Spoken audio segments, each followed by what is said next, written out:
You know there's more out there, don't you?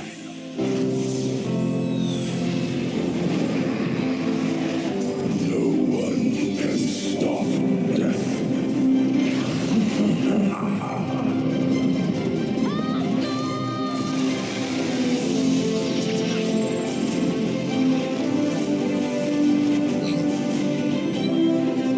From you, I have learned patience, my son. It's about time.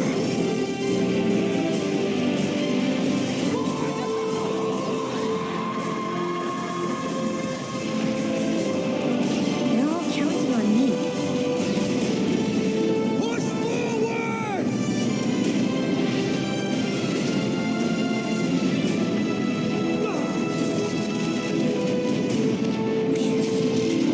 Why would you do this?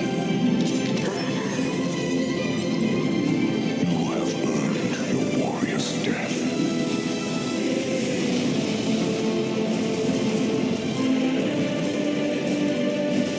The world needs us now, more than ever. Are you with me?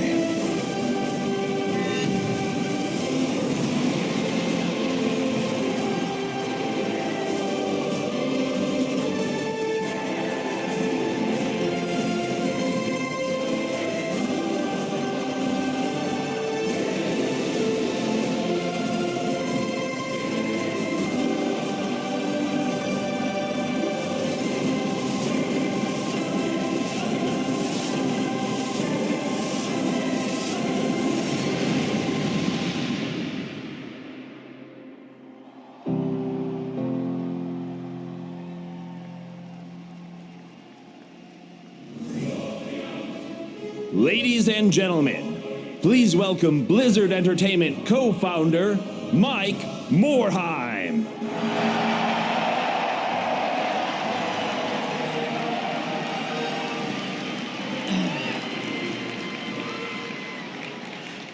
Thank you so much, everyone.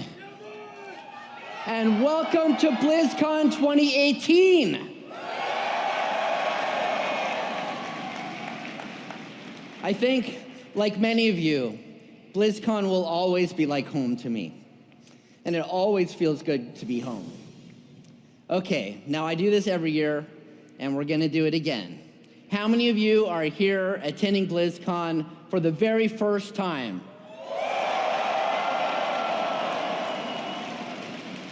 How many of you have been to 2 BlizzCons? How about 5 BlizzCons? And how many of you have been to all of the BlizzCons? I've been to all of them too. And I want to acknowledge a very special couple who have also never missed a BlizzCon. My parents.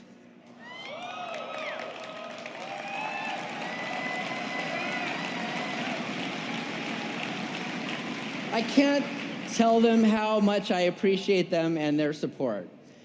Unfortunately, my dad's under the weather this weekend, but they're watching on the stream today. Thank you, Mom and Dad.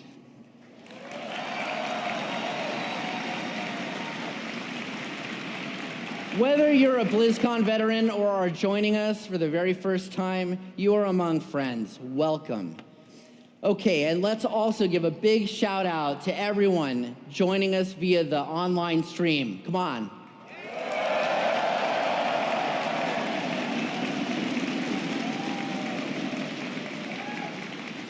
As you know, I'll be passing the baton to my good friend J. Allen Brack this year.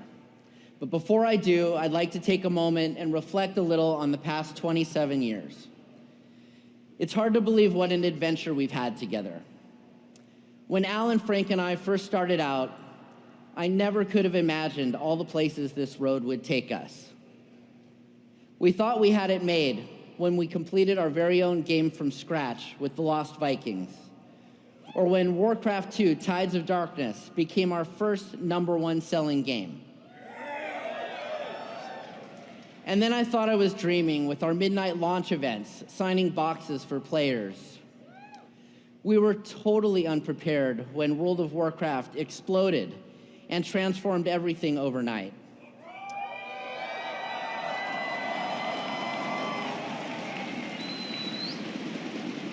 We hosted our very first Blizzcon right here back in 2005, and we were blown away by the response, and it has just gotten better each year. It's become a cornerstone of our community and a highlight of the year. I've been able to travel around the world, attending esports events and meeting absolutely amazing people. And earlier this year, we got to experience the Overwatch League finals in front of a sold-out crowd at Barclays Center. How far we've come. We've shared so many great experiences together, and your passion is what made all of them so special. To everyone who joined us on this epic journey, I just want to say thank you. Your support has fueled the creativity and dedication of our entire Blizzard team, and it has meant so much to me. Now I want to say a few words about our new president, J. Allen Brack. Many of you know Jay from his 12 years working on World of Warcraft. Well, you think you know Jay, but you don't. But seriously, Jay has been a great friend of mine since he joined Blizzard. He's led the development team of one of our industry's most complex, global, and influential games for over a decade, and he's done it with great integrity. He is a fierce champion of Blizzard values and a stalwart leader, not only of the World of Warcraft team, but within the whole company. He cares deeply about the Blizzard community and our employees. For all of those reasons and more, I'm proud and excited to see him lead Blizzard into the future. I want to thank you all again for your tremendous support. And now please welcome to the stage the president of Blizzard Entertainment, J. Allen Brack.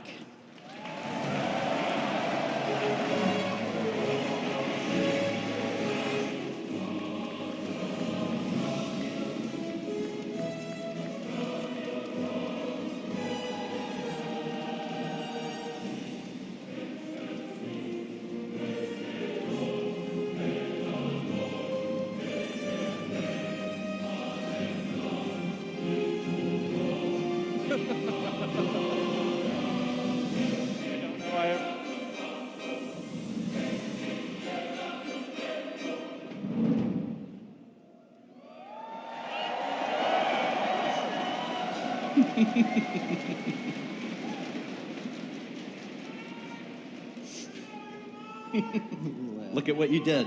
What did I do? You made this. Yes.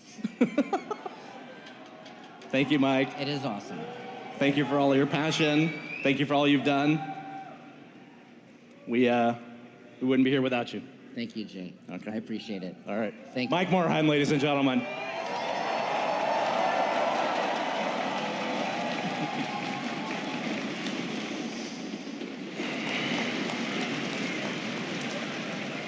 Thank you, everyone. That was a great moment. Mike is an amazing leader, and he's the absolute toughest act to follow. He's also helped put us all in a great position going forward in the future. When I joined Blizzard almost 13 years ago, I was motivated by the ability to create amazing games and awesome entertainment experiences. I admired the development-first culture and the Blizzard community. That's you. That's you. You're the Blizzard community. Everyone here, everyone watching. You're the most passionate, most dedicated players there are. Everything about Blizzard today, our games, our employees, the community, inspire and excite me more than ever.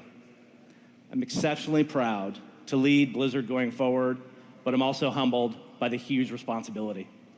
It's a tremendous challenge. But what motivates us and what motivates everyone at Blizzard is the enthusiasm that you have. When we get feedback and the support from you enjoying our games, it helps fuel us to create more great content.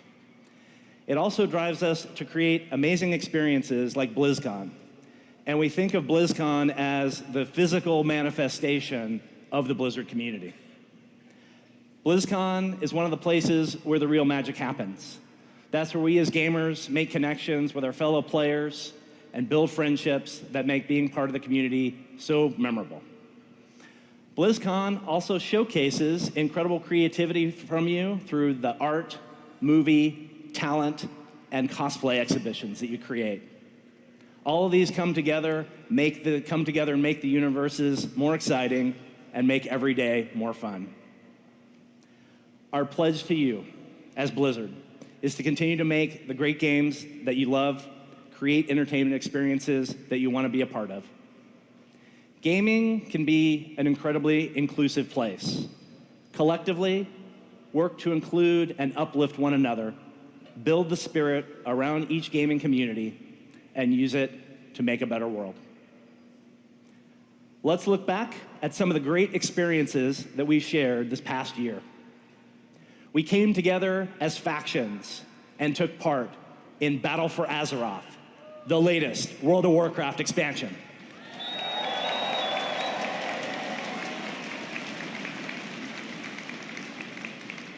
We performed wacky science experiments and explored spooky dungeons in Hearthstone.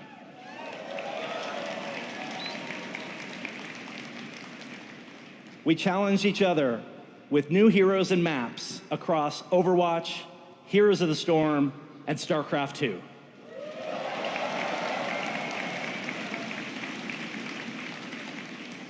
And today, for the first time ever, you can play Diablo 3 on the Nintendo Switch with the Eternal Collection. This package includes all Diablo 3 content, including Reaper of Souls, the Necromancer, and we're excited to work with Nintendo to bring it to the Switch console.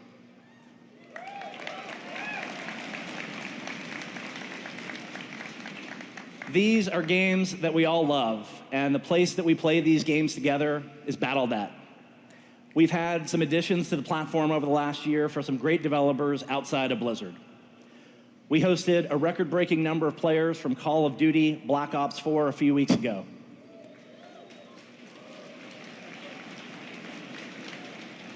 And in September, the team from Bungie launched its current expansion for Destiny 2, Forsaken. We're pleased to welcome these games to Battle.net and make the Blizzard community even stronger. Outside of games, the community showed us something totally amazing and totally unexpected. Foremost among these was the overwhelming support for the Breast Cancer Research Foundation.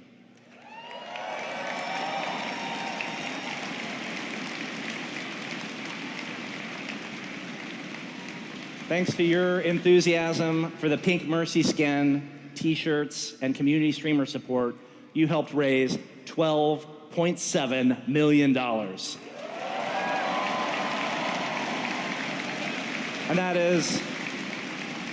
And that's the largest single-year donation from a company in the history of the Breast Cancer Research Foundation. So be proud of everything that you accomplished.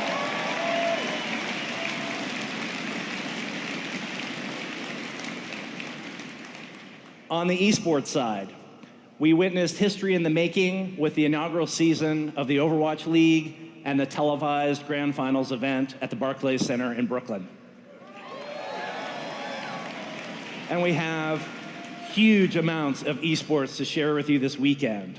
We have the Overwatch World Cup, the StarCraft II WCS Global Finals, the Heroes HGC Finals, World of Warcraft Arena Championships, and the WoW Mythic Dungeon All-Stars.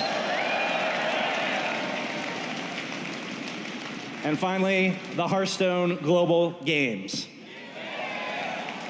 There are so many incredibly talented pro players here. You know, let's take a look at what it takes to compete at this, which is the highest level of gaming.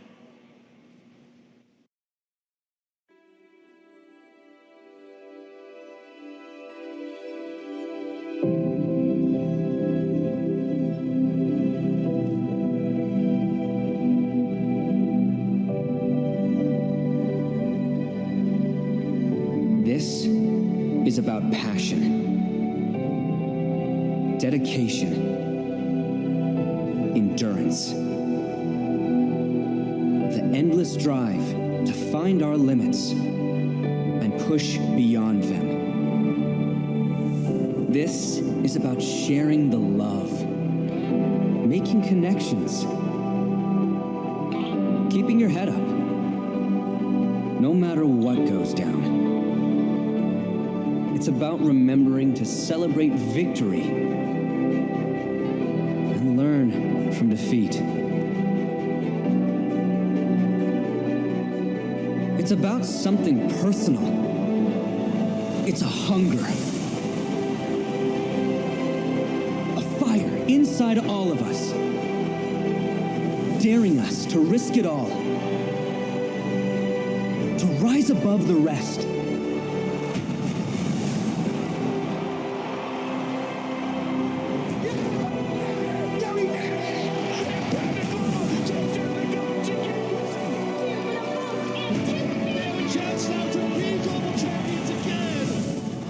Goodness, welcome to Blizzcon!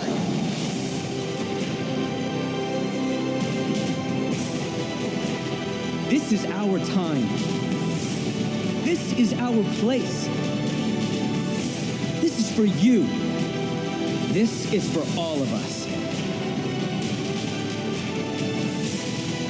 Whether you play at home or in the arena,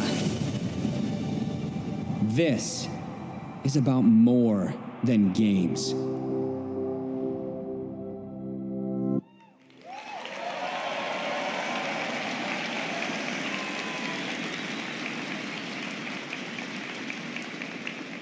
You know, the thing that comes through in that video is the emotion that I think we all feel whenever we're watching people compete at that highest level. You know, we watch to see the incredible level of dedication that it needs, that it requires to be there. Are you ready for an awesome display of esports championship this weekend? Awesome. I think I know why you're here, though, and that's to talk about the future and to talk about new video game content. And we're going to kick that off right now with StarCraft 2.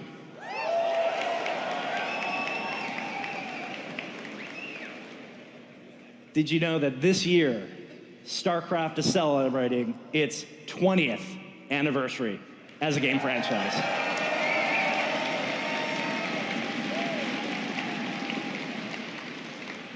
We've got a new co-op commander to show off today. It's on the show floor and playable. Our old favorite, Zeratul, is here.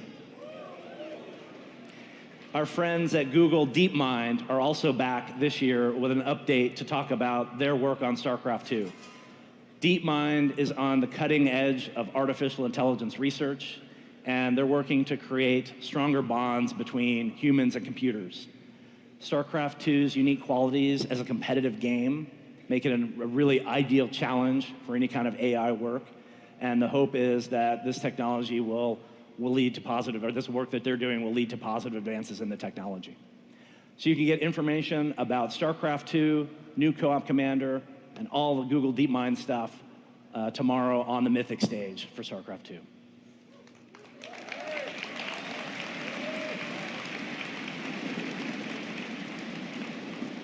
This year has also been a huge celebration for Heroes of the Storm.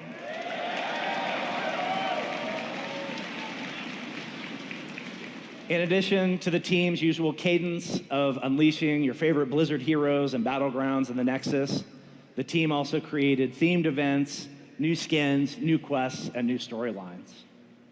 And so, while Heroes of the Storm remains our love letter to our favorite Blizzard characters, it's also been a place where the Heroes team gets to explore things that are entirely new to Blizzard as well. Today, I have 2 Heroes videos for you.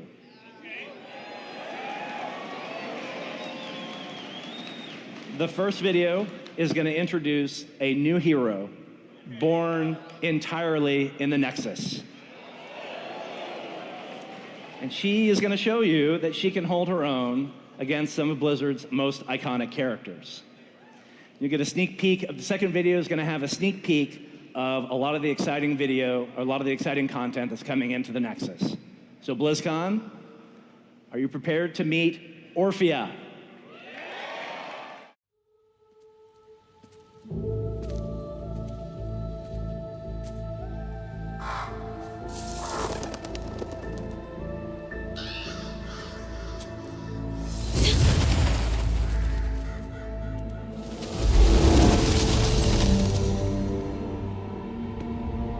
You have finally returned home. Home? You destroyed my home. Slaughtered innocents. Left peaceful realms in ruins. You broke your promise. I will not be questioned. Return to the tower at once. Fine.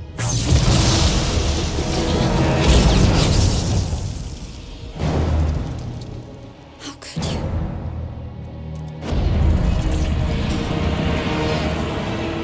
Dead magic. I am beyond that power. You're wrong.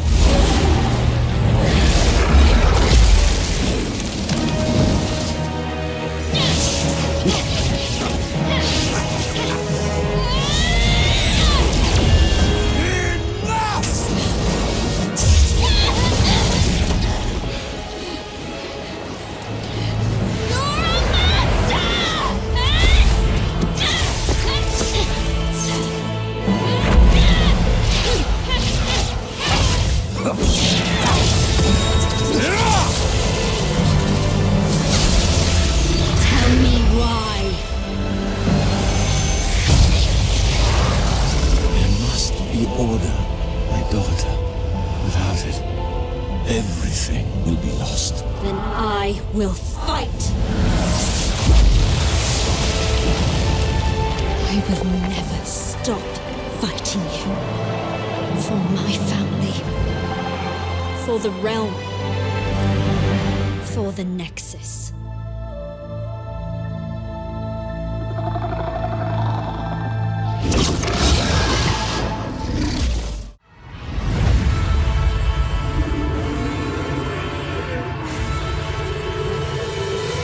You really want to see what I can do?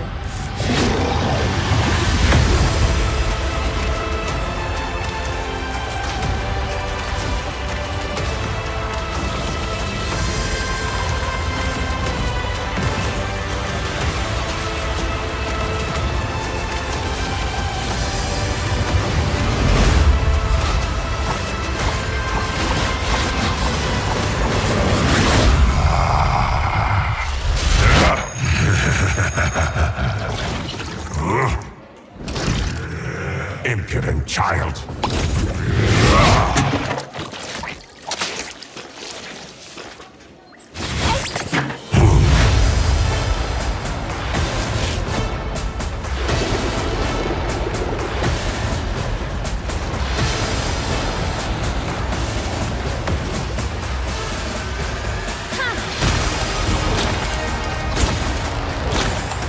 Someone should probably stop us.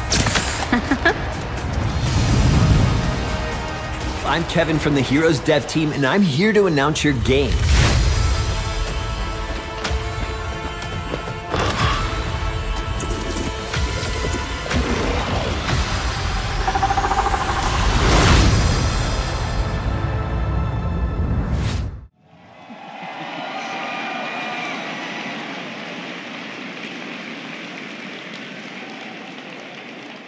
Orphea isn't the only exciting update the team has for you. Check out the Heroes What's Next panel later today and the deep dive tomorrow for details on new content and new gameplay updates. In honor of Orphea, we thought it fitting to share her with our BlizzCon family. So Orphea is free for all BlizzCon attendees and virtual ticket holders.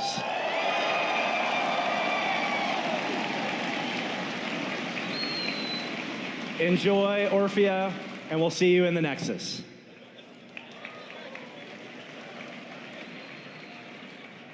Lastly, from me, coming up is an update on one of my favorite games of all time, World of Warcraft.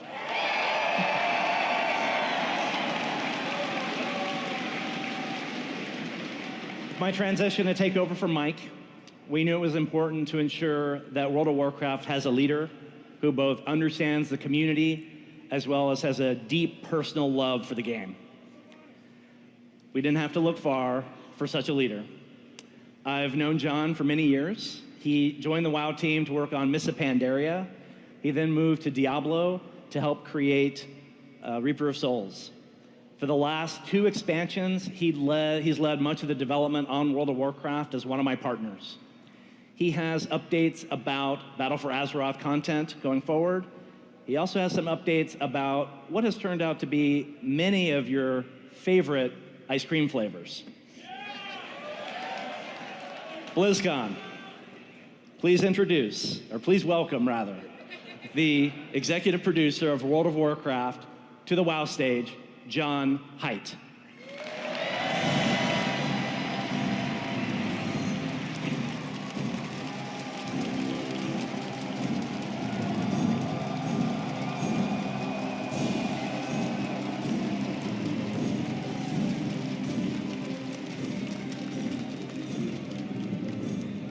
Thank you, Jay. We really miss you.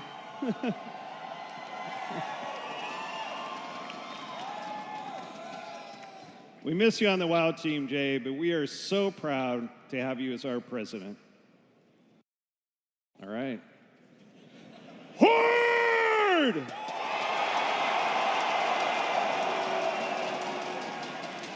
Alliance! Welcome back to Blizzcon. We've seen some incredible moments in the battle for Azeroth. We witnessed Sylvanas' brazen attack on the Night Elves and the burning of Teldrassil.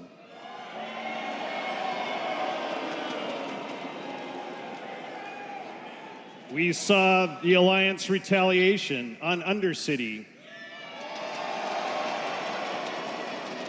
and the retaking of Lordaeron,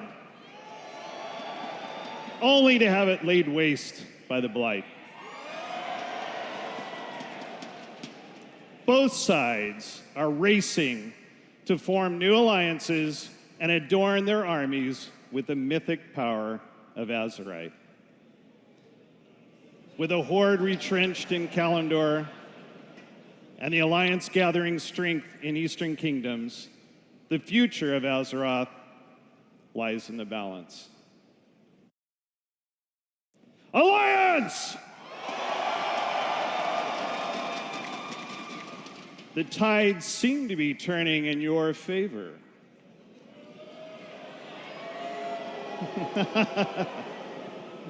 The time to strike is now. Will you press your advantage and rally your new Kulturan allies to strike the Horde where they least expect it?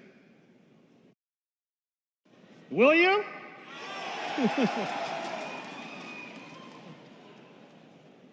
Horde.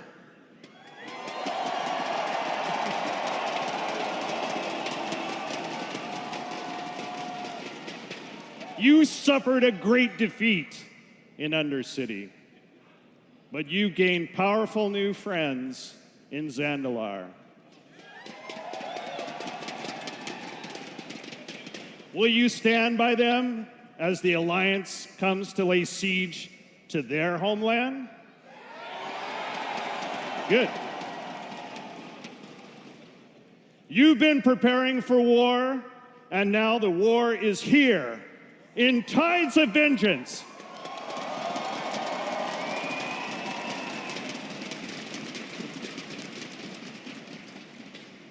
It's been a little over a month since we began public testing for Tides of Vengeance. We've received a lot of great feedback, and we are hard at work polishing the game for both Alliance and Horde alike.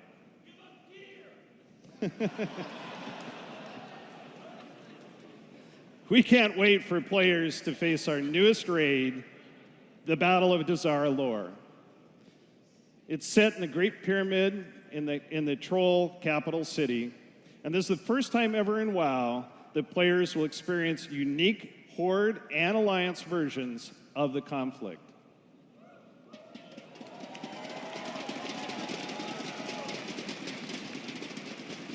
We also have a new Darkshore Warfront set in the ashes of Teldrassil. The Alliance will help the Night Elves reclaim and rebuild, while the Horde will continue Sylvanas' campaign of destruction. And Horde and Alliance assaults will bring the war to the shores of Kulturis and Zandalar. If you're wondering what lies in store beyond Tides of Vengeance, don't miss our What's Next panel on the Mythic stage later today. If you have questions, we also have a QA panel tomorrow, and that'll also be on the on the Mythic stage, and you can drop off your questions at the Dark Moon Fair. So, as World of Warcraft enters its 15th year, we reflect upon this game that has touched our imaginations, forged friendships, and, especially in my case, changed the very course of our lives. Last year, right here at BlizzCon, we announced that we are embarking on a journey to return to where it all began.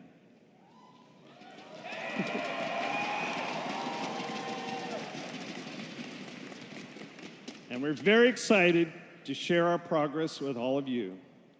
Today, on the show floor, you can play WoW Classic.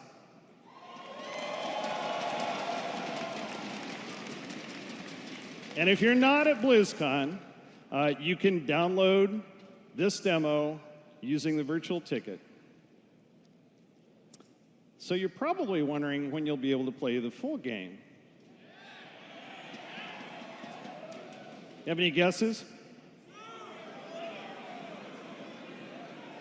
Blizzard soon. WoW Classic will be released summer of 2019.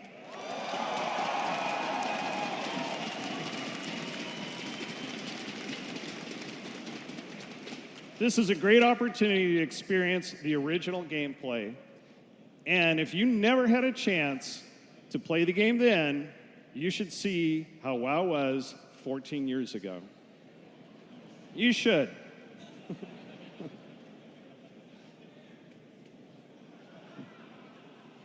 And anybody with a WoW subscription will have access to WoW Classic.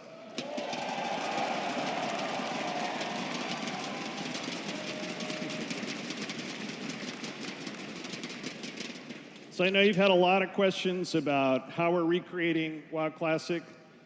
You can learn more about how we're faithfully restoring and recreating the game in a panel that we have called Restoring History, Creating WoW Classic, and it's tomorrow on the Mythic stage.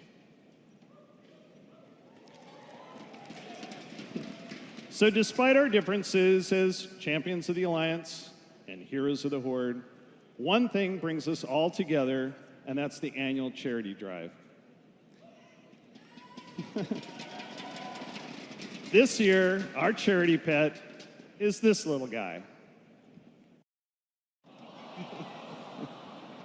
That's Whomper. So we're proud to announce that this year's WoW charity pet will go to support code.org. This is a nonprofit. It's a nonprofit dedicated to expanding computer science education in schools and increasing participation by women and minorities.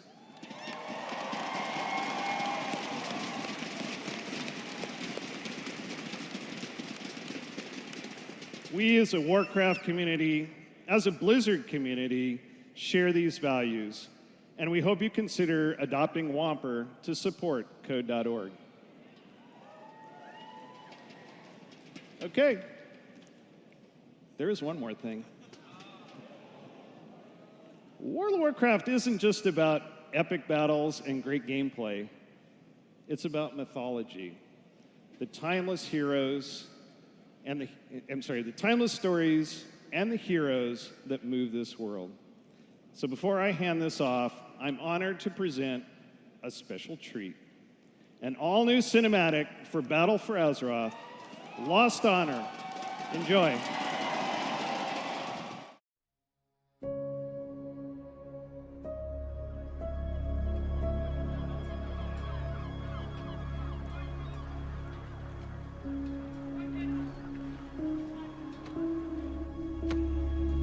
That's the last of the soldiers. We'll be calling up farmers next. When this war began, I thought we were fighting for peace. But we're just fighting. You're doing all you can to stop her, Your Majesty.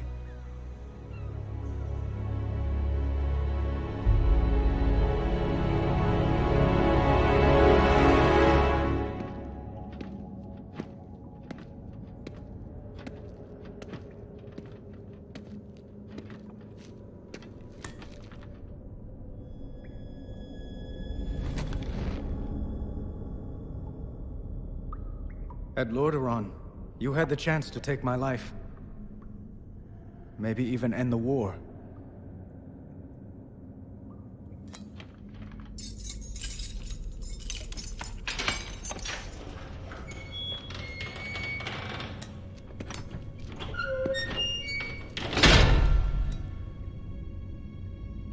Why didn't you kill me? Could kill you now.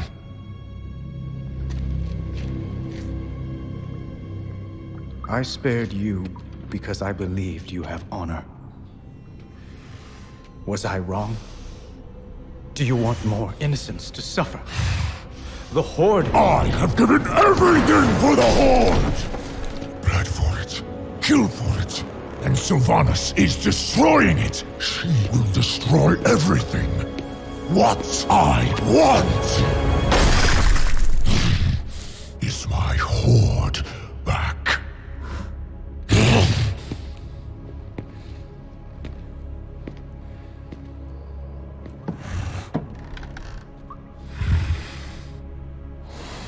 Saurfang, tell me why you spared my life.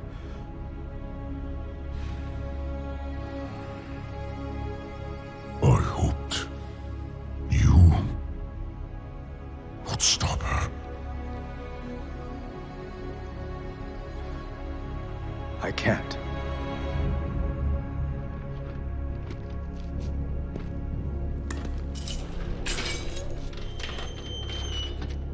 Not alone.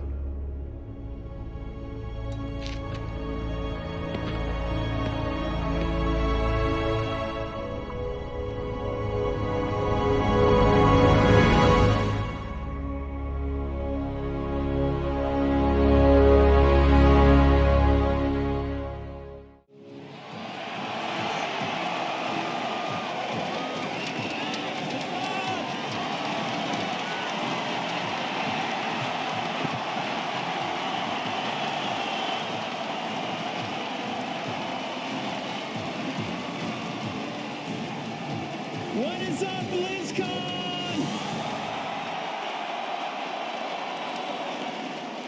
Can everybody hear the Overwatch arena? Awesome.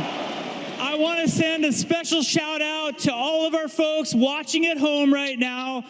All of us, every single one of us here, wishes we were hanging out with you right now. Because they're all logging in later tonight before us, and let's admit it, we wish we were. So before I start, I have a quick story for you. My nephew is in town for BlizzCon, and I was so excited. It's his second BlizzCon, and he says to me last night, he says, "Uncle Jeff, I'm so excited for the new announcement." And I'm like, "Well, John, what do you think the new announcement's gonna be?" And he says, "I really hope you announce that you're removing Moira from the game."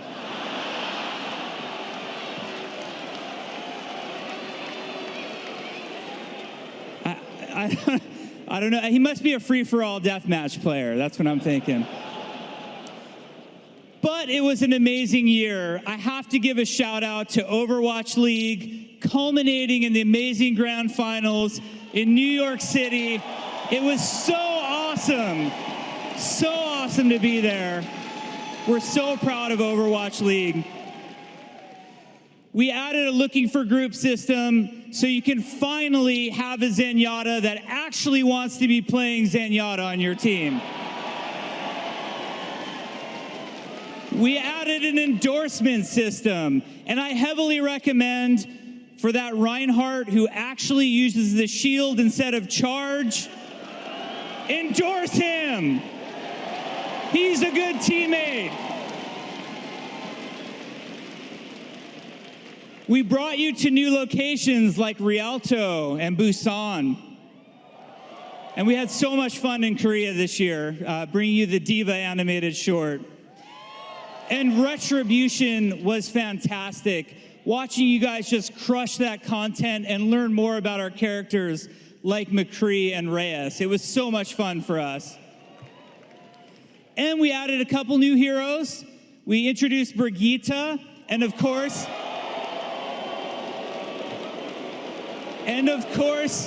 Wrecking Ball, who you are all free to call Hammond all you want. We're happy for that. But there was one thing that I was most proud of the entire Blizzard community, and that was your contributions to Pink Mercy. We are so thankful and so proud of you all. You raised over $12.7 million. You literally have a chance of changing the world. Thank you so much for that.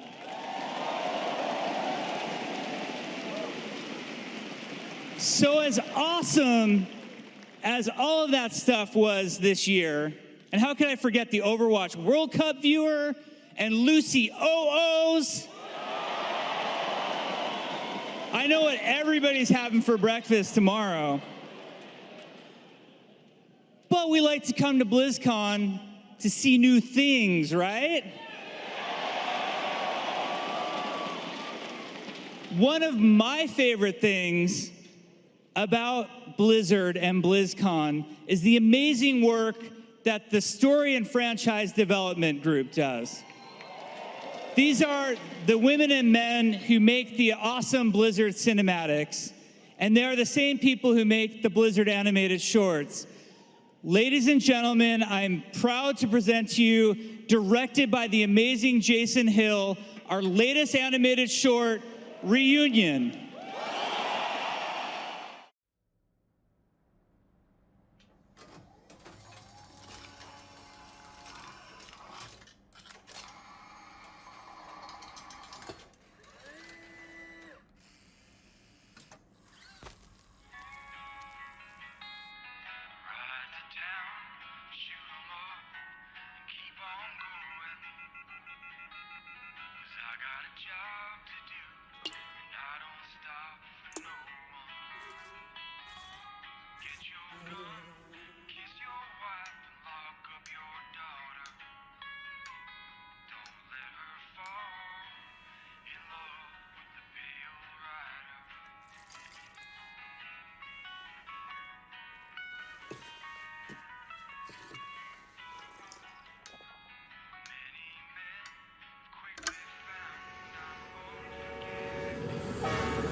We got trouble!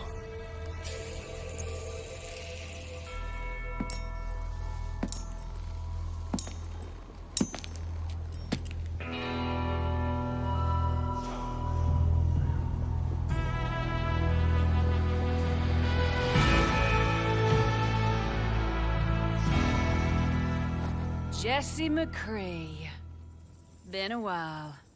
You promised you'd write. Well, Ash.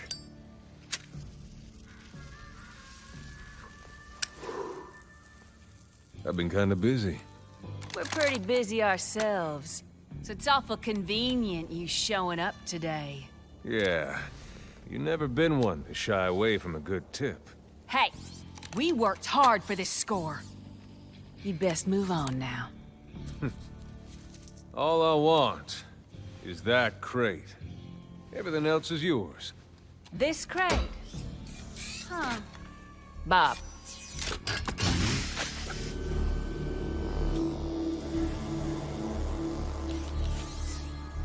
Well, well. Now you got my attention. What is it? That's none of your business. Well, as I see it, now it's very much our business. Doesn't always have to be this way, Ash. Apparently, it does.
Looks like Bob got himself some upgrades. Smoke him out of there! Last chance, McCree! Toss out your weapon! All right, Ash. Here it comes. Oh, shoot!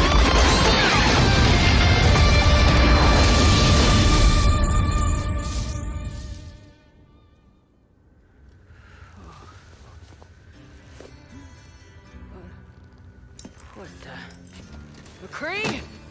Sorry about that, Bob. No hard feelings. McCree? Hey! Untie me, McCree! Say hi to the gang to for you. me. I will not be yours! I'm gonna rebuild Bob, and I'm gonna have him rip off your other arm!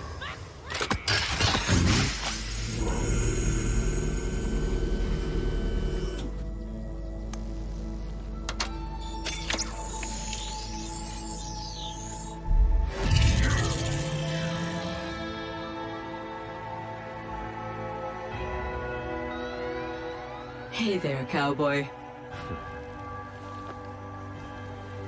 Welcome back, partner.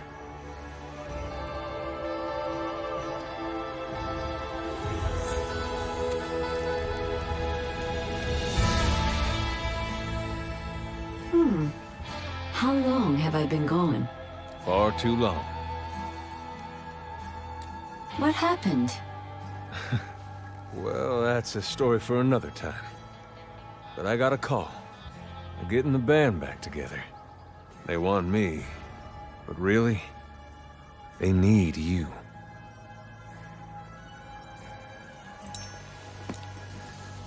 Jesse, wait. What are you going to do? I've got some business to attend to.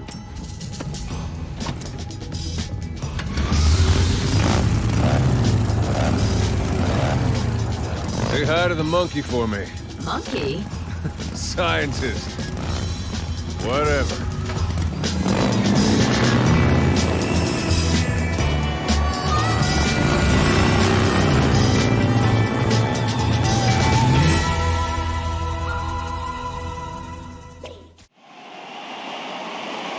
That was Reunion. We hope you loved it. We had so much fun making that movie.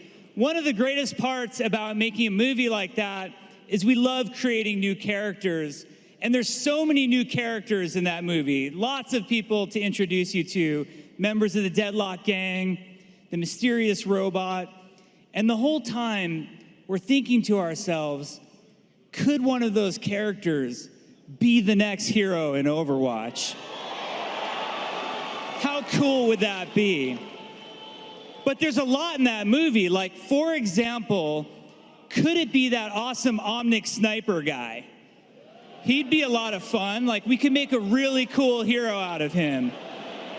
Or maybe one of the three triplets, or all of the three triplets. Like, they'd be cool.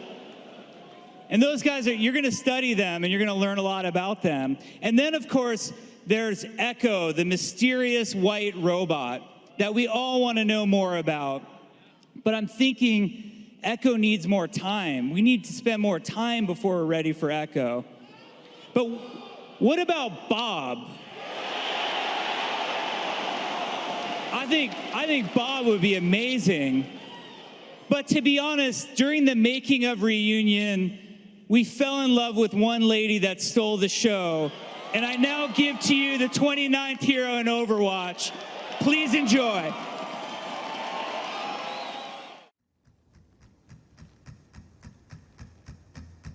Funny. They say there's no honor among thieves. But that's not how things work around here. If you cross me, or if you break your word, there'll be hell to pay. You can count on it. Let's clean up this mess. You wanna try me? Poser. Back off. Unstoppable. Burn it all down.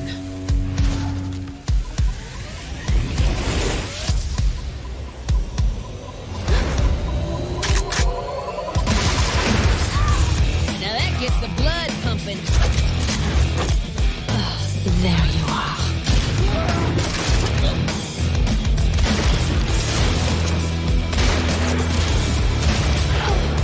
It's her. I'm calling the shots.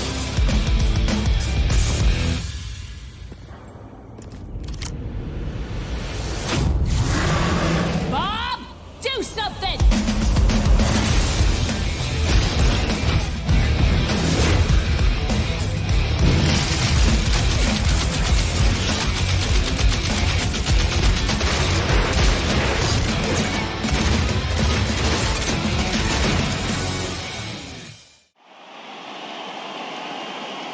So please welcome to Overwatch, Elizabeth Caledonia Ash, the leader of the Deadlock Gang, McCree's old buddy. It looks like they're on rocky terms right now, I would say. Maybe they'll patch things up. She is an amazing character to play. Super high mechanical skill, which I know just between the small group of us and everybody at home is every one of you guys. Super high mechanical skill. That gun is so much fun to shoot, and she has Bob as an ultimate, which is just the best. And wait till you see the skins we get to do for Bob and Ash. It's a lot of fun. So she's going to be great. You can learn all about Ash at the Overwatch What's Next panel. They're going to talk in depth about Ash. It's going to be pretty amazing. But now there's a lot more BlizzCon to be had. I want to make sure that we have plenty of time for the other announcements. The next stuff is really, really exciting, and I'm super proud to hand it over to Pete Stillwell of Blizzard Classic Games. Give him a hand. Howdy, BlizzCon.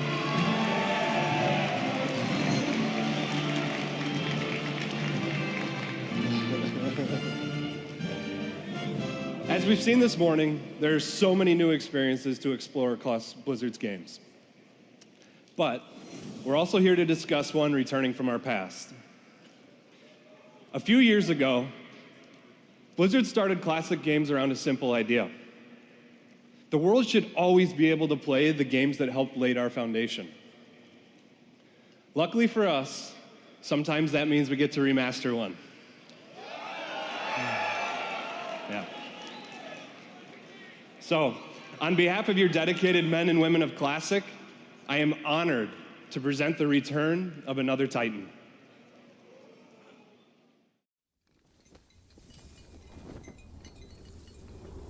We never paid any heed to the ancient prophecies.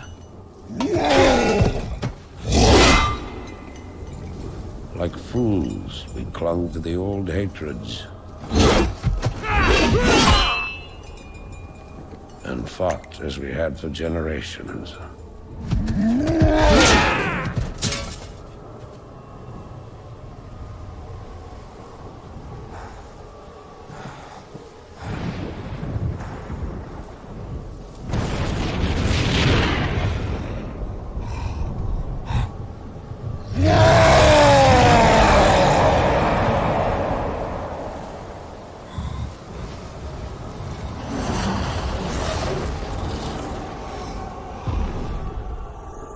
Until the day the sky rained fire, and the new enemy came among us.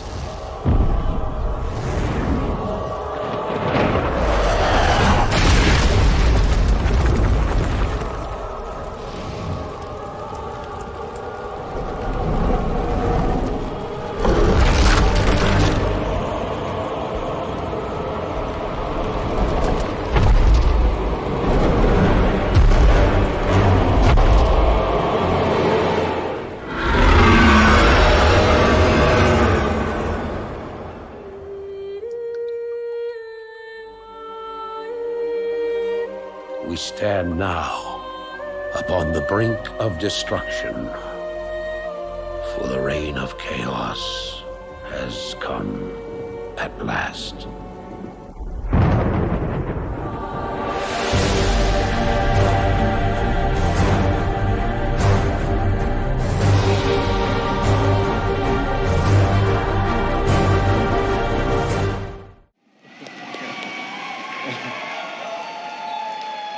All right, promise me you'll come by and give me that cheer every now and again. That's epic. Thanks, guys. 16 years ago, Warcraft 3 found me. The art was vivid, the gameplay immersive, the stories kept me in their thrall, pun intended.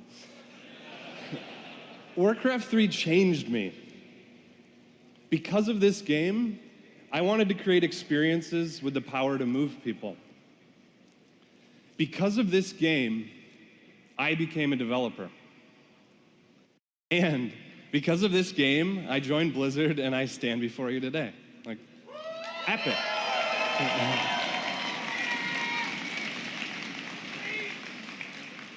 Reforged will be out next year, but if you're lucky enough to be at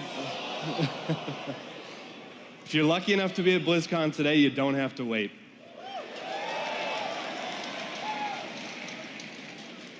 We've got the iconic culling playable here in our demo area.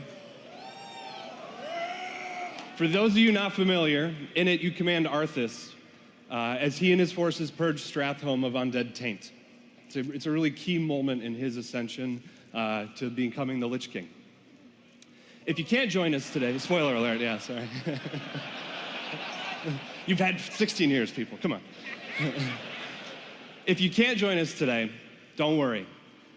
Our amazing Blizzard video team has got you covered. They put together some gameplay footage, and rather than wait, let's see it now, yeah?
We're too late. This entire city must be purged.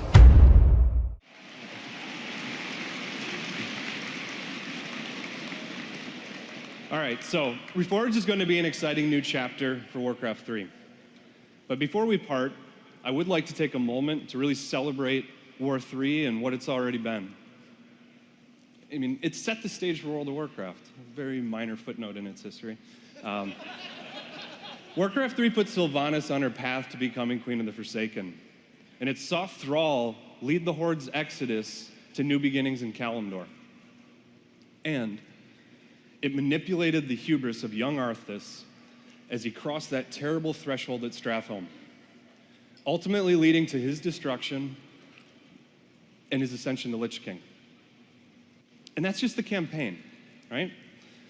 War 3 found millions of other players in other ways. Just like me, just like you guys. It changed us with competitive play that forced us to think differently.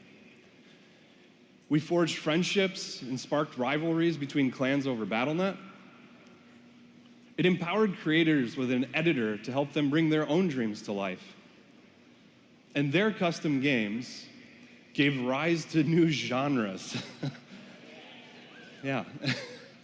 So, whether you're a campaigner, a ladder champion, a custom gamer, or you'll be new to Warcraft 3 Reforged, we hope you seize this opportunity to be found, to be changed, and to be inspired. On behalf of the men and women of Classic, we thank you for giving us this grand opportunity and purpose. So thank you.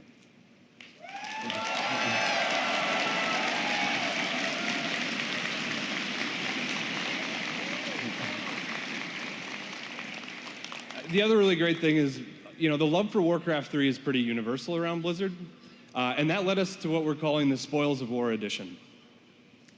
You can order that today, you can pre-order that today, along with the standard edition at playwarcraft3.com. To tide you over until Reforged actually comes out, Spoils will unlock a bunch of great content across the other games. That includes Diablo 3, Hearthstone, Heroes of the Storm, both StarCrafts, and, of course, World of Warcraft, which features a meat wagon mount. So, we did a little begging, and the World of Warcraft team actually made the wagon's catapult function. Yeah. Critters throughout Azeroth will come to fear your wrath. For Reforged itself, Spoils will include 4 unique skins, all playable across whatever type of gamer you are. My personal favorite gives Jaina a warhorse so that she can become playable as Archmage in competitive play. Yeah, it's cool. If you want to dive deeper into everything else we have in store for Reforged, head over to playwarcraft3.com and join us today at 5:30 on the Mythic stage the one and only Grubby, will be hosting a few of our lead developers as we chat and see what's to come with Warcraft 3 Reforged. So I would like to jump back to Hearthstone. We've figured out the mic issues, so please join me in welcoming Creative Director Ben Thompson.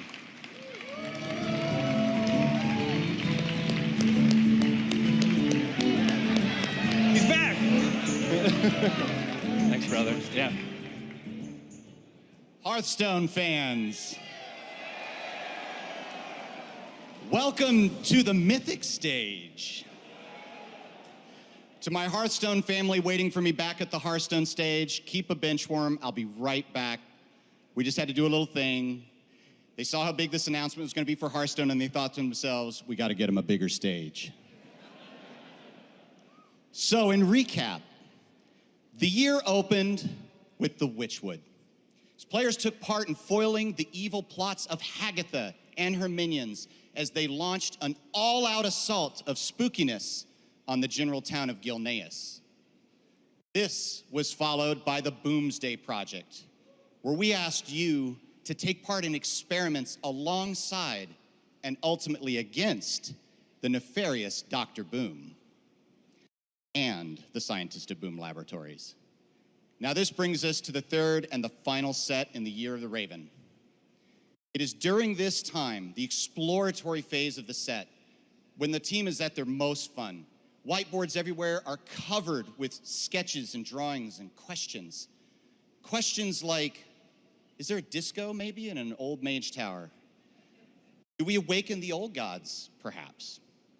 Ultimately, and here's the part you haven't heard yet, we wanted to celebrate the spirit of competition. We wanted to do so in a way that champions the beliefs and the culture of an ancient civilization. So as we pull away the vines and cut away the undergrowth of a proud arena at the center of Stranglethorn Vale, we ask you now, hey man, what you think about this?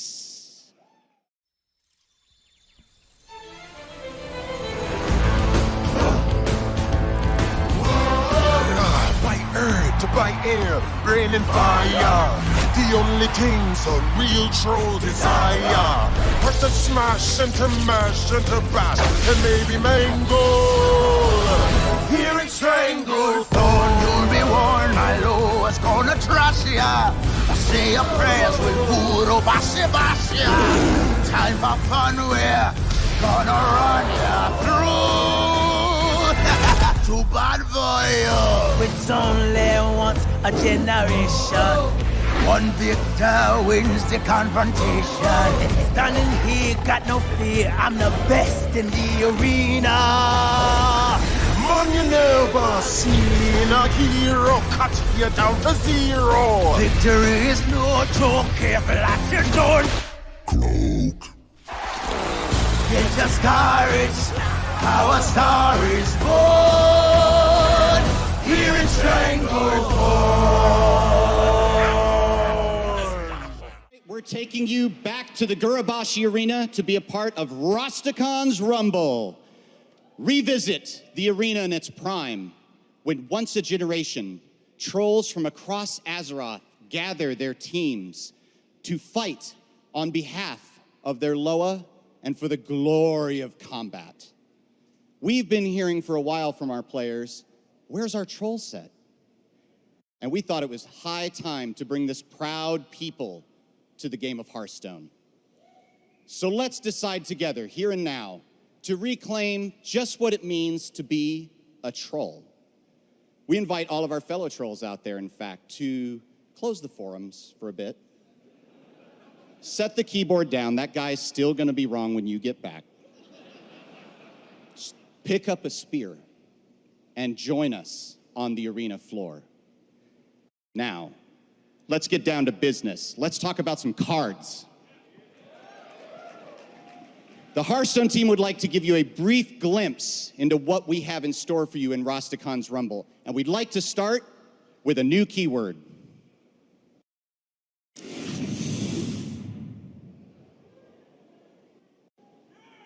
Overkill. Overkill plays to the gladiatorial spirit inherent in the Rumble. As a grizzled competitor of the ring, you know that the way to a fan's heart is through a dramatic flourish and some theatrical showmanship. Basically, if you can deal more damage than you need to destroy a minion, you get a bonus. In Sulthrace's case, I'm going to say that clearly, you get to attack for as many as 3 more times in a single turn. Now, this kind of showboating is sure to draw the attention of more than a few fans. Fans that are so excited, they want to get in on the action themselves. Fans like this guy.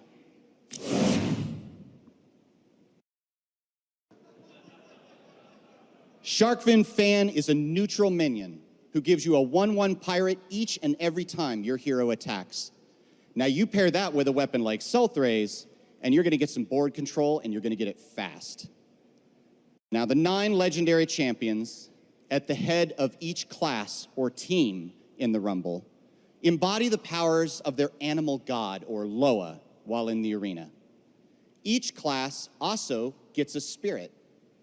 This spirit promises powerful abilities to the player who summons them. The Spirit-Loa relationship is a very important part, integral part even, to the set that this occupies. Let's take a look at a spirit right now.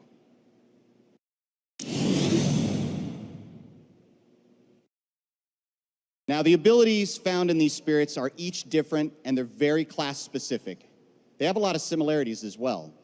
They're all 0/3 minions. They all have stealth for 1 turn, and they're all rare, which means that you get up to 2 in a single deck, maximizing the opportunity for some serious shenanigans. Now, ultimately, spirits are just that. They are a spiritual manifestation of the Loa they represent. But this begs the question, what are Loa? Loas are powerful gods, usually animals, who are worshipped in the troll culture. By aligning yourself with one of them, according to your class, they will fight by your side and guide you to victory. Now you're probably asking yourself, what Loa calls to me? Well, if you're a paladin, you will be fighting for the honor of Shirvala the Tiger. Shirvala is a proud and noble Loa, not unlike the paladins who worship her.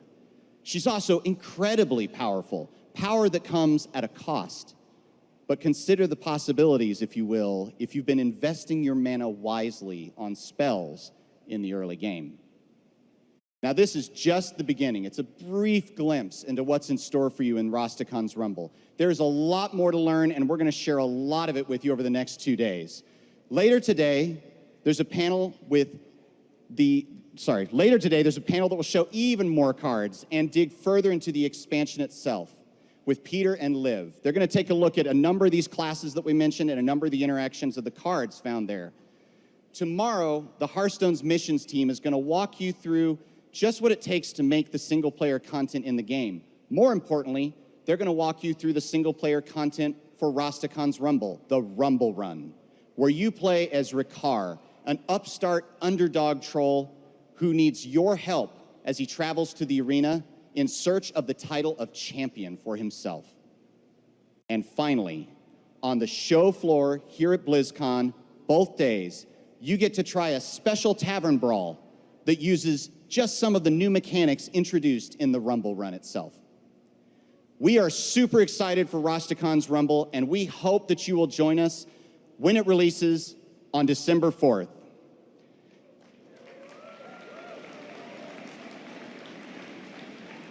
But if you just can't wait, pre-purchase begins today. So until then, the Hearthstone team will ask you, which Loa speaks to you? Now I'd like to pass it to my personal spirit animal, the lead game designer, Wyatt Chang.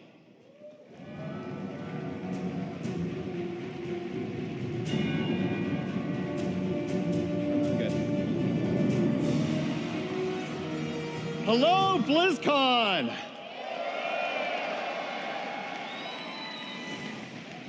BlizzCon, we love Diablo.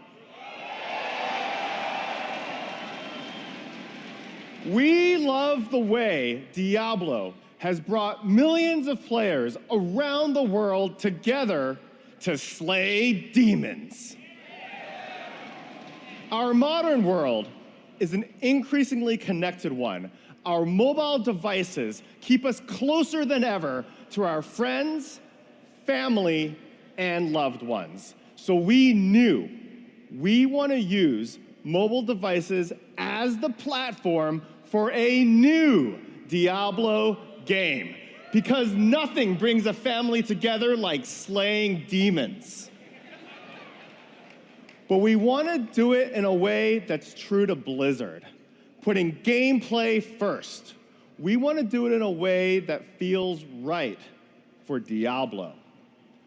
We are making a full-fledged action RPG you can play everywhere with everyone. Now, I have a cinematic to show you, but first, allow me to set the stage. At the end of Diablo 2, Lord of Destruction, Baal had corrupted the World Stone.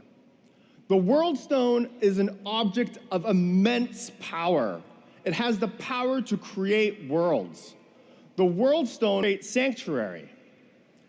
Baal, one of the primevals, had corrupted the World Stone, and that corruption threatened to echo through all of humanity, turning humans evil and violent.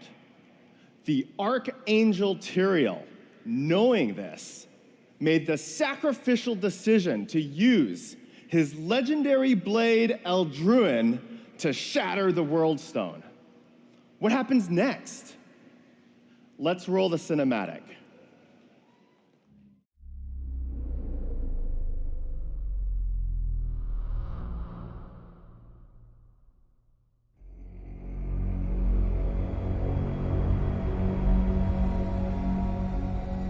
The World Stone. It was the power of creation and the birth of our eternal conflict.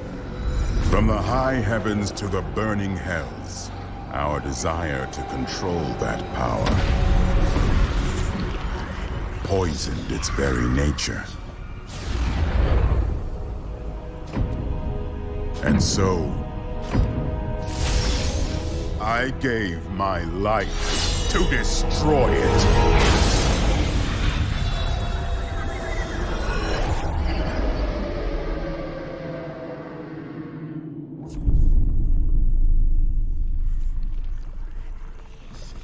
But its corruption spread.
If humanity is to survive, they must stand together and face the rising darkness. Though that may not be enough.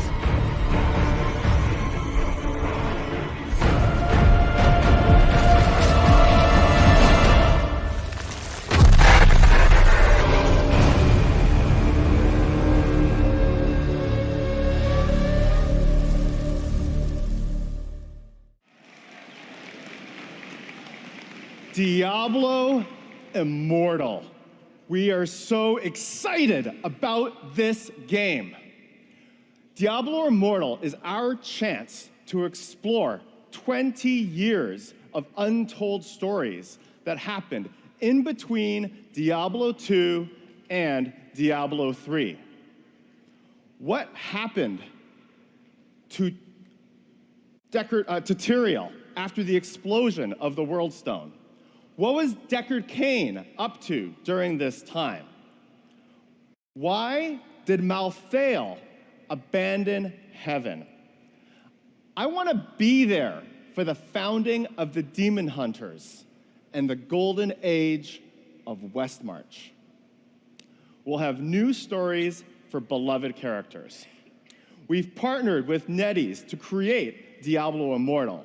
NetEase has been a close partner of Blizzard for almost 10 years, and their passion, dedication, and expertise have allowed us to bring Diablo to mobile. Now, I know what you're thinking.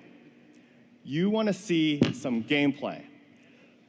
So up next, let's have a look at what Diablo Immortal looks like in action. Let's roll it.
Authentic Diablo gameplay at your fingertips.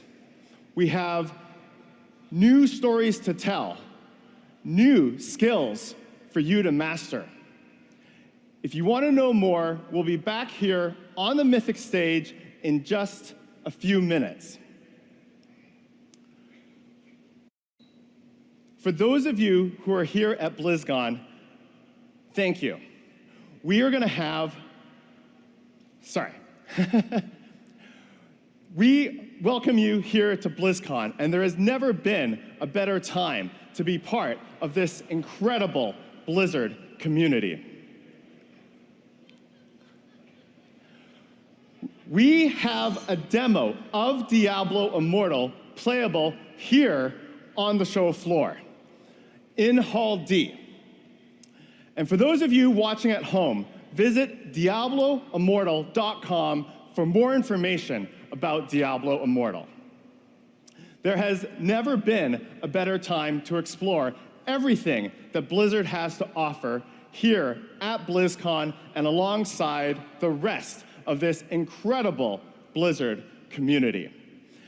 as you wander the show floor, take time to say hi to those of us here at BlizzCon.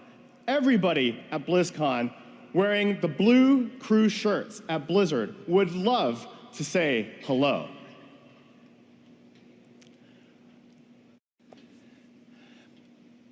Have fun, make friends, and have an epic, epic BlizzCon. Thank you.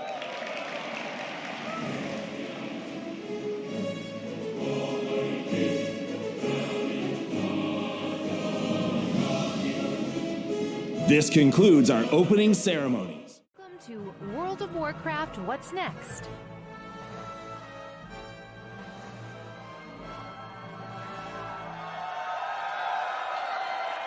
Hello, BlizzCon!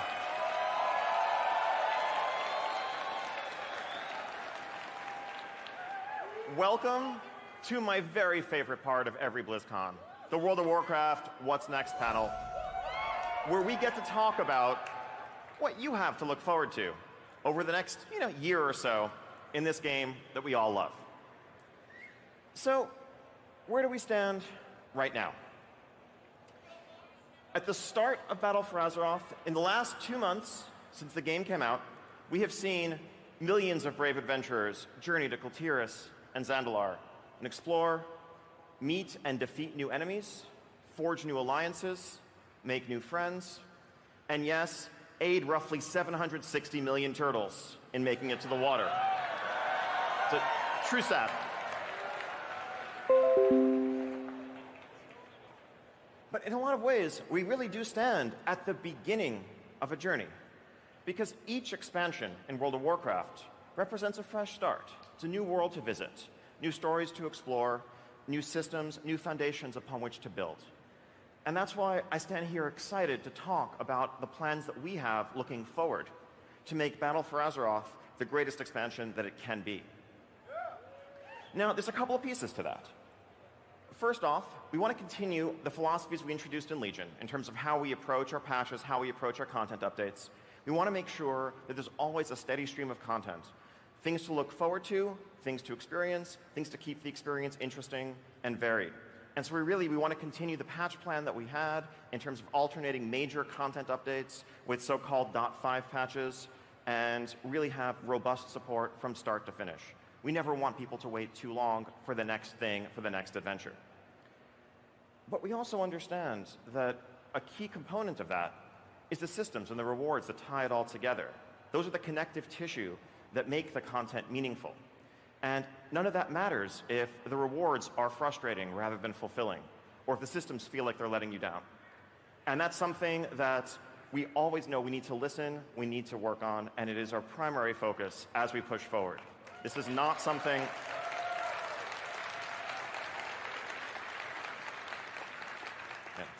Yeah, this story is far from over. We stand here at the first chapter in this great journey, and I couldn't be more excited to just give you a little sneak peek at the next few chapters.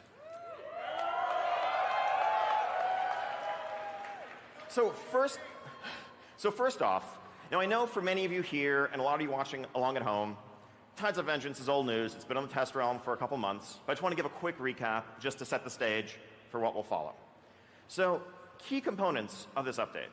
First off, we have the new Warfront in Darkshore, as well as an update to the outdoor zone of Darkshore, as the Alliance strikes back, as the Alliance tries to reclaim this foothold in Kalimdor, to take revenge against the Horde for the crimes that they wrought upon Teldrassil in the shadow of this great tree. We also have war coming to the shores of Kultiras and Zandalar, as Horde and Alliance assaults, add new outdoor gameplay as you rally to defend your allies' cities from the enemy faction's invasion. It's a clump of world quests leading to a capper experience, again, reminiscent of the Legion assaults that we had back in 7.2, except this time around, it's the enemy faction invading as opposed to the Burning Legion. We have new island expeditions that will take you to Jorindal and Havenswood, as well as systemic improvements to island rewards, the pacing of the experience, and the way that islands are spawned. We, of course, have an all-new raid zone, the Battle of Dazar'alor. And this is something that we are incredibly excited about. This is for the first time ever, what a villain means in World of Warcraft is typically it's embodied in the end boss of a raid. When you played Burning Crusade, well, Illidan was the one who was telling you were not prepared. When you played Wrath of the Lich King, you were seeking to climb Icecrown Citadel to confront the Lich King at the end. Well, in Battle for Azeroth, if the villain is the opposite faction, why should that not be expressed in a raid zone to tell our story?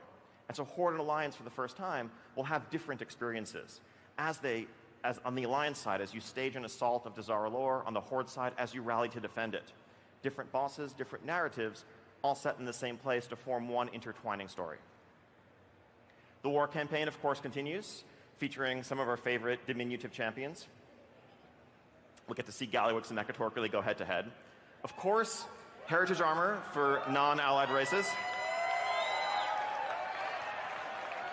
Blood Elves, you can learn about your heritage. Dwarves as well, as you recover lost crafting arts. But that's some of the content. We also have a ton of systems improvements coming down the pipe, many of which have been in our test realm in recent weeks, others of which are soon to follow. We're taking a hard look at the Azerite armor system as a whole, tripling the number of traits for a given spec that are going to be in each piece in Season 2 and beyond, increasing the ways in which you can obtain them, whether it's the emissaries that have been available on the live servers, or the new currency and mythic keystone system that's coming in Tides of Vengeance, and more. We have a doubloon vendor to give you greater control over the rewards that you pursue through island expeditions. We're looking at emissary rewards as a whole. We made a ton of improvements to how reputation works across multiple characters. So if you have a transmog that requires a reputation, that's automatically unlocked for all of your characters. You shouldn't have to do the reputation multiple times.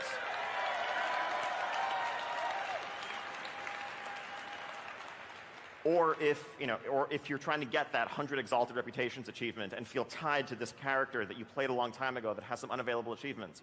Again, all of that progress should be account-wide. That's coming in Tides of Vengeance.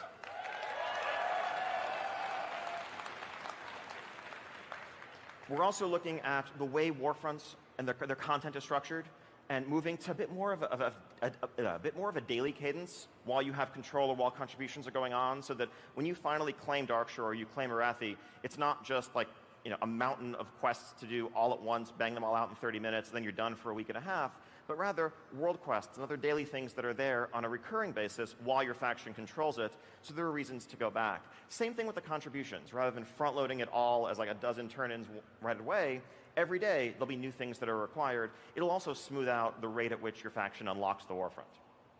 We're continuing to rework PvP talents, making a wide range of class changes, and more on that front. And we're also looking at how War Mode works, making sure that we're properly incentivizing to calibrate risk and reward. I think if you are the underrepresented faction at a given time, maybe you should get a bit more in the way of rewards to make War Mode worth your while. The goal here was always to make sure that you can have a fun and satisfying PvP experience, but that it never feels like you're being inefficient or sacrificing pursuit of your progression because you're jumping into a situation that's lopsided. So a lot more improvements along those lines still coming. And so that leads to the natural question of when will this patch be in your hands? When will this update be yours? Well, as always, and as I said at the start, we want to keep content coming as quickly as possible. But at the same time, we know that it's essential to take the time that's required to polish, to respond to feedback, to iterate, to make it the best experience that it can be, and to make it the experience that you all deserve. And so, while we'd love to get it to you sooner, Tides of Vengeance will be in your hands just over a month from now. December 11th in North America, 12th in Europe, 13th in Asia. And don't worry, the Battle of the Dazara raid, that's coming early next year. You're not going to have to worry about progression over the holidays. And you still have a little bit of time to finish Uldir, so content should be paced as people are ready for it. Now, before I actually turn the stage over to a couple of my compatriots who are going to tell you all about 815 and what's coming beyond, I have one more little surprise I want to share. So, the Darkshore Warfront, as I mentioned, sets the stage for this climactic battle where the Night Elves return to the ashes of their homeland. And accompanying that is a narrative that lets us know more about Tyrande and others. And along the way, as you play through this content, there's a little in-game cinematic that you're going to witness that sets the stage for the battle to come. And so here, for the first time, I'd like to present Terror of Darkshore. All of it? The entire shipment, down to the last sack of grain. This one's the only survivor.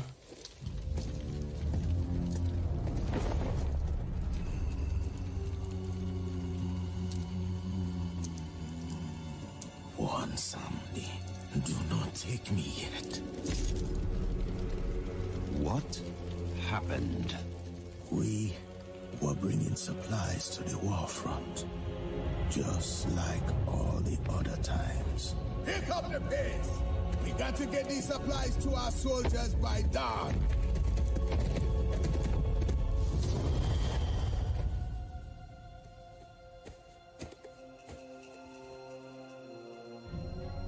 What is it?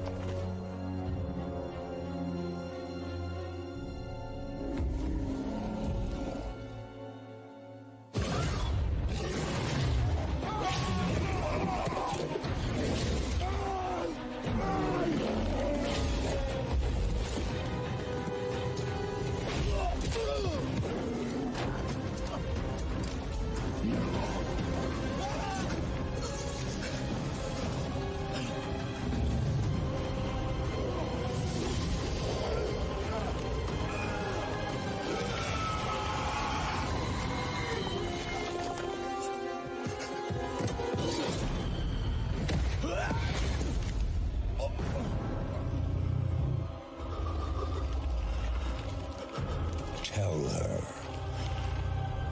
We are coming.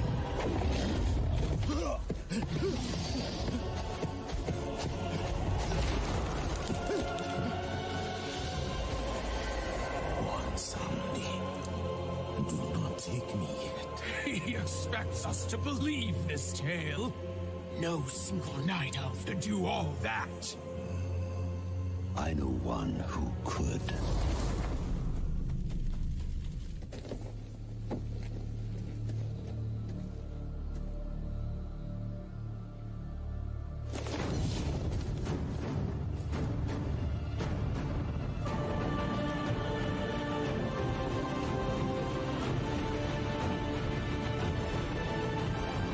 We will hold this ground for the Horde.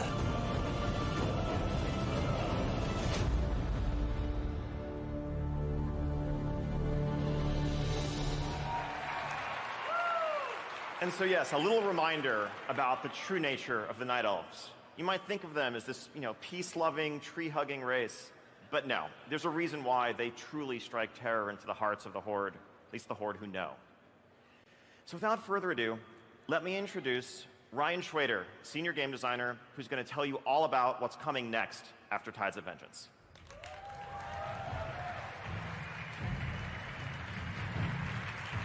Woo! Yeah! How about that? Oh my gosh. Thank you very much. Welcome to Blizzcon, and thank you, Ian. Tides of Vengeance is looking absolutely epic. But as a Pandaren once said, slow down. That's what the .5 updates are all about.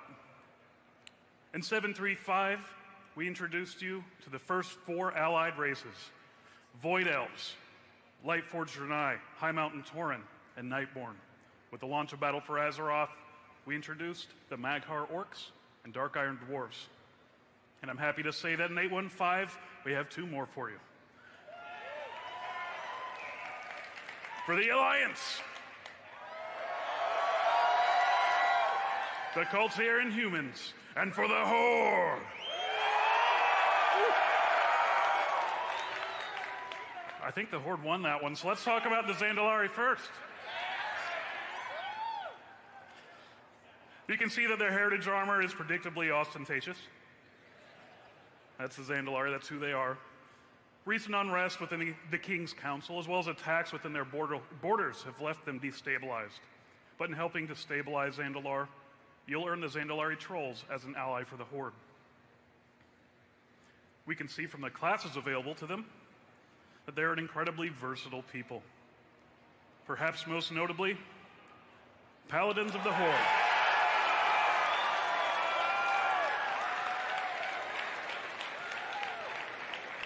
You like that? We can see from the racial abilities available to them that the Zandalari are lovers. They're lovers of the Loa with Embrace the Loa, lovers of gold, the City of Gold, lovers of not dying with Regenerating, and of course, perhaps above all, lovers of dinosaurs with Pterodax Swoop. Their mount could be nothing other than a dinosaur. Now believe me, I tried to convince everyone to make it a lowrider, but no one was having any of it. I tried hard, trust me. Here's their druid forms. You can see they're heavily inspired by prehistoric beasts and dinosaurs. Looking really cool. Let's talk about the Koltir and humans. Yeah, I knew we'd have to get you at some time. So the Koltir humans are one of the most interesting new human cultures we've introduced since World of Warcraft's launch. They're capable seafarers, incredible shipwrights, and fearless explorers. And they're going to prove vital in the fight against Sylvanas' horde. Oh, that guy looks buff. Here we can see their classes. Most notably, human druids and shaman for the Alliance.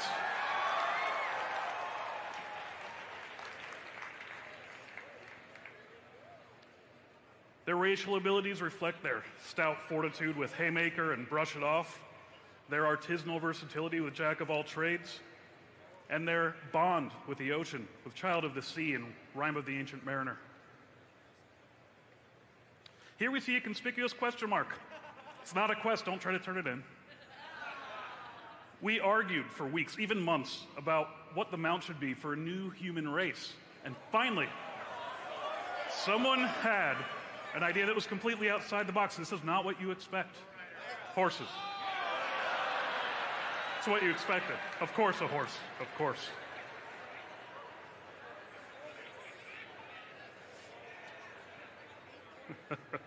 Here we see their druid forms, heavily inspired by the Druss culture. This is their unique wait, one of them seems to be missing. We get... They're always late to the party. I don't know what I was going to say, so let's just move on to the Darkmoon Fair. Silas Darkmoon, like every great amusement park tycoon, is always on the lookout for new ways to attract new visitors. He realized in a recent audit that something was missing. So ladies and gentlemen, boys and girls, characters of all classes, I give you the Grivern. Yeah. This roller coaster will be available at the Darkmoon Fair the next time Darkmoon rolls into town at 815. Now, the Darkmoon Fair might be the most common holiday in Azeroth, but there's many more celebrated throughout Azeroth and beyond. We know some of these are getting long in the tooth, and we'd like to update them over time. And this time in 815, we're taking the chance to update one of our favorites, Children's Week. There will be new quest lines for the Koltiran and Zandalari orphans. They're adorable, right? We know a lot of you are enjoying the micro-holidays that we introduced in Legion, like Trial of Style and the Kirin Tor Tavern Crawl. And we'd like to add more of these as time goes on. In 815, we're returning to the Krasarang Wilds to go to the Wanderers Festival and celebrate Liu Lang and Shenzhen Zhu, the Great Turtle. We'll dive under the great reefs of Vashir, your favorite zone to swim in. And who loves t-shirts? Yeah, pretty much everybody. Free t-shirt day is coming to Azeroth. I have no segue to time walking. Time walking was introduced in Warlords of Draenor, so where better to walk back to than Warlords of Draenor itself?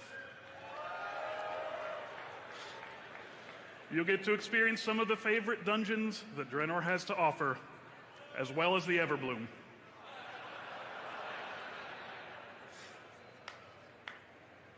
And rewards. How about 2 mounts? Oh yeah.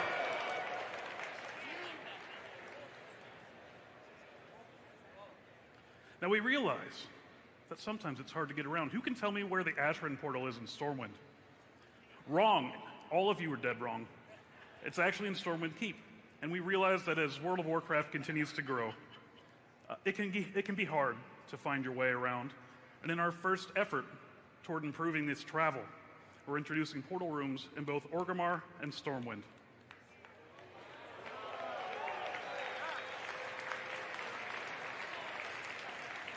Now we're building these in such a way that we can actually add to them. So rather than finding yet another nook to shove a portal in the Cleft of Shadow, we can actually add to the portal room over time. Crafters, are you out there? I thought so. I thought so. We know you've been clamoring for content in Battle for Azeroth, and we're more than happy to oblige. We have new quest lines for each and every crafting profession. We call these tools of the trade, and the reward? Tools of the trade. That's pretty evident. Let's look at a couple. Actually, let's look at all of them. I'll mash them all up there for you, because I know you're all going to want to see what your class is getting. Couple examples. Scribes, you'll get blood contracts. You'll have a quill that actually, when you're making these blood contracts, draws from the corpses of the dead around you and heals your wounds. Blacksmiths, you get to repair your own gear every once in a while, instantaneously. And when you're making new armor and weapons, you have a chance to make it indestructible. Now, I'd go over every single one of these, but it's been a few seconds, so it's probably up on the internet already, so you can look at it there.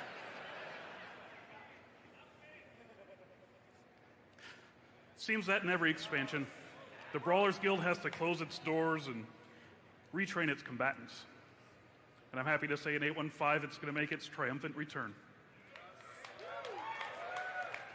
Now, of course, we wanted to address balance and tier progression, add some new bosses like Mama Stormstout, Philip Carter Tracy, and Robe Robber Robert.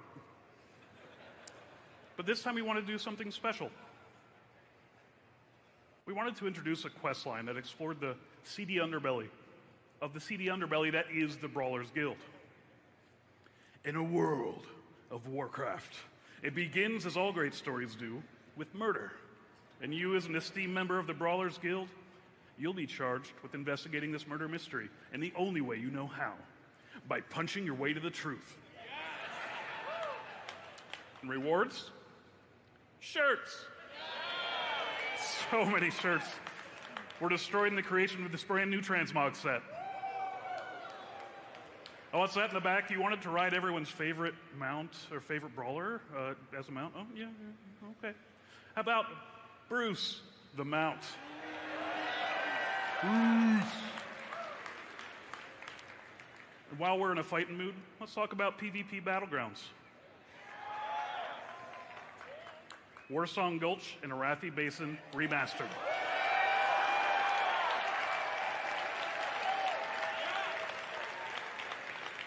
Now, of course, we're doing visual updates to make the entire space beautiful. The sky is not the limit. It will actually even look better. But we're preserving the spirit of the original as well as painstakingly maintaining the PvP balance down to the very geometry of the terrain.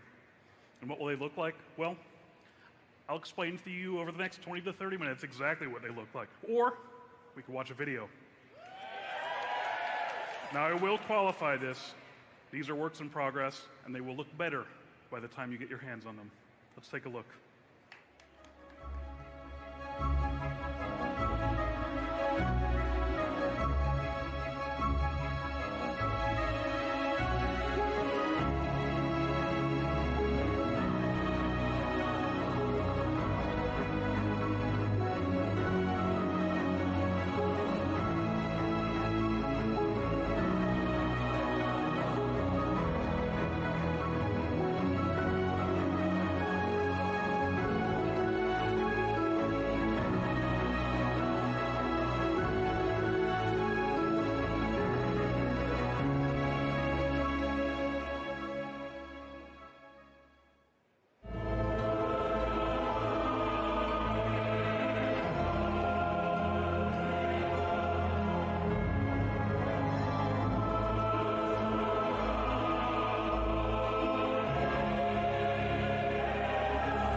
conspiratorial whisper.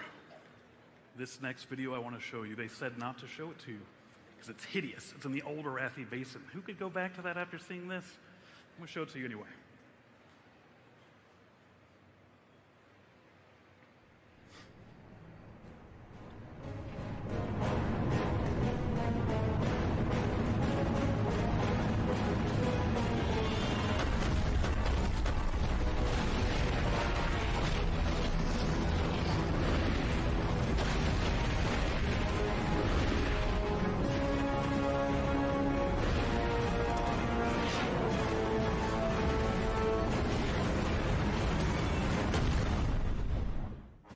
Now, what if I were to tell you that was a group of players fighting against non-player characters?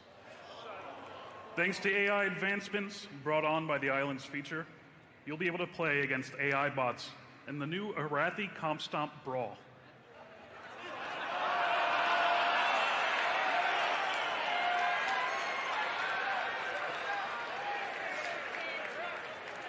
$825 and beyond. Well, it's going to exist, but I can't talk about it yet. Well, Schwader, why'd you make such a pointless slide? Very astute of you, fictional front row fan. I did want to show you just one more thing. New character models for both the Goblin and Worgen.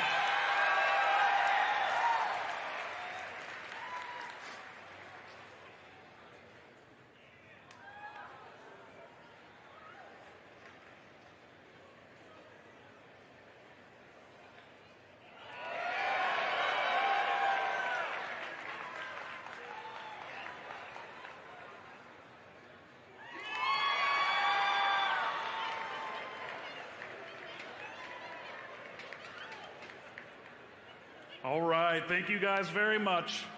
Now, without further ado, please put your hands together for the Baron of Battle Pets himself, Jeremy Muffinus Fiesel.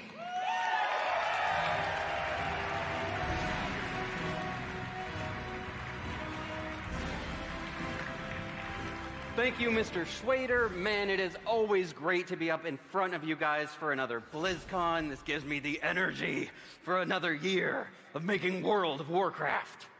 We've got a lot of awesome content coming your way in Tides of Vengeance, in patch 815 and 825.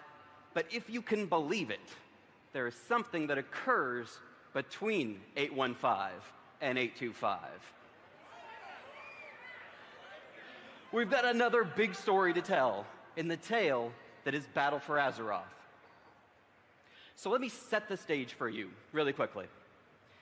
Following the raid on the Zandalari capital of Dazar Lor, both sides are reeling. We've lost troops, we've lost champions, we've lost a lot of ships, and we're sort of licking our wounds and trying to figure out what the next move is. It is at this moment of weakness that the Naga make their assault. Across all of the shores of Zandalari and Kul Tiras, they make major attacks, dragging people under the waters. Something evil is going on deep in the seas.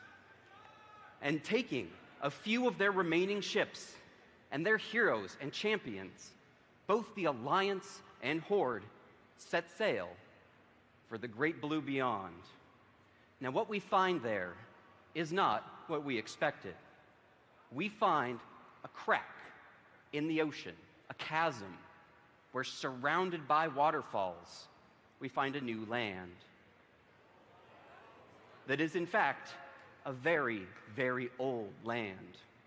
We're going to Nazjatar.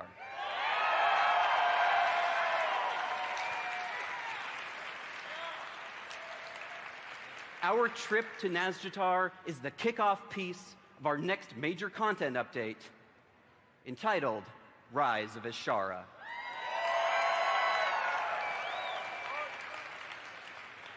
So let's dig right into the continent of Nazjatar.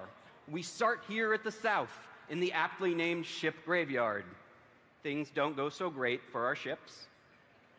And we'll work our way up north through the beautiful coral and kelp forests. We'll get to see the ruins of Zinashari and some ancient elven architecture.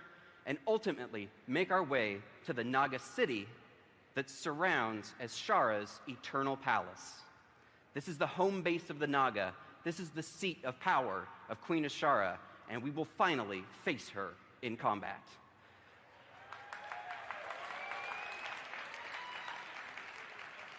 So let's talk for a second about the finer points of what you're going to be doing in Nazjatar. First, of course, we've got awesome new major story quests. We're going to head in here and take the fight directly to Azshara herself. We've got new friends to meet along the way. For the Horde, you will be meeting this beleaguered group of former Naga slaves that have been holed up in a cave just barely trying to survive.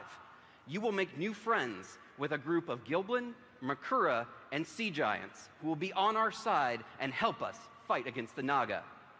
Now for the Alliance, you're going to make friends with a deep sea tribe called the Ankoan that you see here on the right. This group has all but been wiped out by the Naga over the generations, and so few of them remain that they know they can never raise their tribe in population again. So those of them that remain have dedicated themselves to spending their life slaying Naga.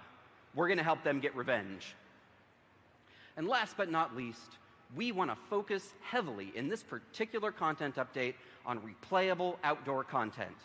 If you liked Suramar, Argus, Timeless Isle of Thunder, the Molten Front, we're even reaching back to our favorite parts of the Burning Crusade and Auchindoun's outdoor towers to grasp all those cool pieces of endgame systems and overlay them over the top. Our goal is that over the course of playing through Nazjatar, you've got new things to see every day. Of course, heading down into the depths that are owned by the Naga and Azshara, we will be meeting tons of brand new foes. Some of them have more old gaudy influence than others. Like this guy, Eyeball Jellyfish. I love this guy. And we will also be seeing the elite units of the Naga, of Azshara's units, including this powerful new Naga warrior and spellcaster.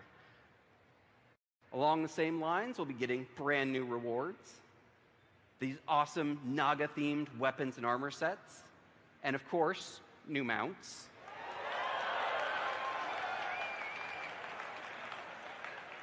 Now, for those astute mount collectors in the audience, you might notice something a little strange about this crab. The thing you hold on to is facing sideways. The crab walks sideways. It's 2018, we did it.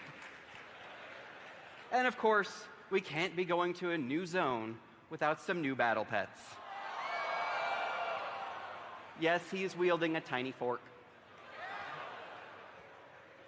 All of this culminates in an assault on Azshara's eternal palace, the entry of which you can see here with this brand new bioluminescent Naga architecture.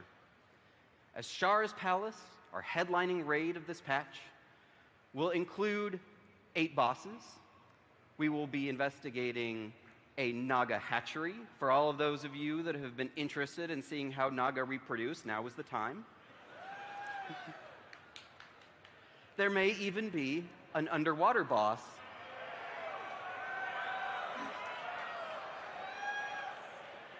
Really can't wait to hear your feedback on that one.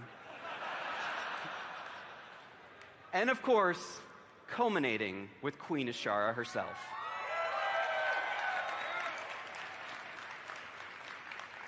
It's a very exciting and gorgeous place to go. This place hasn't seen air in thousands of years. For the first time, you're going to get to see things that feel like they were dredged up from the seafloor. We've got a real quick video to show you. Please keep in mind, all of this is a work in progress and will undergo changes before it hits live. Enjoy.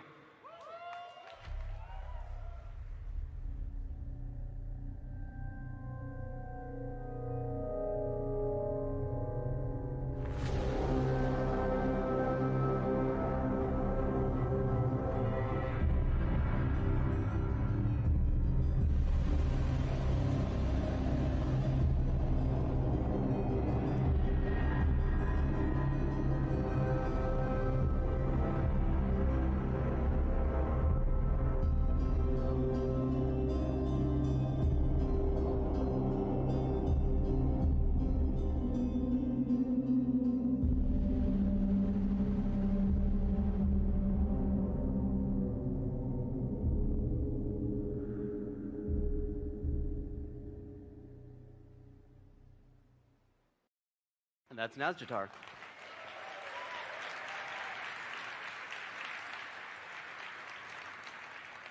Got a great shot of the kelp forest here. This is a piece of our concept art. But Nazjatar is not the only mystery that we're going to be exploring in Rise of Ashara. If you were an Alliance player that went through Tiergar's Sound, you may have encountered this gentleman. A gnome that has been trying to figure out what's up with this crazy gnomish technology at this rusted vault. And he's been trying to get this vault door open. When you log in to Rise of Ashara, the door is open. And inside, we will find a transponder, a radio signal, that uses technology the likes of which no one's ever seen. So, of course, the gnomes and goblins jump at the chance to figure out where it's pointing at. Yes, this is a gnome and goblin adventure.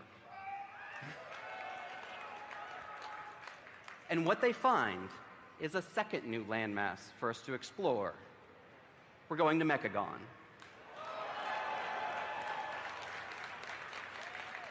The ancient lost city of the gnomes.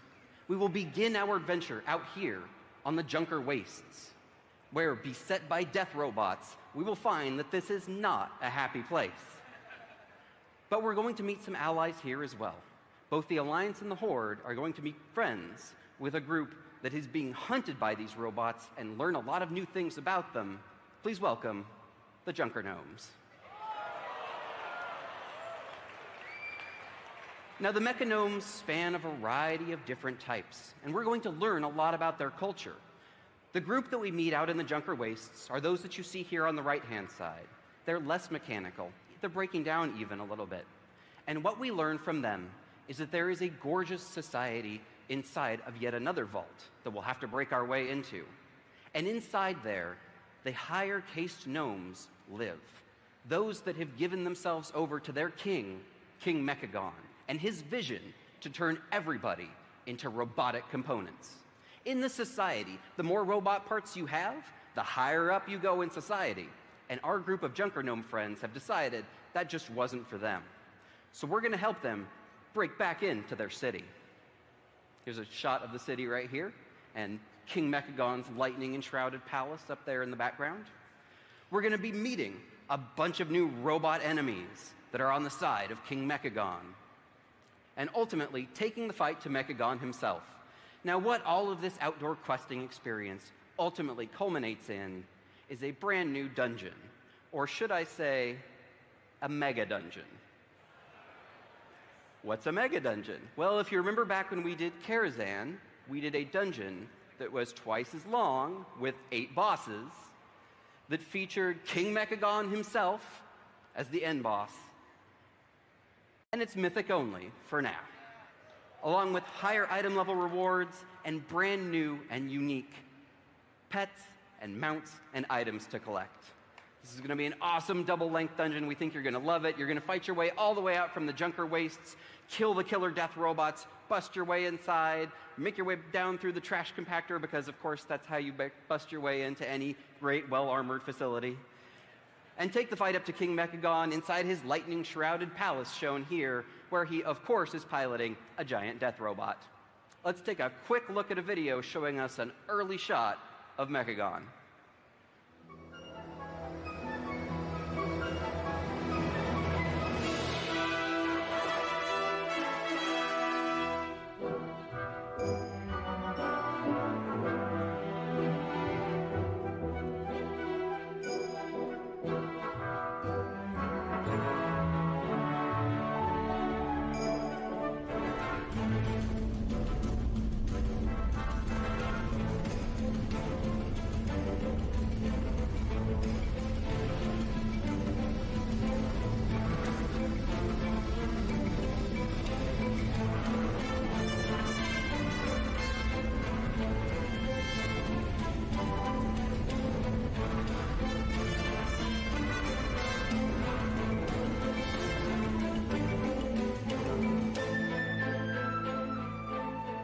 That is Mechagon.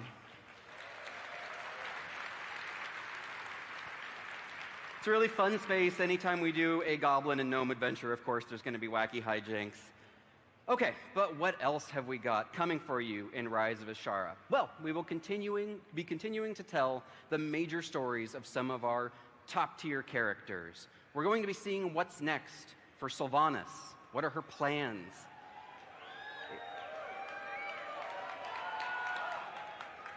If you're a lore hound, you may notice we have a couple of things sprinkled in this talk that you may notice are a little interesting. We'll be seeing what's next for Saurfang, who you saw earlier today. And on the Alliance side, Jaina and Anduin continue to be the linchpins of trying to stop Sylvanas' evil plans. And we're going to be checking back in with Magni to see how the whole healing the world thing is going. Spoilers, it's not great. We're going to work with him. It's going to get better. If you liked the heritage armors that we showed off in Tides of Vengeance for the dwarves and the blood elves, yes, please, yes, they're awesome. We love doing these awesome lore hits for some of our classic races, so we're going to be doing 2 more in Rise of Ashara. For the Horde, our ancient allies, the Tauren.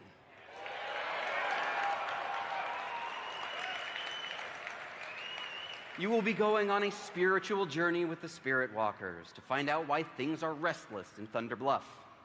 And for the Alliance, we couldn't be going to Mechagon without taking one last check-in with our diminutive friends, the Gnomes. Of course, as a gnome, you're going to be blasting the heck out of a whole lot of trogs with a spaceship. And if you're a gnomish engineer, you'll notice that for the first time in a while, you get goggles that you can put up on your forehead. Okay, what else have we got coming in Rise of Ashara? Well, oops, sorry. Can we go to the next one? No? Next one? Technical difficulties? Okay, go back, go back. Back one more. Don't look. Thank you. Oh, we've got more island expeditions coming at you, like Ian was talking about. We've got a lot of great systemic improvements, including a doubloons vendor with pets and mounts and tricorn hats coming in Tides of Vengeance. We will be continuing to add new island expeditions in Rise of Ashara. The first one, which you already saw. If you were a huge lore hound, you were probably wondering, where was Crestfall, a Warcraft 2 map that was part of the Cold Tyran group of islands from way back when? This was the island in Warcraft 2 where you very first fought dragons and griffin riders. We're going to be heading back there, and you will be seeing some of the remnants of what happened during that fight way back in the day. And on the other side of the spectrum, we're going to a place called Snowblossom Village. This is a small Pandaren town, nestled away in the hills, where they've been farming for generations and fighting back against their evil enemies. The Verming are making a return, our awesome rabbit friends from Mists of Pandaria. May even see some Shadowpan show up, too. Let's take a quick look at our new islands.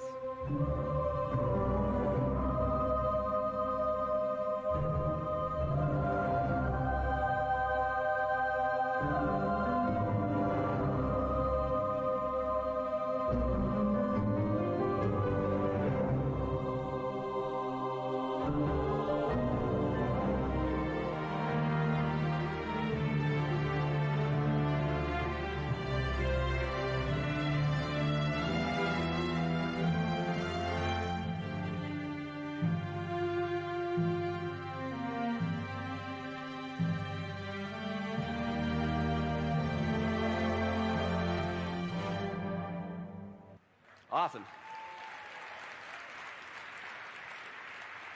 So this is a shot of our brand new Warfront coming in Tides of Vengeance, and in Rise of Ashara, we'll make another advancement to our Warfront system for all those of you that have been wanting to play along with your friends on Warfronts, that have wanted to have a higher difficulty thing to play against, that has large group content when your raid is down for the week. We will be introducing Heroic Warfronts. This is 10+ players. Bring whoever's in your guild and is online at the time. We've got new mechanics, new commanders, and with a higher difficulty and higher item level rewards, you're really going to have to make sure you head back and defend, or you might find yourself on the losing end of a Warfront. For all those that like PvP, we will be introducing a brand new arena. Amongst the clanking, whizzing gears of Mechagon is Mechagon Arena. And of course, flying is coming back along with it. A whole lot of great new mounts, including the Bee, the Griffin, and these awesome mechanical parrots.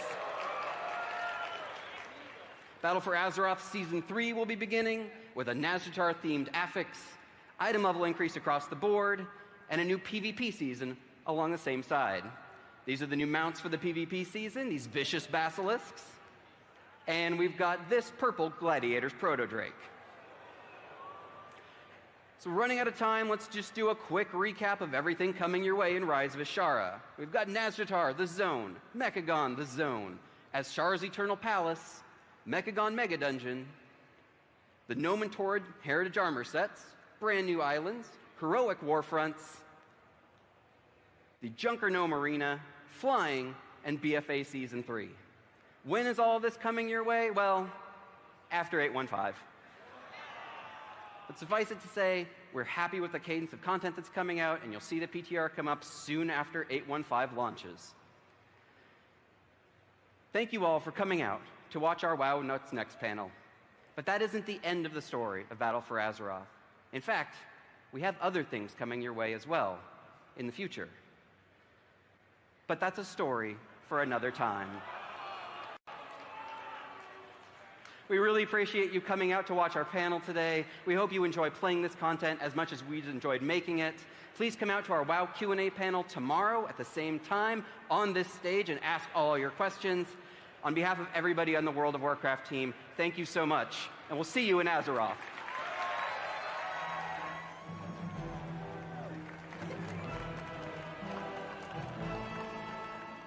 Welcome to Build a Panel, World Creation in WoW. Time, boys.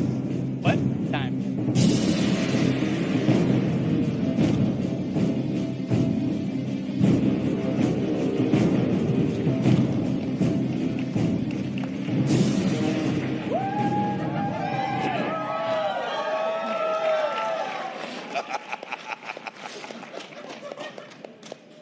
Stories. They are what bind us together. Since the dawn of time, mankind has been telling stories. Sitting by the dancing lights of campfires, weaving original tales of love, intrigue, horror. You see, man is simply a walking story. People are all stories, just waiting to be read. But some stories, my darling, some stories leap out and grab you like a great snake until they slowly consume you, until the imagined reality of your mind is cracked. Some stories bore their way into your brain like a drill, twisting and twisting and twisting and twisting and twisting until they become a part of you, till they become your world. Now, you may think this is a story of horror, but I am merely a gatekeeper. It is my duty to open the portal to that other world. That world has become your world. Say its name. Say its name. Say its name. Azeroth. This is Build-A-Panel. I am Mr. Wren, and there will be story. In a series of online votes, we came to you, and we asked what you wanted this panel to be about. You voted, and you chose World of Warcraft. We then came to you, and we asked what you wanted the focus of the panel to be about. You again voted, and you chose world building and lore. We then asked you to choose a question that we would pose at the end of the panel. That question will be posed at the end of the panel. We then asked you who you wanted to host the panel. You chose me!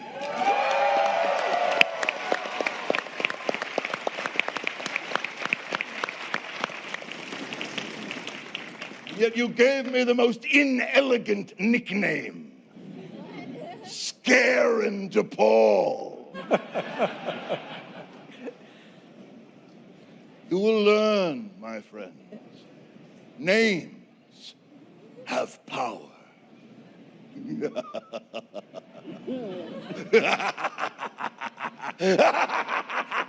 Please welcome now 3 very powerful names on today's panel. Principal level designer on World of Warcraft, Gary Plattner. Lead level designer on World of Warcraft, Jim Chadwick. Senior game designer on World of Warcraft, Steve Burke.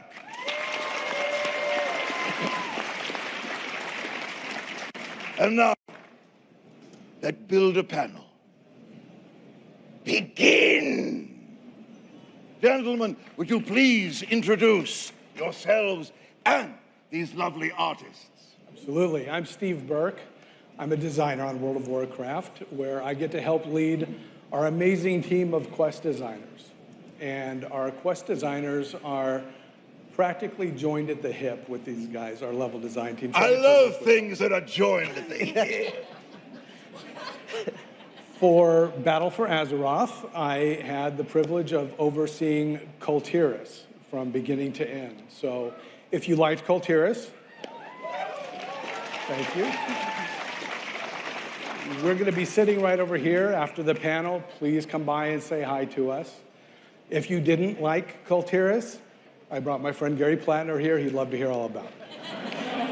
That's right, yeah. Please come and see me. But my name is Gary Plattner. I've worked on World of Warcraft from the beginning, actually. I've been here for 19 years. Most of that time on the art team. Thank you, my family. One fan. And thank you. Thank you. Yeah, most of that time I've been on the art team, but for the last 3 years, I've had the privilege of being a level designer. I think it's the best job on the team. It's good, honest work. Yes, you can get it. It's good work. It's good work. And I get to work with my very good friend, my very old friend, Jim Chadwick. Thank you. I'm Jim Chadwick. I'm the lead level designer for World of Warcraft. I've been with the team also for about 19 years. It's really interesting that I guess people ask you what you do for a job, and it's kind of hard to describe. So it's great today that we actually get to show you how we take something that Steve Burke and his team has put together and make it visual, so you can actually see the visual storytelling, whether it be someone that's broken down to the car that's blown off the side of the road to something that's a little bit more dramatic, like Proudmoore Keep. Anyway, decided to show you off. A question, gentlemen. Where do we start? Well, that's a great question. Good question. So with every zone, when we break ground, we do have some high-level story obligations that we like to put out there, some things that we want to accomplish with the zone, but we try to leave the vast majority of the work for the designers themselves so that they can explore and create and have ownership of that space. Kultiris was a little bit different. Kultiris was... I'm a little bit different. We're all a little bit different. Yeah, we work for Blizzard. What I mean by that is that Kultiris was not, we didn't start from scratch. Those zones had been in Warcraft lore since the very beginning. So we knew that this was going to be a kingdom of humans that set sail from Gilneas and became this hardy seafaring people. So we knew that about their culture. We knew that they had created the greatest naval fleet that Azeroth had ever seen. We knew that it was the birthplace of Jaina Proudmoore, one of our favorite heroes. So we wanted to tell a special, intimate story there.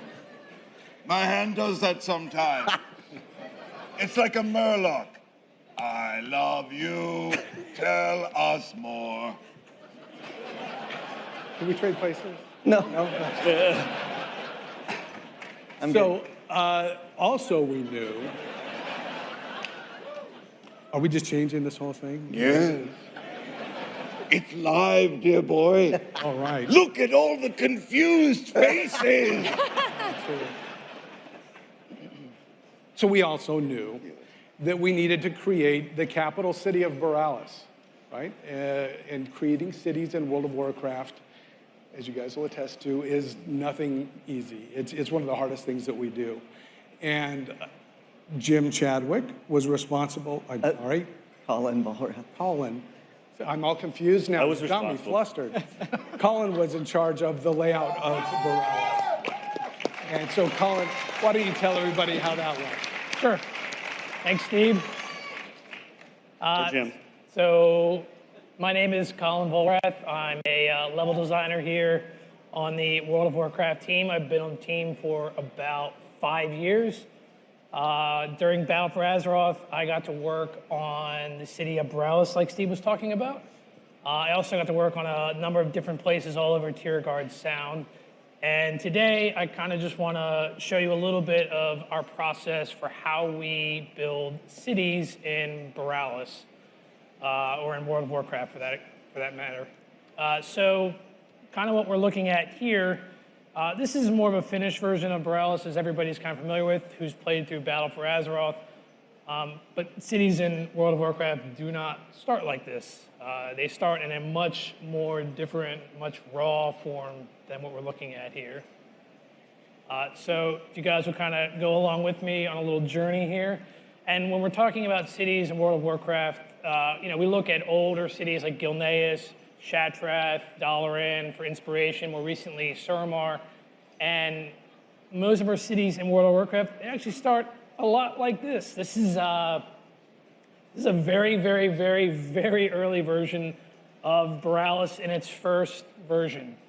And it's real simple here. We're looking at these red lines where they were meant to represent roads, and the green spaces were meant to represent just districts or places of interest as you move around the space. When you're designing, do you listen to music at all? All the time. What is your favorite song or tune or genre of music to put you in the mood for design? I actually listen to a lot of old game music, like 8-bit, 16-bit. Really? Yeah. I did not expect that answer. Please continue. Yeah. So from this, we quickly then move into sort of a second phase. And what we're doing here is we're trying to nail sort of 3 big bullet points. And the first one is flow. And that's how you progress through this space as a player, right? How does it feel? When you stop and you take quests or that kind of stuff, do we like the spacing between what we call POIs or points of interest? And then from this, we also have a sort of a second thing we're trying to hit, which is scale. And since this is we're talking about a human city, right? Scale is a huge part of that because it needs to feel like a medieval city, a very classical space. So that was really important with this. And then from this, we'll then quickly kind of move into the last version of this, which is where we're actually taking those scale block pieces and we're going to actually start bringing in finalized assets from the art team. These are the same buildings. This is the same shot that I was just showing you guys to try to line up shots. We're trying to line up a shot here with Proudmoore Keep. And this is to kind of hit the third bullet point, which is the vibe and the theme of the space. And that's my process. What did you want the vibe and the theme of this particular space to feel? Well, so like Steve was saying earlier, with Coltiris, the vibe here needs to be, like you can almost taste the salt in the air. This is a naval city, a naval power, so their town needs to reflect that sort of style when you come through here. So it needs to feel like a hearty place, a very homey place. You wanted to feel very lived in, very popular. Yes, we absolutely wanted to feel like when you came here, they had already been here for a very, very long time, and you're stepping into their space. Excellent. So, tell me, have you ever gone in the real world, perhaps to Europe or perhaps somewhere, that inspired you to create streets like this, visually? Sure. We look at references all the time. I've been to England a number of times, but for this city, we looked at a lot of places in France. We looked at cities like Hamburg quite a bit to try to get some of the Famous French town of Hamburg. So we looked at a lot of different older medieval cities for inspiration. Excellent. Are there any statues or points of interest we might find that would surprise us? Probably not. I can show you kind of some of the process for how we would start bringing in something like that. Please do. So for instance, here we have this sort of middle center district of town, and we could bring in a statue here of Dalen very quickly and kind of orient where we want him to be positioned in this center square. Am I right in thinking this is a Proudmoore ancestor? This is Dalen Proudmoore. This is the Grand Admiral of Coltiris. So It's Jaina's father. Jaina's father. His father. Jaina's having a very big year this year. He is. You seen that statue downstairs? That's my favorite statue. Yeah, really nice. That instantly. So, Mr. Wren. Yes. So you can see we go through a lot of different processes starting a zone, and every level designer starts a little different way. So let's look in on Josh. Let's have Josh introduce himself and show us what he's going to show us today. Sure. Hi, everybody. I'm Josh Navarro. I'm a level designer on World of Warcraft. I've been making games for about 10 years now. I've been a prop artist. I've been an environment artist, but being a level designer is by far my favorite. And that's because I get to create beautiful worlds for players to enjoy. So I'm super excited to show you guys how we create those worlds. So this is the very early stages of the Underrot. You might have seen it in Battle for Azeroth, which is a dungeon. Or the Underrot, which is a dungeon. Battle for Azeroth's expansion. But what you can see here is that I'm just focusing on making a really cool composition in the beginning. So I do that by grabbing these blocks and really just moving them around. And I'm thinking maybe this stuff will be a building, and maybe these will be a tree. And I'll copy these places around. And I want to make sure that I'm creating a cool composition and also a really cool and fun place to run through. So I want to call out the roads as a very beginning step. I'll do that just by keeping it loose and making these marks here. And that way I can pass this off to Quest and we can play test it and make sure this is all locked down and usable before we move on to the art phase. And really quick, let me just show you what this looks like after we replace all this blue block stuff with actual art. Yeah, we're just trying to figure out our basic spaces, how big something should be, if it feels right. It's really size is what we're trying to That was figure out. interesting. It did reflect the moldy atmosphere of this cavern. It looked like, soon you will know be. when you have yogurt and you pull it off and there's that water at the top? It looks like that what you were doing. Yeah. You were like doing the yogurt water level. What flavor of yogurt do you like best? Strawberry. Strawberry Yeah, is yeah, the winner. You just put it in. Josh, tell me, was there a teacher that inspired you? Yeah, I had a teacher in school and college that really helped me, so that was awesome. I think I didn't really get it until I met him, and then I was able to move forward. You want to shout out their name? Sure, yeah, his name's Nick Marks, yeah. He's Teachers cool. are important. It's very important. They set yeah. us on our path. Totally. Am I making you nervous? A little bit. Mission accomplished! You're so close to me right now. Josh is uncomfortable.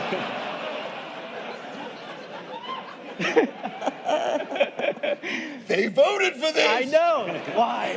Never let them vote for this!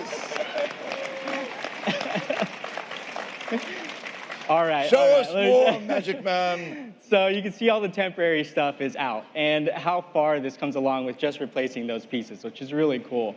Another thing that I've done is added more detail to the terrain. You can see our terrain here, which is pretty cool.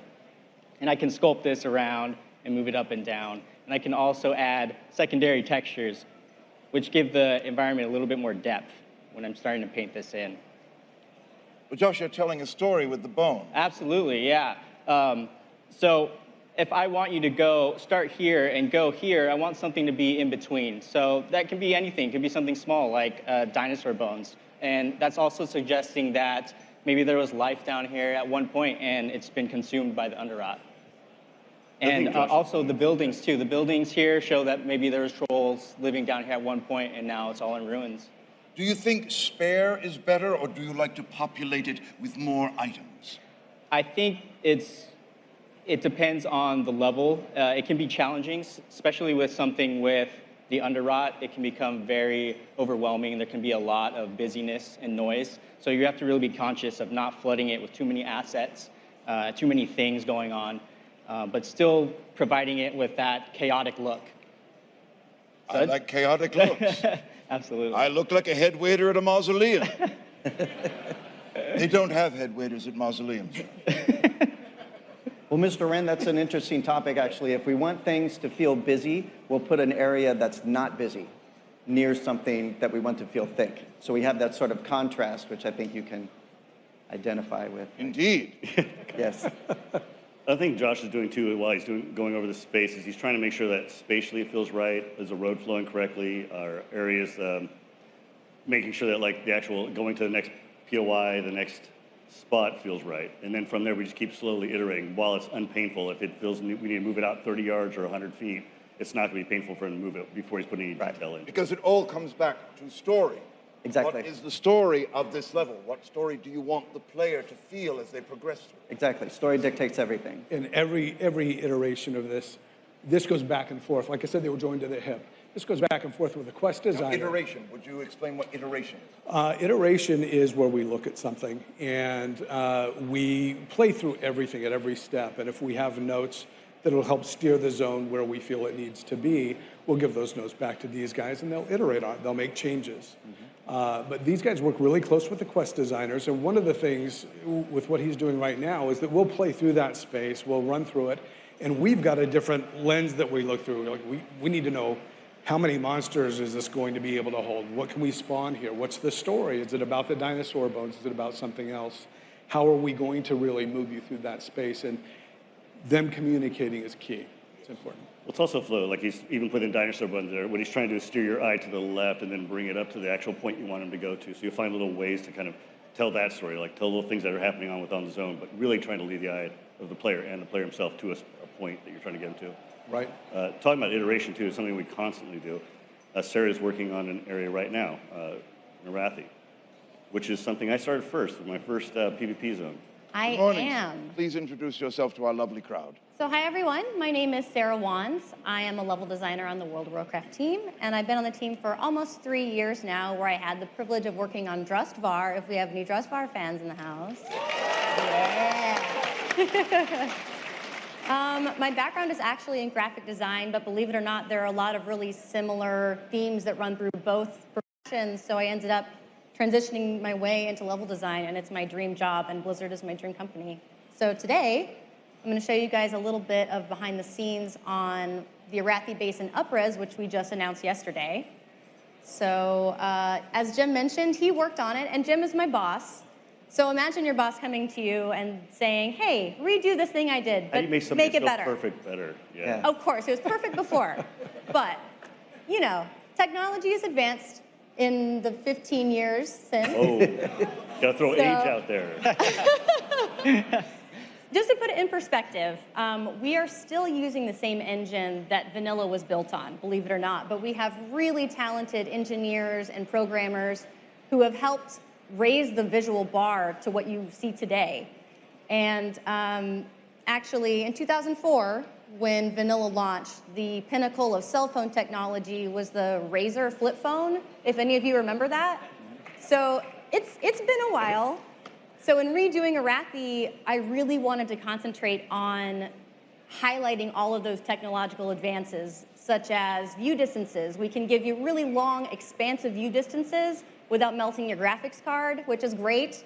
So I really wanted to make sure to keep everything true to Arathi, the feel of Arathi, because it's always been one of my favorite battlegrounds for the Horde.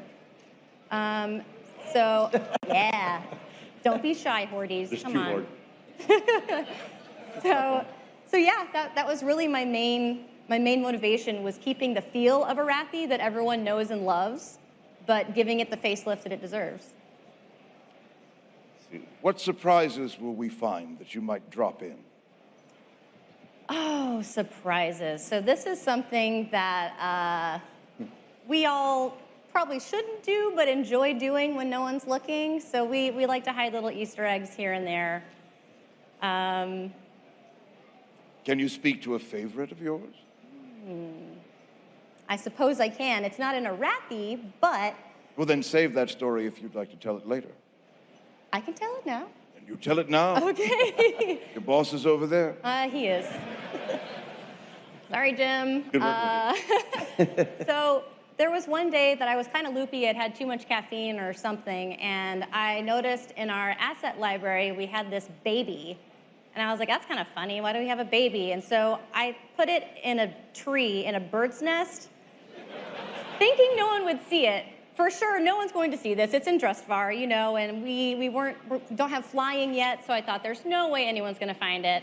And then I go on Reddit one day, and you guys found it. It's like, all right, okay, they found the baby in the tree. Did they give the baby in the tree a name? I didn't. Do you guys want to? Please give the baby in the tree a name. Red. There it is. Red! Perfect. Baby in the tree. Baby in the tree. Tree baby is now called Ren. Yes. He is cursed with that shameful, shameful name. And will carry on my lineage. So when you visit the baby in the tree, share a moment, share your pity for tree baby Ren. Tell us more, tell us more, tell us more. Well, so here you can see we've got original Arathi that Jim did so well the first time, of course. And then there's Diet Iraqi. Original Ryaki. So what I really started with was, as I mentioned, the view distances, really wanting to open up the space and make it feel like the Scottish Highlands that the original vision was trying to capture. So I'm going in and I'm really simplifying the shapes in the mountains. You can see the original was a bit more busy. And we've learned a lot since then. We've gained a lot of technology just even in our painting tools, we have a lot more options in level of detail, and our environment artists do such an amazing job giving us these new trees, assets, any kind of new tile set that they paint to really keep the same vibe of Arathi, but helping to fill in these big spaces and keep it more simple. Do you find that the angle of the tree or the amount of moss, that will affect the story as well? Tell a different visual story? Oh, sure. If we're trying to lead a player in a certain direction, we might tilt a tree a little bit to the one way you want to go, or sometimes a trick that we do is we create some kind of archway, a visual archway over a path, because I don't know why inherently people just feel like they want to go through that doorway. So we use that a lot. Do we know why? I don't. I don't think generally, it's just framing. It's trying to find ways to get, focus the player, this is where you want to go. Usually it's a path, lighting, all that kind of thing. And you have the innocuous areas on the side that you just don't care about. But so we have set this up, but our next question is, of course, what does happen next? Yes. Well, constant iteration. We're constantly going over the areas, make sure that, does it feel good? Is it a desert? Does it feel right? Is it something we're repeating too often? If it is, then we'll often change something. Like Gorgeron, it was all these vents, these thermal vents that turn around about 4 months in the process. We decided it should be a jungle. And so we put a little jungle atmosphere in there. And it's just ideas that whether it's something breaking up the monotony of a zone or just coming up with something that's a little bit more interesting. So yeah, it's just part of the iteration process. Yeah, sometimes we're so sure about what we want to make. We'll have a great idea, and we'll do a concept, and we love it. And then we build the zone, and we love that. Then we run around in it, and we hate it. We don't love it. Sometimes you need to build something to know if you like it or not, or if it's working or not. So we do call that process iteration, and we're very proud that we're able to do this. Since I've been here, I know we've shipped probably, or actually canceled more games. I think we can still say that, canceled more games than we've actually shipped. So not only will we iterate on little crates or little zones, sometimes entire games, we're not quite sure they meet that level. So we're doing that constantly, and we love that process. It's all part of storytelling. Will you ever save something, an idea or a visual image that didn't quite work in a particular level? Absolutely. But might work in another? That's what makes iteration so, it's not like it's throwaway. everything is useful in some way. We've gained a lot of story knowledge making something, and then not really getting rid of it. We'll put it in our little box. It'll be a sub area. It'll be something we'll save for either a later expansion, maybe if it's a really good idea, or it might just be a hero piece. You've made a lot of quests, I understand. A few. Has anybody? It's on 4 quests so far. The Amber Seed quest, does anybody remember that quest? Amber Seeds? No? No, man, new people. Yes, a few quests. Yes. What was your favorite? What surprised you when you created it? Oh, wow. I don't know about surprises. So I also led on Suramar, which was not too long ago. You guys remember Suramar? Somewhat recent?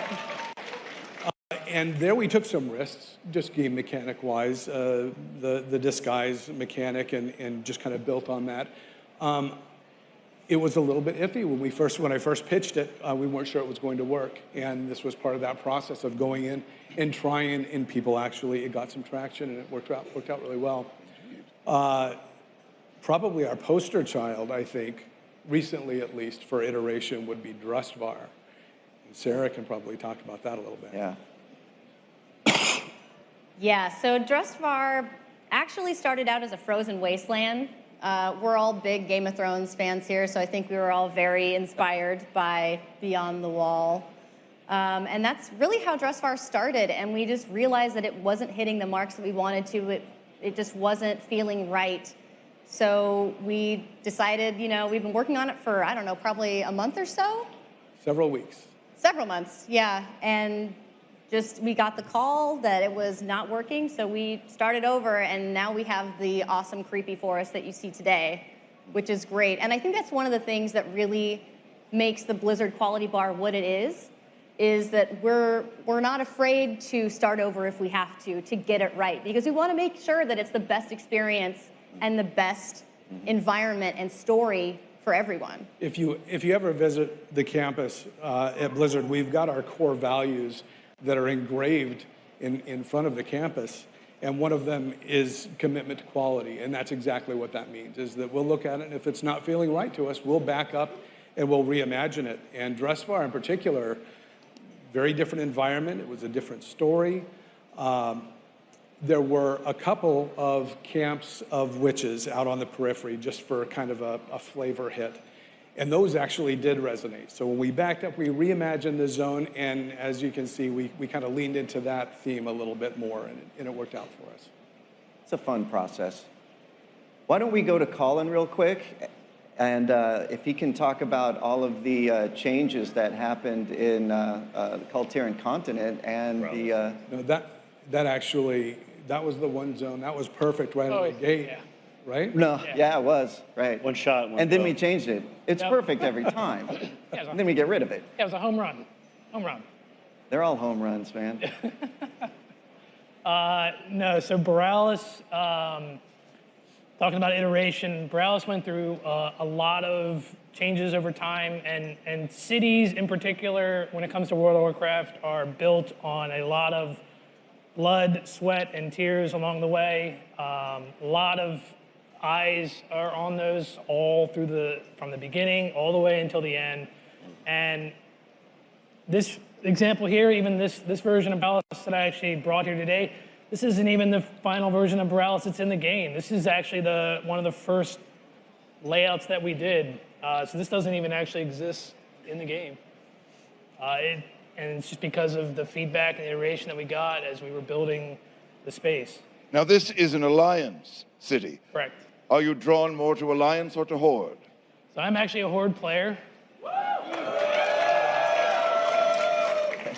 Yeah, there's more than two. It's always fun and interesting and challenging to work on something that you're not actually, factionally aligned to, but ever since I actually started working here, I did level an Alliance character. I played through Gilneas to get a feel for that space, because I think it's important for level designers to have a balance between both factions when because you're not always going to be able to make Horde spaces all the time. You're going to be asked to do all kinds of different things. Now, Colin, no one's going to hear this. Smoke bomb. They didn't hear this. Did you ever sneak a Horde graffiti in an Alliance city? There might have been one that was then removed. Oh! Yeah. Earmuffs, Jim, earmuffs. Don't listen. He didn't hear. There was a smoke bomb. Yeah. It was in Stormwind. Really? Yeah. And he got caught. Yeah, it got found. Oh. There's where Varian's tomb was. There was a horde symbol. Really? As if someone snuck in and painted it and then snuck out. So I had to build Varian's tomb, which was fun because like I got to go back and work on a vanilla space. I got to build out that memorial garden space, which was awesome. But I had to then also try to sneak in a little horde symbol painted underneath, and it got found out. Oh. Yeah. But it's an idea that may be saved for another level. You never know. Smoke bomb dissipates. No one heard that, by the way. So going back to iteration with Borealis, like Steve was talking about with Suramar in particular, with Borealis, one of the big things that changed over time with this is we had to add a bunch of, we call them safe roads for Alliance players. We wanted to have very easy navigable ways for players to kind of get in and out of the main hub without having to, aggro a bunch of mobs along the way. And in this version, the entire city was hostile, just like it was in Suramar. And we didn't want to have you put on a mask again, so we had to come in here and basically bulldoze whole sections of the city and add in these safe avenues for players to kind of come and go. Very interesting. Yeah. But going back to the other point that I was talking about earlier, we already had nailed down our vibe and our theme. We had kind of nailed down the atmosphere of the space. We just had to rework the first part, which was the flow and the layout and all that kind of stuff. So Fascinating. it's part of the process. It's all part of the process we call Azeroth. Did. Yes. I'm just going to stare at you for a long time, Colin.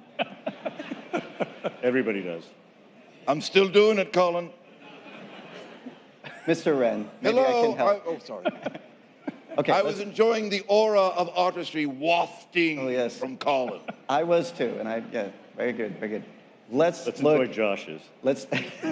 Speaking of the aura of artistry. Lots of changes happened to Underrot, and I'd love to see what Josh had to deal with some of those big changes we went through with that zone. Yeah, the Underrot went through a lot of changes. Iteration is just super important for every step of the process, every step of the way. And Underrot was actually supposed to be a zone, and we pitched it that way several times, and it just wasn't working. And instead of forcing it, we just kind of shelved it for a little bit and then decided that it would work better as a dungeon. And so we reused those pieces to create a dungeon, and it works way better that way. Another example would be in Vol'dun. It's a lot of desert, and we were trying to think of ways to break up that desert, and we were thinking maybe we should throw in more jungle, more trees, and through all those iterations, we actually found out that hiding a little oasis in the middle of the dunes would work best for that breakup and add just that little bit of visual interest and really make it unique. Yeah, cool. Awesome. Thanks, Josh. All right, let's talk about my favorite part. Polish. Absolutely. It's where we actually get to tell, like, I guess, most of our story. The finish, the end of the story, how you polish. Yes.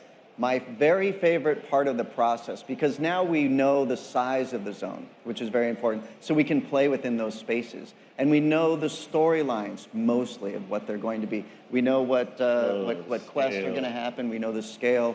So now is the time we can really put in that story detail, the small things that really make the difference. And it's really a time when we get to really see a small section of what the final piece is going to be. And that's very inspiring for everybody on the team, because now we have lighting coming in.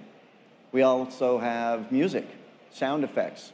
Sound design is something you may not think about. But with sound, we can say if something is dangerous or something is cold or any sort of emotion. It's half the picture, really. So all this stuff is happening in the polished section. So Josh actually has a pretty dramatic, different part of Underrot where you can see the final version, which really we had a concept of, but was never really visualized until Josh started to do the polished section. Yeah. Oh, it's gorgeous. This is like my favorite part as well. So I could just totally zen out doing this type of stuff. Yeah.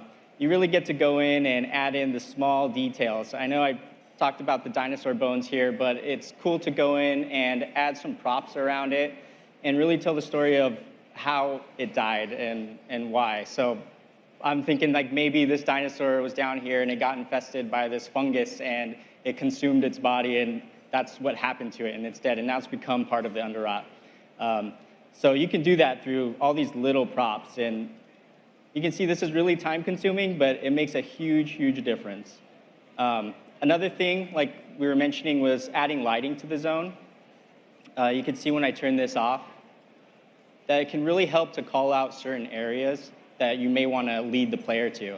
So I've added a little pop of color here, and I can go in and open this tool, grab one of these lights, grab one of these lights, and use it to highlight a part of the building. And so that really helps. And the very last step that I like to do is something that we call vert painting. And it helps to push these textures that we've painted down just a little bit extra. And it adds a little bit of depth. So you can see I can get a little more detail in this painting. And if I turn it off and on, you can see what a huge difference it makes. So this is without, and this is with. There's a difference. Really fun. And nice job. One of my favorite features. And let me just show you how powerful this tool can get. And we definitely don't need to do this at all, but it's just a really cool option that is there. Well, just to show how it works. Yeah, absolutely. We definitely don't want to do this. This is really heavy-handed, but I could literally turn this terrain into any color that I want, which is really, really cool. I definitely wouldn't want to do that. That would destroy the textures, but that's how far we can take it. Nice. Really, just to bring out the depth. Sarah has a slightly different process right now. She's working with the Arathi Basin, which was already kind of laid out, so we didn't have to worry about flow, the timing between zones, or between POIs, and also the scale of POIs. She had to come in and kind of up-res it, show how we do things now, what's the new style, what's the new take on how we not only use more props, but also use a lot better look. Evolved the look quite a bit. Go ahead, Sarah. Wow us with your magic. So, really a main issue that we wanted to address was what makes Arathi feel like Arathi, and how do we keep that feeling? And so we did work with the environment artists, the prop artists, the WMO artists, which are the ones who build our buildings, and everyone was all hands-on with making sure that we could take this to the quality bar that it deserves, because it's such a staple, and we really, really wanted to keep that same feel, but take it to the next level. Now, I know that you work a lot in computer. Do you prefer designing first with paper and pencil or always computer? We do a lot of paper and pencil. Sometimes, if you can't really think of what to do, it's good just to get in the editor and just start throwing props at things and trying to figure out what's working, what's not, what you're going for. So that's really, it's a super fun thing to get to do, a really fun process to get to experience. When you've done that, what surprise did you find? Did it ever lead to a surprise that you did not expect when you were just going from your mind, just designing? Oh yeah, all the time. And the really cool thing about our team, I think Blizzard as a whole in general, is how collaborative our work is. And so every week we, as level designers, have a meeting and we show what we're doing and we get feedback from each other, and we come up with the craziest, coolest ideas that just end up completely sending you in a different direction, but it's the best direction that you could have gone in. So it's really, really awesome being able to be surrounded and supported by such incredible peers and friends to help you get through that. And that is reflected in the game. It is yeah. a game in which you meet peers Hopefully. and friends, and yet you all are that.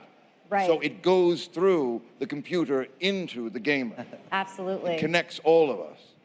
Absolutely Well done. does. Well done indeed. Thank you, Sarah. It's really interesting to see. We come out, like you said, we come up with these concept art pieces that shape what we think we want to see in these zones. We come up with demo zones and everything's feeling right. But a lot of times we'll come to these meetings and we'll see what we've kind of carved out. Right. And that sparks better ideas. And sometimes we'll head off in a different direction. And it's really, it's important that that's a safe place to work, right? Because we're all kind of pouring out our souls and like, hey, is this cool?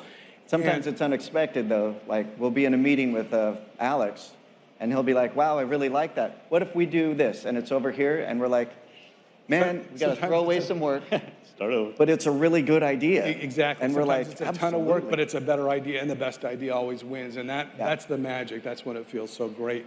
The best idea wins. Ego is out the door. Oh, you can't, right. Nothing is personal. The work we do here is not your own. It's what we're representing for the game and what represents the story the best way, right? If you felt things were personal, and I tell this to students a lot, your work is not your personal baby up there. We need to be able to tear that up and say something is no good. It's not that you're no good, right? Or you're whatever. The work could be better, and it's going to get better if you allow yourself to listen to those sorts of criticisms, right? It's one of the things working with new designers too, right? It really is that personal, especially I think with Quest, where you're crafting these words and this story to try to go along with these amazing environments. And we play these.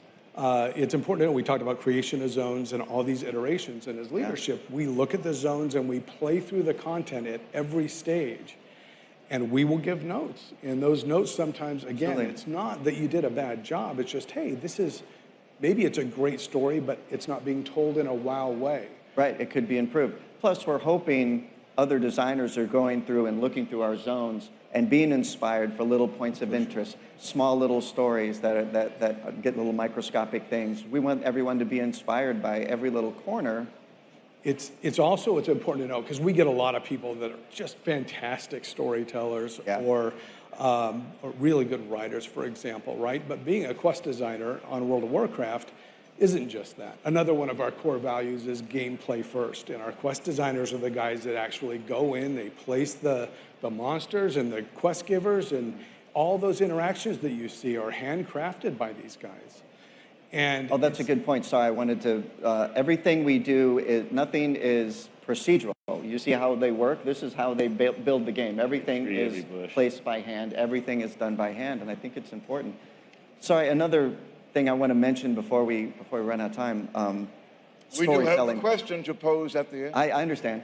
But we talk about storytelling, and I wanted to say that this latest expansion really represents the type of storytelling we had always hoped we could do in World of Warcraft.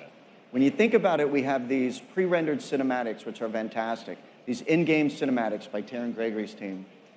All of our little storylines that the Quest guys can do little cinematics. The storytelling that our level designers are doing.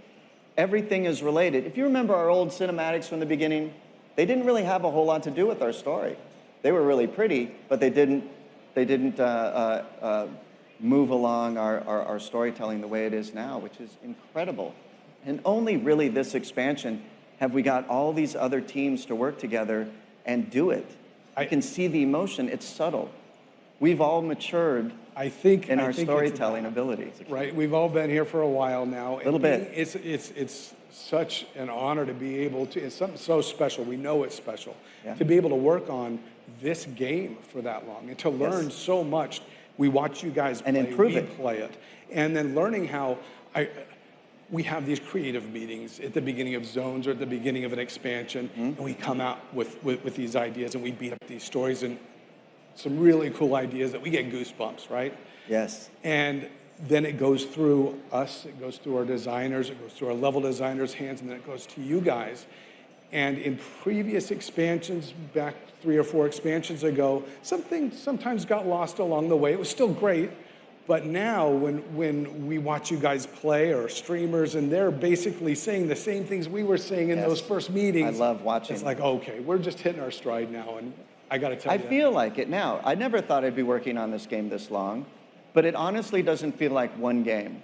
You know, every expansion is a new opportunity to tell stories a different way and to improve how we do it.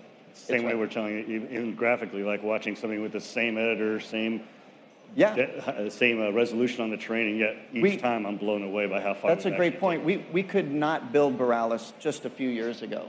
The way our level of detail, we call it, it's our ability to display more fidelity in the city than we could ever do. Borealis is the type of city we've always wanted to make. That sort of detail really wasn't possible before. Now we're able to almost let our level designers practically do whatever they want to if it tells the story.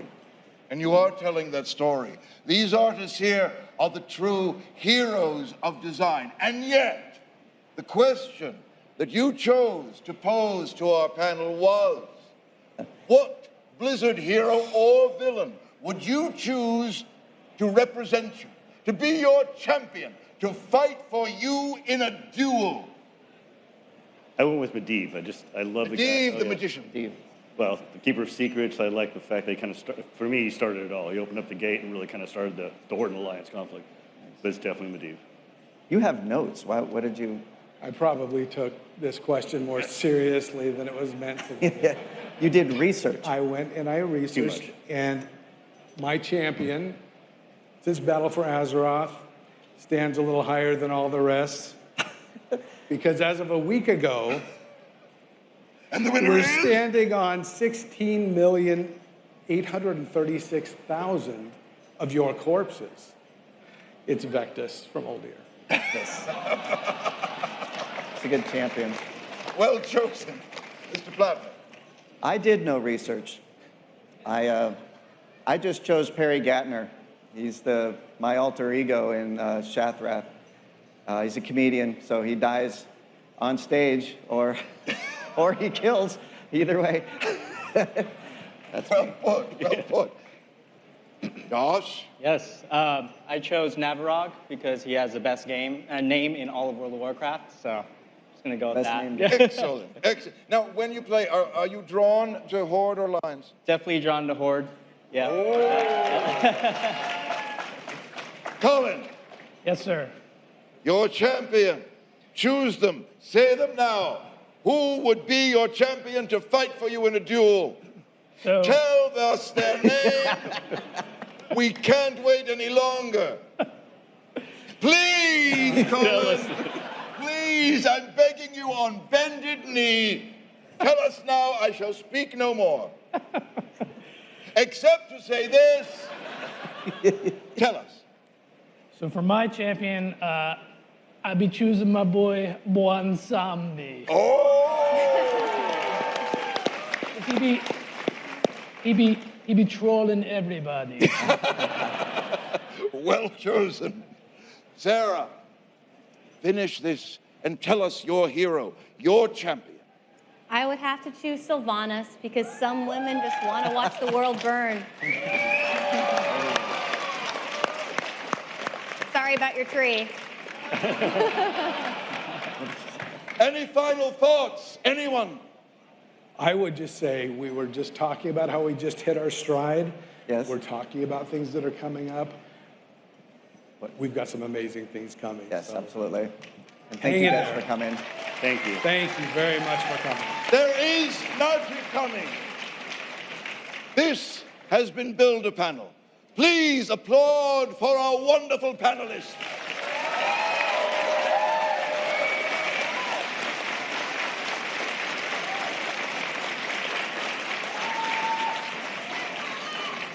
As an added bonus, a gift from me to you, you can meet the panelists after the panel.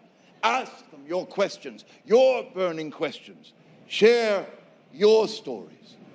For all of us here today, we are on that adventure. You're sharing the story together. This has been Build-A-Panel. I am Mr. Wren, and there were stories.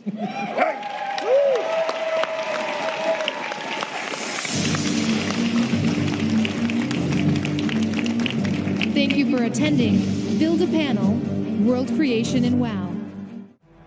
Welcome to World of Warcraft Q&A.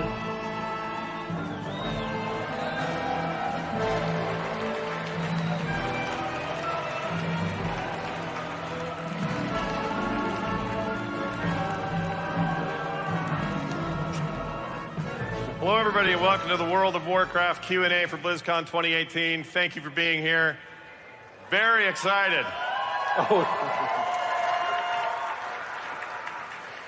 Big round of applause for our, almost said contestants. That's not right, is it?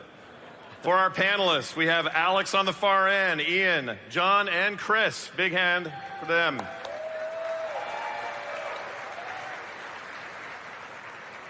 For those who are wondering who the heck I am, my name is Scott Johnson. I'm the host of the Instance podcast and have been. Thank you very much. Very kind of you. I've been doing it since 2006. Been playing WoW since 2003 in the Friends and Family Alpha. Yeah. And we established the world's largest guild at one point. They're still going strong. The great big worldwide community. Had some great interviews in the past. People like Chris Metzen and others. If you haven't heard the show, you should check it out. And this year, I got a Podcaster Hall of Fame award, and I would like to say that if it wasn't for World of Warcraft or the Warcraft community, it wouldn't have happened. So thank you all for that very much. I'm humbled to be here, and thank you, Blizzard, for inviting me.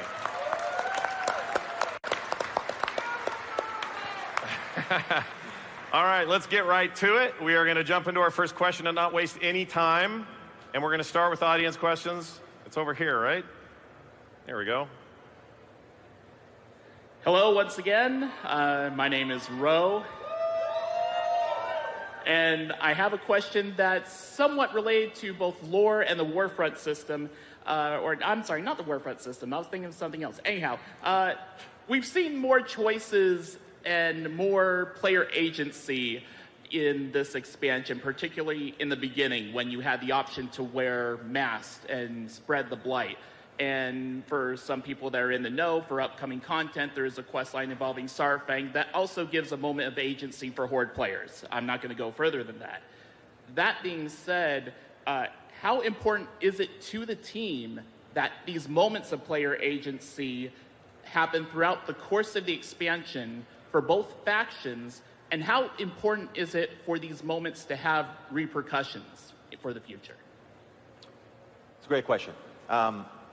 Moments of agency can only really happen if there are repercussions, because otherwise it doesn't really matter, right? And then you have to ask yourself as a developer and as a player, why did I even have to go through all this rigmarole? So for us, this is more of an experiment. I think we want to be careful about the number of things that we give you these choice moments for. Don't want to send you out in the field to collect pumpkins and ask you whether or not you want to collect the orange ones or the yellow ones. I think those are pumpkin colors. Because that's kind of a nonsense choice. However, if it's, do I want to back the Banshee Queen or do I want to back Saurfang, that's an interesting choice. That is your choice. And we want to make sure that we do have repercussions for the actions you've taken and that it does go somewhere. So right now what we're really kind of doing is testing the waters. And we want to make sure, though, anytime you are presented with that type of a choice, that it has, that it matters. All right, thank you. Thank you. Next up, next question. Thank you for that. Oh!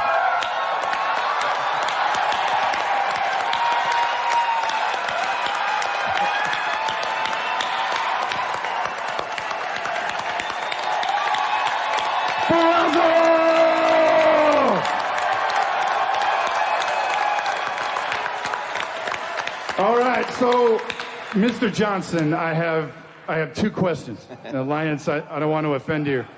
The first question is, Horde, where are you at? Good, I'm glad you're here. Oh, hell. Alliance, where are you at? Excellent, excellent. My question is on behalf of the Horde. Good Lord, everyone, can we have a round of applause for Alex's sexy V-neck? Look at that. It's one of the things I miss most about work is that sexy man right there. The second question is, when is the Horde getting its true war chief back?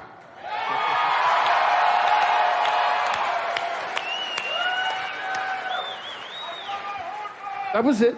Thrall? You're talking about Thrall? Thrall. Wait, who? Thrall? I think he means Thrall. Alex, you want to do that one? I could field it probably. I miss you. We all do. That's a great question. person I've never met before. I had no idea you'd be here. You know, I'm going to guess, I will surmise, there may very well be a job posting up soon on the Orgrimmar War Board looking for new war chief. I don't know. It might happen. And if there is, we'll call you.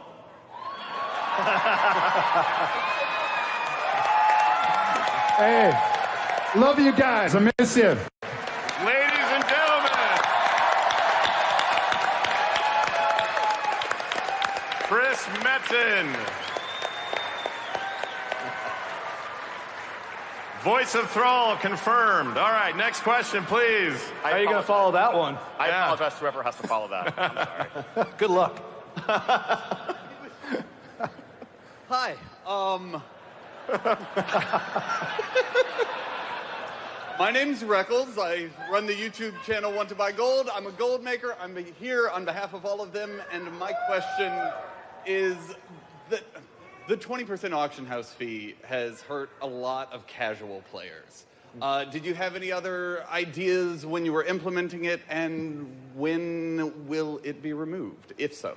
So the 20% auction house cut is only taken if you list an item and it doesn't sell. And it only applies to select stackable trade goods like flasks or herbs.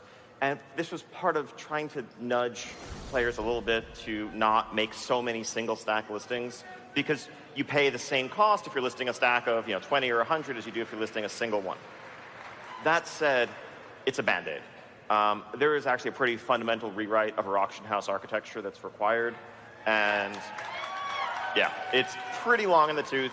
And I think as we've been able to increase concurrent realm populations over the years, we finally hit a point where actually one of the limiting factors on how many people we can put in a single realm at the same time is the auction house just crumbling under that load. So we're trying to just kind of pump the brakes a little bit, but we need to rebuild the foundations. It's something we're actively working on. Okay. And then at that point, there'll be no need for the Band-Aid anymore. Good. Thank you. Before I take the next question, it strikes me that the auction house fees, if people are complaining about them, not saying he was, but generally speaking, people don't want to spend more gold on more stuff. I just have a recommendation. If you haven't played Classic yet here on the show floor, go be reminded what it's like to not have any money. 1 gold, take you a long time. All right, next question, please. Hi, my name is Wayne, and the question I have, will the items in WoW Classic, will the transmog be added to the live Battle for Azeroth account on the shared Steam account? Like the removed Diaphy's armor and the various other items.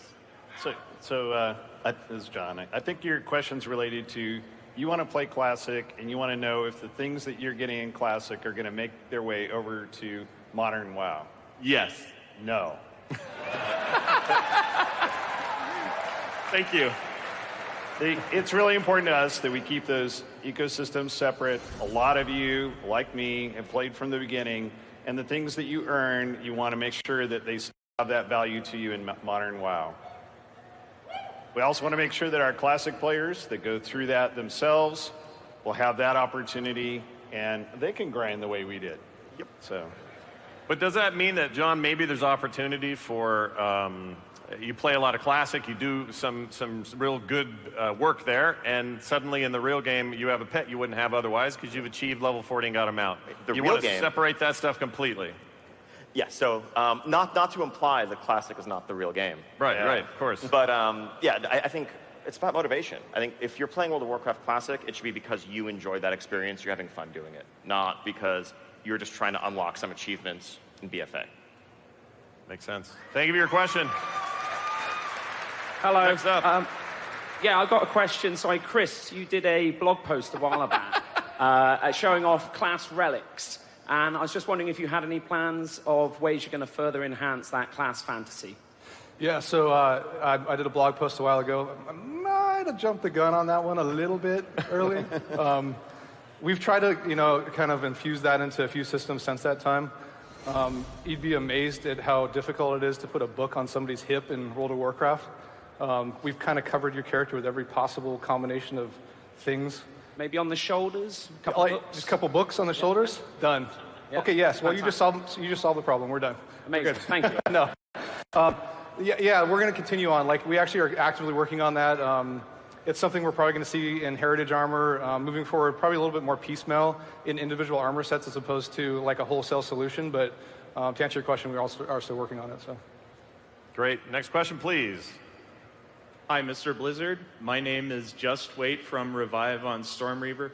Please don't mistake me for the Just Wait from method. I'm an NA knockoff. It's spelled W-E-I-G-H-T.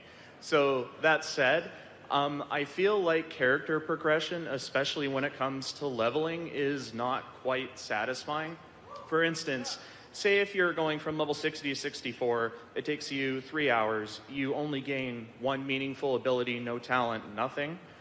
Wouldn't it be better to just implement a level squish so you gain one level in those 3 hours and you gain one ability? So even though you're playing the same amount of time, it just feels psychologically better. Yeah, I think it's a great question.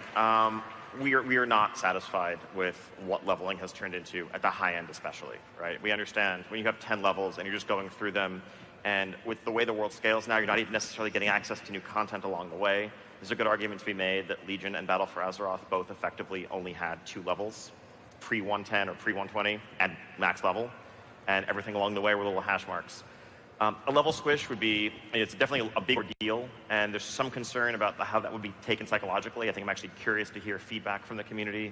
There's something about logging in one day, and you're like, wait, I used to be level 120, and now I'm level 60, and now I have to re-earn 65 or 70 or something. What does that even mean?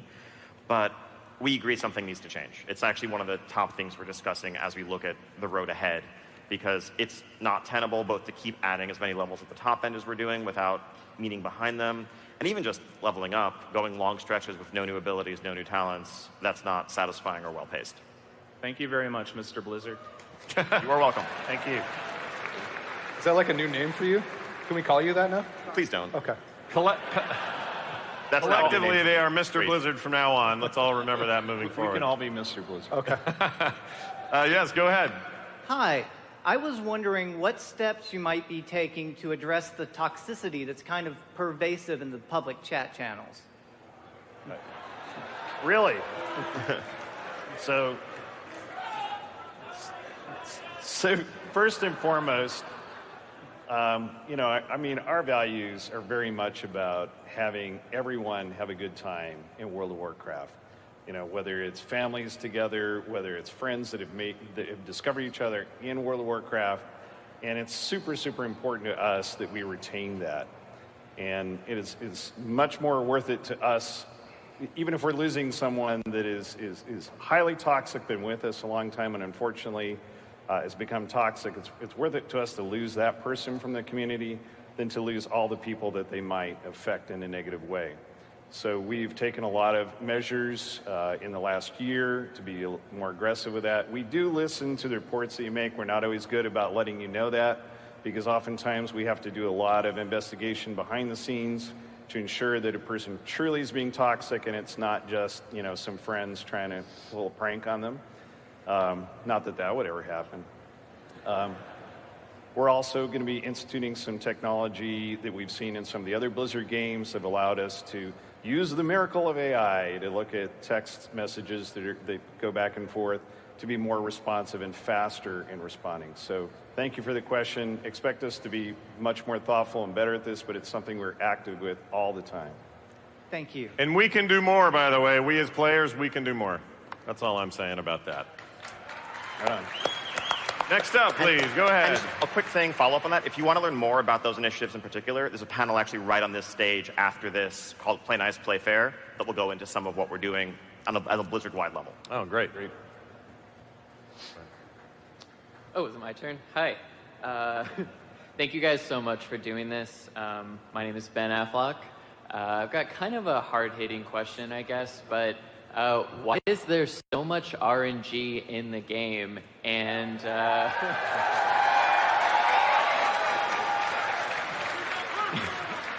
And do you have plans to, I guess, sort of move away from that, where the time that we spend, we know we're working towards something and we can actually get that thing? Yeah. So, definitely a concern we hear a lot. I think throughout the history of World of Warcraft, we've always tried to strike a balance or find a way to navigate the waters of delivering rewards and having goals that you can work towards. I think our concern with something that's just completely deterministic, where things are on a vendor, there were times back in the day where to get a set piece, you had to both get a drop and grind a certain number of emblems or badges in Wrath in order to buy that item. There's a point where you can just actually mark the date on the calendar where it's like, all right, 13 days from now, I'm going to get this, and then 10 days later, I'm going to get the second piece, and 5 days after that, I'll get this. And there's no excitement or reward along the way. It's just steady progress towards a goal. That's not, I think, the world we want to live in its entirety. The flip side, obviously, is one where nothing feels predictable, nothing feels certain. That's a problem also. And frankly, that's been part of WoW from the start. I think in the very early days, much less loot drop than did today, and the challenge was generally, yes, there was a fixed item, but you might literally never see it. Like in Burning Crusade, my guild was killing Gruul the Dragon Killer literally for like 14 months trying to get a Dragonspine trophy to drop. We only ever saw one over the course of 40 consecutive kills. Now, in today's world, there's a lot more loot. You're much more likely to see the item that you want, but there's more variability within it. In Tides of Vengeance going forward, we're reintroducing a couple of vendors, notably for Azerite armor through the Mythic Keystone system, as well as salvaging or disenchanting gear. I think we've perhaps swung too far in the pure randomness side, and I think trying to pull back and find a middle ground where you can feel like you're working towards some specific goals, especially with important gear slots that are very crucial to fill, while there's still that chance of excitement where you don't know what a boss is going to drop and you're hoping that the thing drops and you're excited when it does, as opposed to really going into your raid night knowing, well, really, okay, I'm going to end up 20% closer to my goal, but there's no chance of anything cool happening along the way. It's actually a really good follow-up to that. There was a listener, or rather a questioner that was going to be here, couldn't be here, unfortunately is ill today, but he had this question, leads right into what you were saying. Can you put a smart loot system on our mythic caches? So, yeah, that's an area where randomness is very keenly felt because you're pulling from a gigantic pool of items. That's part of why we really focused one of our solutions to improving Azerite armor delivery on the Mythic Keystone system. Because, yeah, right now, if you want a specific helm, let alone a helm, period, there's no guarantee that any number of weeks of running Mythic Dungeons is going to give you one. So that's one piece. Another is, I think we've definitely discussed, we don't have anything to announce right now that we can implement, but it would be great to have some improvements in sort of not really bad luck protection, but streak breaking when it comes to seeing the same slot multiple times, because it's like, hey, the system already gave you a pair of boots. You probably don't need 2 more pairs of boots later on in the month. I think there's more we can do there. Yeah. We have a question about Azerite gear. Go ahead. Hi, I'm Zakul from Stormrage. Shout out to Zeros to Heroes. I would just like some more information on the future of Azerite gear. So how does the dev team see Azerite gear evolve and improve through 8.1, 8.2, and on? So with Tides of Vengeance, we have a set of improvements that we're looking to roll out. I think there's a few challenges with the current system. There isn't really enough choice within the gear that you get. You might get a piece of gear and feel like, well, okay, this just has one trait that's designed for the spec I want to use it for. I guess I'm going to pick that one. Thanks, Blizzard. Whereas in Tides of Vengeance, once Season 2 begins and beyond, you'll actually have 2 outer rings that contain a total of 3 traits, and so you can pick different permutations. You'll have much more ease of stacking 3 of one, mixing a few of another. If you want, you could actually get 1 point in each of 6 different traits to get the non-stacking benefits of those if you like. That also means that there'll be 3 times as many pieces of gear that have any single trait on them. So if you decide that there's a certain build that complements your playstyle, you can more readily work towards that. Now, we're continuing to add new Azerite traits. We are replacing some of the ones that feel, frankly, kind of lackluster, as well as just broadening the pool as a whole. And we're going to continue to do that as Battle for Azeroth advances. And then I think as get even further beyond Tides of Vengeance, we're definitely looking at additional ways to grow the system, including maybe adding more depth to the Heart of Azeroth in particular, and having some choices that you make that are meaningful within that, a bit more like the artifact weapons that we knew from Legion. Thank you. Real quick, there's been a lot of questions about Azerite in the last few months, obviously. The other thing we've seen a lot, and especially in questions submitted today, were about global cooldown. So many people asking questions for this Q&A are asking this question. Are you going to pull more things back off the QCD, or excuse me, GCD, the global cooldown? They really want that. Okay.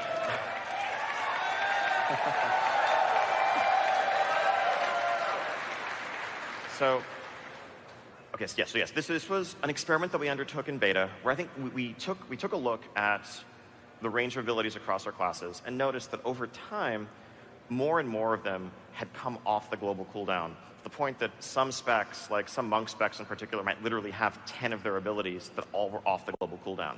We're also looking at the issue of offensive cooldowns and how they synergized, where often you would just talent into something new and add it as an extra line to your macro that was the same keybind that you'd had before with literally 0 additional gameplay. That's something so we started by pulling way, way back. And then quickly, based on an initial round of feedback, put some things back off the GCD. And we already have announced that we're in Tides of Vengeance. For Prot Warriors, Ignore Pain is coming back off the GCD. So I think where we stand now, we are pretty satisfied with the offensive cooldown portion of it. Where, yes, there are some specs that still give feedback that, I still feel like I need to push 3 separate individual buttons before I can really get into my rotation. We don't think the answer is to take all those back off the GCD so you just macro them into one button press. It's more a question of questioning the need for those abilities to exist, designing the class around them, or just changing them so they feel cooler and more powerful to push and have some clear effect, like dealing damage or exploding in a burst of healing. And it's not just like a state change that enables you to do better later. I think the biggest area, though, where we've heard feedback are some movement and utility abilities. When it comes to movement in particular, I think even though we gave a lot of these abilities a shorter half-second global cooldown, in practice, the concern isn't so much about being able to do something after you charge in. It's about being able to charge or heroic leap out after getting in that last-second execute and dodging the boss's AoE that felt very empowering that you can no longer do. We agree we're going to take those movement abilities back off the GCD in Tides of Vengeance.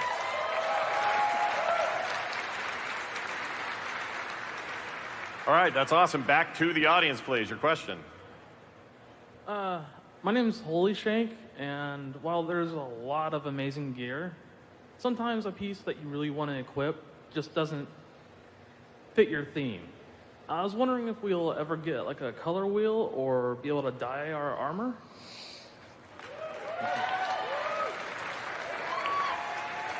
Yeah, Sounds like a question for you. Yeah, this has come up frequently, and like the big answer is not for everything, right? Not for every existing piece of armor in the game. And I need to give you a deeper answer. I got to art out a little bit, so please forgive me for the long-winded art answer. But when you talk about color wheels and shifting color, you're talking about tinting. Tinting is somewhat antithetical to our approach of how we create color and textures in WoW. When we paint the textures that we paint them much in the same way that you would like a traditional oil painting. So there are all kinds of layering of, if you look at purple, it's not just purple, it's blues and reds, greens, contrasting colors, and all of that color information is what gives you depth. And that depth is what makes the world look as rich as it does. So the challenge there being that if we pull that out, I feel like Bob Ross right now. You are. The happy little trees are making color. Less here.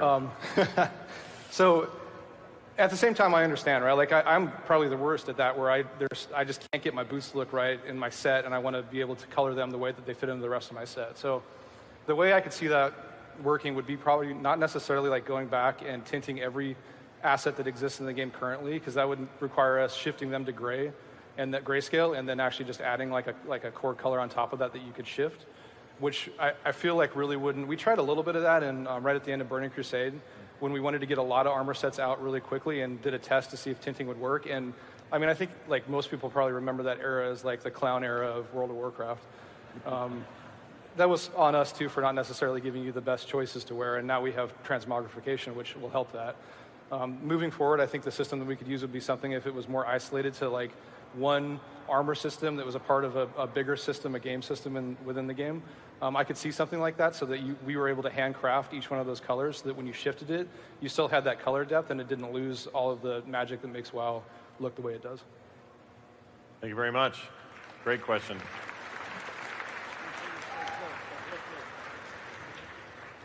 Go ahead. Hi, I'm Linkstry on Daromir. So, as you know, you've taken off a lot of situational abilities over time, a lot of niche abilities. And those are actually a lot of fun to me. So, if it results in the homogenization of utility, would you be willing to diversify the gameplay of specs back to a level that we saw in the Mists of Pandaria? So I think that situational abilities, I think, it can be cool. And they don't compete in the same way for your moment-to-moment mind share when you're trying to figure out what your core keybinds are, what you should press. I think we look at those separately than we look at the core rotational moment-to-moment gameplay. So we're not averse by any means to reintroducing or adding new abilities where it makes sense. I think the concern with some of what Mists and Warlords era talents led to was a lot of just repeatedly shoring up weaknesses, and that's that exact homogenization that I think you mentioned in your question. We'd rather double down on strengths and have classes and specs stand apart from each other, so they each have moments where they can excel, and moments where the people around them, where your friends, where your raid group, where your arena team, your battleground team, is saying to themselves, man, I'm glad we have an X, because they bring something special here, as opposed to, okay, let's get one of these 6 specs to fill this hole. Thank you very much. Let's talk about server population. Go ahead. Yeah, all right. With CRZ and phasing off the table for Classic WoW, how will you address server population concerns in Classic, both with caps and possibly with low pop realms? Okay, so for some folks who've been jumping into the Classic demo, you may have noticed that if you jump in with your friend, you're not necessarily always seeing each other in the same version of the Barons right now. That is sharding. There has been a lot of concern and discussion expressed around it on the internet. We understand. So first off, the demo is kind of a special case, right? Because it's not an organic world where everyone is spread out. It's literally every single character using a template being created in the exact same point in the world in Barons or Westfall. We leverage that tech to make the demo experience run more smoothly. Now that said, we recognize that launching WoW Classic poses a couple of unique challenges. Unlike launching a traditional game that's brand new, where you can assume that everyone who is jumping in there on launch day has the intent to at least explore playing it long term, we expect that early on with Classic, there are going to be some people who are there, die-hard dedicated, they're racing to defeat Ragnaros and Onyxia. There are going to be others who just want to check it out casually. They just want to see what all the fuss is about. They want to see what they missed. And our concern is, I think exactly as you suggest, what's that going to look like? What's that going to do to realm communities as sub-server populations may dwindle over time? That is where we are looking at using sharding in a very limited way. We understand, and I understand completely, that sharding is antithetical to the concept of a cohesive Classic community where you're competing over limited resources. When Lord Kha'Zix is up and guilds are racing to defeat him, there needs to only be one Lord Kha'Zix. If you're trying to get, if you're trying to lock down the thorium veins that spawn in limited sections of the world, you should be competing over limited resources. That said, the first few weeks, when everybody is packed into Valley of Trials, when everybody is packed into Elwyn, we think we can use sharding there in a limited, time-limited way to solve the initial launch day load problems, while making sure that in the long run, as server communities solidify, there's a healthy population and a single world for everyone to live in. Thank you. Thank you very, very much. Next question, please. Hi, I'm Pixel from the Barracuda Death Squad on Tichondrius. Yesterday, we just announced that we're going to be having Mechagon coming out. You guys explicitly mentioned that we're going to be actually having the goblins and the gnomes. I believe you said team up. I don't know if you said if they're going to have a beef. But, hey, whatever works, right? There's going to be explosions, so it'll be great one way or another, right? So, one of the things that I did notice, I am a Cata kid, so I came in with Gen Greymane, the Worgans, of course the goblins. I play only goblins, which leads me to believe, hey, where are my goblins at? The gnomes, not so much. I don't like you guys. All right, hey. I'll see you in Mechagon. But I noticed that Gen Greymane is obviously getting the spotlight a lot lately, especially in Battle for Azeroth and, of course, of Legion. I was wondering, will we we be seeing any sort of development on the backstory of Gallywix? How has being part of the larger horde kind of affected him as a leader? Is he just this two-dimensional money-grubbing dude that, you know, we can't really trust as far as we can throw him, which is a kind of far. It's pretty far, Granted, but if you're a gnome, how about that? So, but we will be seeing any more development on him, any more development as far as like what's his attachment to his people type of thing? That's a great question. I think he's a three-dimensional money-grabbing character, frankly. I like that. Thank you. But it's a good identifier. You know, when they finally let me make the Pleasure Palace an actual Pleasure Palace, when that day comes, we will have all of Ajara covered with his skyscrapers, and you will fully be able to experience the goblins as they were meant to be. But until then, we're going to look into it. Yes. All right. But I like my idea. That sounds amazing. That's a See? good one. I'd quest in there all day. Absolutely. There's no question in there. All right. If we're getting Ajara, though, what's happening with the cannon? That's all I need to know. Are we firing that? No? Right? That's an amazing I ask that every day, quite honestly. What is happening with that cannon? How do you make a big cannon and never fire it? Foolish. We're going to fire that cannon.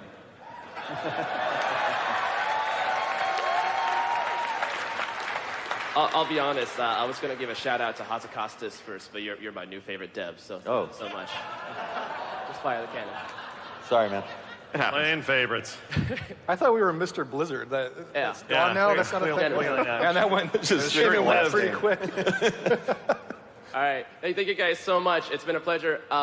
Before I go, I have one last thing I have to do. Okay.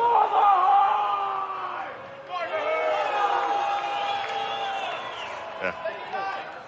I think he just wanted to live there and like just stay there for the rest of the day. All right, next question, please. Hi, I'm Maruna from the Harlequin Gang and the Choice of Nyalotha. Love you guys. And I know you get this question every year, but can we, in regards to transmog restrictions, can we ever expect more freedom when it comes to transmogging into different types of armor, different armor classes? Yeah, can my hunter ever wear priest armor, for example? I mean, if you want non-functional, I mean, I kind of want to. really low armor, but no. So some of that is about class fantasy. It's about silhouette. It's about, you know, when you see a human wearing plate mail, you can draw certain inferences about who they are, what classes they may be, and then once you see them take a couple of actions, you learn a bit more about them. So that's why those restrictions have existed really from the start. It's also a little bit of a, you know, it would be kind of a one-way street because cloth wearers can't use plate at all, period, whereas plate wearers can technically use all armor just because of how skill specializations work under the hood. And so it would be like this weird boon for warriors and paladins, but literally do nothing for mages and priests. That said, we have been loosening those restrictions in certain places with cosmetic armor sets, notably the heritage armor sets that can be used by a given race no matter what class you are, which give you a chance to earn a distinctive look that may differ from the regular gear available to your class. And we're excited to keep introducing new heritage armor sets as content updates roll out. Looking at other transmog restrictions, I know you asked about armor, but I figure I'd throw in there that we're actually, in Tides of Vengeance, going to make you able to transmog over fist weapons with an array of one-handed weapons. Woo! So, one step at a time, chipping away at those restrictions. Sorry, we still can't fix wands because wands are weird and they actually do range damage with unique animations, but for now, fist weapons. Okay, well, I look forward to seeing how much looser you can make those restrictions. Thank you. Thank you. All right. Hey guys, my name is Rez. Shout out to the BNC. That was Chris Messens earlier. All right, my question. How are you going to differentiate between what Sylvanas is doing and Garrosh did? So between Garrosh, yeah, what's the difference between Sylvanas and Garrosh at this point? Well, these are my favorite kind of questions. You're welcome. The kind I can't answer. Well, the story's not done. and there's much left to discover. There's much left to explore. And yes, I'm going to tell you, wait and see, and of course all of that. But I will say this. If I were Sylvanas and looking at what Garrosh had wrought across the world, I'd probably think Garrosh was an amateur. Agree. Long live the Banshee Queen. Yeah. Try not to show too much horde bias up here. Go ahead. Hello, my name is Drishnu. I am a proud Shadow Priest and Sylvanas supporter. My question is that this entire Horde versus Alliance, there's been a lot of struggles between the two factions. There's war fronts, which is direct zones, and island expeditions, which are races for resources between the factions. My question is, why, if we're on an island expedition or in a war front where we're directly against the other faction, why are the PvP talents not being activated? So, I mean, I guess, sorry if this is like, I guess, a technical, literal answer, but because you're not fighting other players. And I think, PvP isn't necessarily, it's not just Horde versus Alliance. Horde versus Alliance can express itself throughout outdoor questing, in the new Battle of Dazara lore that's coming in Tides of Vengeance, and more. I think PvP talents are specifically tailored to provide an array of options for fighting other players of regular, character classes, and apply even when you're the same faction, right? In Arena, you might be 2 Alliance teams or 2 Horde teams facing each other. I think we also think it's important that the abilities that are available to you not vary drastically based on situations that you're jumping into that don't feel very specific. Like if you are opting into PvP, if you go into a battleground or an arena, yes, you may have your PvP talents activate and a new ability or 2 become available in your bars. But when you just drop into an island or go into a warfront or enter an area of world quests where there's an assault active, that shouldn't be drastically changing out from under you suddenly. I think it's also part of why in war mode, we opted to turn those on by default in all situations rather than having them toggle on dynamically if you jump into PvP combat. A follow-up question to that is that there was an announcement of being able to do battlegrounds using the island expedition technology of the NPCs. Will the PvP talents not activate there then? Because we're not playing actual players? Good question. That's a problem with legalistic technical answers. We haven't determined for sure. I think we probably would turn on PvP talents because it's a battleground. That's a PvP brawl. And there, you're fighting against AI opponents that are a literal reconstruction of a Frost Mage or a Moonkin. And it's a Night Elf Frost Mage using, or Night Elf Druid or Human Mage using actual player abilities. Whereas in Island Expeditions, you're fighting Alliance adventurers that are maybe, they're a bit cleverer and they jump a bit more than regular NPCs, but they're not a literal WoW character class. All right, thank you. Quick follow-up on Island Expeditions. If I'm leveling a druid exclusively to 120 in Island Expeditions, do you consider me a weirdo for that? No. No. Do you encourage that behavior? Like, is it okay if somebody's leveling? That's fine. Yeah, that's why we made them available. Right. Once you unlock them, we actually buff the experience you get from normal expeditions. And quick plug, in Tides of Vengeance, we're also adding an account-bound item that unlocks flight paths, so that you don't have to worry about not having any of the flight paths and having to re-explore the entire world if you level your alt via Island Expeditions. So I'm not so weird after all. Next question, please. I mean, you might be just not for that. It's arguable, yeah. Hi, guys. I'm a Cindy from Mal'Ganis, and my question is, will there be a revamped Mythic Keystone leaderboard so we don't have to go to a third-party site? Yes. Actually, sort of. So it's basically, so the problem is the leaderboard still functions as a leaderboard, and I think being able to see the highest keys that have been done on your realm or in the region in a given week, that's still valuable, and that's not, that's the core functionality there. The challenge is that it's also the only window into your character's progression, and the fact that you do a Mythic 7 or a Mythic 10 on a high pop server late in the week isn't tracked in the leaderboard is a problem there. So by Tides of Vengeance, we're looking to just add that information directly to the armory profile. So that's similar to the history that you see when you open up your own Mythic Dungeon pane. You can see what your times for the week are or what your best times for the season are. That will just be available on a character basis. You don't have to worry about whether you made the leaderboard or not. Even if you do a Mythic 4, that will still be there as part of your profile. Thank you. Thank you. Hello, I'm another proud Shadow Priest from Crom US Lane Aragos. And my question is, low-performing specs get a bad reputation that persists long after they're buffed. Can you do anything to help Shadow, Shamans, and Ferals find their pickup groups?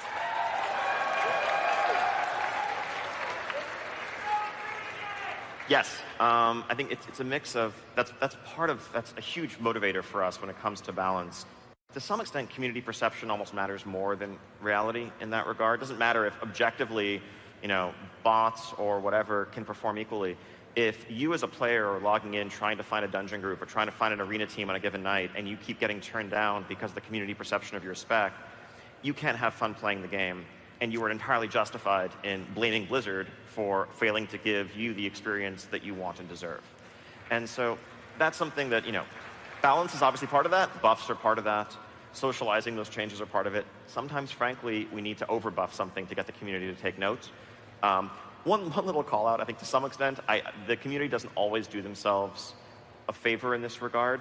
There's a fine line between lobbying for change and trying to get Blizzard's attention and constantly sort of putting down your own class, right? I think when class discords are constantly making memes about how they're all on the bench or they're all on suicide watch, someone else goes and sees that and they're like, well, if all the shaman are talking about re-rolling, I don't want one of those in my group. When actually they're like maybe 2 or 3% behind and could just use a little help. So members of the classes, members of the specs, try to look out for yourselves too, but we hear you. We know we need to take action when classes are falling behind, when specs are falling behind. Community input drives that a lot. Thank you. Thank you for the question. Thank you very much. Now, because you guys are so awesome and your questions are so amazing and mind-blowing, we literally have time for one more. And I apologize for that, but we're going to get to it and get one more question in. Please go ahead. Thank you so much. I'm honored to be here, so thank you. No pressure. My question today is, are there any plans or considerations to bring back tier sets or gear related of some sort to give definition of class identity? So I think I miss them. Sure. So I think within Battle for Azeroth, we're trying something different this time. It's a mix of the way the Azerite armor system plays out with material-based sets, but I think it also gives us a chance to give you a set of gear that, from a troll raid that feels like a set of gear from a troll raid. Or when you delve into Nazjatar and Ashara's Palace, getting an expression of what Naga armor might look like, so that it's very clear where that item came from, versus, what does a Naga expression of Death Knight look like, or Naga expression of Paladin look like? We stopped doing that after a couple of attempts, because it really muddied the waters a lot. Like, a Fel Mage set looked a lot like a Warlock set a lot of the time. That said, I wouldn't say that this is the path we're going to take forever, and it's quite likely that class-themed armor sets will see a return in the future. But for the time being, it's, I think, pretty cool to see a broader range of visual styles executed at a very high level of fidelity from our armor sets, from raids, from warfronts, and more. Thank you so much. I think I'm going to do one question from home. Let's see. Yurnariel from Europe asked a question that I think we can get to really quick here, and this is good because of the timing. Regarding Classic, are we staying on this patch forever, or will WoW Classic eventually get its own expansions? So a real easy one. Exactly. Honestly, right now, we're just focused on restoring and getting that 2006 original WoW experience in players' hands. Once the game is out there next summer, we'll do what makes sense. At that point, it's a full-fledged live service alongside Battle for Azeroth, and we look forward to updating it for a long time to come, and we'll listen to our players. We'll do what's right for the community, what's right for the game. Perfect. I want to thank everybody so much for being here. Thank you for sitting in. Thank you, panel.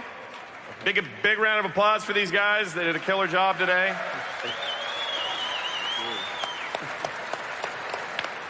It was a real honor to be here, to speak to you, to talk to those at home. I hope you have a fantastic and safe rest of your Blizzcon today. Have a great time, and we'll see you next year for another WoW Q&A. Oh yeah, one more thing.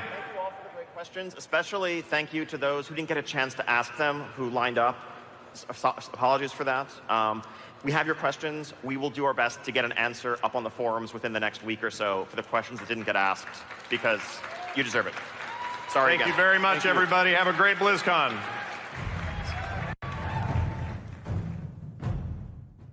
Welcome to the StarCraft II What's Next panel.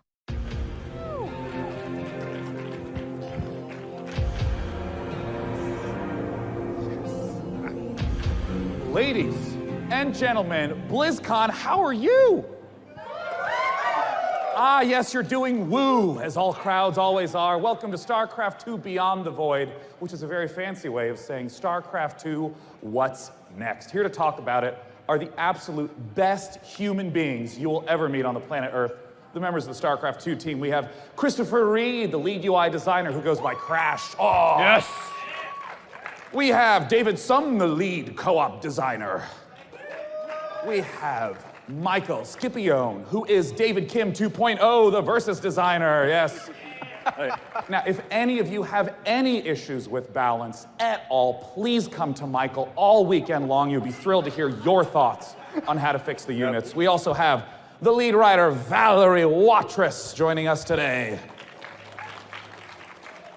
And last but certainly not least, the lead artist, Travis Castillo. Woo! Woo! Now, typically as a host, it's my duty to guide and moderate the panel, but in this instance, I have the easiest job in the world, as they have brought a full PowerPoint with visual aids and videos. So, Crash, please begin the panel. What is Beyond the Void? Absolutely. But before I get started, I just wanted to take a moment to thank everyone on the team who has spent hours and hours, blood, sweat, and tears to make some of these wonderful things for all of you. It's great content, but I also want to thank the fans and all the feedback that you guys give. It's wonderful. It comes in. It really helps us make that new stuff, so please keep it coming. It's amazing. All right, so let's do it. StarCraft II is evolving, and as you heard from Mike, that there's a lot of things coming, a lot of things changing. With the evolution of StarCraft II, one of the things that we really wanted to accomplish was clarity. Right now, there's a lot of ways to join the game, to come into the game, to play the game, but not everyone understands. I'm sure many of you have seen a guide just like this. And hats off to the community for making a guide like this. That keeps us developers honest. We have to adhere to this. But our goal with this is to make sure that we lessen or even completely remove the need for this type of guide. We want players who are coming in for this free-to-play moment to just understand how to play the game. Yeah, I mean, I know even at the StarCraft II Summit, you were talking a lot about how many different vectors people have coming in. Even people like Artosis didn't even know what co-op was. Right, Artosis. Yeah, please let him know all weekend long. What a noob. So with that in mind, one of the things we'll be changing, like I said, there's many ways to understand StarCraft. We have Legacy of the Void, we have the Covert Ops, but we'd like to make it understandable so that when you're talking about StarCraft II, it's just StarCraft II. So we're going to do that even with just the name. We'll be changing the name to strictly StarCraft II, so when you're talking about it with your buddies, they understand. This reminds me a lot of Hearthstone. No one refers to it necessarily by the expansion. It's just Hearthstone, and then there's different content among that. Exactly. I think it just clarifies it really clear for everybody. More in that vein, we'll be changing multiplayer. I know this might be dramatic for some of you, but we're changing multiplayer to Versus. And the reason for that is that as players are coming in, there's confusion around the difference between co-op and multiplayer. They do kind of mean the same thing. So we're going to be changing multiplayer to Versus. That has a more visceral, and when you click on that button, you kind of know what you're getting yourself into. Right. Now, I want to ask about free-to-play, because that was the thing that had me really hyped. I only found about this during the rehearsal for this yesterday. Talk to me about the free-to-play switch. Oh, so free-to-play. This is one of the most exciting things that we've been working on, and again, one of our goals, as I said before, was clarity. But with free-to-play, there was another goal that we had, which was, again, just giving you more stuff. So with the introduction of this, we kind of took a look at the starter edition and saw what was already there. There was a lot of free content already available, but we wanted to make sure that you understand what's free and how to get it, as well as just throw more at you. So let's kick it off with Campaign. In Campaign, just as Mike said, Wings of Liberty will be completely free. So if you've been waiting to try the game for any reason, dive in, you get the entire campaign. That's end-to-end, all the missions, all the achievements, all the rewards, and you get to meet Tychus, which is my favorite character in StarCraft, so I'm really excited about this. You know, I wanted to ask about Ranked because Mike mentioned that during the opening ceremony, that all of Ranked is completely free, all the units from all the expansions, regular old good Ranked mode.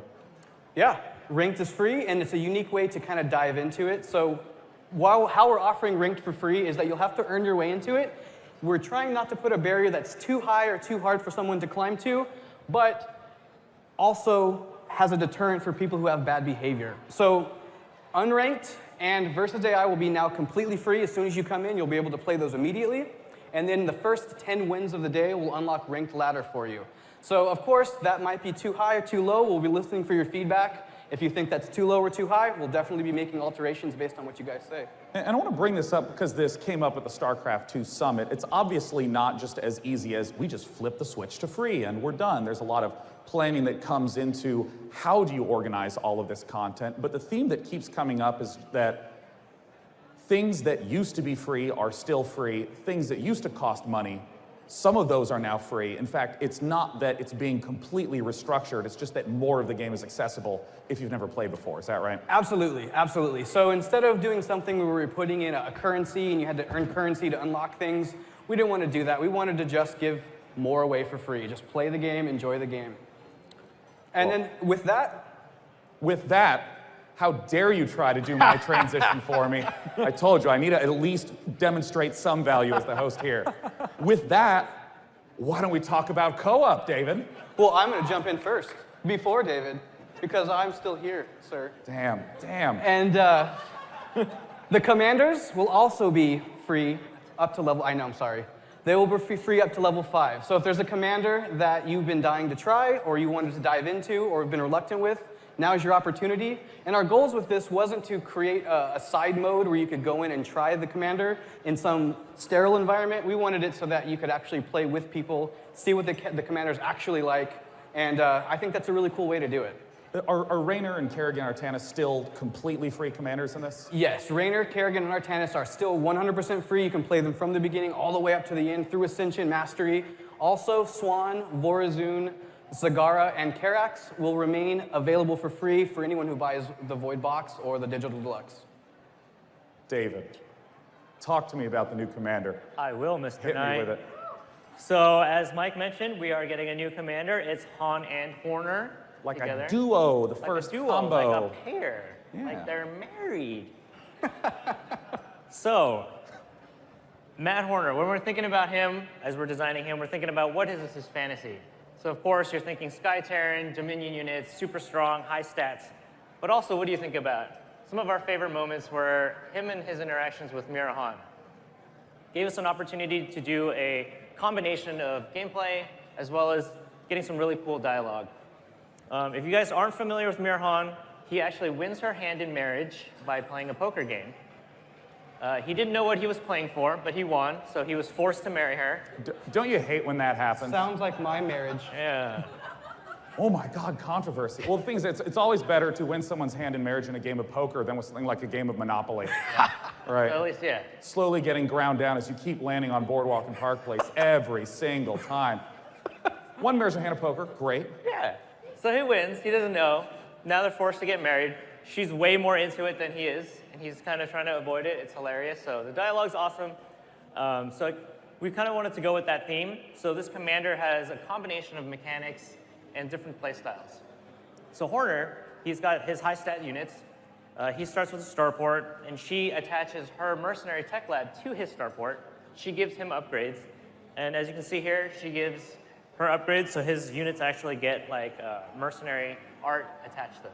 It's very Mad Max style, it feels. Yeah, so her units are like brutal and focus on damage. They're really fast. They even have on-death effects. You can see these Hellbats, as they die, they explode in fire. Enemies catch on fire and they get feared and they run around. Yeah, no, it's you didn't mess up and lose your units. It was a tactical play, right? It's tactical play, yeah. So she can replace units super fast. Another new unit is the bomber platform.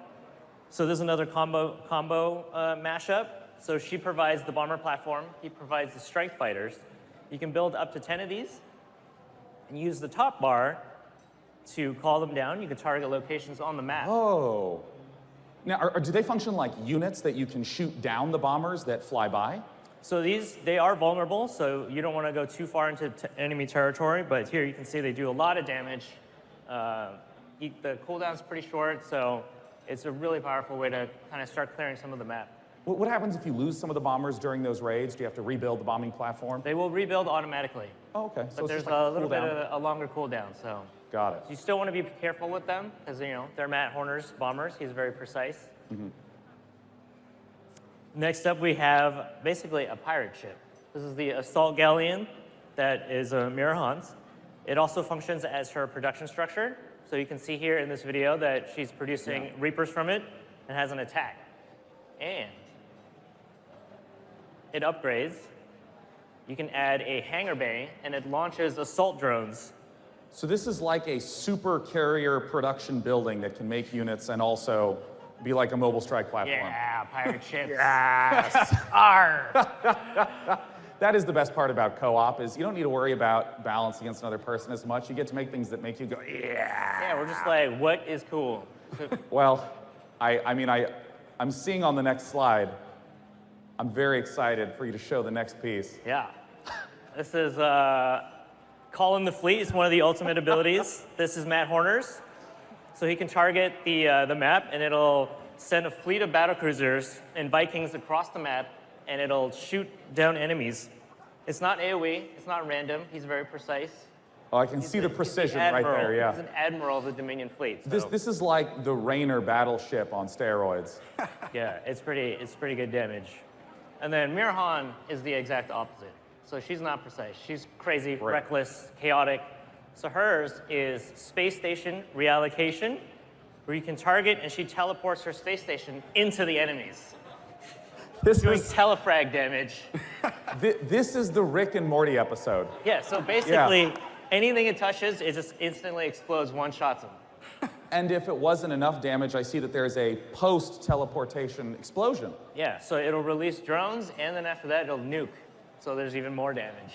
So we like to blow things up and Beautiful. Now, we heard a little bit about the part and parcel mission being included. Talk to me about that new concept. Yeah, so this is the community contest winner. We had a contest where the community members got to build maps. So special shout out to the winner, Buzz Wally. I hope I said his name right. Is he here? Yes! Hey, everyone give him a round of applause. Thanks to that man. That man right there. So if you guys didn't get a chance to play it, it was this really awesome map where there was this mechanic where you collected parts, you built up a busted Archangel, it repaired itself, and they would march across the map and attack these, kind of like these little boss fights with the Death Shards. So we really wanted to stay true to the original version of the map. Yeah. So some of the stuff we did, we tweaked a little bit of the mechanics, the timing. Travis here and his art team provided a full art pass. We got art support for new bosses, new effects, the terrain itself, the map just got this awesome art pass. And then Valerie here, she wrote the script for General Davis, is the map's announcer. So we got a little bit more of a backstory on General Davis, what she was doing before her story in Nova Covert Ops. So it's going to go right into the official map pool, so everyone can play it. And you mentioned this idea of amping up with boss fights in the game. Talk to me about that. Well, so we wanted to stay original to that original mechanic. So here is General Davis. She's going to go explode these stasis chambers and release the boss for you to fight. So we replaced the Death Shards with these hybrid mashups with like Terran technology on them. If you have bad micro, well, if there's one thing that video games has taught me, anytime there's red circles or red lines on the ground, run away. It's bad, it's not good. Do not stand in fire, Day 9. Lava's hot. Excellent. So both of these, the commander as well as the map, are playable here at Blizzcon today. So you guys make sure and go check that out. Beautiful. Let us know what you think. Yes. And I would just like to strongly note, if any of you are new to StarCraft or haven't played and are interested in free-to-play, I strongly recommend starting with Co-op Commander. Super awesome, super fun way to get into the game for sure. And what are some of the future things coming down the pipeline for Commander? That well, I just wanted to also mention that for the viewers at home, if you're feeling left out about not being able to play, it's coming later this month. So awesome! Look forward to that coming real soon. And speaking of which, on the next patch, some of the people on the forums, a couple of them, I'm sure, this is actually the most anticipated feature of all BlizzCon. It's the random commander option. How pumped are you about Random Commander? So exciting. So we're happy to give that. It's been a feature that people have been wanting for a while, so we're very excited to give that to you guys. And then the other thing that we're changing is the mutation challenges no longer require level 5. So if you like leveling up commanders basically by playing mutations, you can do that. So we're giving people more options. And we are also still looking at leaderboards and future war chests. We will have something for co-op players. It's a stim pack, basically an XP boost. So you can get those commanders leveled up faster, get those ascension levels cranking. And in terms of the leaderboards, how is that intended to be structured? Is it more speed-based or efficiency-based? Yeah, so we definitely wanted to avoid degenerate gameplay styles. Like some people were concerned, do I have to worry about how many units I lose, like KDA ratios, and like do I farm, do I get more kills? Maybe I just turtle for 2 hours. Yeah, like we don't want you to turtle for 2 hours. So basically it's an efficiency speed run. You want to do all the objectives, the bonus objectives, and then just do that as fast as you can. So you're playing the right way, playing with a friend, and so I think it's going to be a really cool mode. That's awesome. Well, it's time to move on to the design patch with Michael, and this is not a balance patch per se, where you're making a few things weaker, a few things stronger. It's much more of shaping the game's approach, and if you could talk a little bit about that. Yeah, so I'm here representing the multiplayer design team today, and we're going to talk about the big design patch, as you mentioned. So we don't have like the goal to just change the game for the sake of change. We want to look at what the game state is and see if we can make some targeted changes to make everything better. And here are some of our overall goals that we had this year. Reducing game-ending moments. What we mean by that is sometimes you have that time where you and the other guy are battling each other, and it's been going pretty well. You've destroyed some of his stuff, he's destroyed some of yours, and it's going very pleasantly. And then through the actions of a few units, you sort of suddenly can lose the game through a few ability casts. And we want to see which of those could we kind of make a little bit weaker, but without losing the impact and tension. Yeah, I mean, you still want the tension, I would assume, and you still want to punish someone like me that gets really excited microing in a battle while he's losing all of his workers to an oracle back home, that sort of thing. Like, I should have been watching the minimap. I know it's my fault. You should protect your base. You must defend it. I still got it. I still got it, okay? Okay. Okay. So we're going to go over some of our big highlights here. This is not all the changes. If you want to see all the changes, we have blog posts about it on StarCraft2.com. But here's some of the ones we're going to go over here today. As you can see, up first is going to be Protoss with a building I think that you're very familiar with. Oh, baby. J9. Shield battery, yeah. StarCraft Remastered. I gotta say, I'm still so happy StarCraft Remastered is back. And now we got shield batteries. How do they function? So shield batteries are a classic structure from Brood War. They work a bit differently this time, though. Now they actually recharge your shields automatically when your units are nearby. It can also recharge photon cannons automatically. Okay. You can also recharge buildings, but you have to do that yourself. You have to micro that you're on your own. So if somebody's trying to like break through your wall, you can then retarget these shield batteries to keep your wall up. And I see these shield batteries are healing with an immortal against stalkers, and immortals are super good against stalkers. It looks like it's out healing the damage of one immortals. Like how fast or qualitatively are these things able to regenerate shields? They're noticeably faster than a medevac, to give like the easiest comparison. And so up next, we've got the Raven, speaking of Terran. Well, I did want to ask about the mothership core being removed. The shield battery is sort of there to give an additional defense option now that that's... So with the mothership core removal and the battery addition, what we wanted to try and do is move some of the Protoss' defensive options from being a singular unit and diffuse it out into their army. So we've actually made a few changes. It's like Stalker weapon is different as well. Shield batteries are now in. Adepts have a bit more vision on their shade. Oh, so I see. the idea is to sort of diffuse its power down into other things, so it's a bit easier to spread out. And I know all Terran players are real excited that the mothership core is out. Of course. Terran in the front row. He got tears streaming down his face. The mothership core is gone. Yes. Talk to me about the Raven. What's for Terran? So the Raven has 3 new abilities. We've cut its previous 3. Replacing the Seeker missile is the anti-armor missile. As you can see here from the freeze frame, it still impacts and does big damage. Actually, it doesn't do big damage. I misspoke. It used to do big damage. Now it does a little bit of damage, but reduces armor by 3. And that, on anything impacted. That strikes me as super significant given how in almost all the matchups, getting 3/3 is huge in terms of upgrades, and this just undoes all those armor upgrades in a blast. Undo. That's what it does. And now you have to be very careful. It still does friendly fire, so if your opponent is watching, they could make you lose 3 armor. And that's going to be a StarCraft highlight, no doubt. We also gave it the repair drone. It's very aptly named. It sits there, and it repairs your stuff, and it's a robot. And again, in terms of the healing capability, is it equivalent to a medevac, or is it super strong like shield battery? This one is equivalent to a medevac for now. We're still doing ongoing balance tuning, of course. The final ability is one I'm really excited about, is the interference matrix. This targets a psionic or mechanical unit, deactivates its weapons and abilities. And you say psionic and mechanical, which is like a very specific and unusual set of tags. So it mostly doesn't work against Zerg, except for, I guess it would be Queen, Infestor, Viper. It also, because it deactivates abilities, it can be used in really interesting ways. Like if there's a warp prism that's activated and it's warping things in, if you hit it with this, it deactivates the warp-in field underneath it. And I assume the same for medevac speed boosts? Yes, if there's a medevac speed boost trying to get away from you and you hit it with this, it no longer can. It'll turn off its engines and also cannot lift up things or drop them while it's being inhibited. That's awesome. But be careful. All right. A gentleman in the front we have row a question said, outside of the question. Q&A right now, and his question was, is it single target or AoE? Single target. Single target. Got you covered, buddy. All right. So we've also got Fungal. Yeah. Fungal here with the Zerg. The Infestor's changed a bit. Fungal now no longer holds you in place. We like promoting player micro. And now the radius is a little bit bigger, so it's a little bit more consistent. So that way, if I have a giant pack of Mutalisks and Zerg versus Zerg, if I get hit with one Fungal, it's not guaranteed death, but I can very slowly kind of peel them away. Yes, you can slowly run away and say, please move, go, go, go, go.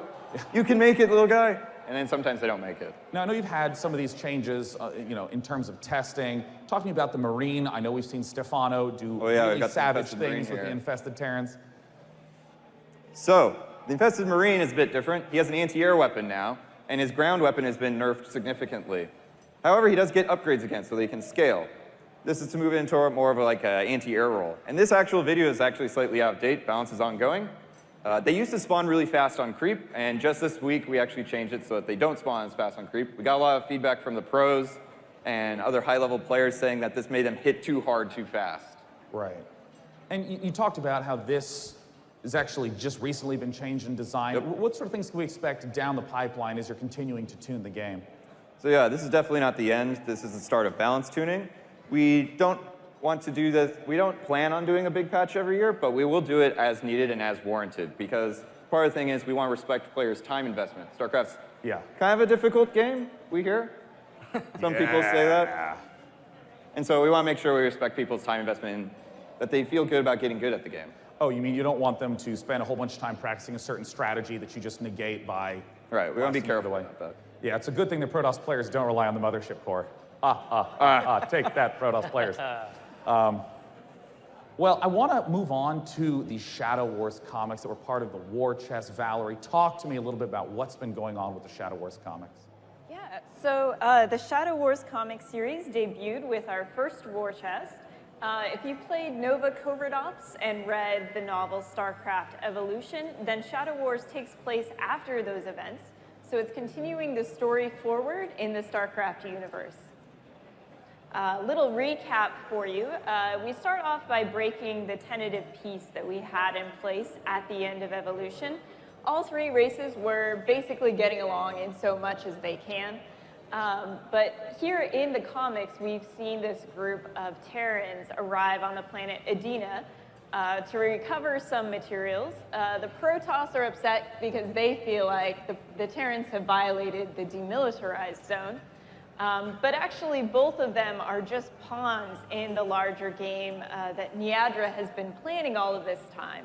And it's very interesting because we haven't seen Niadra since the events of Heart of the Swarm, where Kerrigan tasked her to eliminate the Protoss. Well, talk to me about some of the characters that are going to show up. Absolutely. So among the Protoss, as their leader, we have Arun. He's a very traditionalist, protective leader of his people. And his forces are very important to him. He sees the other species, the Terrans and the Zerg, as lesser races still. So he's not a great uniter like Artanis, although he does respect Artanis' vision.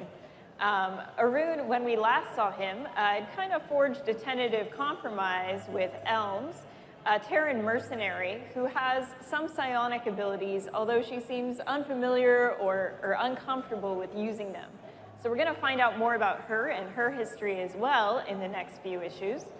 And lastly, of course, we have Niadra, who has proven herself to be quite a strategist so far, manipulating her enemies into being precisely where she wants them. And I understand that there's been some changes in terms of the formats to look forward to as well. Yes. So we heard your feedback. Thanks to everyone who gave it. Our next 3 issues that accompany the next war chest will have more pages. So we're going up to 8 pages per issue. And we'll also be featuring the work of yet another amazing artist. We have Miguel Sepulveda drawing the art for our next 3 issues. And I just wanted to let you know, even though we've been focused on the events on Adina here, they will have far-reaching consequences for the entire sector. So you can expect to see a few familiar faces as well in the pages ahead. And we got a little sneak preview here. I want you to walk us through this little teaser. Yes, so this is a work in progress. It is not final, but since everyone came to Blizzcon today or is watching online, I wanted to give you a peek at the next cover for issue 4. So you'll see Elms there along with Arun. Of course, Shadow War is part of the initial war chest, and continuing to talk about some of that content that's going to live in upcoming war tests. Travis, talk to us about skins. All right, thanks, guys. Yeah, let's talk about what our thought process is when we're coming up with a new army for the war chest skins. So, you know, the lore of StarCraft is so deep and it's gone. We have so much content to draw from, and we really want to inject some of that flavor into the games that the ladder players are playing. They don't get to see a lot of that if they don't play the campaign. So really we can inject that fantasy and let players customize their own armies with different fully themed skins. You know, one of the important things also, though, is we want to stay true to the recognizability of the units as well and make sure that they still read well, because players have gotten used to instantly being able to recognize those shapes and colors and whatnot. So. Yeah, and I mean, I know that there's so much that it seems like would be artistically locked in. I mean, there's the idea of player colors, there's the idea of seeing armies with big different types of compositions, so you have to be able to parse that quickly. How do you begin at the initial concepting stage with that in mind? Yeah, so the beginning of the concepting phase is really, we try to not limit ourselves. We think, we brainstorm out a bunch of ideas.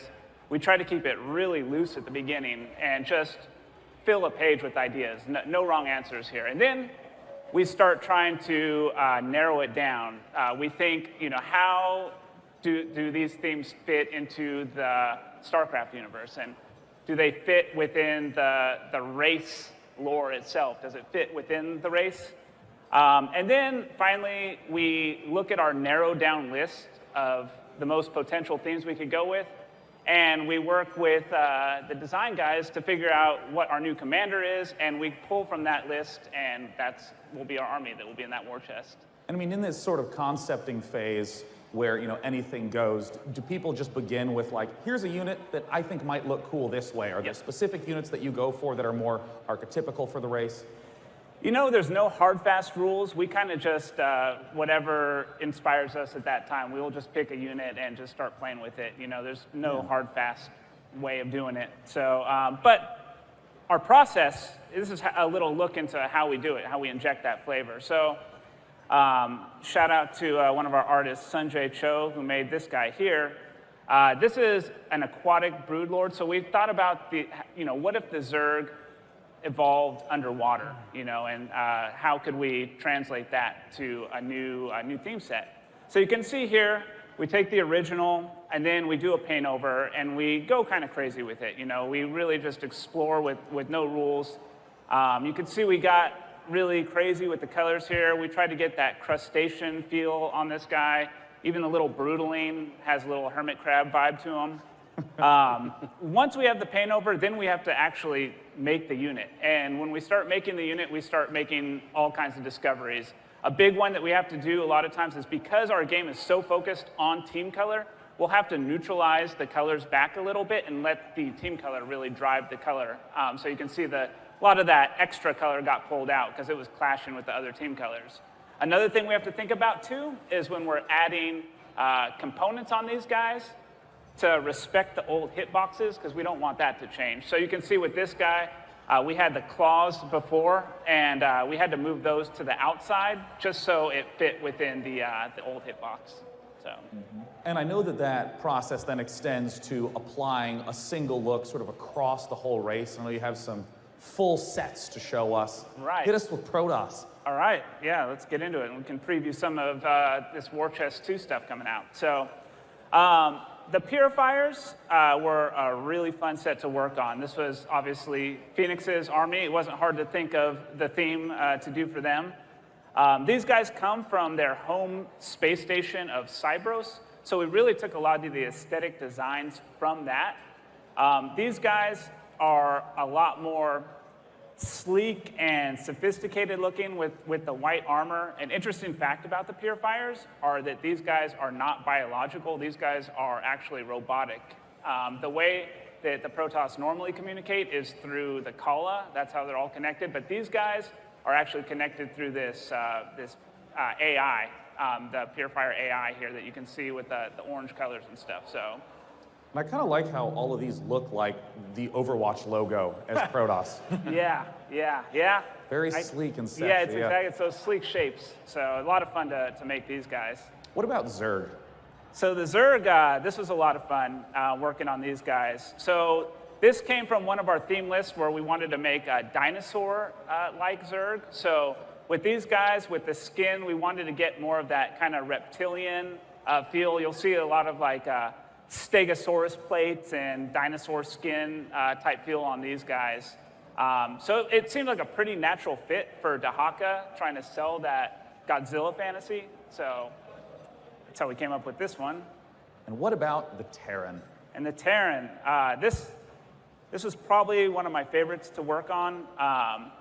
We had been wanting to do a full Junker set, kind of get that Mad Max vibe with these guys. And so with these guys, the idea behind them is that they're like desert mercenaries, so they're the surfacing and weathering on these units, these things are sun-beaten, and they're not really trying to keep these things polished and well-painted, so we really wanted them to feel brutal, so we added things like spikes and blades. We put giant exhaust on everything. Our sound guys did an awesome job. One of the guys actually recorded some of his neighbors' muscle cars and just amped it up. And so when these things are revving through, maps, they sound amazing. So. Yeah, I mean, a lot of these are just static images that we're looking at. And you brought up that sort of exhaust feel. Are there other things with these skins, like different particle effects or also slightly different audio for the Zerg and the Protoss? Absolutely. So we did new audio on these guys. We do new particle effects on them. And for every one of the skins that we do, we also do a new portrait. It's a small detail, but we think it adds a lot of flavor. So. Of course, this is all in the upcoming War Chest 2. And at this point, this is where we're looking forward to you to take some questions from the crowd. We still have a few minutes left before the end of the session. Now, I know that there's microphones somewhere out there, but there's blinding lights in front of me, so I have no idea where they are visually. But I'm sure that one of your voices will eventually come through the microphone, and we'd be happy to hear. There it is! Yes. Here's the microphone. Go to that microphone right there. And feel free to ask questions away. Look at that. Like I said, it's literally the easiest hosting job. I never have an... Oh, Mirahan. Woo! Mirahan. The upcoming commander, Mirahan. Spoilers, how did you know? Have you seen Matthew? He never writes, he never Can you get calls. super close to the microphone, like you want to make out with it? I saved that for Matthew. Sorry. That is fantastic. Thank you for making them my co-op commander. It's fantastic. Thank you. Thank you. Yeah. Woo! That's awesome. Our next question. Get in there. Don't be scared of that microphone. Oh, of course not. Oh. Much closer. Oh, never mind. Oh, no, actually, don't even speak to me yet. There's another microphone over here. Oh, my God, I didn't see you there. Yeah, there's another one over here. Hello. We're thrilled to have you. Thank you for taking my question. I hope I'm not stealing Jack Attack's question. I don't know if he's here or not. He posted a really interesting question to Reddit today, and in light of the free-to-play option that's now going to be available in StarCraft 2, I think it's very pertinent. What work, if any, is being done to give players feedback on their progress over time? As a former Bronze League hero myself, I'm often looking for ways to improve my gameplay. A lot of that data is available through singular replays. Is there any work being done to aggregate that information to help new players improve their skills in measurable ways? Right. And I'd even extend that to, how do you think about new players who are coming into free-to-play? Because obviously there's going to be a whole slew of them. And how do you think about aggregating information to let them know what their improvement is? So that's a great question. While I have nothing to announce specifically that we're doing right now, that is a goal that we have moving forward. As new players come in, we want to make sure that they understand how to play the game and what they can and can't do. So we are looking at new experiences and new... I have nothing to announce right now, but that is a goal of ours moving forward. And again, I would just personally encourage brand new players who are hopping in to look for co-op as a great starting point, because that already has a lot of built-in progression with levels and the difficulties and so on, just as a way to get a comfortable grounding. And yes, I'm very excited to have your question at long last. Yes, of course. I'm actually really loving the co-op. And now that you introduced Random Commander, do we get extra experience for selecting Random Commander? And what about the stuff that only has a 5-level cap? If you select Random Commander and get that, or is the experience just going to go to waste, or are you going to bank it until we buy the character? So sorry, two-parter. Yeah. So we're not looking at doing an XP advantage for doing random. It's mostly, like if you're trying to mix it up for yourself, you can't decide who you want to play that night. Sure. So it's mostly just, to kind of mix it up for yourself. For the level 5 cap, the XP does not build up. As part of the leveling experience, well, first of all, I think the progression itself is pretty fun, just unlocking new abilities. But the other part of it is also sort of like a tutorial, kind of a way for you to learn the commander over time. So we don't want you to go to level 5, bank up to 15, and then purchase it, and then you're like, well, there's so many new things, I don't know what's going on, so. Oh, of course, thanks. Thanks for playing co-op. Woo! And our next question. Hello. Hello. All right. So going back to a lot of the story events in the Shadow of War, so are we going to be able to see anything like in-game similar to Nova Covert Ops within that realm? Yeah, are we going to be seeing more in-game style covert ops? Story. Like sort of with connected single to player. or based on Yeah, Shadow like Wars? with single player, It was just a little bit hard to hear you there. Sorry. Right now our focus is on co-op, but the story is continuing through the comics. Mhm. So if you check out what's happening there, I think you'll see a lot of interesting things unfold. Okay. All right, thank you. All right, next customer.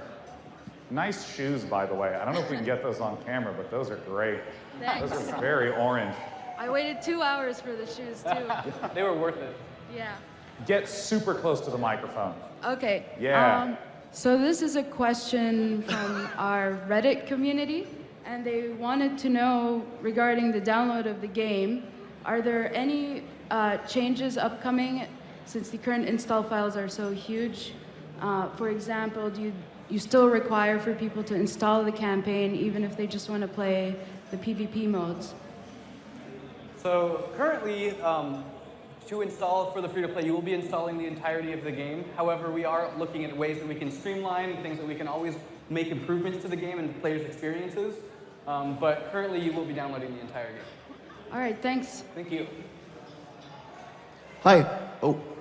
Hey, Hey. no, that's great. Okay, that was great. loud. We Good. love that. Good. This is Buswell. Thank you for picking part and parcel. Thank you. This is the only reason I'm able to be here, and I appreciate it.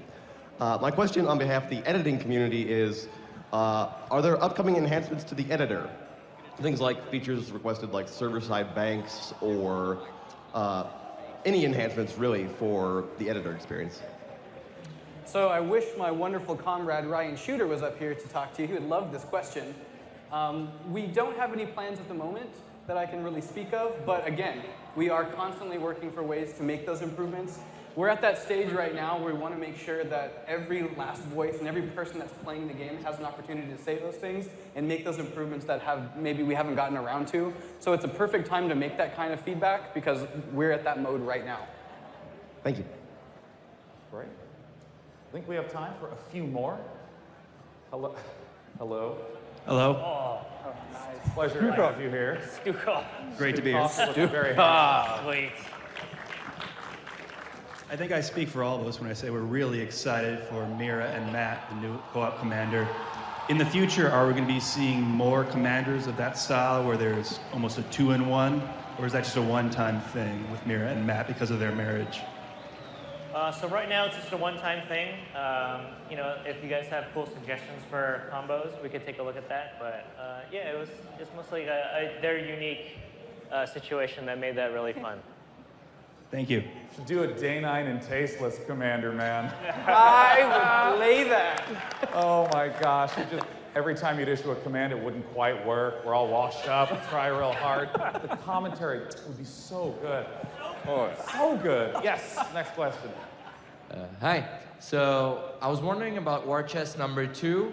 If there's an ETA for that, if it's going to be early in the year, later in the year, or there's nothing to say, no announcement. So the War Chest is definitely coming soon. We will have announcements. You should look out for those very, very soon. So I won't be giving a date today, but the War Chest 2 is coming very, very soon. So keep a lookout on the launcher, on our blogs. It'll definitely be there. Double very, very. Double very, very.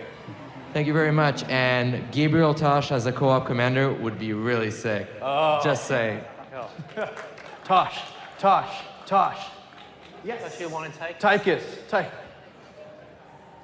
Last year at Blizzcon, there was something called a watch tab and a Battle.net update post. Is there anything more you can tell us? The watch tab is definitely something that we are interested in. This year, as you saw, we did a lot of stuff, and we just didn't get around to getting to that. But the watch tab is something we're still very, very interested in. It's on our slate to look at. I wish I could share more with you, but we are very excited for what it could become. Okay, thanks. Thank you. Hey, this is for the skins that are coming out. And I was curious, you do audio treatments of these skins as well. And I was wondering how, on the audio side of things, you work to maintain readability of the spells, which are an important piece of feedback for the player, as well as imparting a very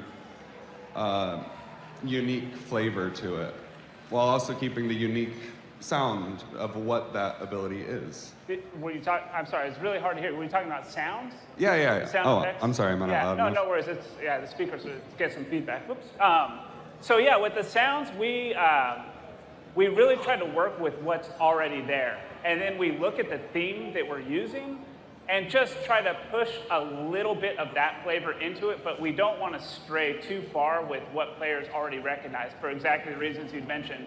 People are used to hearing certain sounds, and on the visual side as well with particles and just the skins themselves.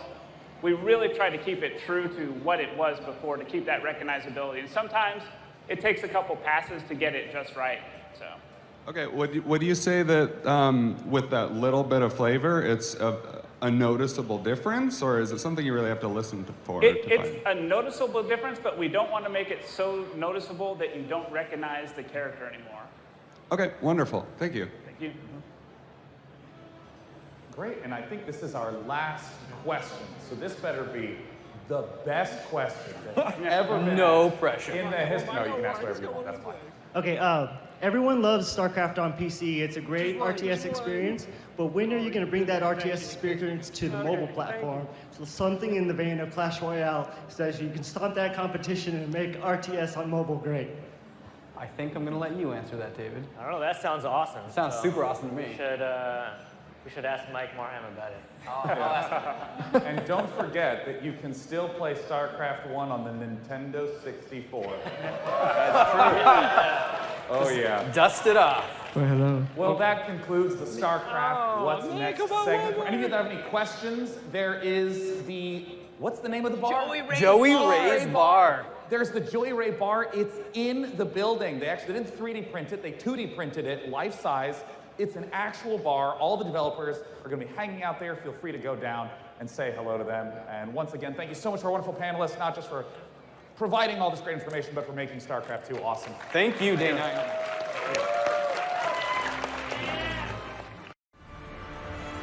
Hello, everybody. Hello, Blizzcon. Welcome to the Diablo Immortal What's Next panel. My name is Wyatt Chang. I'm the lead designer on Diablo Immortal, and I'm joined by two senior designers from the Diablo Immortal team. Hi, I'm Chris Zerhut, a senior designer on Diablo Immortal. Hi, everybody. I'm Matthew Berger, also a senior designer. All right, let's get started. Diablo Immortal takes place in between the events of Diablo 2, Lord of Destruction, and Diablo 3. At the end of Diablo 2, Lord of Destruction, we saw the World Stone get destroyed. At the beginning of Diablo 3, we see Tyrael falling from heaven. How do we get from the shattered World Stone to the falling star? And what else is going on? There's a full 20-year gap between these two events where all kinds of things are happening in Sanctuary. What was Deckard Cain doing prior to taking a young girl named Leah under his care? We know a bit about his time with her, but what happened during the years before that? What about Magda and Adria? What kind of schemes were they up to?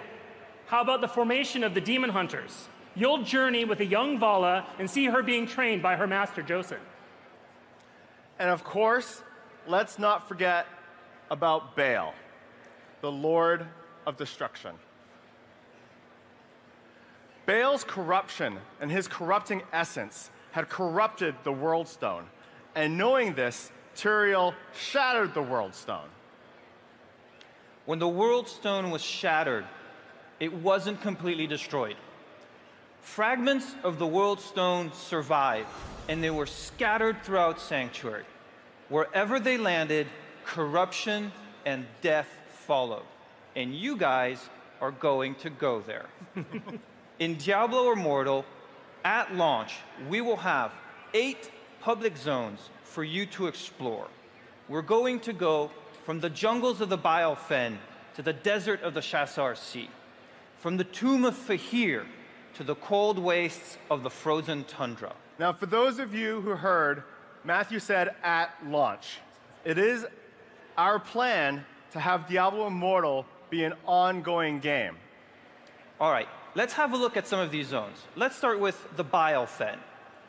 The Bile Fen is filled with everything to ruin your day, from mostly abandoned, ancient, semi-hunted temples to giant mosquitoes, maggots, fallen, and over-aggressive fetish monsters. Here you'll help the leader of Port Justinian deal with that fetish problem, meet a mysterious wizard, and help a scholar in distress. Now, Sanctuary is huge, and you're going to be going to some new zones, such as the Bile Fen, and then also returning favorites, such as the Frozen Tundra. The Frozen Tundra is located next to Mount Ariad, close to the location where Tyrael shattered the World Stone. The devastation of the World Stone and of Mount Ariad is merely 5 years old. It is a fresh scar on this land and on the barbarian people. Now, the Frozen Tundra is a harsh land. Surviving here is a struggle against nature in the very best of times, and these will not be the best of times, far from it. From the Frozen Tundra, we go to the desert. We go to Zoltan Kuhl's library. This ancient repository of knowledge is replete with powerful artifacts and the many traps that are there to keep them out of prying hands. You think it's going to be the real Zoltan Kuhl there? No, no. What do you think? Some kind of imposter? An imposter Zoltan Kuhl, really? You think so? I don't think so. Wyatt? Imposter Zoltan Kuhl? In the library? Is this, have we been here before? I feel like we've been here before. These are not the same Ark library as we visited in Diablo 3. This is a new area. Zoltan Kuhl actually had a number of archives stashed across all of Sanctuary, and this is a previously unvisited one. So what you're saying is that Zoltan Kuhl is some sort of magical hoarder. All right. He has archives all over the place. All right. The Mad Mage himself is not going to be present within this library. However, as is always the case with him, Zoltan Kuhl has left behind suitably dangerous defenses. In fact, he has left behind the kind of defenses that only a true egomaniac would employ. And caught in the middle of it all is a family of unfortunate thieves who thought they could make a good score, and some cultists trying to get their hands on a Worldstone shard. It's a recipe for disaster, so the perfect place for you to vacation. When you come for a Worldstone shard, but you stay because everything's trying to kill you. All right, so these are the shared public outdoor zones that you'll be able to see in Diablo Immortal. As you wander the outdoor world, you have the opportunity to come across other players. These types of shared, organic interactions change the texture of your game. World of Warcraft players will probably remember the first time they fought Hogger.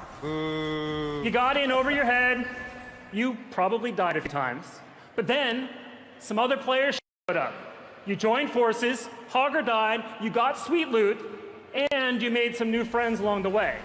That's the experience you want for Diablo Immortal. So we have the shared outdoor zones, but sometimes you want a more intimate experience. So we also have the instanced dungeons. These are 4-player experiences for you and some close friends. Let's have a look at these starting at the Kikarus Rapids. The Kikarus Rapids, deep within the Biofed. This river snakes its way through a jungle brimming with monstrosities, from bog lurkers to the aforementioned horrible little fetish creatures that I really, really hate and don't ever want to play against ever again. You mean these guys here? Yeah, I don't like them. These guys, I think, are the best. They remind me of playing D2 and making my way through the jungles outside Kurast. No, fetishes really are the worst. Yeah, they're the worst. And you know what would make this even worse? More fetishes. Okay, put a pin in that.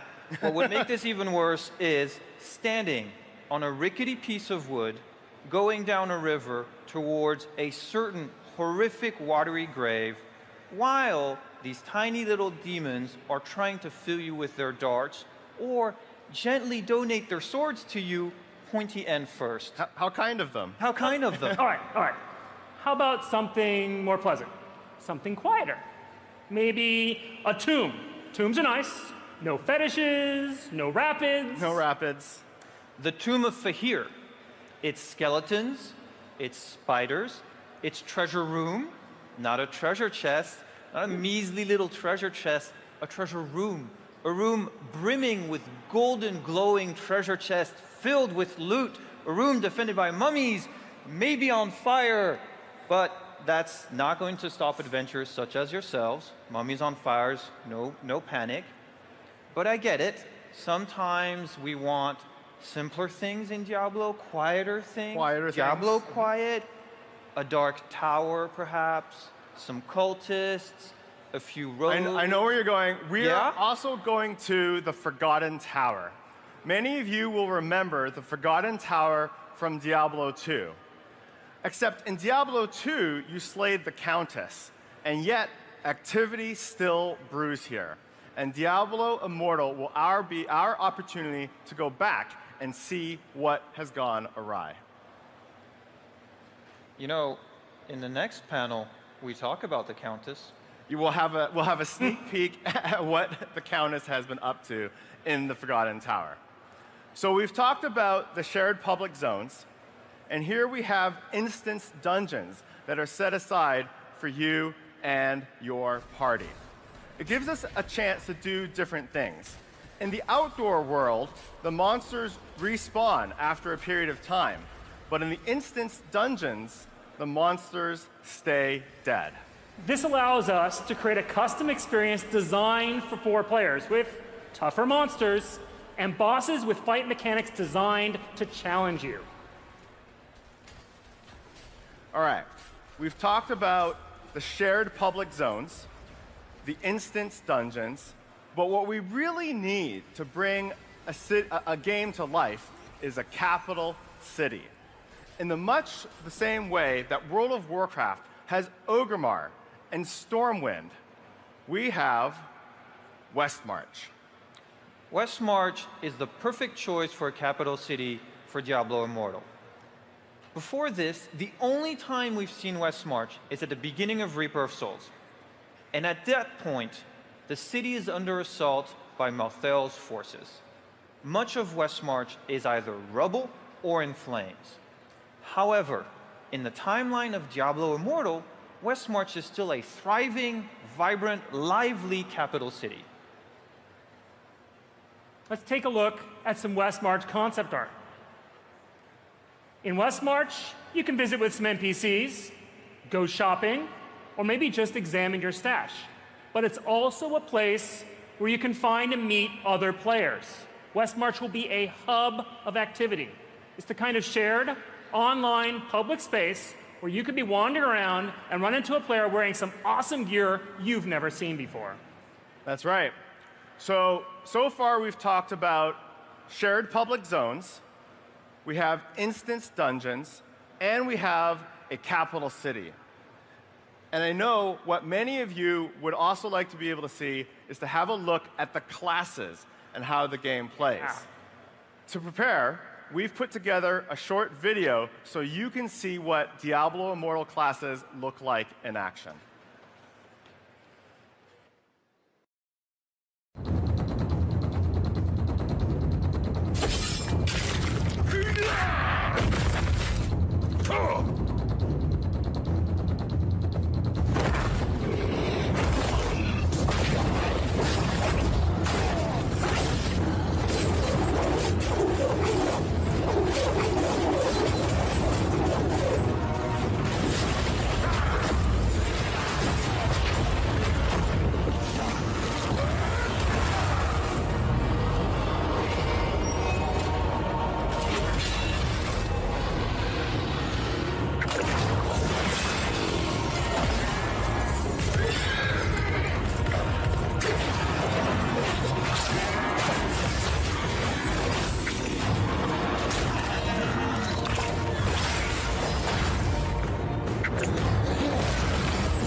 All right, so those are the 6 classes we'll have at launch for Diablo Immortal.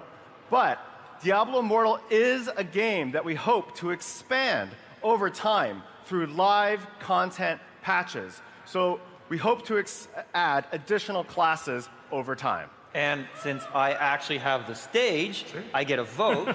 So I would like to see in a future, I would like to see the Assassin. She was my favorite in Diablo 2. I want to play the Assassin again. My favorite. Assassin! Oh. The people have spoken!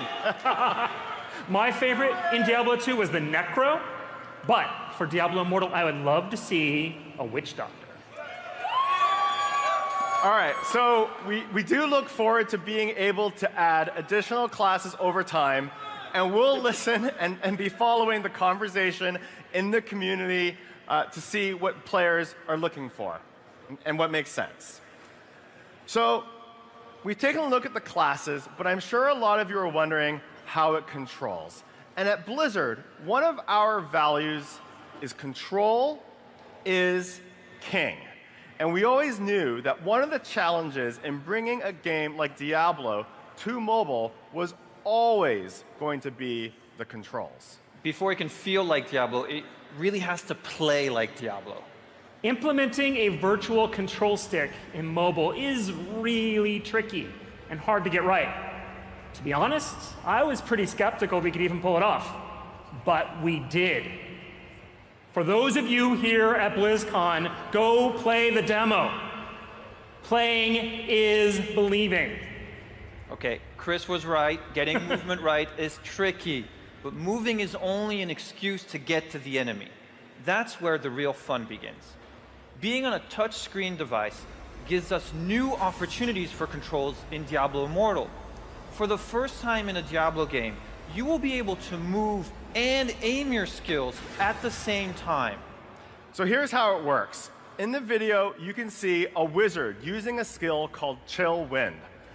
When you place your thumb down, we create a small targeting control right on the skill button. This allows you to aim the skill while it's being charged up. You put your thumb down, and you start to build up in damage and additional range. You can move, aim, and when you've got the enemy in your sights, release your thumb to just unleash wintry fury all over the enemy. In addition to charging up skills, you can also aim them or just activate them in a more traditional manner. Here we have an example of a barbarian using Furious Charge and aimed ability, and then following it up with Whirlwind and activated one. To use Whirlwind, just tap the button and then move around the screen using the normal movement controls.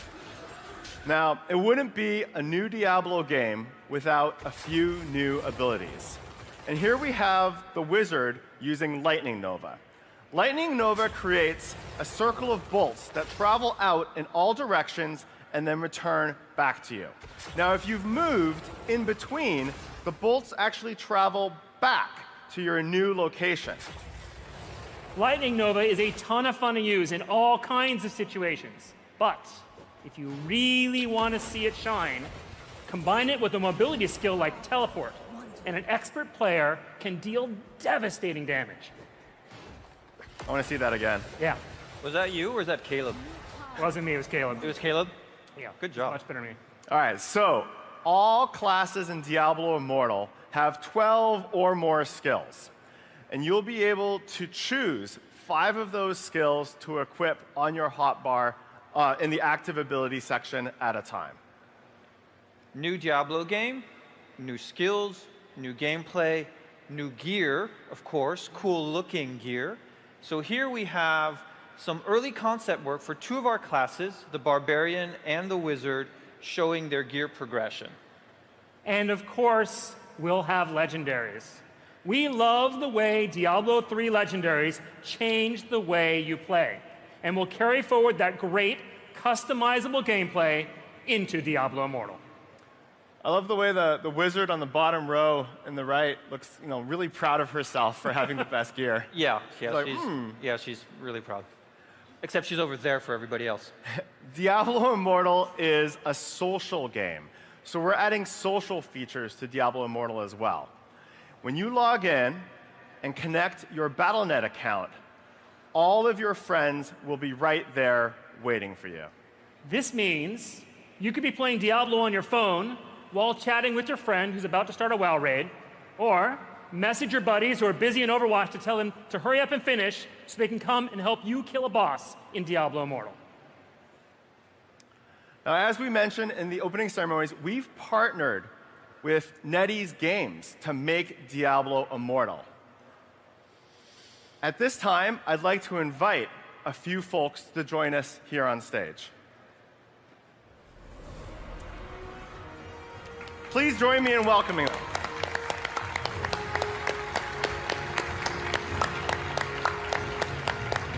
From Blizzard Entertainment, this is Joe Su, senior producer. And from NetEase Games, Liang, studio general manager. Wang Peng, lead designer. Wu Bo, lead artist. And Wang Jiahong, lead engineer. The studio general manager has prepared a few words that he would like to share. 大家好，非常兴奋能够站在这里。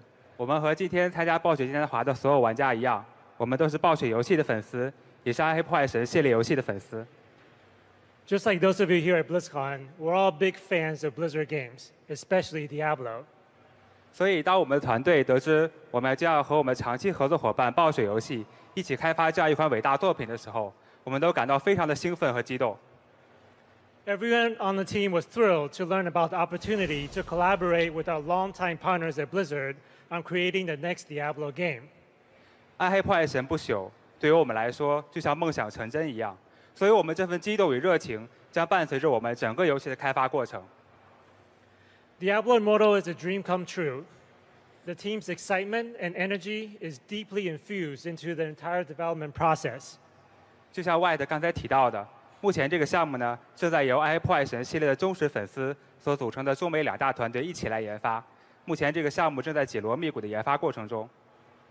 Just as Wyatt said, Diablo Immortal is being developed by two passionate groups of Diablo fans, and we combine to form one amazing team. 我们希望也相信，通过这次合作，可以给全世界的玩家带来一款高品质的暗黑破坏神系列游戏。同时呢，在这次嘉年华的现场，我们也准备了试玩版，希望大家可以喜欢。We're very eager to bring you an awesome game very soon, and we hope you enjoy the demo on the show floor.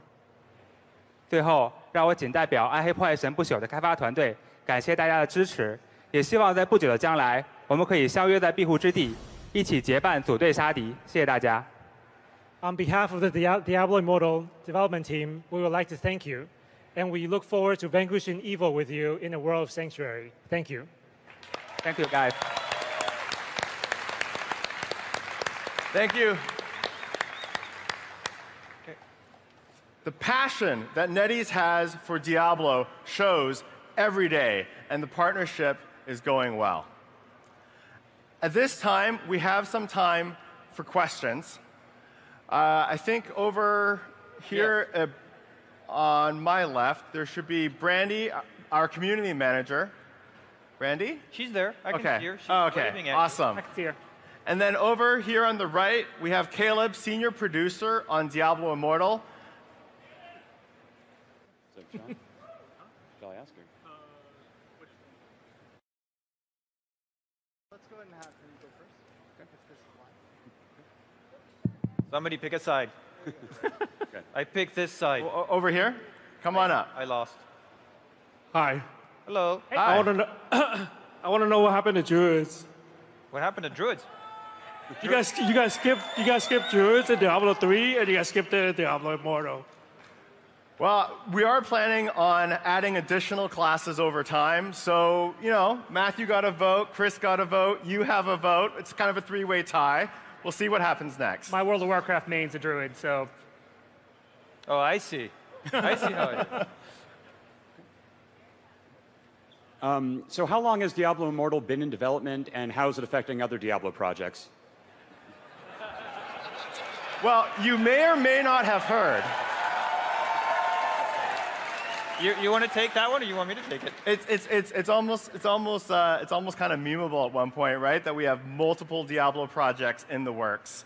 Diablo Immortal has been an idea we've talked about for a long time. We've been working with NetEase for almost 10 years. They work with Blizzard for all of our games, and we're super excited about it.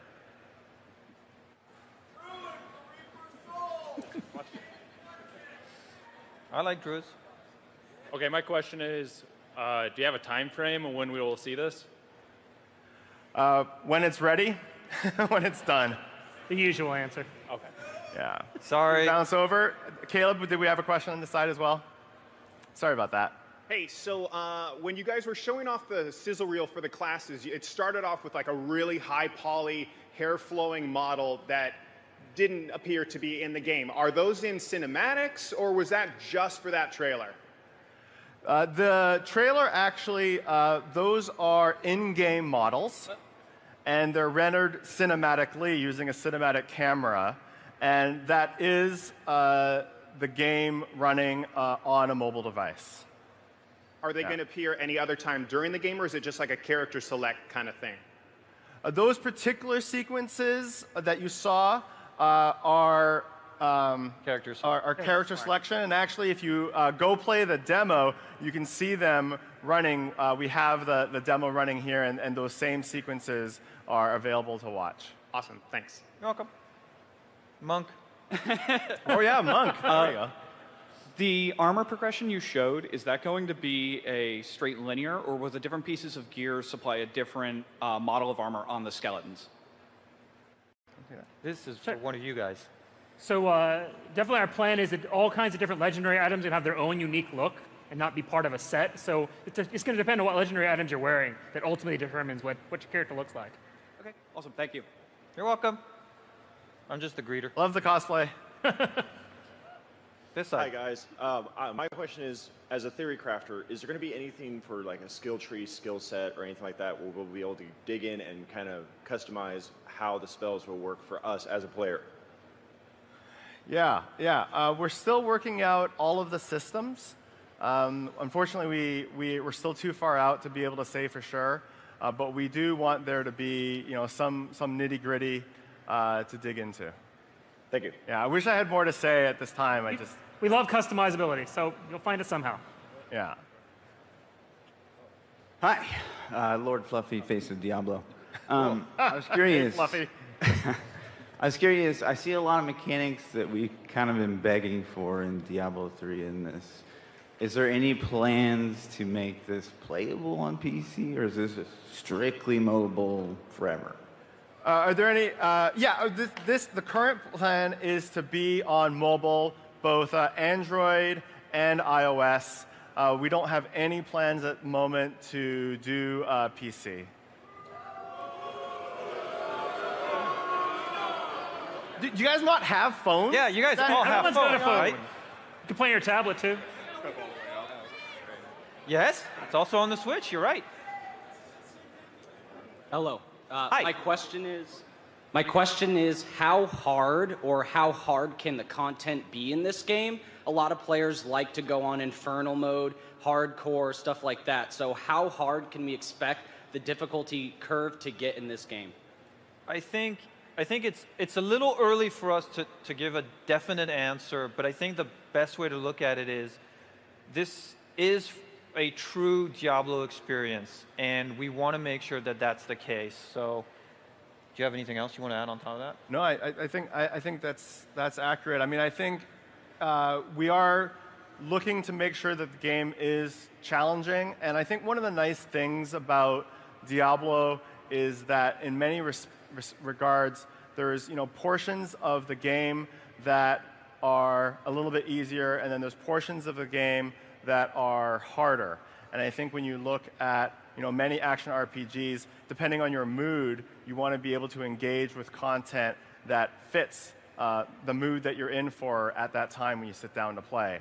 My hope would be that Diablo Immortal would reflect that flexibility in play session as well.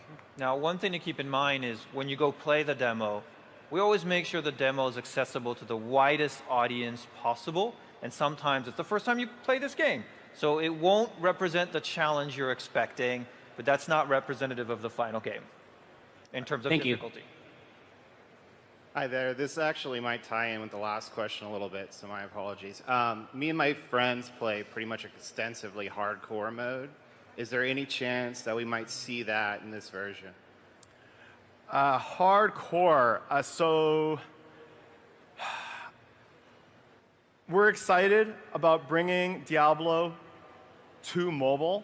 The reality is that we're not sure that mobile platform is ready for the sort of hardcore situation where a disconnect or something could cause you to lose your character. That said, we do like the high stakes nature of hardcore. If there's something on the line or if there's something you could be excited about, if it's not just, I lost 30 seconds or something because I died, I think finding ways to make the play sessions meaningful for you to care about dying or not dying, I think we'll look at those types of mechanics to make sure that there's stakes. But hardcore itself, I think, is still an open question for us, but we're not sure. It's great that we can be on mobile and provide like a top-tier Diablo experience, but hardcore, we'd have to wait and see. Thank you. Hey, just was wondering, is this an out-of-season April Fool's joke?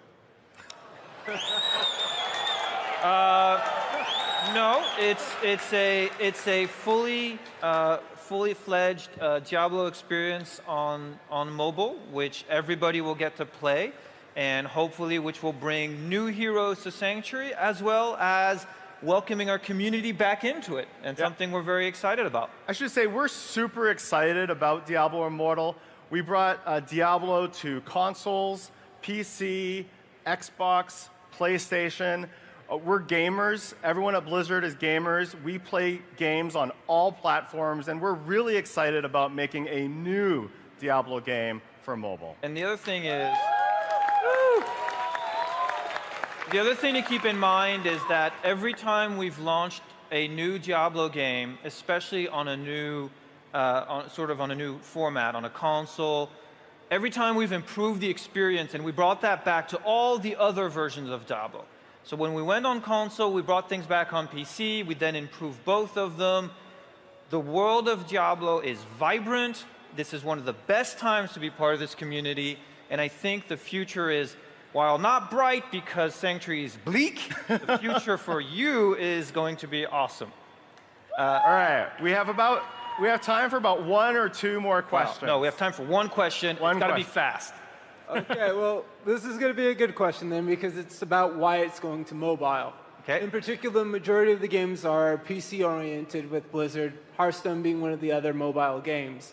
Why bring it to mobile? Are you trying to reach a new audience of players? We're always trying to reach a new audience. We always want more people to join the Blizzard community. We want more people to come to BlizzCon, more people to play Diablo. And this is a great opportunity for that, and we're very excited about it. Play Diablo anytime, anywhere, with anyone. Sounds pretty awesome to me. Yeah, I would say that our mobile phones are actually super powerful supercomputers.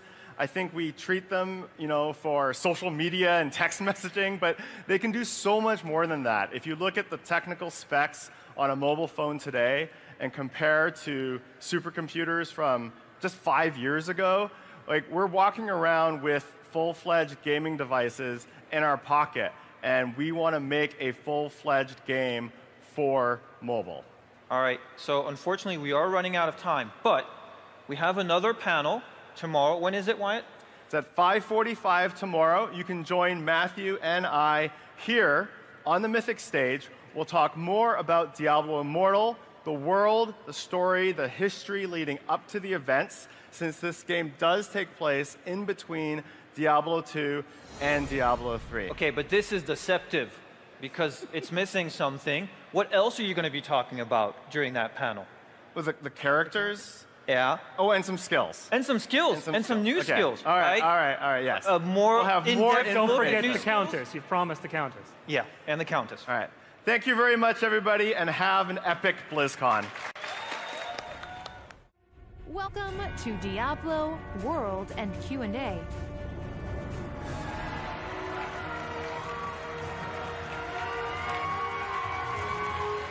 Hello, Blizzcon. Welcome to the Diablo Immortal World and Q&A panel. My name is Wyatt Chang. I'm the lead designer on Diablo Immortal, and I'm joined by, thank you. We love you too. I'm joined by my good friend, Matthew Berger, senior designer on Diablo Immortal. Now, before we get started, I have a personal message I'd like to share with all of you. We love our community, and our Diablo community is a passionate one.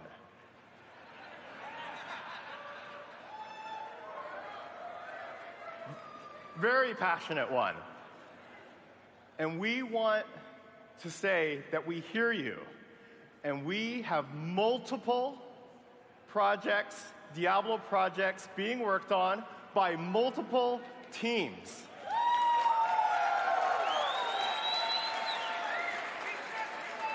Diablo Immortal is one of those projects we're very excited about, but there are others. With that said, let's go ahead and get started with the Diablo Immortal panel. Here's what it's going to look like today. We're going to start by exploring the history and events leading up to Diablo Immortal. Matthew's going to walk us through the history of events and some of the characters, the heroes, the villains. We'll take a deeper look at some of the zones, the public shared zones, and the instance dungeons that we looked at yesterday. And we'll wrap it up with a look at the 6 character classes with a sneak peek at some skills on all 6 classes. So to take us on our mystical, magical history lesson, Matthew Berger. Why are you so far from me? Don't you want to participate? All right, I don't want to crowd the space. Before I start, for some of you, I know this is going to be well-known lore, but we are welcoming new adventurers into Sanctuary, and it's important for them to know the history. And it's also important to keep in mind that you never know who's going to turn up in Diablo Immortal. So, with that said, I'm going to start with a timeline. Simple history of Sanctuary. On the one end, the creation of Sanctuary. We don't know when exactly, but we do know exactly how it happened, and we'll get back to that. At the opposite end, we have the end of times, which in Sanctuary seems to be always just around the corner. Thankfully, you guys have managed to push this back a few times. All right, so we're going to anchor the history of Diablo. Year 0, broadly speaking, is the creation of the Zakarum faith, one of the major religions in Sanctuary and the cause of a lot of problems. 964, it's a very important year. This is the Dark Exile.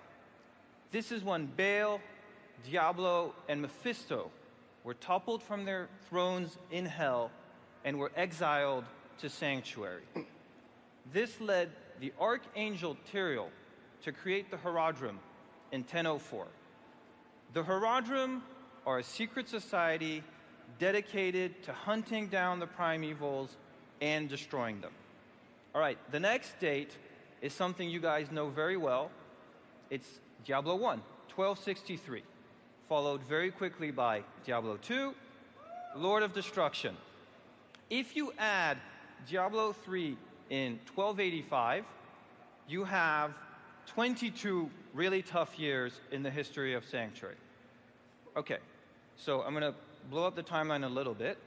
There we go. So, Diablo Immortal happens in 1270. It happens 5 years after the end of Lord of Destruction, 15 years before the beginning of Diablo 3. But the genesis for Diablo Immortal goes way back. It goes back to the very beginning. It goes back to before the creation of Sanctuary. It goes back to the eternal conflict, the war between the high heavens and the burning hells. On the one side, you have the greater evils, who lead the legion of the burning hells. Facing them, you have the Anguirus Council, leading the heavenly host. They oppose hell. They don't defend humanity. That's not the same thing. So we're going to have a look first at the greater evils.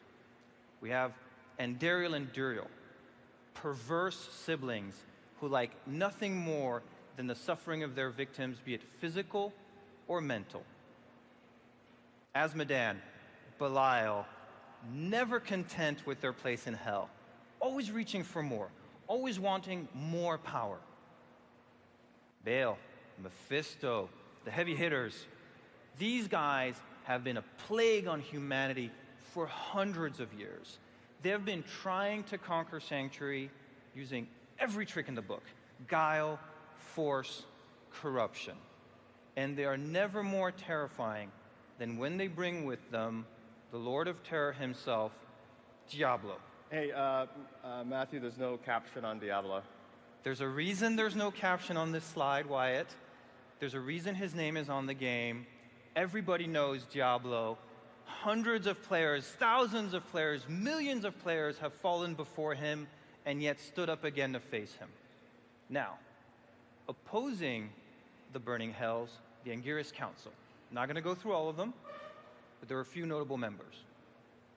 Imperius, Archangel of Valor, the current leader of the council, proud, unbending Imperius, has maintained a strict order in heaven. Malthael, Archangel of Wisdom, the original leader of the council. And we know, having played Reaper of Souls, that he takes down a very specific path. He goes down another route. He becomes the Angel of Death, which, leads me to believe he might not have been the right pick for Wisdom. And then there's Tyrael, Archangel of Justice, our greatest champion after you guys, Sanctuary's greatest defender. Now, heaven and hell fought countless battles, and nothing was more contested during their war, during this eternal conflict, than the World Stone, housed within the fortress of Pandemonium. This object of immense power allowed whoever controlled it to reshape reality. It passed hands constantly between the two sides as the battles ebbed and flowed, until one day, a pair of renegade lovers who wanted out of the eternal conflict stole the World Stone. Lilith, the demon daughter of Mephisto, and the angel Inarius. They stole the World Stone, and they used it to create their Eden. They used it to create Sanctuary. And on Sanctuary, they came together along with other like-minded demons and angels, and for their union came humanity. The humans of Sanctuary are the descendants of angels and demons. Lilith and Inarius used the World Stone to hide Sanctuary from both heaven and hell. And for a time, on this Eden, there was peace. There was peace on Sanctuary. You cannot fight over something you don't know exists. Obviously, this changed. So what changed? Well, I'm going to go back to our timeline. Zachariah Faith, year 0, 1263, 1285. Life expectancy in Sanctuary, not very high. The bleak years. Yeah, it's tough years, man. It's tough. So what changed? Well, about 2,000 years before the creation of Sanctuary, an enterprising wizard decided to try and summon a demon into Sanctuary for the first time, and good on him, he did it. What could go wrong? Awesome. Yeah. And summon a demon. For the first time, heaven and hell all of a sudden discover Sanctuary. They realize it exists. There's a place, and there are people on this place. And they start fighting. It is one demonic invasion after the other, culminating in 1265 with Baal trying to corrupt the World Stone using the Shard of Destruction. Trying. But many of you know that that is the wrong word. Baal was actually successful. He was able to do it. And in that moment, there was no choice. Tyrael, Archangel of Justice, grabbed his sword, and shattered the World Stone, sacrificing himself in the process. So why don't we have a look at this iconic moment from Diablo's history, from Diablo 2 Lord of Destruction, the destruction of the World Stone.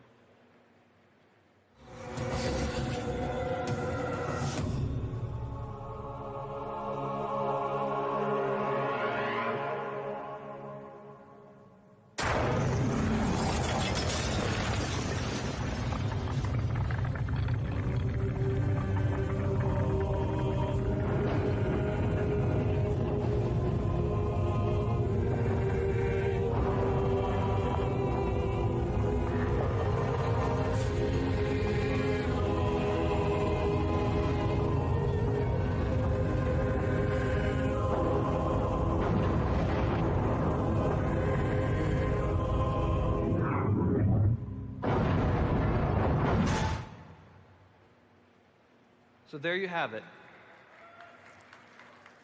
An iconic moment in the history of Diablo. Tyrael, the Archangel of Justice, sacrificing himself for humanity, once more defending us. And up until this point, we knew that the World Stone had been destroyed. He had saved us. But with Diablo Immortal, what we discover is that the World Stone was not completely destroyed. Some pieces survived. They're powerful, they're corrupt, and if they fell into the wrong hands, who knows what could happen. So, we're going to look at a few of those hands and give a sneak peek at some of the foes and allies you'll be seeing in Diablo Immortal. So first we have Purus, the Decimator. He was waiting for you at the end of the demo. He's still there if you haven't yet tried it. But for those of you watching this on the virtual ticket or at home, he will be waiting for you in Diablo Immortal. We want to bring back, old favorites, and we want to introduce new creatures for you to face. Each of them is going to try and stop you from saving Sanctuary. Each of them is going to try and forward the cause of evil, of the demons of hell. And none more so than this guy, Skarn, the Herald of Terror, Diablo's lieutenant, whose sole purpose is to bring back his master to life. Now, this is a Diablo game. You're not alone. You have allies. Some of these people will need your help. Some of them will help you. There is Vala, the demon hunter, her master, Josen, Jacob Stalik, who's not well known to many, but who currently holds Eldruin while Tyrael is dead. And then, of course, Deckard Cain, the sage who has accompanied us on so many adventures and who once again will stand by our side as we face the hordes of hell. Now, I'm going to pass it on to Wyatt, who's going to take us through a few more of the zones into greater depth, and then the classes. Cool. Awesome. Thanks, Matthew. So yesterday, we looked at 3 outdoor shared zones and 3 instance dungeons for 4-player parties. And we're going to take a closer look at some of those zones, starting with the Bilefen. The Bilefen is located in southern Honduras. It's actually an island just off the southern tip of Honduras, and it's got a port town there. There's a small port town called Port Justinian. And people of Port Justinian have a problem. There is all sorts of creatures and those fetish monsters that are making life very difficult for travelers coming in and out of the port, as well as for the people of Port Justinian. It'll be your job to go and help them, but while you're there, there's a wizard named Jin. Jin comes from the faraway region of Shansai, and Jin is there looking for some relics that were lost here in the Bilefen. The Bilefen is also the entrance, holds the entrance to one of our instanced dungeons, the Kirkorus Rapids, which we previewed yesterday and we'll have a closer look at today. Here's a look at some of the gameplay in the Bilefen. As we mentioned, this is where you'll come across Jin. There's also, in addition, a number of different beasts and spiders and snakes that we mentioned. Bog lurkers. The bog lurkers. We wanted to have a swampy area that's kind of reflective of basically this small island.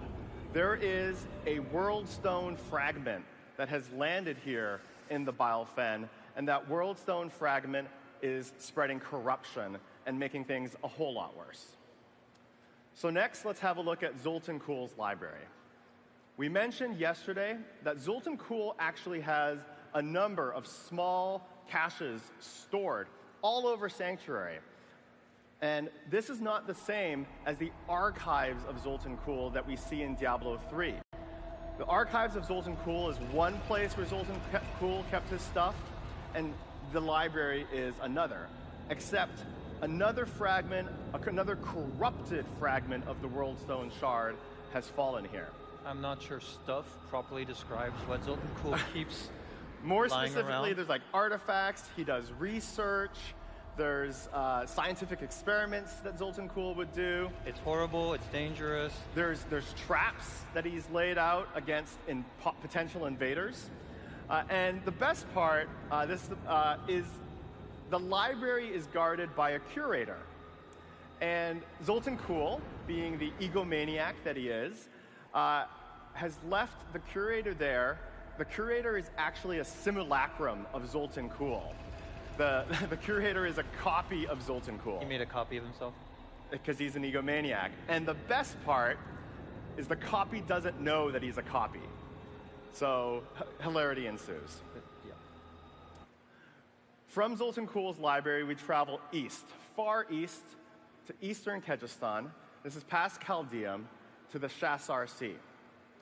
Here in the Shasar Sea, you'll find a young Vala training with her master, Josen.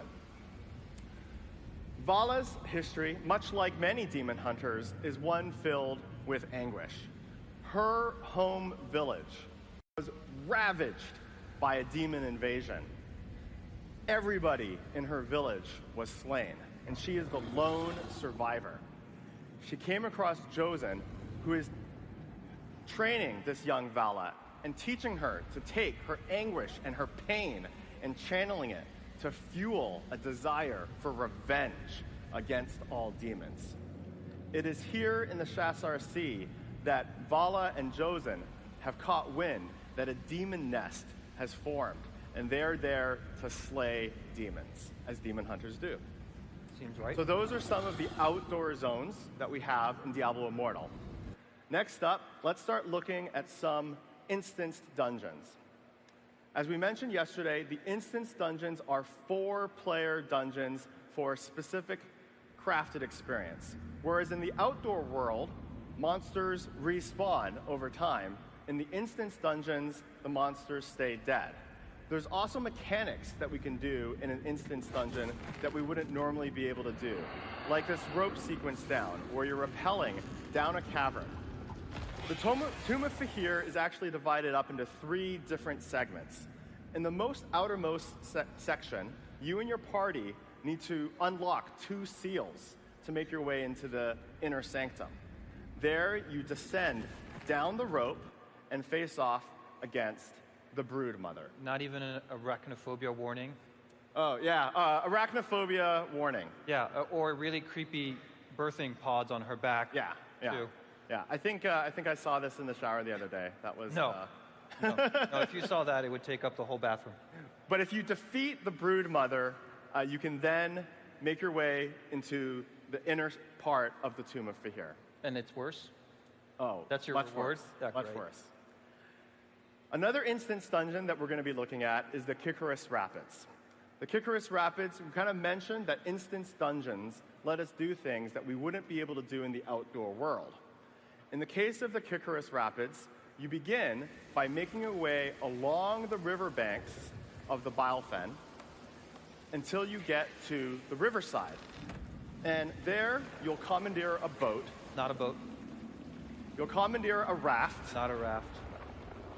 You'll commandeer a bunch of sticks tied together by string to make your way down the rapids and venture along. It's kind of like like a theme park water ride with monsters trying to kill you the whole way. And should you make it, it's fun. What theme parks do you go to? It's fun. It's fun. Trust me. And if you make it, if you survive to the end of this crazy theme park twisted ride, It's fun if you survive. you'll face off against the fetish patriarch. Notice that there's 3 fetishes, not one. I guess it takes 3 fetishes to make one fetish patriarch. That's your excuse. Yeah. Okay, let's move on. The Forgotten Tower. So we hinted at this yesterday, and yes, we are going back to the Forgotten Tower. The Forgotten Tower is an area that we originally saw in Act 1 of Diablo 2. It is home to the Countess, or it was. In Diablo 2, many of you killed the Countess already. Some of you many times. And here, her cultists, her followers, have found a way through a sick, twisted blood ritual to actually resurrect the Countess and bring her back to life. From the Forgotten Tower, the resurrected Countess rules over the Dark Wood and the Black Marsh. I love this slide. This is the best. All right, so that's a look at some of the instance dungeons, some of the gameplay that we're hoping Diablo Immortal will capture.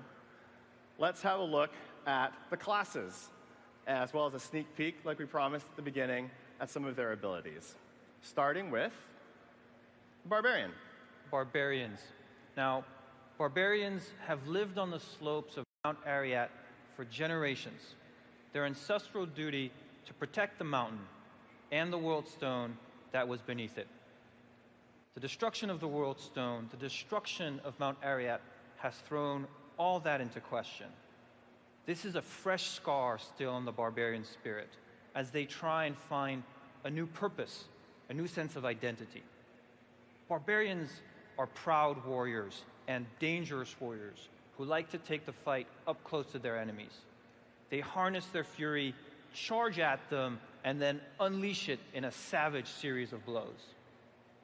Let's have a look at some of the skills in the Barbarian's arsenal. Starting with Furious Charge. This is a returning favorite that makes use of Diablo Immortal's touch controls. With the ability to aim the skill in different directions, you can direct the Barbarian to tackle multiple enemies in a line. Another returning favorite is Hammer of the Ancients.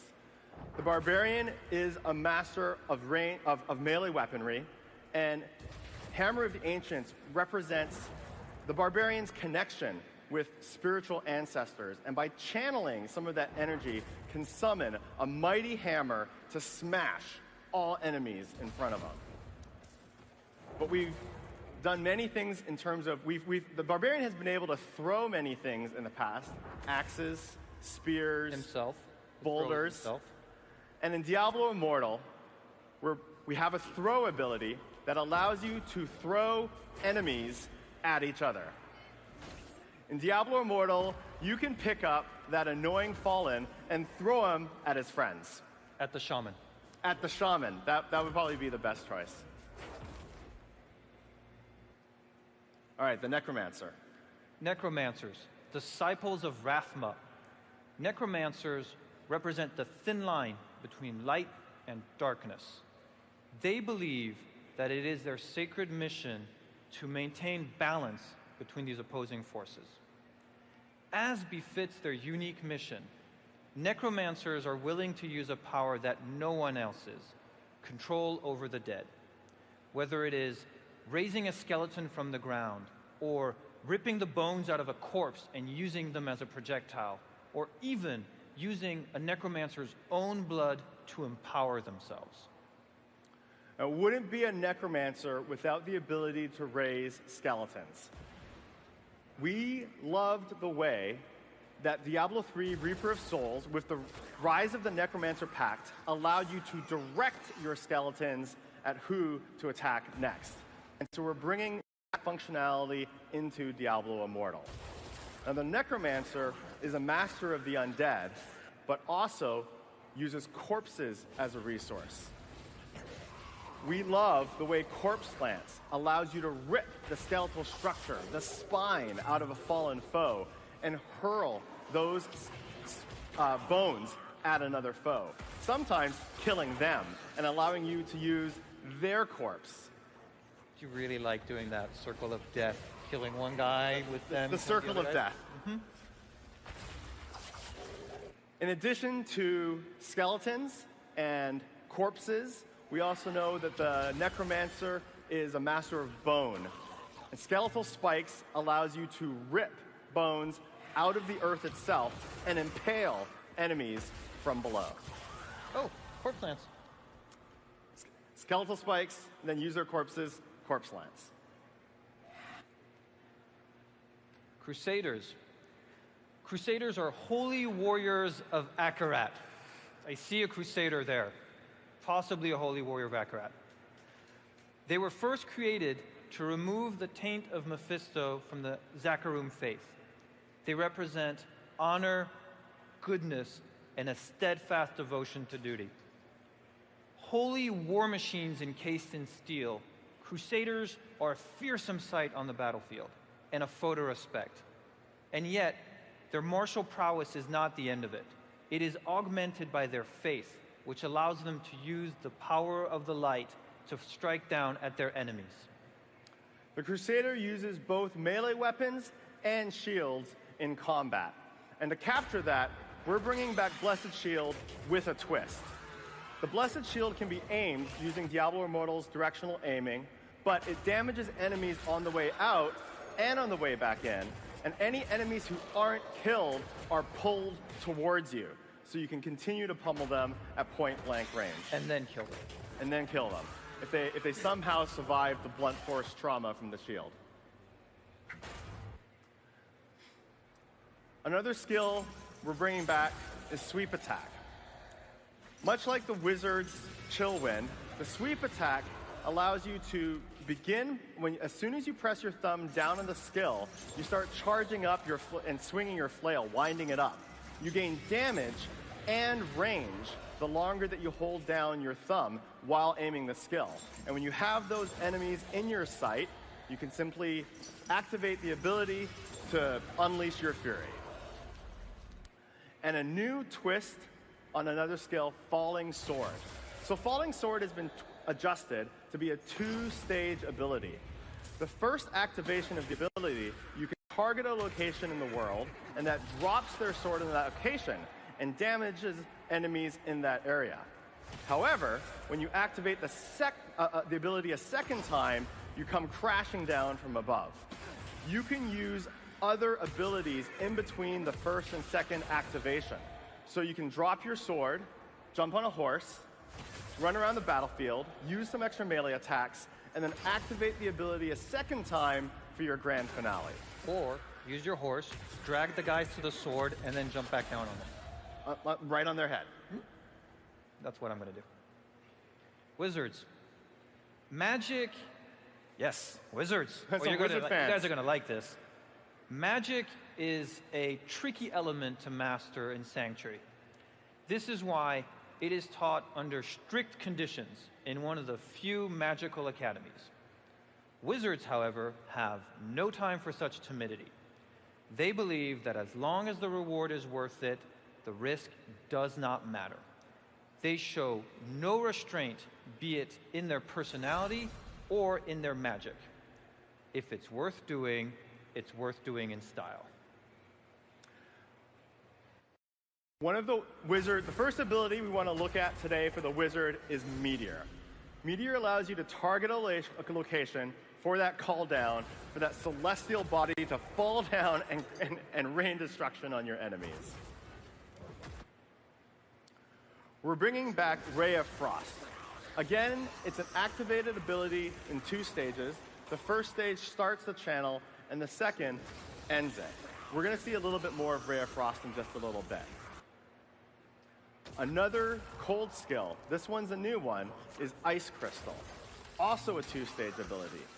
The first activation of Ice Crystal allows you to place the Ice Crystal somewhere on the battlefield. the second activation, or when the duration runs out, the crystal explodes, sending shards of glass in all directions. Wyatt, I kind of said they had style, so this is great. This feels a little restrained. Like, can you help me out? We can do something more. Okay. If you want to check out what happens when you combine Ray of Frost with Ice Crystal.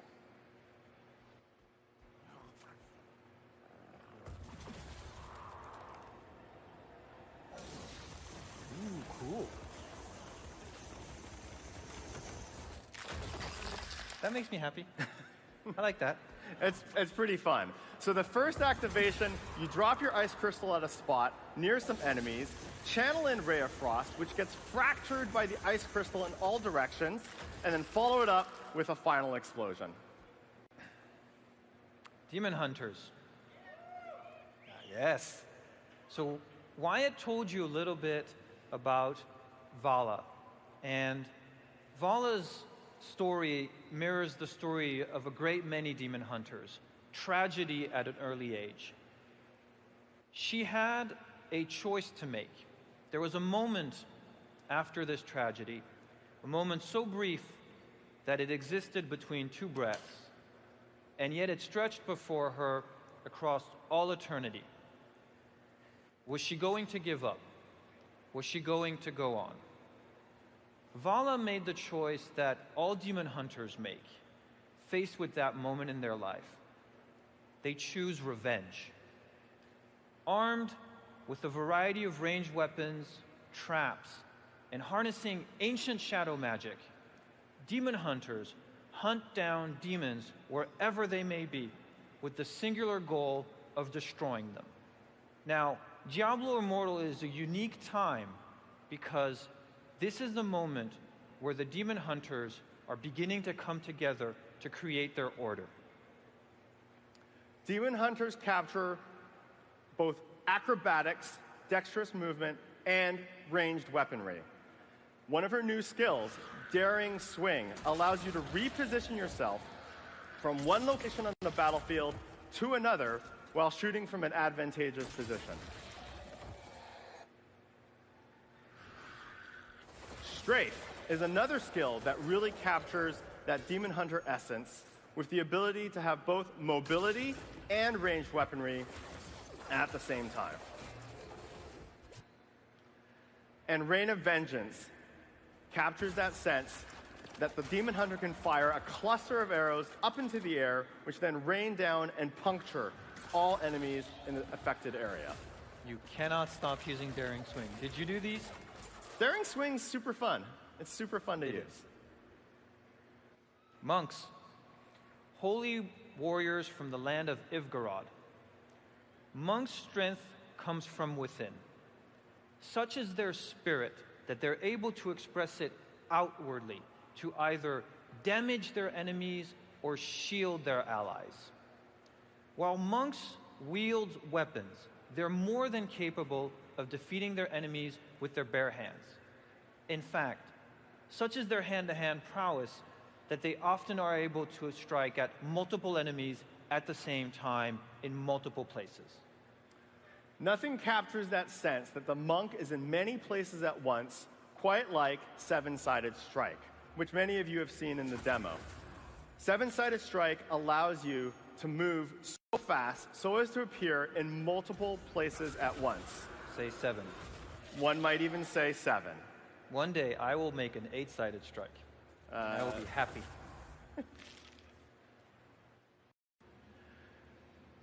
In Diablo Immortal, the monk also has kick, but it's a little bit of an amped up kick. You can use kick off of walls to rebound off of them and hit enemies on the return path.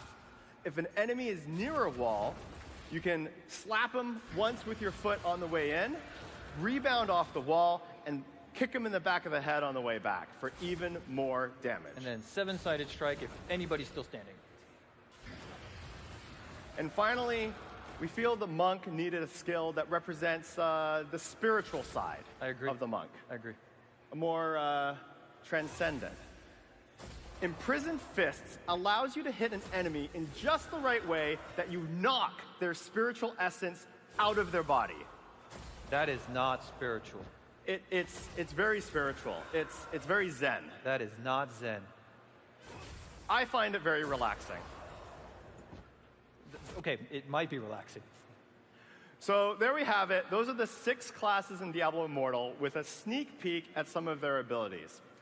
We have some time for Q&A, and to join us up here on stage for Q&A, we've also asked Sean Copeland to join us on stage.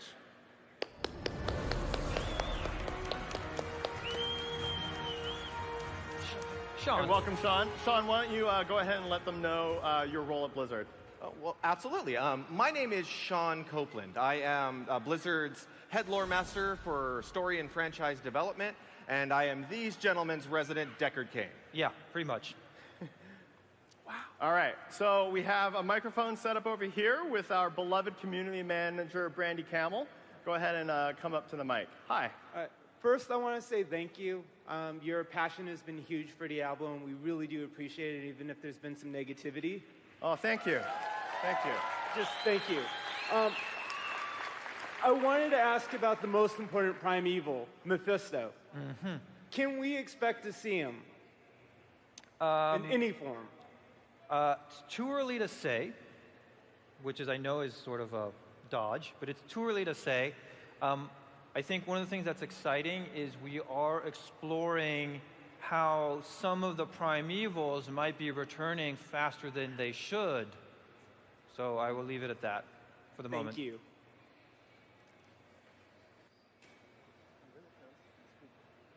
Hi, I'd like to preface this question with saying that I'm sorry that the way people treated you yesterday by asking if the game was an April Fool's joke.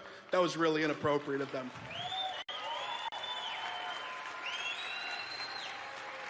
My question, however, is the possibility of socketing returning with the possibility of runic keywords, as in like in Diablo 2, where you could combine certain runes to create certain effects? Yeah, so I can't speak to runes and rune words specifically, but we are currently looking at itemization.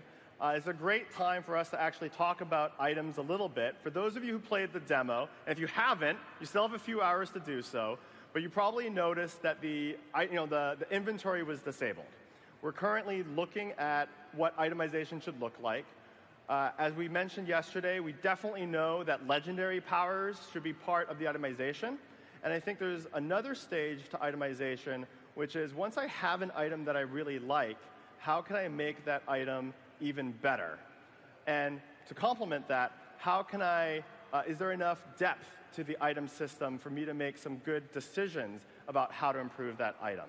So I think I can safely say that socketing will definitely be part of your items, but specifically how we have, do we have gems? Do we have runes? Do we have legendary gems? These are all things that we're evaluating. We're looking at Diablo 2, we're looking at Diablo 3, and we're trying to figure out if we want to do something like that or something entirely new. Okay. Thank you very much. You're welcome. How you doing? Hi. Great. Hey. So, this being a mobile game, will we expect to see a lot of microtransactions, or will it be single pay? Yeah, no, that's a good question. So it's always been the tradition at Blizzard that we work on gameplay first. It doesn't matter whether it's a box product or whether it's a free-to-play product. We haven't figured out the business model. That's been the case for Hearthstone. That's been the case for Overwatch. That's the case for Diablo Immortal. We want to focus on making an excellent game first. We'll have the systems, we'll have the items, and then when the game is complete, or when we're farther along, we can take a look at the game and figure out what the right business model is. All right, thank you. Great game first. First, I want to say hello. Hi. Hey. So I have a question. It's about how do you guys plan to stay relevant with a mobile game as your next game in a heavily dominated PC genre, especially with upcoming new games like Wolcen and Last Epoch? So there's a number. I'm trying to avoid saying this, but I'm going to say it anyway, that there's multiple Diablo projects being worked on. Have I said this before? By multiple teams. No, I'm just joshing with you. On a serious note, yes, we have multiple projects in the works. We love Diablo. I think for us, we're really the most concerned at making sure that we're making excellent games. We look at other games. We're all super passionate gamers at Blizzard. We play games from all over the place on all platforms. We play board games, we play card games, and we're always looking at it for ideas from all places, and that informs how we can bring good design and ideas to our games going forward. Thank you. Thank you. Hey guys, I know all of our questions and concerns are coming from a place of love because Diablo is all very special to us. Of course. As we know in like Diablo 3, the real money auction house was a pretty big problem when you brought money into trading. Even in D2, there wasn't really a direct trading thing, but we saw a lot of problems with people, selling rune words, $20 for a perfect Breath of the Dying or something like that. So do you have any ideas how you're going to do trading in Diablo Immortal, or how to prevent people from trading for real money? So I think right now what we're looking at, we do have some ideas. I think that when you look at Diablo 3 at launch with the auction house, it sort of allowed players to get the best items without playing the game.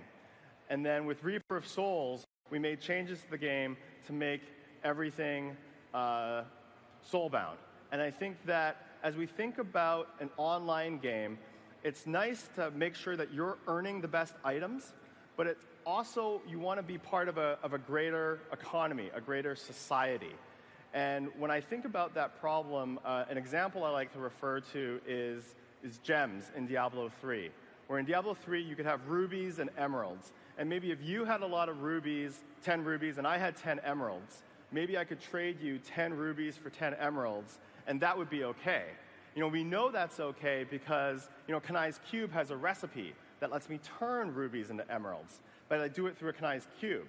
If I could do that somehow with another player, functionally it would be the same, but I would feel like I was part of this greater economy and this greater society, and that's an important part about making a mobile MMO. So while we don't have any specifics, I think we've seen what a full auction house looks like, and we've seen what a lot of Soulbound looks like, and maybe there's a little middle ground somewhere in between, a sweet spot, so to speak.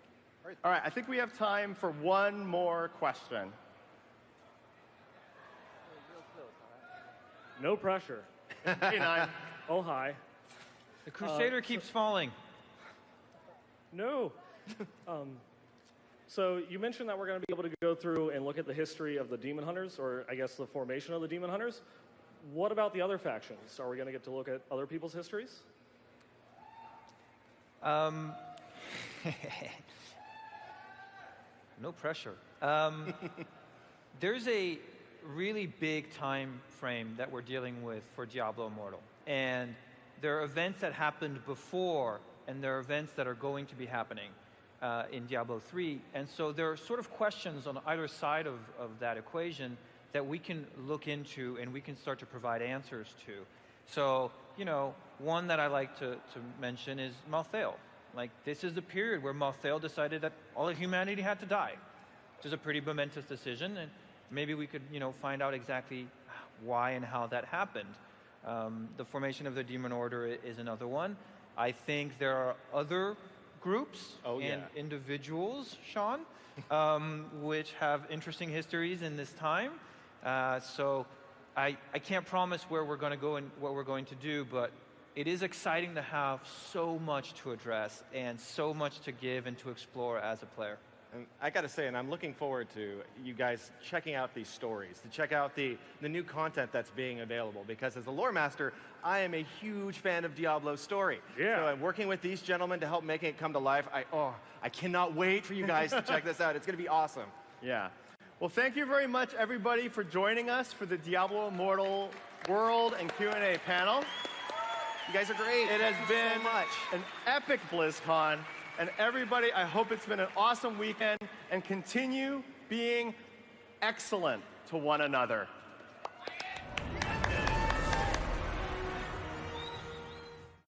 Welcome to Stay a While and Listen. Hello. Hello? Hello, BlizzCon! Hi, everyone. My name's Josh Whitke. I'm your host for Stay a While and Listen. I told you to wait in the truck. It's like the one joke you'll get out of me all night. Hi, welcome. I'm really excited to be here with Stay a While and Listen again. We did this for the first time last year. We realized, like, let me rewind. You enjoying BlizzCon? You've seen a lot of the deep dive, a lot of the behind the scenes, what's next panels, things like that. We realized a lot of BlizzCon focuses on those like behind the scenes, where we got to where we are in the game, how did Orphea become Orphea, because that's awesome. But what we realized was we're not telling, or we don't usually have the option or the opportunity to tell those same stories about those of us at Blizzard who have a really cool story of our own that's our own behind the scenes, our own sort of like history of our lives about how we made it up to where we are today, to be able to give you these shows that we give you and these games that we give you. And it's a lot of fun. And last year, who was at Stay a While and Listen last year? Yeah? Did you have a good time? Yeah? We're gonna have a good time again this year. Got 3 guests lined up for you. I'm really excited to bring them out. First up, I've got project director from our creative development team, Taryn Gregory.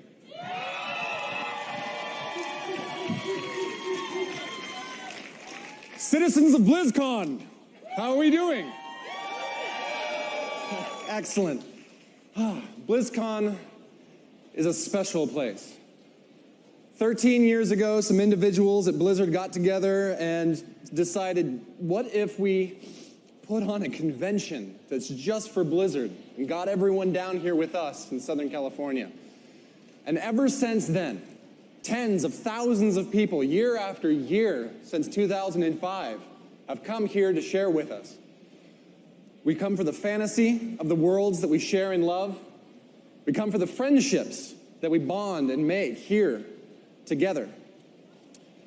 BlizzCon is home to some of the most important and special memories of my life. As Josh said, my name is Taryn Gregory, and I'm a cinematic project director. I've been working on World of Warcraft for the last 12 years. I directed the Wrathgate cinematic and Wrath of the Lich King, all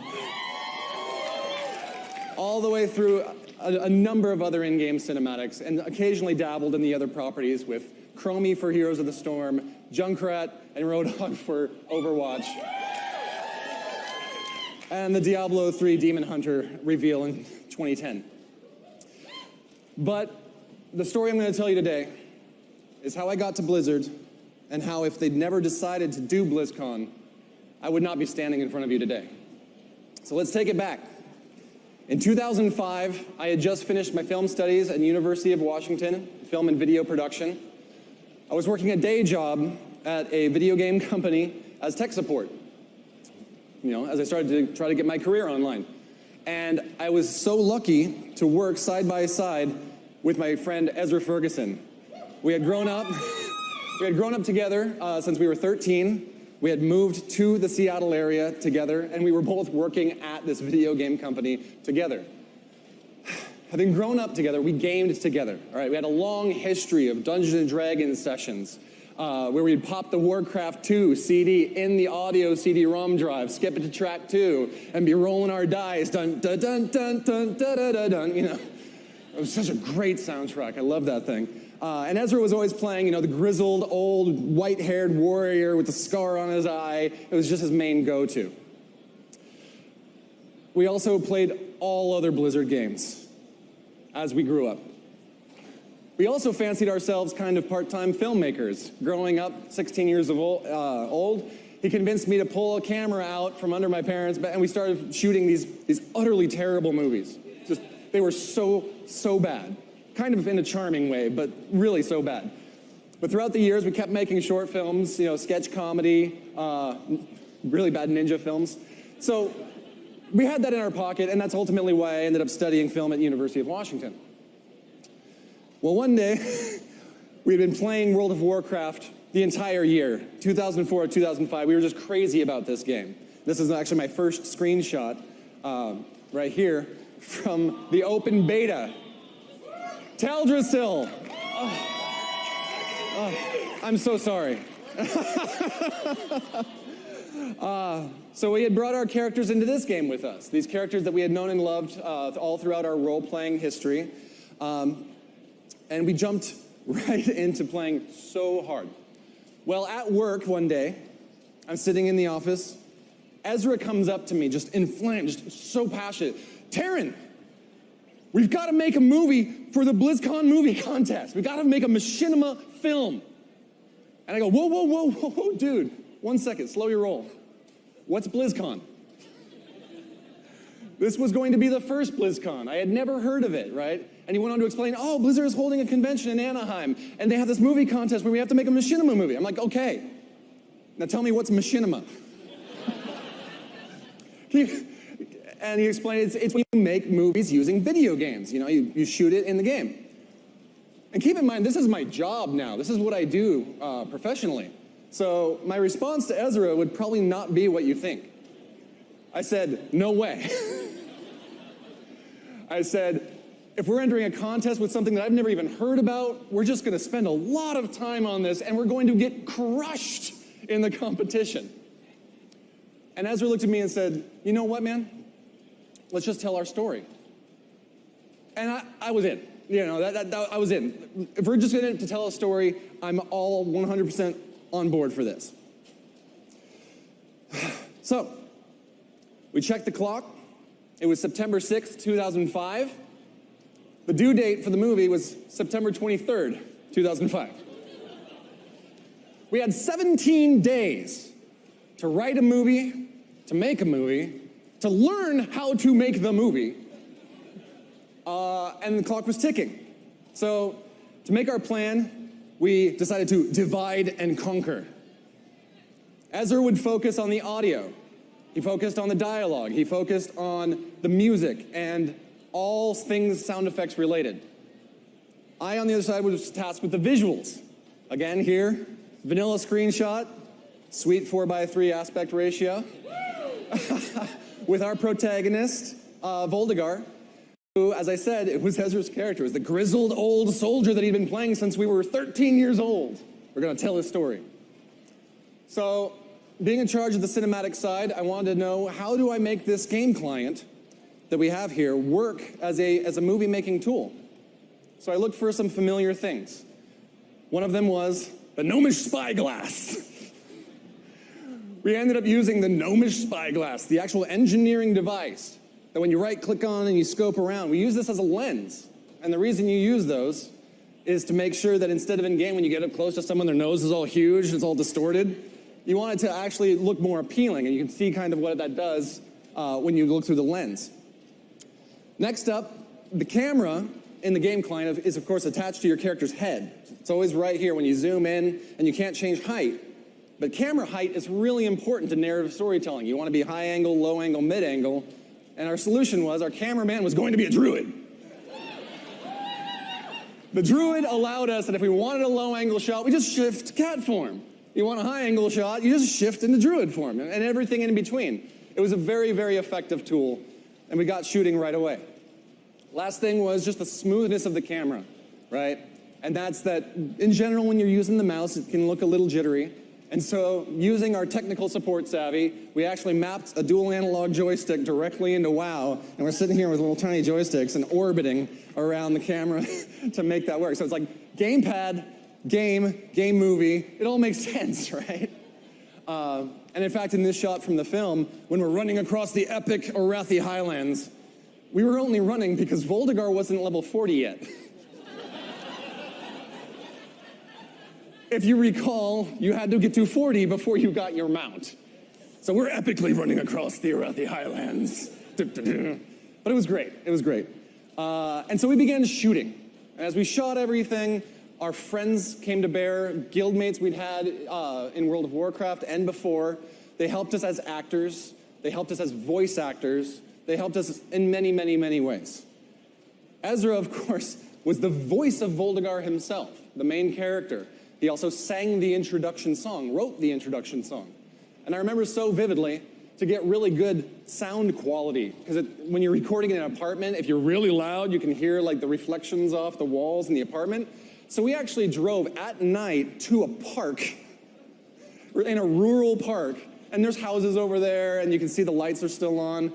And Ezra's standing on a hill, and he's belting the speech from the end. You know, before you lies the greatest home of man.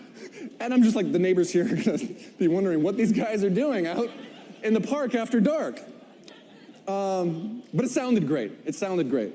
I actually learned how to use After Effects during the production of this film. So learning machinima, learning compositing, and built all the army scenes at the end. Just fly by wire, keep it going. Many late nights, a lot of passion, a lot of investment. When the deadline finally came, we wrapped it all up, and we named this movie Return. A return to Stromgard, a return for us. And we uploaded this movie, a little 43 megabyte file, to blizzard.com, and went to bed. Woke up the next day and we're like, okay, I think we're done, right? That was a good journey. We did it for ourselves. It was super cool. We were not done. In fact, the next day, this was 2005, the first year that YouTube was introduced, so we didn't even know it was there yet. So we weren't using YouTube. We had uploaded it to our friend's business server. And we woke up the next morning and we got a call. Dude, what did you do? And we had crashed his server. And his business website was offline, and we're like, oh no, what happened? Turned out that pennyarcade.com had linked it on the front page with Gabe going, look at this movie. And it just blew the server up. And so this was already like getting more attention than any film Ezra and I had ever made, and it was starting to become overwhelming. But little did we know, we got an email. We got an email from Blizzard. Congratulations, you're one of the 5 winners of the BlizzCon movie contest. Hard stops. Why is Blizzard talking to us? Oh, did we do something bad? No, it was really good. And we ended up winning, the prize that year being, you know, a sweet graphics card. I don't even remember, like, ancient by today's standard. It was really good then. And, of course, tickets to the first BlizzCon. So we got to come down. We got to come down to this logo, the original BlizzCon logo. In hindsight, there were a lot of people whose careers were just getting started at that first BlizzCon in attendance. Mark Turpin, the creator of Yogscast Empire, the CEO, he was there. We hung out the night before. The first night, I ended up getting a burger with John Bain at In-N-Out. And at the time, I was really excited because In-N-Out burger, yeah, I've never had one before. And I met Jenna, you know, who they weren't married yet. And Jesse Cox, who I didn't meet at the con, but would later be doing voices for our machinima, and he was there too. It's just incredible to think of all these people whose careers were just getting started. We're all in attendance at that first BlizzCon. I honestly didn't know what I was expecting. I'd been at other conventions, science fiction, fantasy conventions up in Washington State before, and I kind of figured it was going to be the same, right? You're walking the floor, maybe a couple friends, developers are going to be hiding backstage, you might see them on panel. I was totally wrong. What instead happened was there were Blizzard devs everywhere. You couldn't get away from them.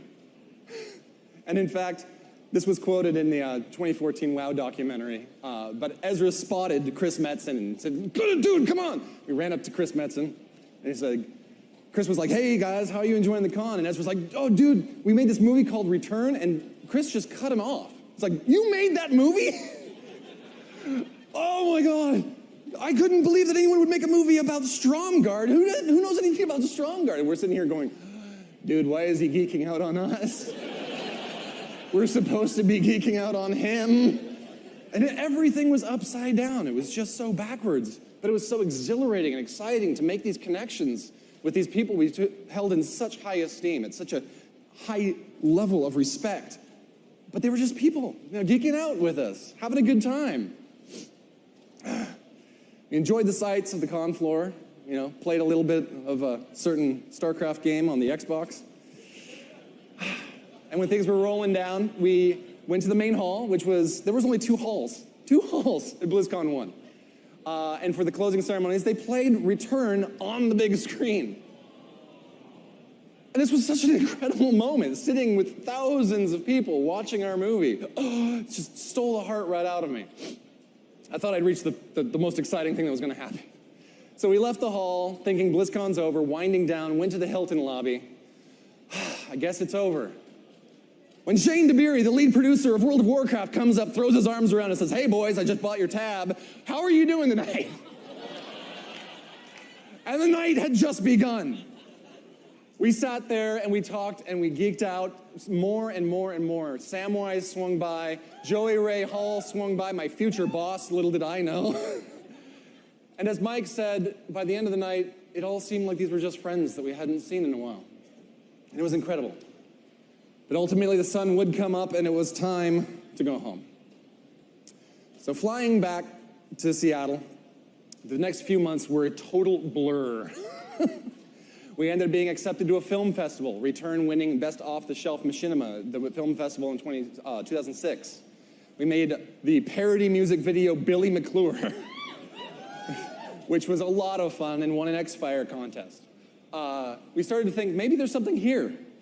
Maybe we actually can do this professionally. And so we put all of our effort into creating a follow-up to Return that was a Return 2 teaser. And as you can see, we learned a lot. It started looking more significant than the one that, we were learning as we went.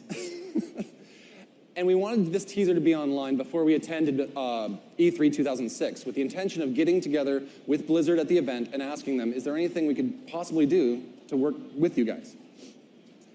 And so we made it to E3 2006 and we met Peer Ponage. Old school people know who this is. But you might see, I wasn't looking too hot in this photo. Not long after this taken, I fell incredibly ill. I was relegated to our hotel room in Los Angeles with a 104-degree temperature, delusional, and I couldn't speak or move. I've talked about friendship a few times already, and there's a reason. From the beginning of this gambit, I didn't think we could make this movie, but my friend convinced me that we could. There's no version of this movie that would exist without all of my friends helping me out every step of the way.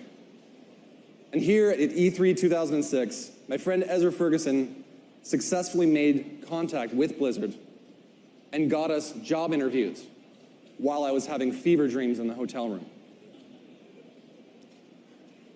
I owe my friend more than I can ever express.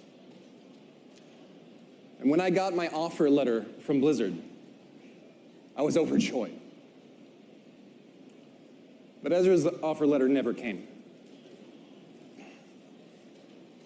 Surely there was a mistake. This can't be happening. But as I mentioned earlier, we had divided and conquered, and Blizzard had a role for the video side, but not for the audio at this time. To this day, I'm thankful that we talked through this worst-case scenario before it happened. We actually said, dude, there's a chance where only one of us will get hired. I'm glad we did, because we're still really, really strong friends. I see him at least once a year, holiday times. He's made it back to BlizzCon more than a few times. Oh, and he's working at like a AAA game company up in Seattle, so don't worry about him. He's doing great. He's doing great. You might say he's going full steam ahead. Oh. So, anyway, BlizzCon is very, very special. It opened the door for my career at Blizzard. I've directed maybe half a dozen films that have premiered at BlizzCon since that first one in 2005. But at the end of the day, BlizzCon to me is about friendship. Our contest submission was called Return. And every year, I've returned here to BlizzCon. And whether you're here or at home, BlizzCon has brought us together to share in what we love, to make those connections. Please cherish those connections, because you never know when one friend may change your life in ways that you could have never imagined. Thank you.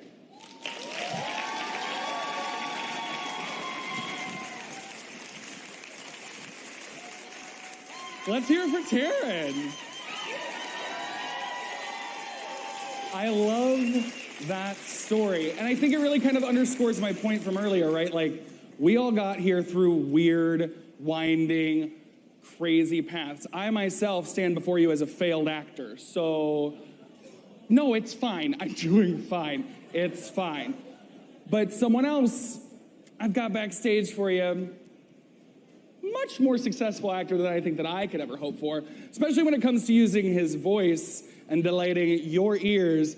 It is my distinct pleasure to introduce for you the voice of Reinhardt, Darren DePaul.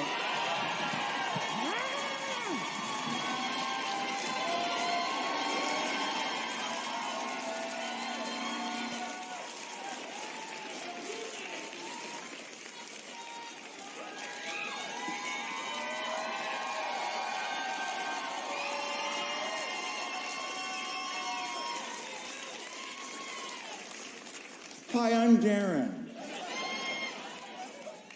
I'm an actor. Thank you, person I don't know. Sorry. Thank you. It means a lot. Look, thank you. Gosh, I got stuff to say. I'm going to be talking for a long time. We'll have love later. That's what my wife says. That's not part of what's on here. I'm so sorry. I'm in so much trouble. Please welcome Darren DePaul. Hi, I'm Darren. Clap, clap. We love you. We love you. Okay, I'm an actor.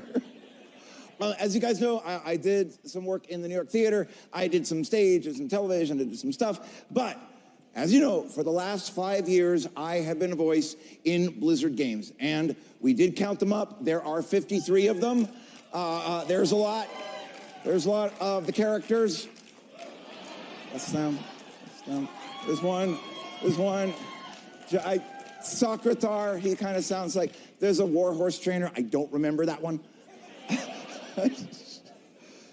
You know, that list, that doesn't include like Walla sessions when you're in a group session making background noises or like extra characters. That's just them.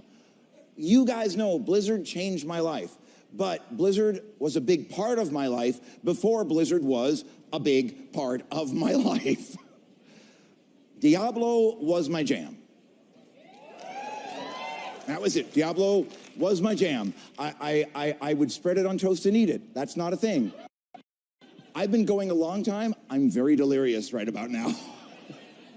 But no, I said last night, Diablo, I played a lot of Diablo, played a lot of Diablo 2, and I played a really lot of Diablo 3. I have run through Diablo 3, the entire game, as each playable class, both sexes. That was my world. You know, that was my little treat. That was my joy. I loved exploring. You know, Deckard Cain said, stay a while and listen. And I kind of did.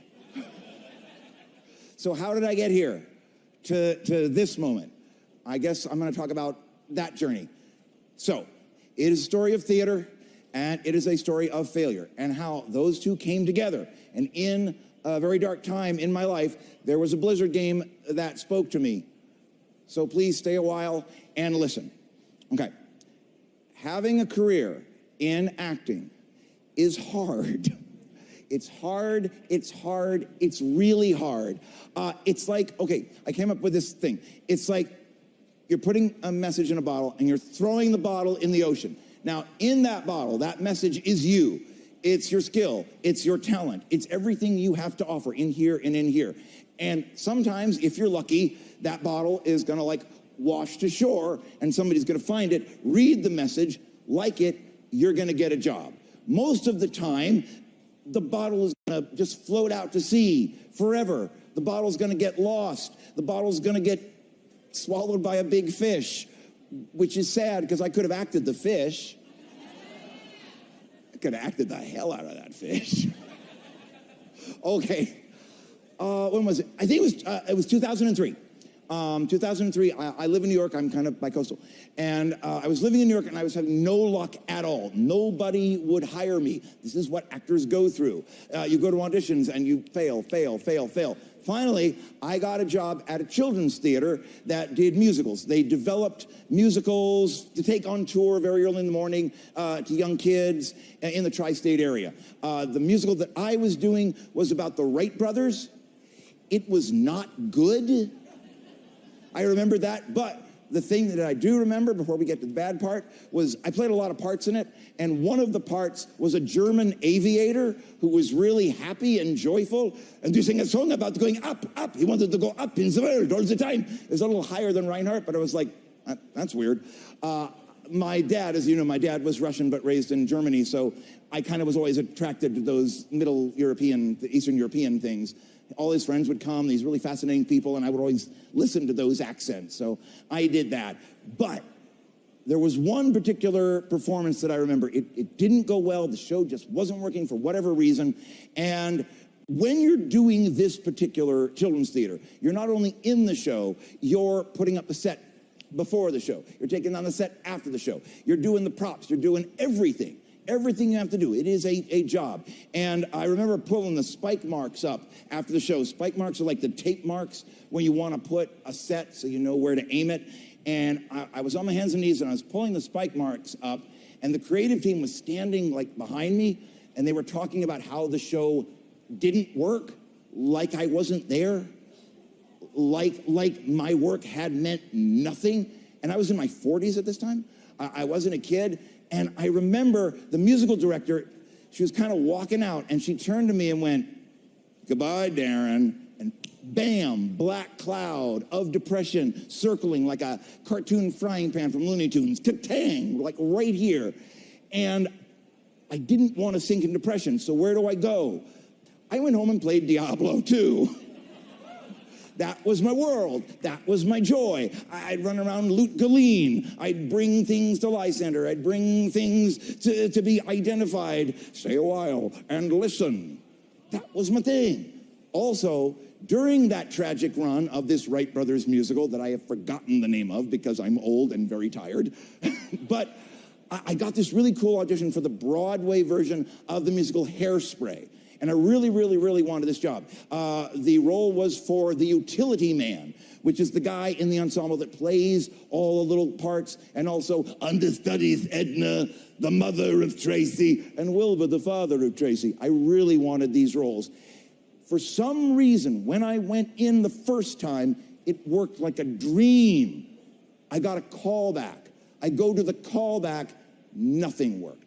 And the entire creative team was there. About 25, 30 people were there, including the director, Jack O'Brien. Jack O'Brien, prolific, fabulous, fabulous Broadway director. I wanted to work with this man. Nothing worked. Nothing landed. I did about 2 scenes, and I remember the casting director said, "Mr. O'Brien, would you like to hear Darren sing?" And he said, "Not necessary." Thank you, Darren. Goodbye. Not necessary. Those were the 2 things that were in my head. That was going to send me into a depression. So again, where did I go? Diablo 2. I didn't know it. That was my prize. That really dark world with big scary monsters. For some reason, I was a hero there. That was my treat. I just felt that I should give up, but I didn't. Stay a while and listen. And I did, and I got through it. I got through my depression. I got back to work. I got jobs. And here's a couple of them that I got during that time. I think they're going to show some pictures. It was something I did. That was a weird musical. I was an angel. That was the other thing. He's the Riddler on Gotham right now. That's Corey. Little Shop of Horrors. I did the tour of Little Shop of Horrors. That was really cool. That was The Grinch on Broadway. I'll tell you about that in a minute. I was Grandpa Who. That was Forum. I really love that show with Gary Beach. What else is that? That's Meryl Streep. I work with Meryl Streep. I got to work with Meryl Streep. That was really weird. And that was Gypsy. There was great stuff. So, that was Grandpa Who. That's Grandpa Who. That was my Broadway debut that I got in this musical of How the Grinch Stole Christmas. Now, who is the director of that? Jack O'Brien. All those years. And I remember in rehearsal one day, he was like, "I love your work. Where have you been?" I kind of wanted to say playing Diablo. I did not. But, you never know. And I remember that, kind of coming full circle, he said, "We're going to be doing a tour of Hairspray. I'd love you to audition for the father." Not the understudy. I want you to audition for the father. I'm like, whoa. I wanted it, I wanted it. I went in, I gave the audition that I wanted to give. It got down to between me and someone else. I didn't get it, but I did what I wanted to do at that first audition. I'm telling you something, gang, this is the truth. If I had gotten that Broadway job, I would not be standing here. I think I just would have stayed in New York with my wife and we would have had a career like everybody else. You know, a lot of actors in New York, they try to come out to LA and maybe have a career in voiceover and animation, and they'll stay about 5 months. It's done. It's so hard to break in. I don't know the magic, the luck that I have. But I will tell you this. My wonderful wife said, let's try Los Angeles. We can be unemployed anywhere. So we came to Los Angeles. I have a really good agent. I have a bi-coastal agent. They're like, you should take some workshops so you learn the LA rules. You know the New York rules, because I'd done like commercials for Geico and things like that. And she goes, there's this really good workshop you could take with Andrea Toyas, the director and casting director for Blizzard. I'm like, blah, blah, blah, what? No, that's what I want. I was so excited. I couldn't wait for the class. It was just everything. I was living for it. And then the night before, I got a terrible sinus infection. It's a weird reaction. It's going to be a happy story. Don't worry. I'm standing here. I got a sinus infection and nothing happened. Good night. No, that's not what happened. It's not what happened. So I got the sinus infection and I overslept. I thought the workshop was at 11. I thought it was at 1. It was at 11. So at about 10, my wife was like, you should really get out of bed. Don't you have a workshop? I'm like, no, I don't have a... Gah! I got ready. I got in the car. I got to the workshop. Andrea Toya, she's brilliant, a brilliant, brilliant director. She gave a great presentation. And she's like, okay, she kind of said the magic phrase. What we're doing now is our latest expansion. It's called Warlords of Draenor, and we're looking for some orcs. So today, we're going to be working on orc voices. And I'm like, I was in Little Shop of Horrors. I understudied the plant. I can do orc voices. So I go in, and I started doing this to the material. And she's like, who are you? You look like an accountant.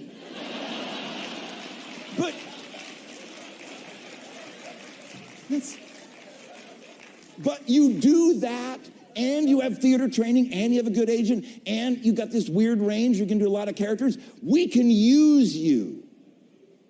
The words I have been waiting for in like 30 years of acting. We can use you in the company that at the darkest point of my life, that was my joy. It meant the world to me. I threw a bottle in the ocean and she found it and she opened it and she liked the message and it wasn't swallowed by a fish. Take that, fish from earlier in my story. I don't know.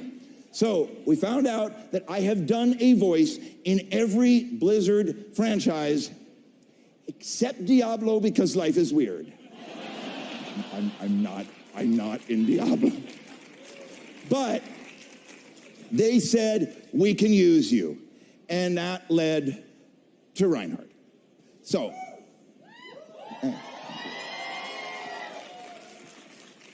spoiler alert, this is the good part of the talk. I wanted to leave you with a story about Reinhardt and how I got that thing and all that stuff. So I had auditioned for a lot of Blizzard characters. Some I got, some I didn't. You saw the thing go by real quick, Socratar. And so this audition came from my agent, and it was a Blizzard game, but you only get about 6 lines to a tone. You know, well, this line will show that tone. This line will show that tone. And it had a code name. So I thought it was a Warcraft expansion. I didn't know what it was. I did a pass, and I sent it to my agent, and I didn't hear for a couple weeks. Then they called back, and they went, oh, they really liked what you did. It was kind of gritty, maybe, you know, threw a bottle in the ocean, tried to make it happen. And they went, okay, it's between you and somebody else. Can you do another pass? Remember, what we're thinking for this character, he's a big guy. He's got a lust for life. Everyone wants to hear his stories. He's a valiant warrior. So I did something that I have never done before and that I probably will never do again. I wanted that job. So I took those 6 lines that they gave and I wrote a monologue tying them all together. That was my audition. I wanted to show them that I could live that character. And as C, I got it, but I knew that I would either get it or I'd never work for Blizzard again because I hadn't honored the writing. Someone worked really hard on that writing. You don't want to go into an audition and start improving. You're not going to go in for Hamlet and be, to be or not to be? That is the question. But the real question is about the parking in the Anaheim Convention Center. It's not what you do. Talk about a sea of troubles. That's not what you do. Don't do that. But somehow, miraculously, Andrea Toyas and her team, they saw the character. They saw him. And I got it. They let me bring him to life through that crazy chance of an audition. And no one has heard it except them and the team. I'm going to do it now.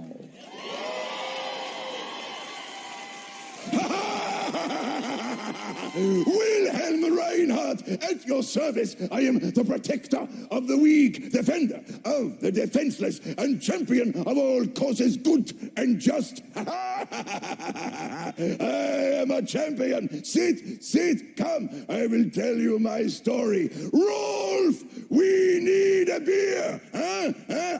Sehr gut, sehr gut. So, I was once a knight in Overwatch. You know what this is, huh? Overwatch. I was sworn sword of Germany. Now, I am a protector of the forgotten, defender of those in need. If this is your cause, then Wilhelm Reinhardt is your man. There's no point in standing around prattling. Come on, have a beer. You've had nothing yet, my friend. Rolf, my friend, needs a beer. So, you have an enemy you need defeated, eh? Yes, I will do this. I will make my hammer count. I will be your shield. Where are you? Are you afraid of an old man like me? Ah, there you are. Got him. My friend, the enemy has been defeated, and I have a wonderful story. Rolf, we need a beer. So,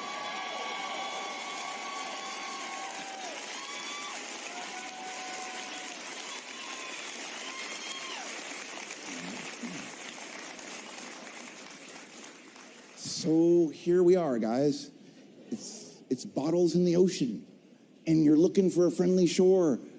You're searching to be found and opened. If I have any advice for people that want to do what I do, it is this. Acting and doing voiceover, it's not about the funny voice. It's about bringing everything in here. It's about bringing everything in here. It's about bringing everything in here to that role. It's taking the writing, it's lifting it off the page. It's bringing that character to life. It's playing the character, not judging the character. It's listening. When I did Little Shop of Horrors, Jerry Sachs, the wonderful director, he came up to me one day, and again, brilliant, prolific Broadway director that I was privileged to work with, and he's like, my darling, you want to know the secret of acting? Listening. And don't pause when you're going to tell a joke. They'll know something's coming. Surprise them. And remember to listen. Remember to listen. So guys, maybe, okay, I'm going to cry. Maybe, just maybe, my journey to right now started at the worst point in my career when I was going to give up, and yet a voice in a Blizzard game that I loved said, stay a while and listen. Thank you for listening.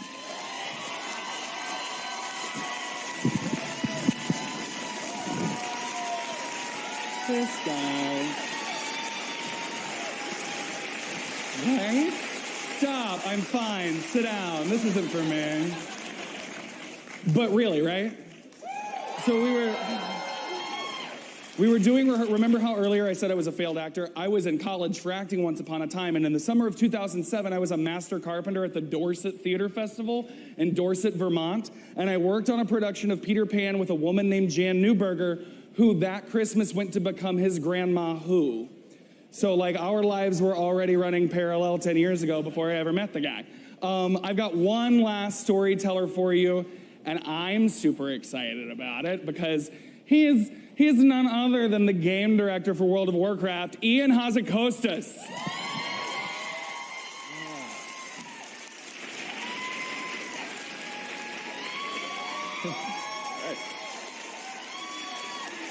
Hello, BlizzCon.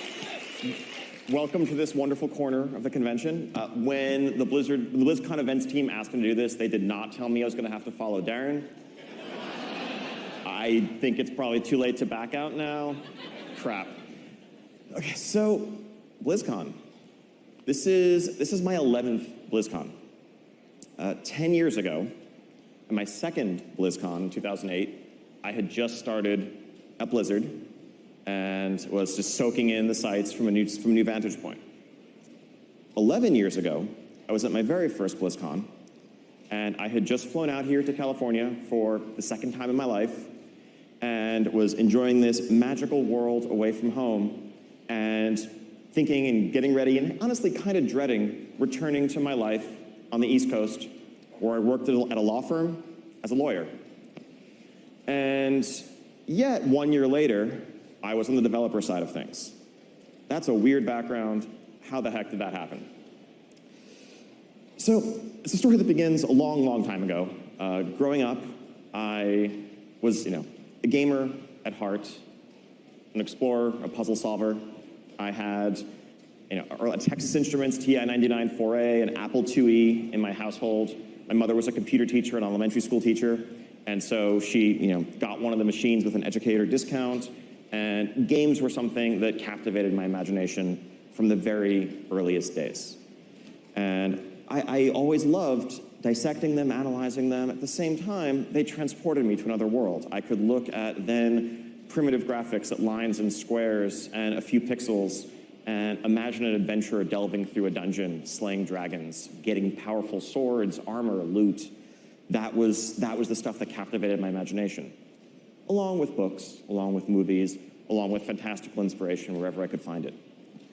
But I liked solving problems, I liked solving puzzles, and that was always a certain bent to the way my mind worked.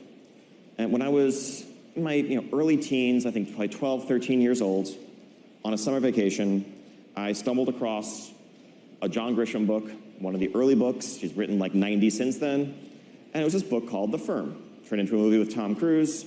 And I just okay, sure, looks interesting, started reading it.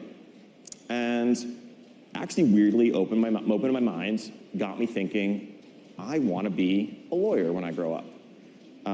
Wasn't the embezzling for the mob and all of that. It was the first part of the book. It was watching him reading about him going through graduating from law school, going through the paces at a law firm before it revealed itself to actually be a front for embezzling for the mob. And I was like, that actually sounds pretty interesting. I want to learn more about this. So I talked to family, friends, and continued to read up. And the more I learned, the more I liked. And so I told myself, at the age of 13, I want to be a lawyer when I grow up. And that shaped a lot of the decisions that I made in the years to follow. I took classes along those lines. When I went to college, I majored in a general, humanities thing, took legal classes where I could, applied right to law school, got into law school. And so there I was standing in 2001.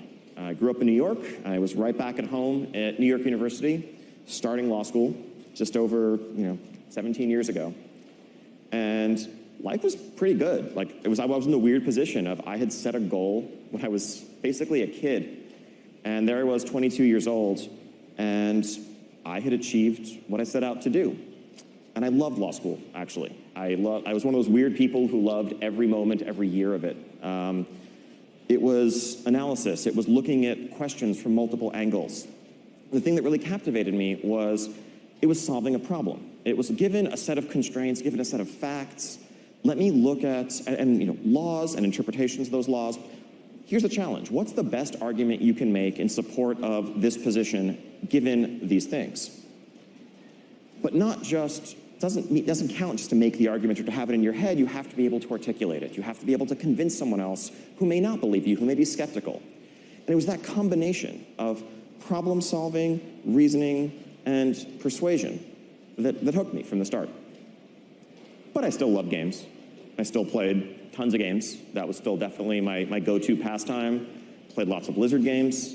Played Warcraft 2, Warcraft 3, Diablo, Diablo 2, etc. RPGs when I could get my hands on them. Console, just you name it. Just about everything. But my life was on a steady path. I had followed, I was aiming towards this goal and continuing to pursue it. So in 2004, I graduated from law school and took the bar exam, passed the bar exam, moved down to Washington, D.C. to begin my life as a real adult, or so I imagined. I had an awesome job working for a judge as a clerk in the USDC Circuit Court of Appeals, and it was an amazing job. Again, life was good. And yet, not 4 years later, I would find myself walking through the gates of Blizzard Entertainment to begin an entirely new life as a game designer. So what happened in between? Well, in November of 2004, there was this little game that came out called World of Warcraft. At the time, it actually hadn't really been on my radar. Obviously, I knew Blizzard games, I loved Blizzard games, I had heard that WoW was going to be a thing, but I had just graduated from law school, taken a bar exam, moved, packed up, started a new job, and so it wasn't something I was like actively following. I didn't play the beta. But a friend of mine that I'd met online playing other games, I'd played MUDs and whatever else I can get my hands on in past years, reached out to me and said, hey man, are you going to check out World of Warcraft? And I was like, oh, okay, I guess this is coming out soon. I've kind of settled into my new job. I kind of know my new routine. I have some free time. Let me check it out. And I asked him what I should play. I kind of wanted to play a warrior. He's like, no, man, warriors got really badly nerfed in the beta. You don't want to play a warrior. And so I was like, okay, you're the expert. I don't know. So I picked a different class in my mind. I wanted to be a tank. I initially looked at Paladin and figured, okay, I'll be like a hybrid tank who has some magical abilities. But then my friend actually was going Horde, so I was like, okay, I can't be a Horde Paladin. What should I be? Let me pick Shaman. I mean, that looks like a hybrid tank class. They have some things that will specialize in increasing their shield block and increasing their armor and parry. And that's like a tank tree, right? I was not very smart back then. But I jumped into this world. And it captivated me from the start. I think World of Warcraft came out, I want to say it was, Thanksgiving weekend in 2004. I remember, I had the last day off before the long weekend, off from work, and I was looking forward to settling in, playing for a long stretch, really getting to know this new game. Of course, my server was down and unavailable for the first 2 days, so that didn't work out so well. But I stuck it out. When the server stabilized, I got back in. And really, for the next month, especially with the holidays coming up, I had a lot of free time, and I sunk a ton of it into World of Warcraft. And I loved the game. It was immediately obvious. It was like no other game I'd ever played. It was this massive world that I just reveled in exploring and just trying to understand. It seemed like I could never understand it all, like I could never explore it all. And now things continued. A couple months passed, and my guild, I had hit max level. My guild began to talk about taking tentative steps into Molten Core, trying out our very first raid. This was early 2005, like late January, early February 2005, when really that wasn't something that many guilds at all were doing. None of us, there was no information to draw upon. We had no clue what we were doing. We went in, it got absolutely slaughtered. I was basically a nobody in the raid. I think I was stuck in group 8, and I didn't have a priest in my group. And back then, priests, you could only see people with the default UI, and even some add-ons that were available, you can only see people in your own party to target them and dispel them. So we got to Lucifron.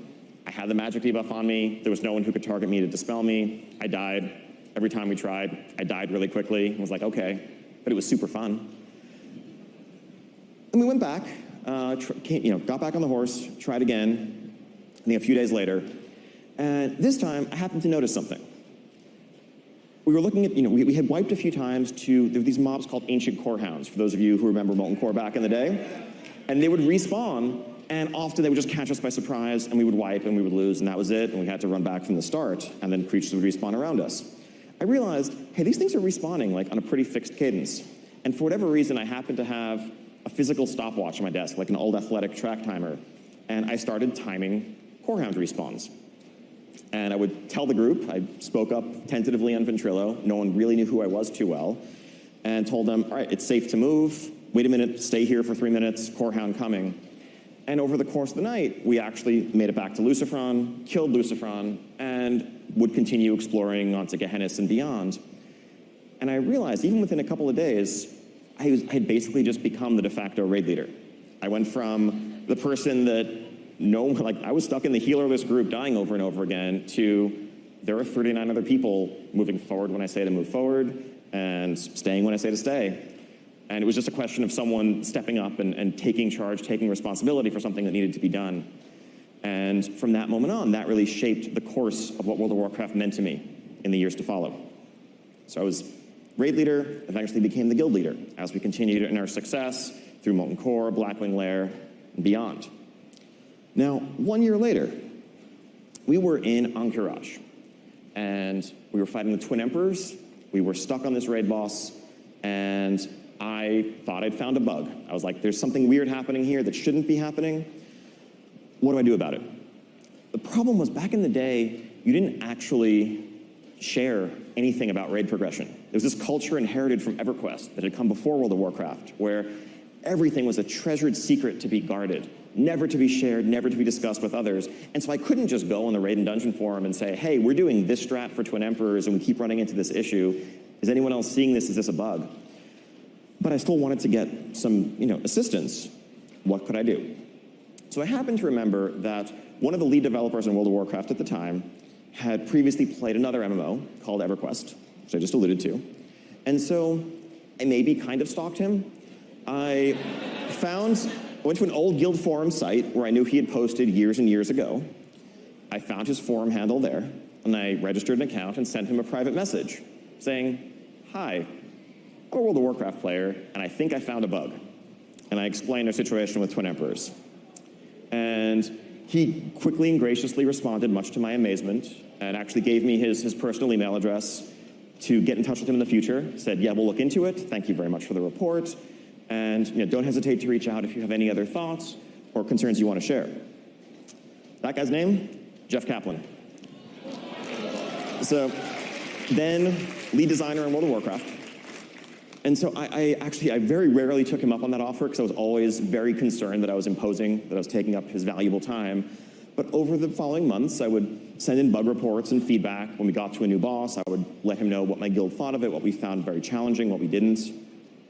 And he always graciously responded. I think to this day, whenever fans reach out to me via different means on the internet, whether it's Twitter or whatever, I always do my best to try to respond because I know how much that meant to me when I was in their shoes back then. It was unbelievable, it was mind-blowing to have the lead developer of this game that I idolized, that I was spending so much of my time on, actually pay attention and respond directly. Now, things moved on, and in the meantime, my guild site, because we were also continuing to be relatively successful as a raid guild, we actually gathered a little bit of a following, and the site became the host to a lot of high-end discussion around the folks in the community. High-end theory crafters would come, people from other raid guilds. We began to chip away a little bit around this culture of secrecy and actually get some of it out in the open as people discussed some of the best ways to play their classes, approaches you might take to raid bosses, and more. And through that, I also got in touch with some other folks who worked at Blizzard, other folks in the game industry who just happened to play World of Warcraft. For those of you back in the day who remember using the Elitist Jerks forums, those would be the forums.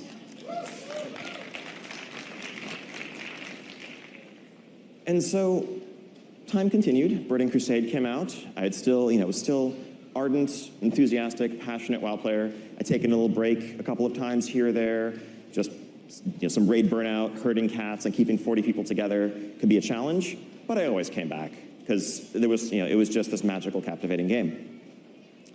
In the meantime, in the rest of my life, I was kind of a lawyer by day, raid leader by night, living this completely separate double life, and no one at work really talked much about gaming, or I think understood what I did with a lot of my free time. And similarly, the people who were talking to my online identity knew nothing about the person behind that. In the meantime, I wasn't quite as happy with how my legal job was going as I had once been. I still loved the philosophy behind it. I still loved the underpinnings, the problem solving, the theory. But in practice, the same device that was giving me so much fun at home was actually kind of torturous. That is the computer. Like 20, 30 years ago, when you're involved in litigation, it's a standard thing. You have what's called discovery, where you can ask the other party in the suit to turn over any documents in their possession that relate to the subject matter in question. 20, 30 years ago, that was like, here's a couple of boxes with a few folders and these files in them. Enjoy. Today, or back in 2007, that was, here are 1.4 gigabytes of responsive emails from our Outlook database. Enjoy. And guess who gets to enjoy that? It's a lot of the lawyers who have to go through looking for privileged information, trying to understand what was turned over, what might yet be turned over. And that's what a lot of the job wasn't solving puzzles, it was finding the puzzle pieces and fishing them out of a big bin so that I could solve the puzzle. And I started to think along other lines. I started to think about, what else could I do? And along the way, one of my guildmates, a guy named Owen, had the same person, in fact, who recommended that I not play a warrior back in 2004, had gotten hired at Blizzard. He had been a programmer, and he was now working on the WoW team, and was telling me nothing but amazing things about what it was like to work at Blizzard. And that started wheels turning in my head a little bit. I started to think, what if? I knew a couple of folks at Blizzard. I had actually met Jeff in person when I came out here for BlizzCon in 2007, for my very first BlizzCon. And I talked to my friend Owen and proceeded to apply for a position. And I wrote what was probably the world's most ill-advised cover letter ever, in which I said, I don't know that I want this job, but I'm really curious. Because I actually really just felt bad. I didn't want my friend Owen to put himself out for me. And then I genuinely still felt in my mind, I'm like, I've grown up my whole life as a lawyer. This is crazy. I'm not going to switch careers. I'm not going to switch professions. But it was still this compelling, tempting thing that I couldn't say no to. And so I sent in my resume. I heard back. They sent me a lengthy design test where I spent an entire weekend filling out a long questionnaire, writing answers to things like how would you change the 4 Horsemen encounter from a 40-player encounter to a 25-player encounter, or what new abilities would you design for a class and why. I sent that back in. Next thing I knew, I got flown out for an interview. That was a magical day. That was just sitting down for a day talking to my idols about this game that I loved. Didn't even feel like a job interview. A month after that, I heard back from Blizzard with an offer. And suddenly the whole thing became very, very real in a hurry. I had a very awkward conversation with my parents, who had no idea what World of Warcraft was, and told them, hi, so I'm thinking about taking this job on the West Coast. What kind of job is it? Well, it's for a game company. Oh, are you gonna be like doing legal stuff for them? No. They thought I was crazy, kind of justifiably so. But what it came down to was, I looked at that opportunity. I knew that it was a once-in-a-lifetime thing. I knew that I was incredibly lucky. There was a series of ridiculous serendipitous circumstances that had piled one on top of another to lead me to the moment where I could go from being a player of a game to having a chance to help shape its future. And I knew that if I said no, that opportunity was never going to come up again. And I knew that if I said no, one day, maybe a week later, maybe a year later, maybe 5 years later, I would wake up, or I'd come home after a rough day at work, and I'd wonder to myself, what if? I would feel regret. And so I said, what the hell? And I said yes, flew across the country. I told myself I would give it 1 year to see if I was any good at it, if they liked me, if I liked them. And that was just over 10 years ago. And it's been an amazing journey. And here I am at my 11th BlizzCon. And life is bizarre. And life is amazing. And BlizzCon is amazing. So thank you so much for staying a while and listening. Enjoy the remainder of BlizzCon. It's been a pleasure. Good job, sir. Have a good one. Thank you all. It's my distinct pleasure to be able to help these storytellers tell their stories. So glad we got to do this again next year. Geek and Sundry's up next. Have a great rest of your BlizzCon, and stay safe and classy. Thanks, everyone. Welcome to Overwatch. What's next?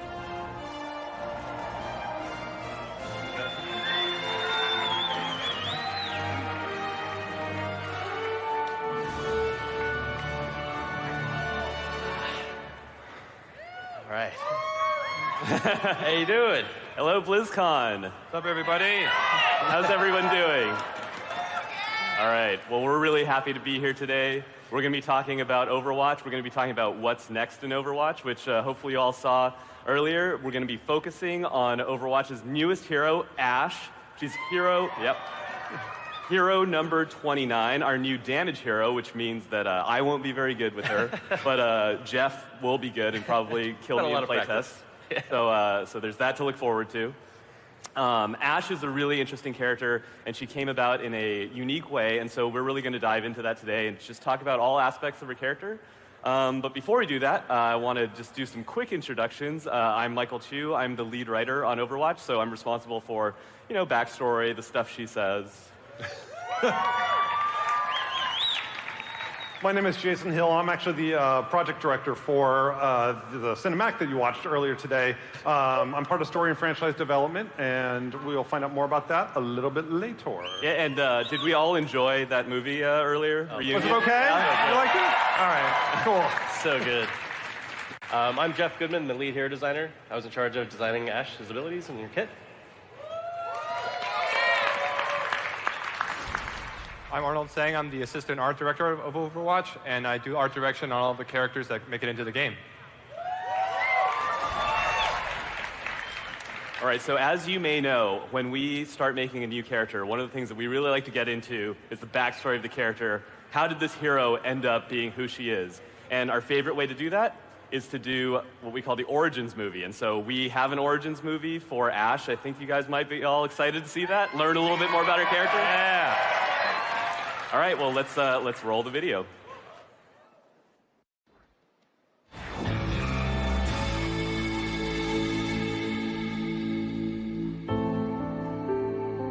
Everybody needs a family.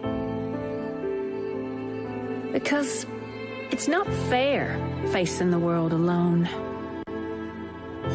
I don't care how tough you think you are. They should always be there for support. No matter what.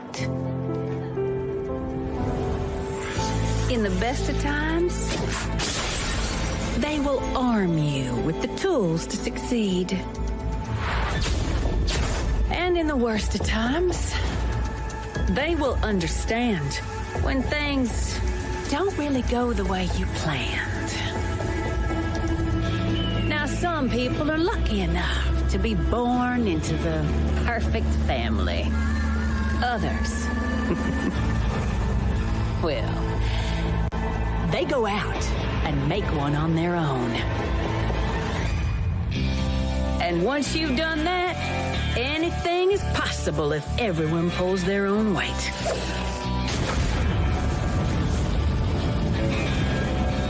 So, if you want to be part of my family, I do have one little rule.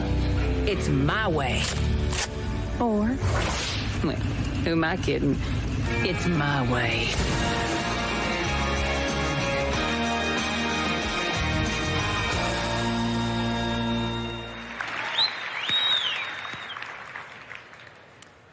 So let's talk about Ashe as a character. Oh, can I go back one slide? Sorry. This is a great picture, so we gotta take some time to look at it. Enjoy it. It's great. There we go. So who is Ashe? Ashe is an awesome character because she is a villain. We would consider her to be a little bit of the villainous persuasion. And those characters are always really fun to get into because there's always a core question, which is like, why is this character the way she is? What made Ashe the way she is? And so, like a lot of the bad guys in the Overwatch universe, Ashe actually came from an extremely wealthy background, a lot of privilege. Her parents were extremely wealthy, as you can see from this well-appointed manor house that they live in.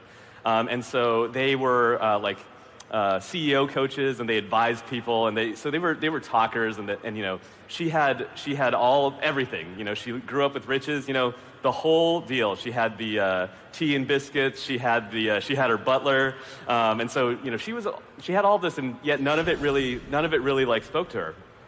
And it was a chance encounter when she was young with another young character who you may be familiar with, Jessie McCree, who opened her eyes to the possibilities of the criminal side of things. You know, she you know, meets this budding miscreant Jessie, and they do some small crimes together. And just small ones. And she found that she was excited by it, and she really enjoyed it. And more than that, she thought that it was something that she was good at. It was something where she felt she could really distinguish herself and make a name for herself. And it's something that really appealed to her. I love this picture here because we've got Bob, her faithful butler, who's always there to. Yeah, Bob. Yeah, I was joking that this is Hero 29 and Hero 29.5. 29.5, yeah. Bob was always there. Yeah, it's funny. I remember when we were talking about her character in making this piece, and we were just going over ideas of her character, and we were like, what if Bob was her butler? What if? I mean, and for Bob, like, what else do you call it? A big omnic bodyguard or a big omnic butler? What is that? We'll let you figure it out. Bob. So basically, Ash got this first taste of the criminal life, and she found it was something that she was interested in. And so she convinced young Jesse McCree and 2 other nameless people here to found the Deadlock Gang. And so her idea was, the Deadlock Gang can go out there, we're going to go bigger and bigger heists, we're going to make our names out there, and we're going to write our legend in the American Southwest, which was, we haven't really gone into it, but in the Overwatch universe, the American Southwest it's a little lawless. There's the Deadlock Gang, but there are also other groups who are out there, knocking over trains, robbing banks, and all that good stuff. And so it was, they wanted the Deadlock Gang to really be an important part of that infrastructure. And it's actually there where Ash really shone, because more than just being good at organizing the heists and being a criminal and all that stuff, is that she found that the lessons that she learned from her parents, watching them in action, coaching people, organization, rules, all that, she thought that that would be the perfect thing to bring to all these lawless groups who, they were spending more time working against each other. Like 2 people show up to rob the same train, instead they fight each other, and it's a big problem. And so she was able to sort of organize all these groups so that, when they have trouble with each other, they go after each other. But in general, they could all just operate a little better. And I think it was Ash's kind of implementation of those rules of the criminal brotherhood that really worked out. And I think where does she get these rules? Where does she get this idea that relationships are very there's rules you have to follow and people are supposed to behave in certain ways? Well, I think about it. She was probably a bit of a loner when she grew up. She probably talked to Bob, her butler, a lot. And so, what kind of lessons about living do you learn from your robot butler? I think they helped her out and they helped her figure out what's going on. So, in a nutshell, that is Ash the character, and I'm going to hand it off now so that we can talk about some of the other aspects of creating her. Oh, awesome. Thanks, Michael. So, again, my name is Jason Hill, and I'm part of story and franchise development. And for those of you who don't know what story and franchise development is within Blizzard, we're the department that does the novels and the comic books and the statues. We also do the 2D pieces like the Origins piece, some of the in-game cinematics, but we also do the high pre-rendered cinematics, like the episodes that you saw today with McCree. So this is story and franchise development. So let's actually talk about kind of how this character came to be and how she grew. And really, it started way back in the before time, in the long, long ago, when I was approached and said, hey, do you want to direct a Western? And at which point you say yes, because who doesn't want to direct a Western? And at that point you also know, hey, you know what? That means McCree. So yes, please, where do I sign? But what really kind of intrigued me about this piece when we first started to talk about it, before there was a script or anything like that, was McCree and the train's going to crash, and there's the payload at the end, and the Deadlock Gang's there. That's kind of all we knew at that point. And so what for me personally, what really appealed to me was the fact that we could explore the Deadlock Gang. And for when I'm watching a TV show or a movie or reading, comic or whatever like that, and there's a group of individuals there that are, whether they're bounty hunters or pirates or cowboys or outlaws, if they're all very unique, you want to know their backstory. You want to know more about them, but we may not be able to tell that entire story. And so that's really what I wanted to get out of the Deadlock Gang, is just hopefully everybody, when you guys watch it, go, I just want to know more about them. That in a perfect world, that would have been great.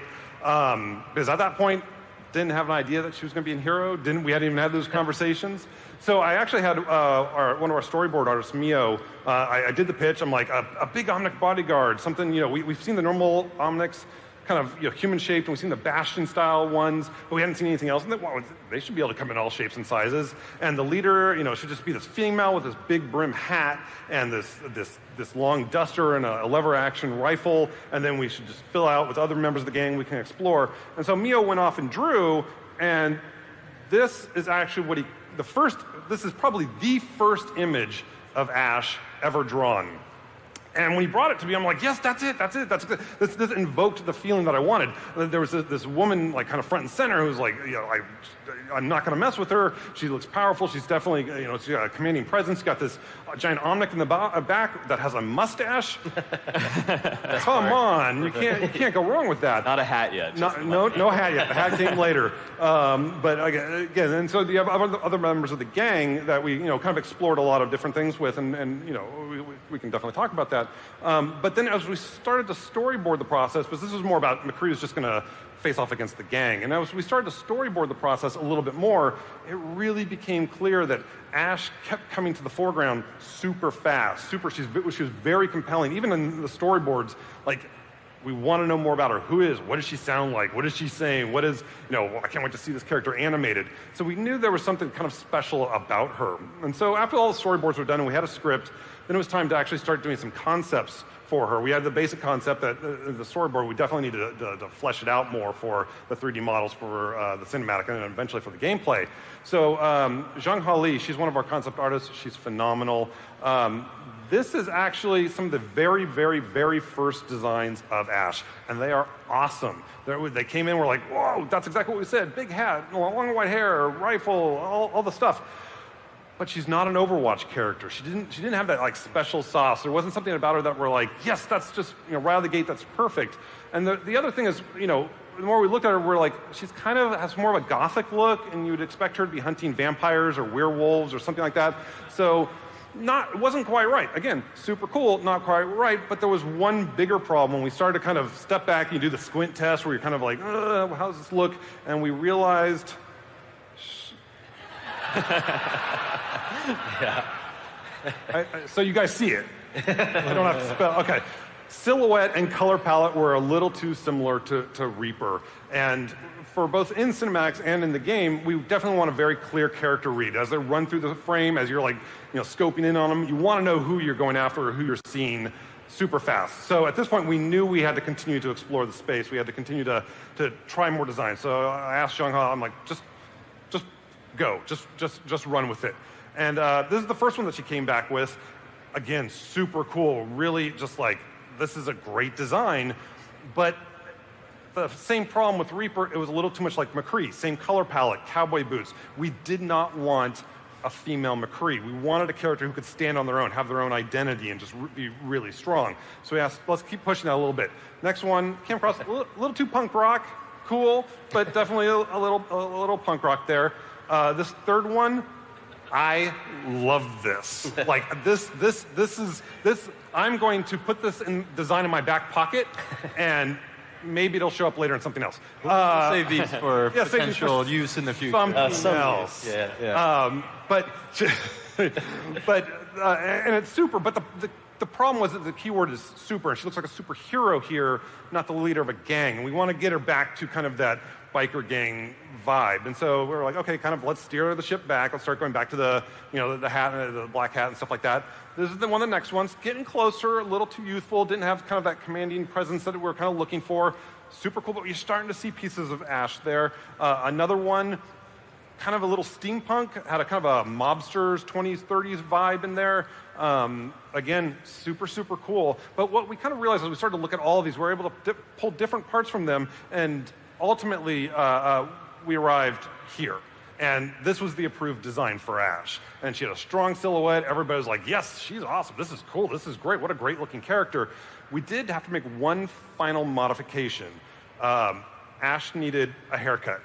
largely for production reasons in both the game and in the cinematics, simulating big flowing hair like we had in the concepts gets really, really difficult. So we're like, let's experiment with some haircuts, and we gave her this kind of offset bob, no pun intended, or pun intended. But we found it actually gave her a better silhouette. It gives her a sharper, edgier look and made her even cooler. So like we really couldn't go wrong. What I like most about Ash's design and what you and Jung-Ah really did well was just mixing that biker theme with the Western kind of cowboy theme.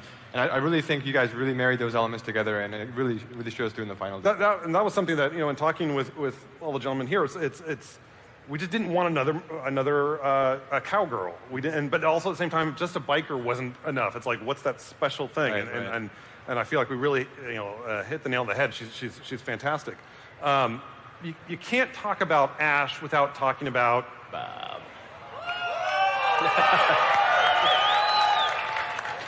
Guys, I'll be honest. Bob's my life coach now. he's gonna be my mascot. We love Bob.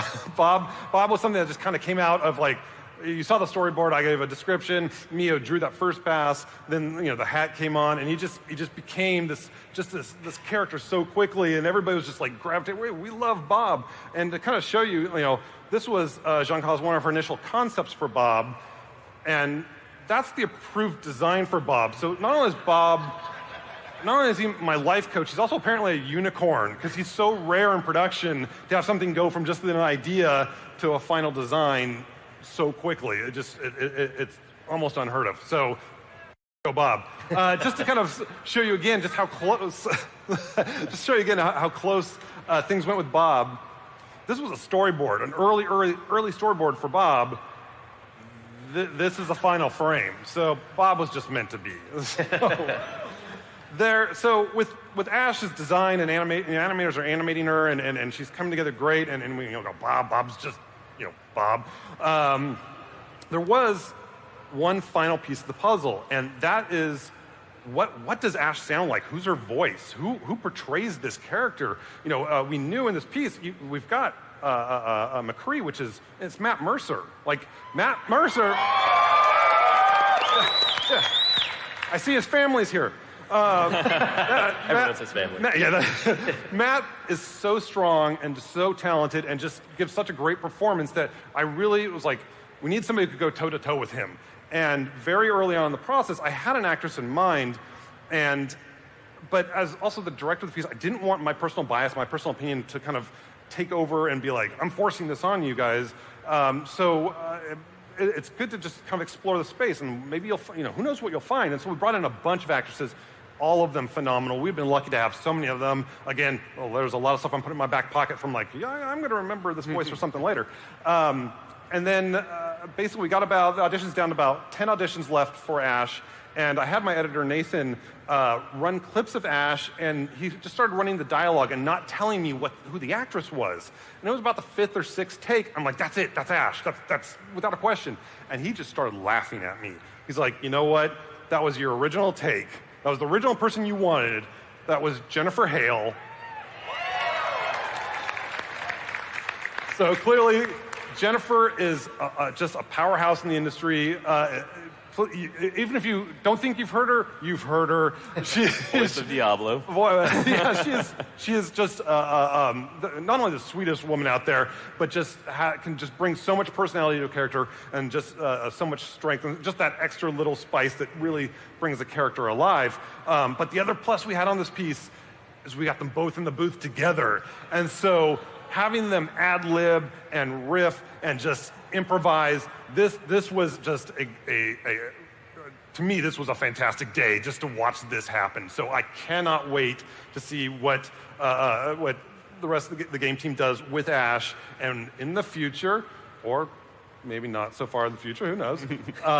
But something else happened while we were making this cinematic. I started to hear whispers in the hallways like, hey, Ash might actually, the game team's thinking about making Ash as a character. It's like, really? Because I thought maybe we'd put her in a comic book or something like that after the fact, but a character?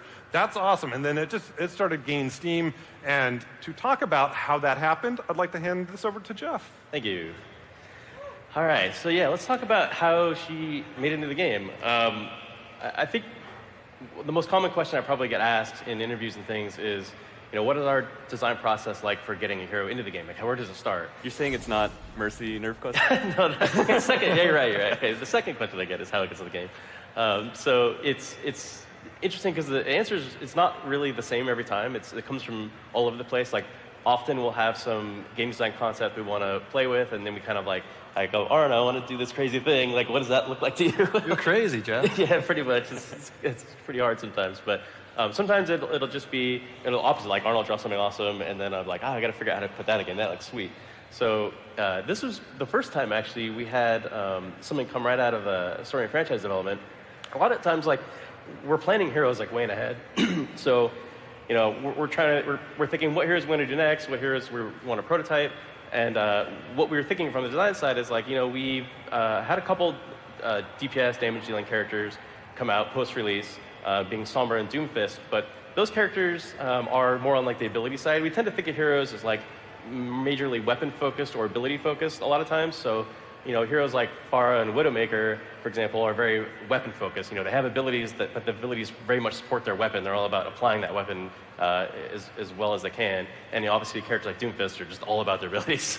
So those are kind of the differences. So we were kind of already thinking man, we know it'd be cool to do a more weapon focused hero, and we're kind of in that space. And almost at the same time, we get these you guys saw the real early sketches of storyboards and stuff we're getting from the reunion video, and it was immediate with Ash. We saw her, we're oh my god, she's amazing. And seeing that lever action rifle, we were just that would be a super fun gun to make. We think we can do really cool stuff with that. So we saw that, we were all super excited, and independently, we had a couple designers go back and actually write up proposals for designs right away. We sent them out. Actually, I think Bob was the one thing that made it through to the design. From multiple people, we're we got to get Bob in there. He's so awesome. I love that you had multiple people who just ran off on their own separately, and started building design docs for her. Yeah, it was we were super excited. So this is sort of the kit we ended up with. Again, she's very much focused on this weapon that we call the Viper, which is a lever action rifle. So it's interesting in the same way that McCree's the revolver, and it's sort of why would you use a revolver sort of in the future? But his is super high powered and it has that energy edge to it. It's kind of a very personalized weapon. Hers is very much the same thing. I'll go ability by ability here. So the Viper has a lot of really interesting properties to it. The main way you use it is, you can see the video here, if you just kind of use primary fire really quickly without using the alternate fire, you could just fire pretty fast, almost like McCree's alternate fire, but it's not as, McCree almost loses control of the thing when he shoots it really fast, but she has a lot more control, and it doesn't fire quite as fast, and it doesn't fire the whole thing at once. You can kind of do piecemeal. But if you use the alternate fire, that's when you really aim in. It's a lot slower rate of fire, but it hits really hard. So that's typically what you're going to want to do, is try to aim in and try to get those headshots. It also has an interesting property we've never done before, where she doesn't reload by sticking a magazine in there, which really wouldn't make sense for a lever action rifle, I suppose. So you can see there in the video, you have to reload every bullet by bullet as you go. It reloads in a loop for you, but you could stop anytime you want. But it's sort of a cost for if you're not using the alternate fire for the slow rate of fire. If you want to just shoot all your bullets really fast and try to take someone out, you can do a pretty good amount of damage doing that, but then you have this long reload where you have to put every bullet back in. It can take quite a while.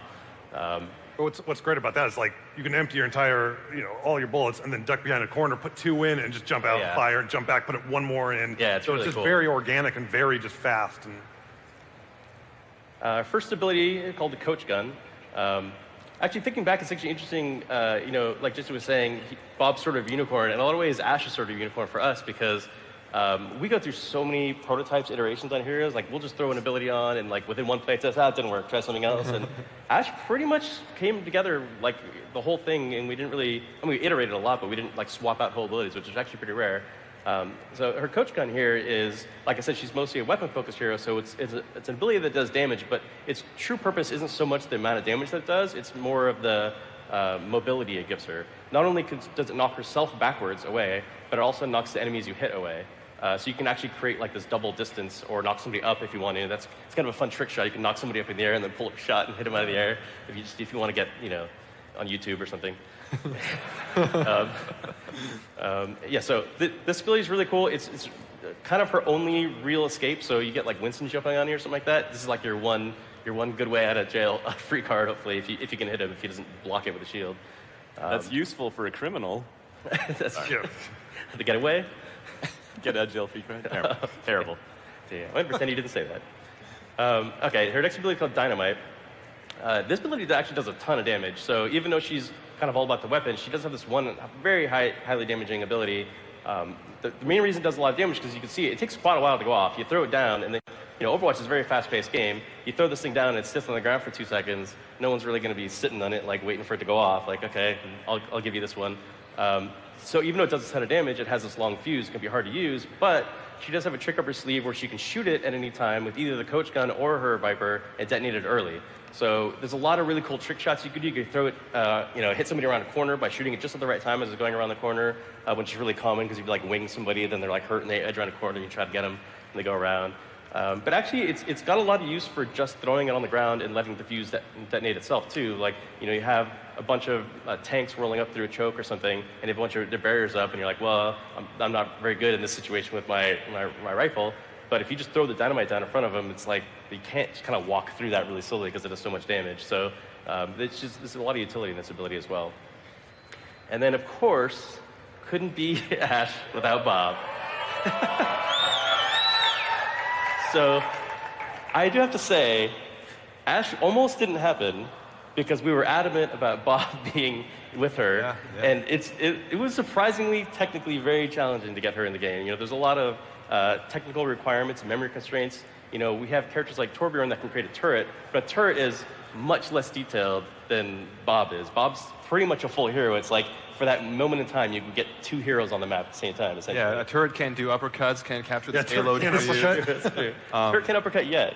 Yeah. Oh, okay. Feature request. That's true.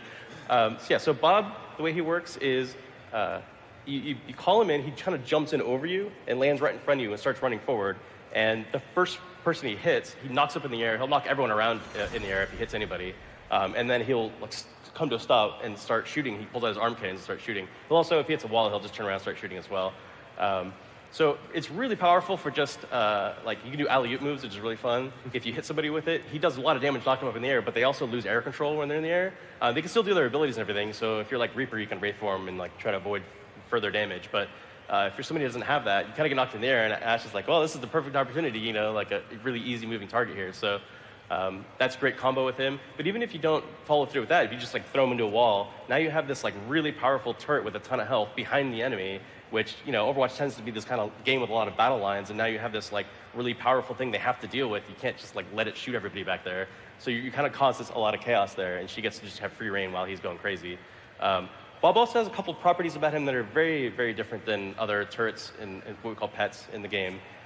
He, in a lot of ways, acts like a 7th hero on your team. He can be healed. He can be debuffed and buffed. He can be nano boosted. That's a really good combo, by the way. If you try that, it's really powerful. He can also be slept though. So if you sleep him and nobody shoots him, let's hope that happens, then it sort of nullifies him entirely. So there's a lot of really cool stuff you can do. Zarya bubble and everything. He also can capture and contest points for you. So he's he's there. We actually had a time. We had to change a few things. Because it was getting a little crazy the amount of stuff he could do. Because he was, for a while internally, we just let him literally be a full hero in the game. But it led to weird moments where it was okay, you're playing an elimination deathmatch game, and then you died, but right before you die, you throw him out there, and then you die, but the game's not over because you still have a member on your team still in the game. And as long as he kills everybody else, you win, because your team was still alive. Nice. Seems fair. We had to change that one. There was also a moment where we had the game wasn't started yet. You'd have waiting for players, and it'd be 5 on one team, 6 on another, and you'd call Bob, and the game would start, because it's we're good. It's okay. I mean, I might rather have Bob than some of the teammates. Fair enough. He stays on the objective. And he doesn't talk back? It's true. All right, so that's kind of the overview of everything she could do. We actually have a video showing it all in action. We'll run that now.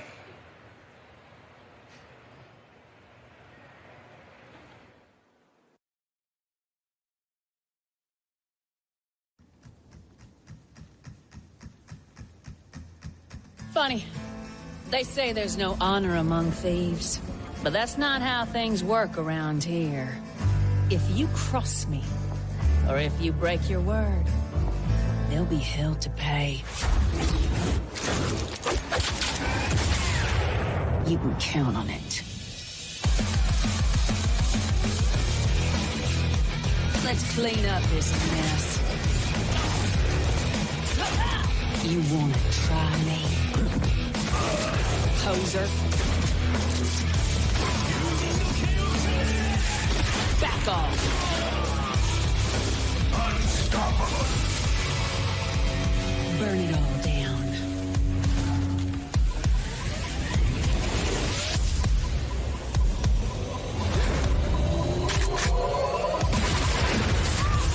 Now that gets the blood pumping. There you are.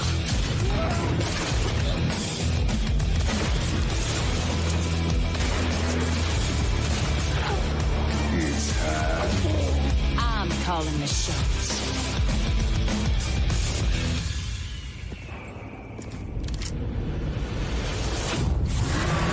Bob, do something!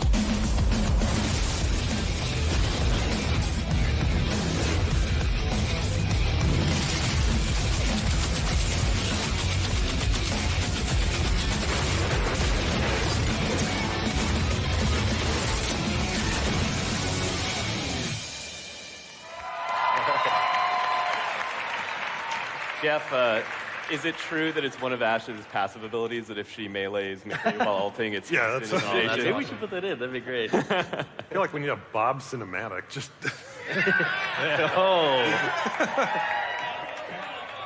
it would be a silent film. That's true.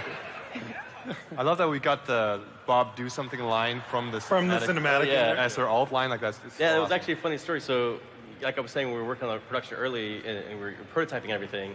And you know, one of the things about prototyping is we don't have any assets yet. So I'm usually like just stealing whatever we have. Like, I get a skin from this character, and like I'm a terrible VFX artist, so whatever I can do for VFX, just get it in there. And then I was realizing that, like, man, we really need, like, when Bob is summoned in the playtest, we're having issues where it's like you can't.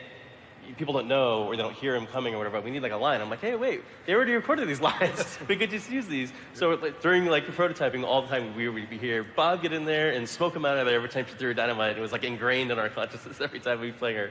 But it was great to have that sort of extra advantage you working on the prototype. Totally. Yeah. So Ash is a really special character for us because this is one of the unique times where we get to realize a character from created from story and franchise development into our game. You know, we had. Something like that with Brigitte, where we took her first from the comic into the animated short, and then into the game, we kind of armored her up.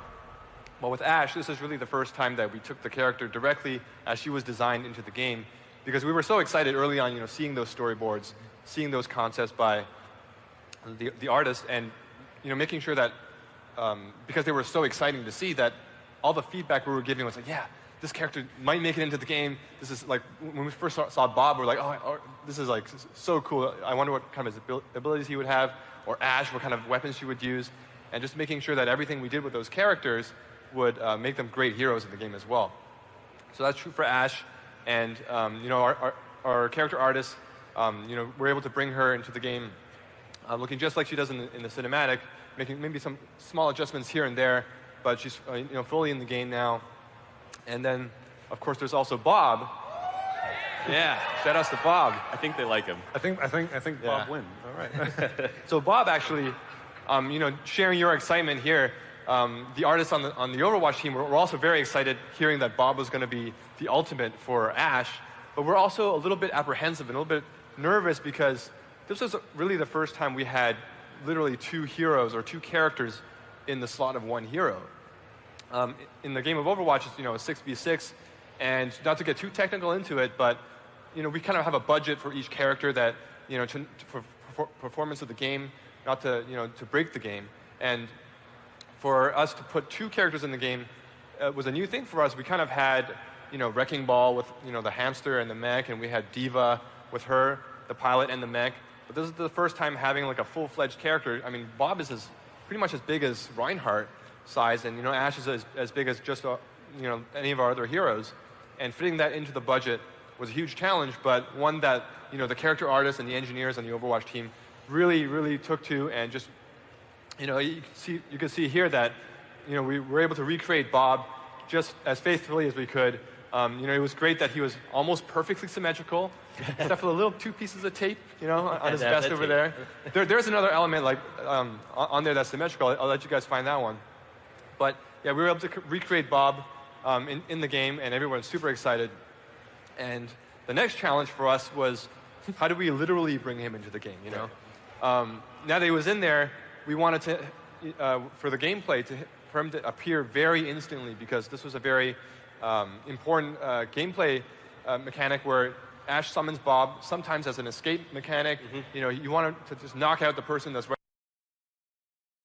that he appears very quickly. And early on, we kind of brainstormed all these different ideas. We're thinking like, oh, maybe he comes to a portal, or like maybe he kind of phases in like hard light, like Symmetra's turrets. Like the one coming out of the ground like a mole. Kind of busts out the ground, like the Kool-Aid Man. Maybe he drops down from a dropship, but all of those things just didn't feel like things that a biker gang or like a gang in the American Southwest would do. They all felt too techy or too sci-fi. So we took inspiration from other parts of the game. What if he was like more like Doomfist, his meteor strike, where he just kind of jumps up and comes right in. So we have Bob just like leaping in from a very far distance. Here's a movement concept from our concept artist, Ben Zhang, just kind of illustrating ideas on how we can have him appear on screen. Originally, we're thinking maybe we need a giant dust cloud to kind of hide the fact that he's coming real quick, but actually ended up turning out really, really intuitive, and actually he kind of comes in really smoothly, and kind of exits really smoothly. So I'm glad to see how he kind of got integrated into the game. The next thing we want to talk about is the Viper. So Jeff talked a little bit about this, but we really wanted to recreate Ash's gun as authentically as possible from the animated short, so making as little adjustments as possible. One thing we had to fine-tune a little bit is with the new reload mechanic that Jeff designed, we really wanted that reload to feel really good and have like a nice little port for the bullets to go into. Again, early on, we're brainstorming different ideas that you could kind of reload really quickly, because the reload has to be pretty quick to get, like, how many shots do you have, like 20? She's 12 right now, I believe. 12 bullets in there. So we're thinking at first maybe she needs a speed loader or something. But again, that ended up feeling a little bit too techy, and there's just something about like that visceral sound of putting the bullets in by hand one at a time. It just feels really good. Another thing that the artists and game designers worked really hard on is getting that alternate fire to just feel really, really good. We have a lot of very passionate first-person shooter players on the art team and on the design team. And I just remember this moment where you guys were all just huddled around the desk, like fine-tuning the FOV, the field of view, and like the depth of field, like how blurry the background gets, or just like fine-tuning the size of the gun on the camera, just making it feel nice to get in that alt fire mode. And it feels awesome. I can't wait till you guys get to try it for yourselves. The next ability is the dynamite. So here we have a lot of different versions. We actually did a lot of exploration early on, because the ability originally started off as a cluster bomb, right? Yeah, so originally, in some of the earlier playtesting, we just had to do a big explosion, but some of the problems we were finding was if you want to do a bunch of damage to tanks, or not even tanks, just people behind barriers, it's kind of hard because the explosion wasn't that big at the time, and you had to throw it so high you couldn't hit them. So we tried to design where you could hit it and then it would like rain into cluster bombs, so you could like shoot it above people and rain on them. Ended up, it was kind of really cool visually, but it kind of had a problem where it was like this extra now delay where you're shooting it and then the other things fall and then those have to explode, and it's like, game's so fast, it usually didn't work out that well unless you just got really lucky. But so we ended up going back to adding a bigger explosion fire and everything. Yeah, so again, our lead concept artist, Ben Zhang, took a pass at you'll see the top row, those are more of the cluster bomb types, and then we went back to the more single dynamite design on the left side, and it was kind of reading a little bit too high-tech again. And then just turning it red, though, gave it that classic dynamite read from afar, but also looking closely, it has that nice kind of sci-fi Overwatch feel to it. So next is my favorite part. Yeah. Let's show some skins. So Ash and Bob are, I think, the most fun that the concept artists had designing skins, because usually, you have one character and first thing we do usually is come up with a theme for the skin. And there's usually all these different elements, like whether you're a pirate or, like a ninja or whatever, there's all these different things you could use to put onto the character, and usually it's too many. We end up pulling things out. But with Ash and Bob, we can really give them both all of these different elements from all of these different themes that we thought of. So the first one is the mobster.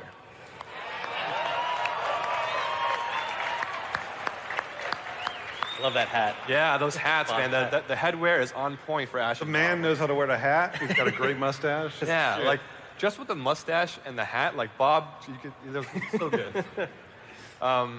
Yeah, like Jason was mentioning earlier, some of the early concepts felt like a little bit mobster, so we're like, wait a minute, let's save that idea for later. We did this old-timey mobster skin, and the concept artist on this, Morten Skalvik, he was telling me, originally we actually had her with the black kind of overalls and the white shirt, and that ended up looking too much like her original look, so we ended up kind of swapping the colors on that, and it actually turned out really, really good. And the next one is the safari skin. Yeah. Safari wins is going to be in trouble. I love this skin. This is phenomenal. Got the little goatee now. Yeah, he got a goatee. Yeah, again, the hats are just like awesome. Again, Morten was telling me, like, with designing skins for Ash and Bob, one of the things he wanted to keep in mind was making sure that, you know, Ash always felt like the leader, and Bob always felt like the lackey, and it really comes through in these two designs. And these are super awesome in the game as well. And, you know, they'll be coming out with Ash shortly. But that's all we have for today. Thank you guys for joining us.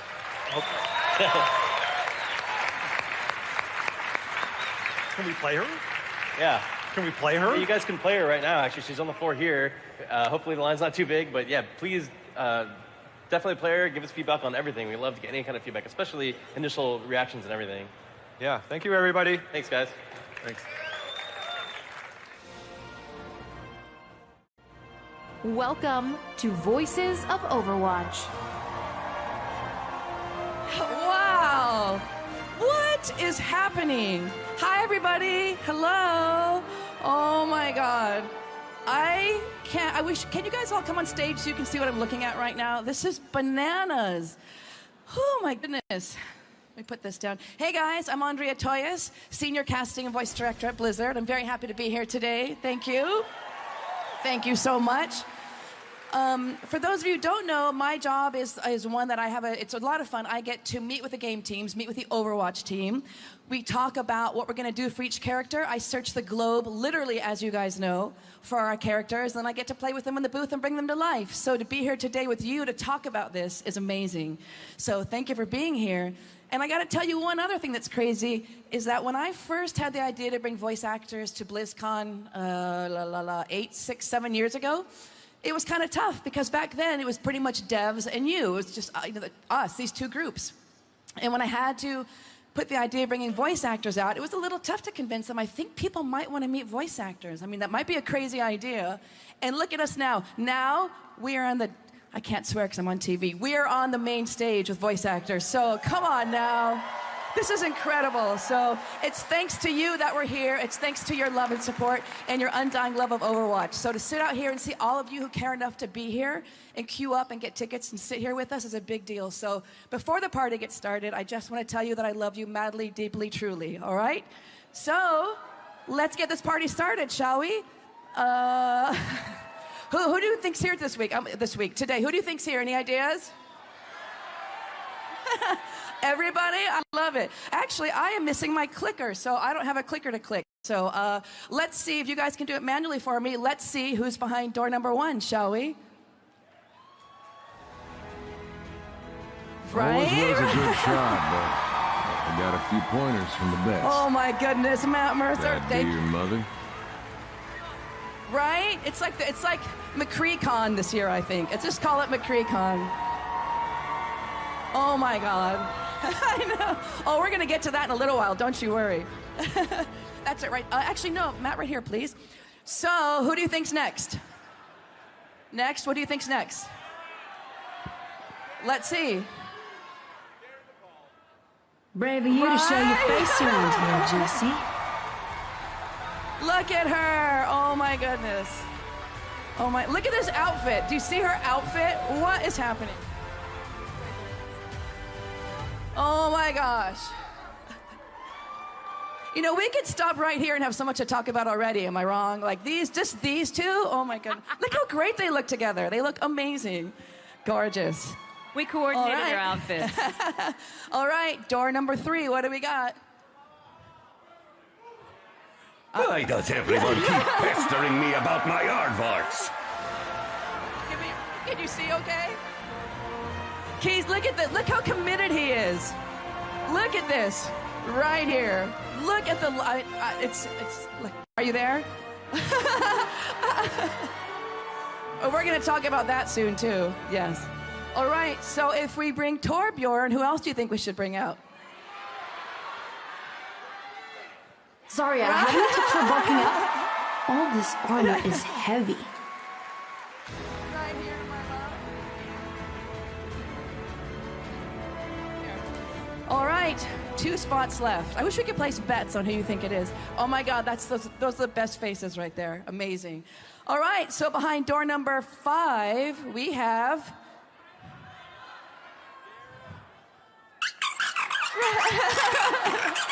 Come on out, guys. Look at you.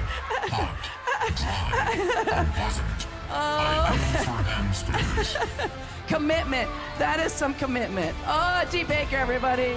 And John Lipout. Good. Come on down. Oh my gosh, that was amazing. That was very rock and roll, D. I love it very much. And of course, none of us would be here without the one, the only, the fabulous Mr. Michael Chu. Come on out, Michael. All right. Oh my goodness. Every time I do this, I always just kind of have the urge to sit here and just stare at them, right? Can we just sit and stare at them for a little while? I like to think we've got all these amazing actors here. Let's just have a couple seconds. Should we stare at each other? Can we stare at you guys? Yeah, you stare at you. You guys stare at them. They'll stare at you. It's so great. It's nice for Michael and I because, Michael, we can talk about this. We never see them all together. So to have a cast with us is such a big deal for us. I mean, I feel like I'm nerding out and as excited as all of you. So, Michael, it's really fun, right? I have the best seat in the house right here. I know. This is our job. Because we don't record as an ensemble. Or I know, never. I mean, it's so rare that we do. So I want to start with our cowboys and cowgirls. Shall we start talking to them a little bit? Oh, my gosh. Matt, what's it like? I think all the characters are cool, but to play a cowboy, a gunslinger, and walk around. First, I want to see you walk like a cowboy. Can you just walk like a cowboy? Oh, No, please, please. I need to Let's see. Yeah. I want to see you. Yeah, walking like... It's about the heavy heel falls. Right. You gotta get those ching. And the buckle and the ching. belt buckle. You gotta lead with your pelvis a little bit, you know? That's exactly it. When you're a cowboy, that's the center of the universe. Yes. Right. True. So You've already punched me once in this show. You gotta punch me twice. See, they're already what I'm here for. We're gonna talk. I mean, it's all you two are McCree and Ash. That's why this is happening. But anyway, so what's it like been playing McCree? I mean, this is the coolest role. It's been incredible. You kidding me? Like, I mean, this project has been not just an amazing community built around it, but like with each progression of the story, each part of the world's lore that expands upon it. It's a gift to be a part of it, and McCree especially. Just as a person who grew up loving, you know, classic gunslinger tales, and get to see kind of that represented in a semi-futuristic space, and have it still fit without feeling like it's been completely, you know, pushed into it. You don't see a lot of stories that do that well. So and I mean, did you guys get a chance to see the short yesterday? Some of them might have. That was surreal. I was over at the Legendary stage watching it happen and just hearing the reactions live, and it was overwhelming. So much. You guys liked the piece? It was amazing, right? Like, oh. And this girl showing I know. up? Come on. So much fun. Well, I keep threatening. I have this idea that at some point I'm going to get big, huge amounts of buses and put everybody in buses and bring them to the studio with us. Yes. Could you imagine? We're going to make that happen somehow. That could be like a whole thing. You'd have a big arena and the piece of glass here, and you just put up us We here should and do make that. us do stuff. Wouldn't it be fun to like do but to do like a recording session here, just people to see what it's like? It'd be great. Careful what you wish for. But really, I think so much, you know, every time we do an Overwatch panel, Michael, you can speak to this, we find people who are the character. We're going to talk about that today, but I feel that's the key to our characters, is finding that we're not just looking for the voices, we're looking for the people and the human heart behind each character to bring them to life. And so what part of McCree do you feel connected with? Like when you think about him and what you bring to it, what parts of him resonate with you? I think for me, and as we've explored the character continuously over the past couple years, what I'm really enjoying is the idea that he's uncertain if he's the hero that people want him to be. And as a lot of you saw in the short, very much this idea of, I've done some things in the past I'm not proud of. I'm not sure if I'm the hero people want, and wanting to elevate others. And I think that was a really, really cool aspect of his personality we got to play with in that, and I hope to see more in the future. And I think I definitely resonate with that. You know, I'm happy to do what good I can in the world, but I'd much prefer to lift other people up and, you know, show them what they're capable of doing. I think that's a really good point, because what's fun about these characters, whether it's in our cinematics or even in game whenever we can, is not just looking at people as good or bad, or, you know, he was an outlaw or a good guy, but we're all kind of somewhere in between. And I think you make a point that McCree does live in that world. It's pretty powerful. A fun gray area. Yeah. So what's it like playing McCree versus all those other little projects that you do, like Critical Role? Like, nobody watches that. Nobody watches that. I want you to DM as McCree sometime. We really have to make that happen, Michael, right? Roll initiative, my lady. Oh, my God, right? That'd be fun to do. No, it's another incredible part of my weirdly nerdy life that perpetually gets more and more nerdy, and I love it. So I'm excited. I mean, the fact that I mean, this is crazy. Look at how many people are out here. This is intense. Yeah, all I can say is I'm very thankful. Thankful to be part of this amazing family and this amazing family. It's amazing. Thank you. Entire tribe. That's right. I love it. And one thing I love when McCree came to Overwatch panel, I think a couple years ago, you were talking about how you researched like the American West and history, and to kind of research the kind of zeitgeist and culture behind him. Can you talk a little bit more about that? Yeah, look at it's a very interesting history when it comes to the classic cowboy, because half of it is the historical interpretation, a lot of it is the romanticized kind of fictional literary version of it. And what we know today from the classic spaghetti westerns, which a lot of the stylistic thing is based on, it's a nice mixture of those two. And for me, I just think it's cool to bring a part of the American heritage to light in a way that, you know, initially it would be hard to think of in a futuristic element. It's something that kind of existed once, and in some elements of America, especially rural America, it's still being held on to as this cultural aspect. And it was kind of a cool honor to bring an element of that into this story and hopefully do it justice. So I was pretty excited. But I love that, because we're not just kind of talking about the surface cowboy, cowgirl aspect. We're kind of talking about, you know, early Americana, what that was like, the principles, the values, how they carried themselves. I think one thing that's fun about McCree and Ash is kind of gentlemanly. You know, I think McCree's a gentleman for like old school. I think it's kind of fun playing with what old Americana must have been like. So I love that you did that research. So it's fun stuff. A lot of my family's from the South, and so there's definitely that sense of honor and that sense of... a lot of it's from... Georgia, Alabama, that region, and so I very much grew up with that idea of hospitality, and you know, keeping true to that ideal of familial respect, and so yeah, happy to represent a little bit of that. My final question is, why don't you talk like McCree all the time? If I were you, why would you not talk like that all the time? I feel like it would be a misinterpretation of my goofy self. I love it. Well, I'm still just a bombastic nerd. I love it. Well, I'm going to request right? Aren't we all, though? Aren't we all? I'm going to request it for the rest of the panel. All of you can only talk like your character. That's my new rule. Just right. Kind of not kidding and kind of kidding. So would that be great? That's it. All in character. Just remember you said that. I know. Well, since we're here talking cowboy, cowgirl, Jen Hale as Ash. What? I know. I got to tell you, Michael, we can speak to this. When we heard Jen read as Ash, like, obviously we all love Jen Hale. She's done so much work. So she didn't get the role just because she's a great actress in her body of work. And Michael, you probably agree. Jen Hale got this role because she is Ash. I mean, this girl can ride a horse, fight tsunamis off, climb mountains. You're like a survivalist. You are Ash. So talk about your Ash. We're here. We can finally tell the world. I don't know, this character she's amazing. I mean, she's outside the box. She's got strength and just she's thrown off the shackles of what she was born into to be everything she wants to be, and she does not care what anybody thinks.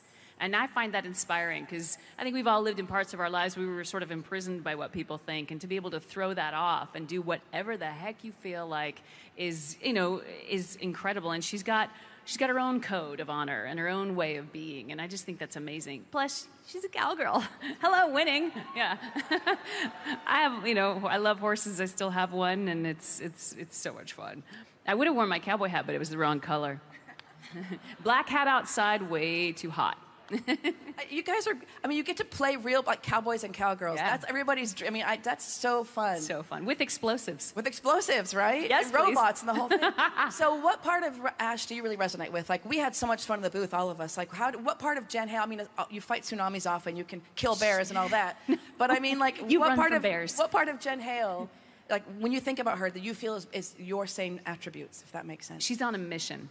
She's on a mission, and I'm very much on a mission kind of a person.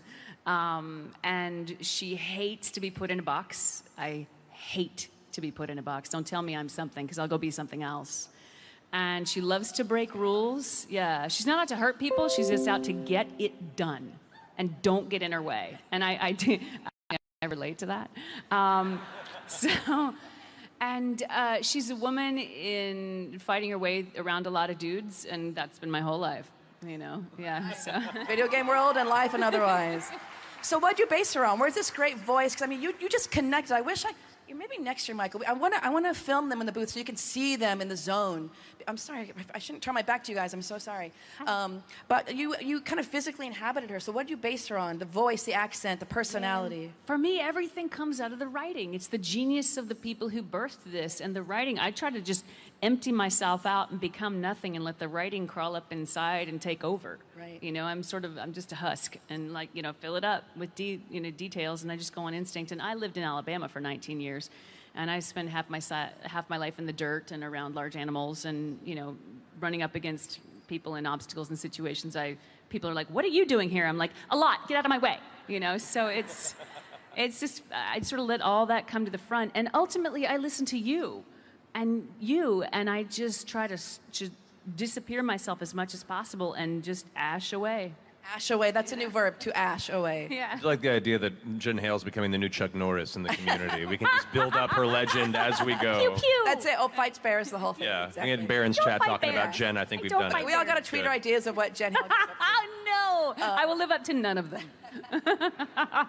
But you lived in the South, too, so that accent. Sometimes we'd be working on did. lines, and you'd be like, no, I think we should say it like this. You get me a little alcohol or really mad, and you can hear it. I'm like, what? I'm sorry, what did you say? What did you say? I don't think so. So good.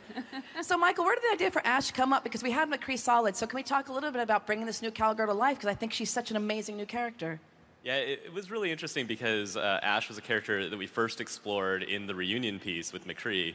And I've sort of mentioned this, but McCree has the ability to get a rise out of Ash like no other person. And so, we see Ash in a very special mode in the reunion piece, being frustrated by our favorite cowboy.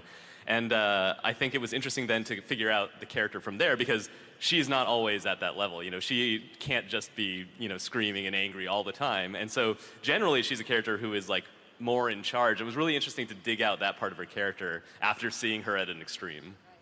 And I think we all have those people in our lives who can trigger us, right? We can be super cool, calm, and collected, but that one person, especially an ex-lover from our past, all rules are off. So it was fun to explore that in the piece. It was.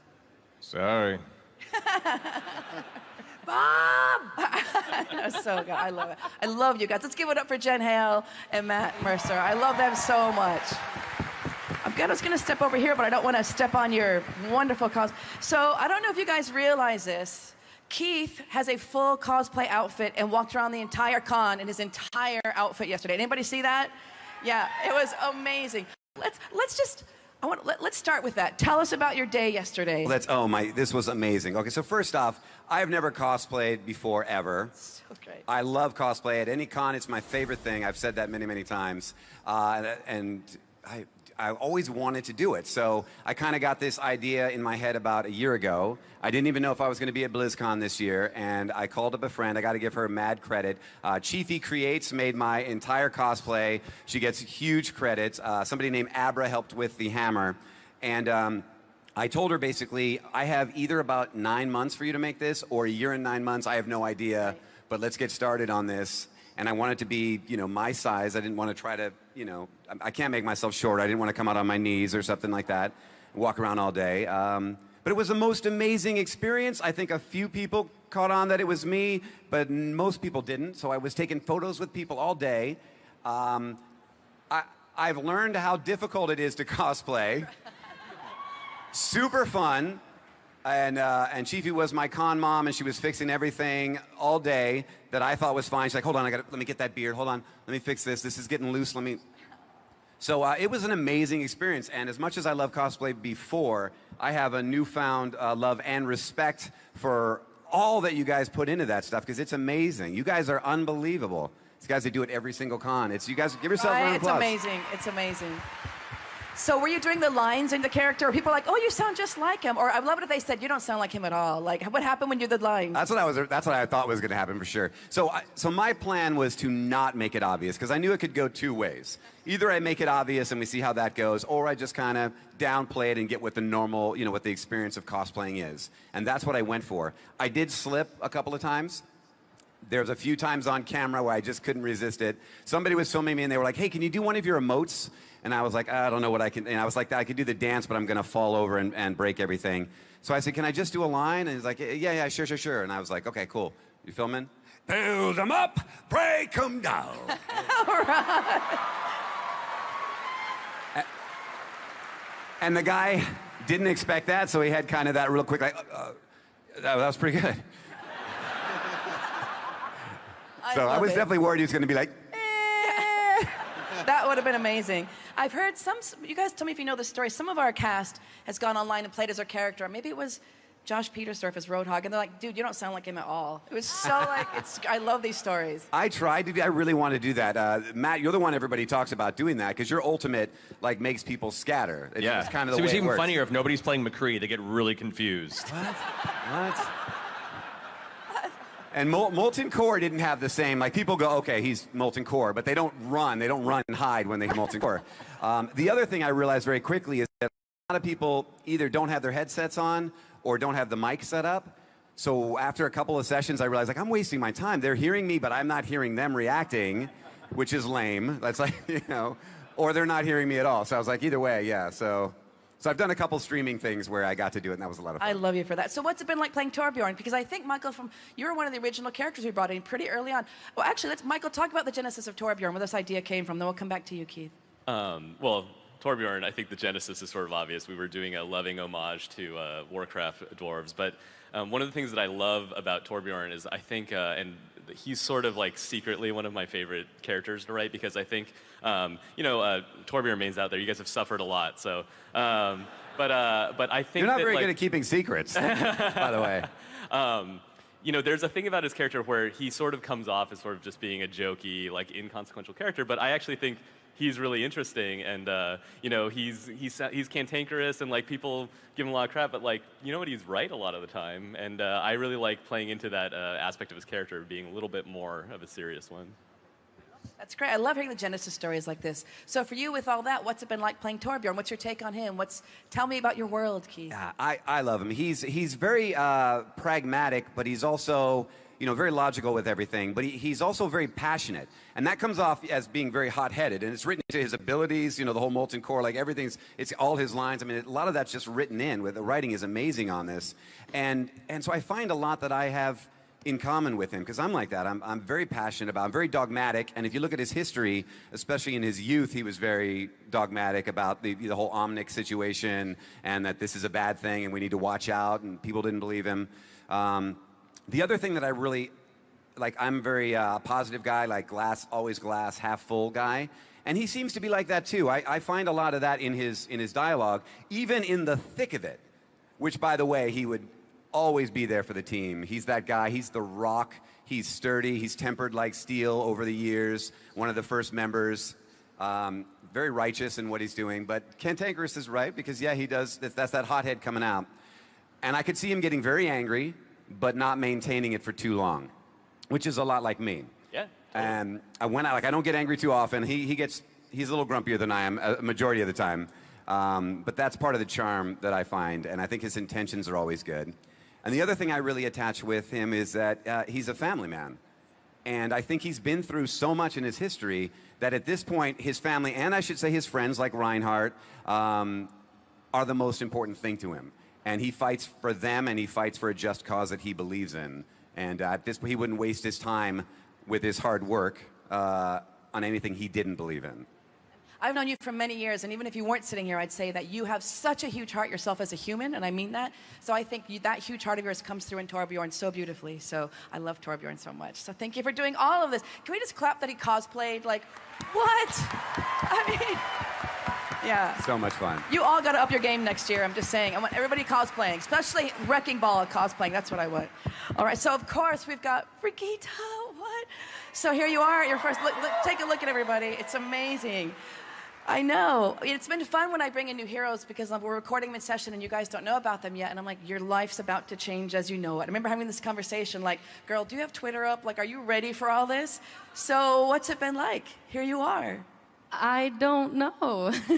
I have been just overwhelmed with love and just, I've heard so many stories from people who play the game and they appreciate my character, and it's so undescribable. I don't know. I just, honestly, at this point, I haven't come far enough to like actually process any of this. Hasn't hit you yet, has it? Just getting here and seeing all of BlizzCon, it's amazing. It's huge. It's so cool. It's so cool. And yeah, I haven't processed it at all. But it's fun.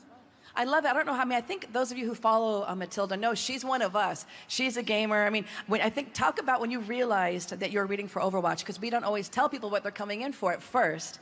And when it dawned on you that, oh my God, I'm going to be in Overwatch. Talk about that. I mean, yeah. So you didn't tell me. I knew it was for Blizzard during my second voice test, which was cool enough. And then the third voice test when I read through the lines and I just realized it was for Overwatch. I had all these thoughts in my head. So one thought was going like, okay, you're gonna blue this, so don't even try anymore. And then one other thought was just like, oh, they're just using lines from Overwatch just to have like example lines. This is not Overwatch. Don't try, Matilda. It's not gonna be Overwatch. And then I had this other part of me who was like, this might work. I think I should actually really, really try it. And Otherwise, you weren't. You're going to be like, I'm not even going to try. I'm just going to read. You could make that a Brigitte line. I think I should really try. I should probably try. Make that happen. It's perfect. No, but it was so cool to just sit in the studio and freak out, and then I've never felt more professional because I just like put that all aside. I was like, I'm gonna do this. So I had this moment of just like shaking my entire body and just like, okay. And then I just went into it and I gave it 200%. And it's been amazing. And Michael, I think the minute we heard Matilda talk, we knew. Because again, with all the casting that we do, I think why you love our actors so much is because we find the people who are the character. So the idea for Brigitte, when we heard her, we knew. Because what's your take on Brigitte? What were when you created her, what were you thinking? Well, I love Brigitte. I'm basically going to say that every character is secretly my favorite, but because Brigitte is actually one of the first heroes that when I started working on Overwatch that I sort of seeded into the story, because I love this idea with Reinhardt that like Reinhardt, this completely, ridiculous guy going on his adventures, and he needed someone to like go with him to kind of keep him safe, and so that's sort of where the idea of Brigitte came out of. And I love this relationship between the two of them and exploring that, and I think it really puts Brigitte in a really interesting place as far as a hero goes. So I love her. Yeah, and the voice and everything that you brought, even your nervousness, like even you talking now, I'm acting like I'm hosting this, but I'm thinking, oh my God, you are Brigitte, you're talking, everything, all your movements are all her. So what do you feel like, what do you connect with about her? Like when you think about her and what she means to you and where that intersection is, what would you say that is? I think so her cheeriness is definitely something that I have in me, but it's just not out all the time. It's definitely out now. This is so cool and awesome, but I think she does have like a serious side to her. So I think I could just, I don't know. I just relate to her a lot. I just wish I was hardworking and ambitious. So not as lazy as I am, but Hard work pays off. yes, it does. But Matilda hasn't gotten that yet. So I think I relate to her a lot. But it's just like she's badass and she does whatever she wants and she goes for it, and I don't do that. And don't forget about the cats. The cats. Oh my God. Do you like cats? I know, right? I know. That's literally the best part of it, because seeing all the cat, all the cat, oh, what are they called? The sprays. Thank you. All the cat sprays, and then like whenever I go to a convention, just fans showing me cats. It's amazing. So it's so awesome. People are like, I don't know, maybe you don't want to see, but here's my cat. I was like, I'd love to see. Show me now. Just people tagging me on cat videos on Twitter and Instagram. It's like, is this my life? Like, this is the best thing.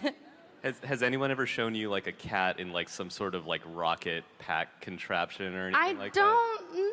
No. It's some Crazy idea. Not yet. crazy idea. Sounds ridiculous. No one would ever do that. Throwing it out there.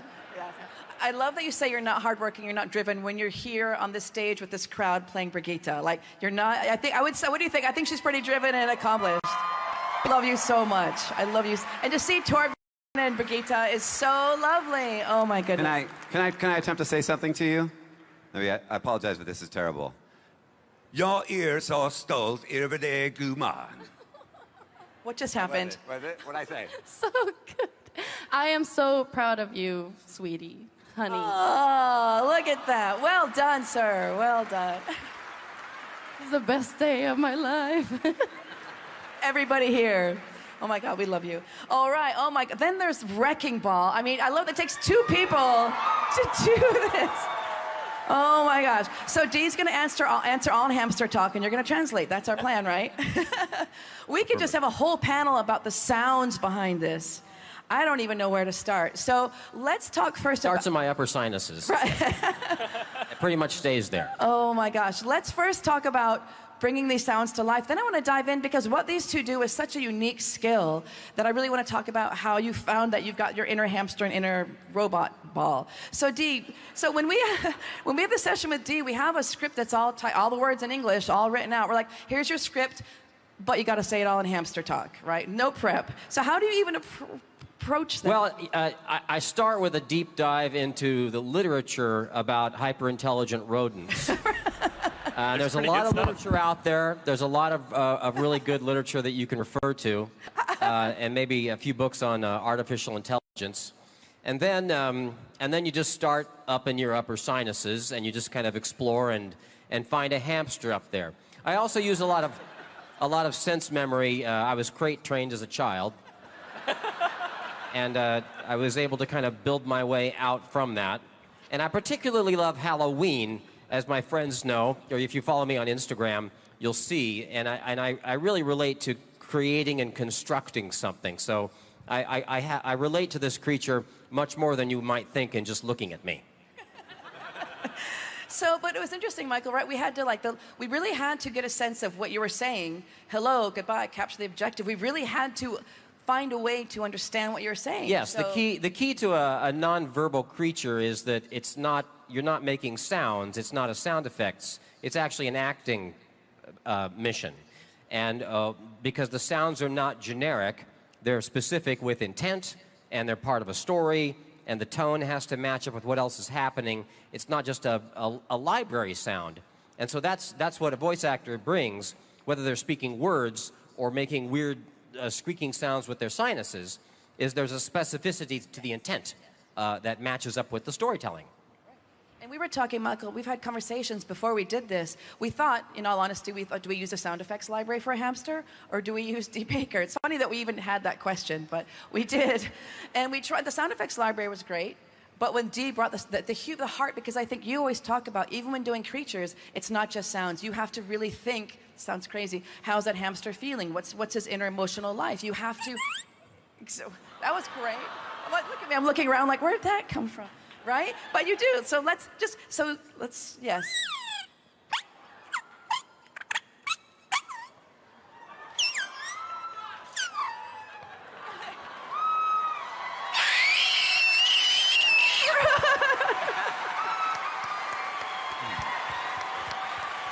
I have chills from that. I mean, like, it's just... But right, I mean, that's the key, is there's a specificity to it. Yes. It's not a generic character, as none of these characters are. Right. That's why you love them. That's why you love this world. It's not a knockoff. It's not a boilerplate.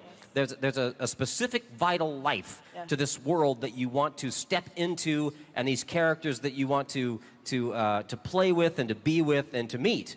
And that's what we bring. And I think very much like the human or robot characters in the universe, why not just use like hamster sounds? Like, it's more than just wanting to hear what a hamster sounds like, because that's not what a hamster sounds like. It's about that, like, the fantasy, like, what do I really want out of this genetically engineered, super intelligent hamster? And I think you really brought that. Well, the hamster's heroic. I mean, everyone feels like they're the underdog that wants to harness their amazing superpowers that we all have into this kind of perfect symbiotic thing, and then be a hero. And that's what this little guy gets to be. I think that's why people respond to it.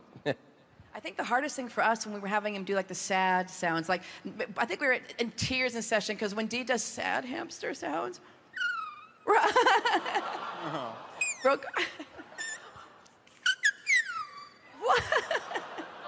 all in tears. We had to do fighting sounds and crazy stuff.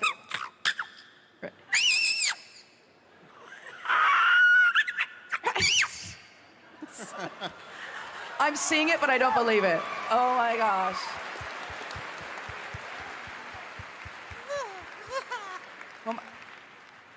It's bracing. I love it.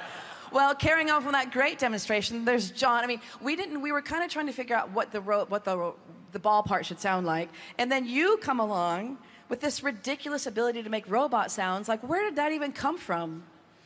Well, ever since I was a child, I would make a lot of noises imitating lawnmowers and Volkswagen Beetles taking off, and robots were just a natural evolution as they became more and more prevalent. But yeah, it's wonderful. And in this particular instance, I like doing creatures as well. So I'm actually kind of, I don't know, Michael, am I partially sentient? Because I'm not just translating for this creature, but I'm kind of also interpreting in a way. I usually say it's like Kit from Knight Rider. Yes. So. Michael. So when did you realize that this robot thing that you do was something? Like, one minute you're doing it as a kid, playing, having fun. When did you go, oh my gosh, I'm like a legit robot? Hello. It happened rather quickly. I don't understand. Warning, approaching imminent demise. And all the electronic sounds and the winding down. Oh, yeah.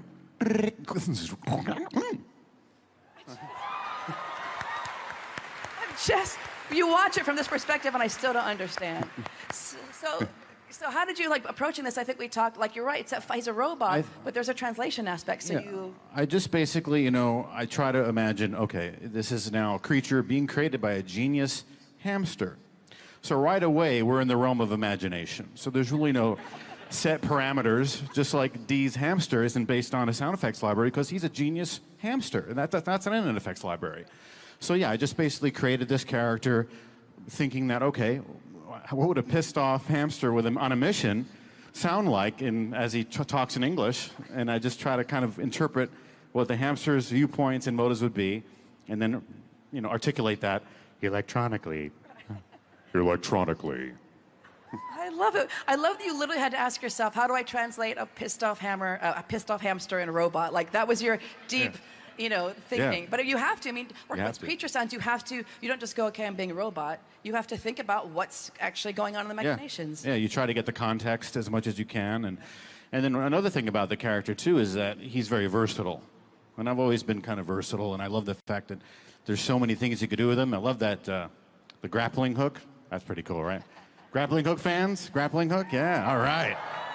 But yeah, it's cool. He gets to do a lot of that, so I figured some of that versatility into the performance and try to, emanate that. You two together make me so happy. We've recorded them separately, but when they came together, it was perfect. Yeah. It was perfect. Yeah, it's a team effort, and it's really a weird career. It's a weird project to have. I mean, first of all, especially in a video game, you're recording by yourself. And so you have to have a really specific vision in your mind of what's playing out in the game to make this work in the game. But then you also have to hear the people that you're talking to, because really half of being an actor is listening. And that's part of the challenge of it, is you have to hear what's not being actually said to you usually. And if you hear it, and if you see it, if you see that clearly and hear it clearly, then you can bring it to life. And it sounds real and authentic and natural. And we always talk about, for successful voice acting, whether you're a robot, a hamster, a cowboy, whatever, is you have to bring your own heart to it, I think. And I repeat this so many times at Blizzcon, and we know firsthand that the more you are able to bring yourself into it and channel your own energies and your own stories, that's when the character comes to life. So we're running short on time, as always. We need like 3-hour Overwatch panels, don't you think? If you guys all request that, I think we can do that. So I'm going to do 2 last things. I want to open table it and just to ask, what's your favorite part about being part of the Overwatch family? And then we're going to have you guys read some of the character lines just because we love it. And then we'll try to get a couple Q&A in. So let's start. Anybody want to start? What's the best part about joining the Overwatch tribe? This community. It's unbelievable. Like, it came yesterday, the word got out. And just the love and the joy, just joy is the #1 vibe around this place. It's just joy. It's awesome. I agree. Yesterday, the word joyous is what really came to mind. This is all pure joy. It's wonderful. It's also so much more than just a game, and we were talking about community, which I agree with. But if we gave you guys a microphone and you guys got to stand up and say what you wanted to say and ask questions, a large portion of you would have a very emotional story about what you've attached to from Overwatch, which character you love and why, and how it helped you through whatever. And it's unbelievable to me, the love that when we go to the conventions, for not us specifically, but the entire world, this game, everything about it. So, you know, when we say community, it's everything about you and how much you've embraced the game and all of us. It's amazing, amazing.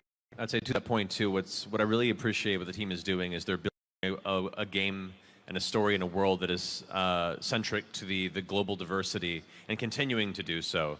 What's already been presented and what's going to be coming out in the future represents not just a sect of American gaming. It's the reason it's become such a worldwide phenomenon is because it represents the world and all the wonderful people in it. And even my little facet of Americana, to me, I'm glad is eclipsed by the idea that so many people from across the world have something in this game that they can connect with and see themselves in, and will continue to do so as the roster continues to grow and more people are represented. And I'm just very proud to be a part of that. To me, the most optimistic characteristic that we humans have is our ability not to be intelligent or smarter than other animals, but our ability to collaborate in a creative way with each other. And this game and these kinds of games are so unique and so important because it allows us to work together, not in a way that's just zero-sum where you all die and I win, but that everybody's in, whether it's 10 of us or 200 or millions of us, but that we come together in an inclusive way to have fun. That the other animals in the world don't have is collaborative fun. And that's what you got here. That's what's so wonderful about it. D. Baker for President 2020. That's what I'm kind of running with right now. So I think we need to make those shirts or badges. Go ahead, Matilda, what were you going to say? I was just, the cat videos are pretty nice. I love it. I love it. Who doesn't love cat videos? Right? I just want to say I'm new to this convention world. This is my second one. And I got to tell you, you don't really, you do the voice work, you record a character, whether it's an animation or a game, and you don't really get to see what it does for people and how it affects them. And I'm just so honored that people are so in love with these characters, and I get to get their feedback when they come and talk to me, and I'm just proud to be in something like this where people can engage and enjoy part of their life in this world, and I'm so happy to be a part of it and meet all of you. So thank you. We're all very lucky. Every single day, I just realize how lucky we are. Can I throw out a recommendation? If you're interested in the American West, there's an awesome book called The Frontiersman: A Narrative by a guy named Eckert. And it's a true life story of a guy, sort of like a Little Big Man type story, but it's true, that goes through like the mid-19th century on up through the West and with Native Americans and the rest of the Americans. It's an amazing story if you're interested in the authentic, real Wild West. Check it out. And so, Michael, I never even asked you this. You being in the front lines of Overwatch, what does it mean to you personally? I mean, obviously, we work at Blizzard, but when you think about your journey with it, how does it make you feel? I mean, it's amazing. There's not too much I can add to what everyone else has already said. It's an amazing experience. It's great to be here with everyone and be able to feel everyone's enthusiasm and talk to everyone who's excited about things. So all of that is amazing and blessed, especially years after the game has come out. And then the one thing that I would add, which is it's not something that you always get to do working on a project, is you get to work with these amazing, talented actors and the ones who aren't here. But oftentimes, we record the game and then it's sort of like, okay, well maybe in the future we'll do another thing. But the fact that we've all been able to inhabit these characters, I've been able to continue to write for them.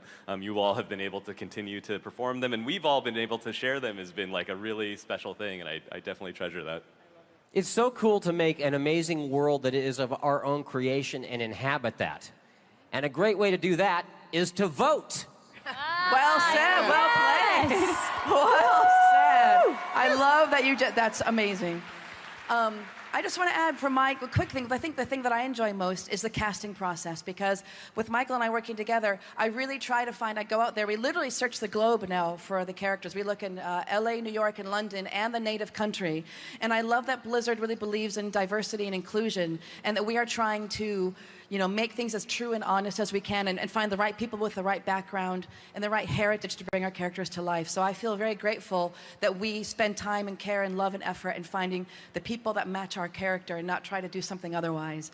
Yeah, it's something that's been extremely important for us. And we don't always have a 100% success rate, but it's important to us to always try to be good as far as representation goes. And I hope that we can serve as an example for others to do the same. I feel like we get to build the world that we see. It's not just some kind of weird video game world. We're trying to make a world that is actually that we see in our daily lives and make it feel very real. So I love it. So we've got a little bit of time left. Should we have them do their voice lines now? You want to hear what they sound like? That would be fun. All right. So how about we start with Matt?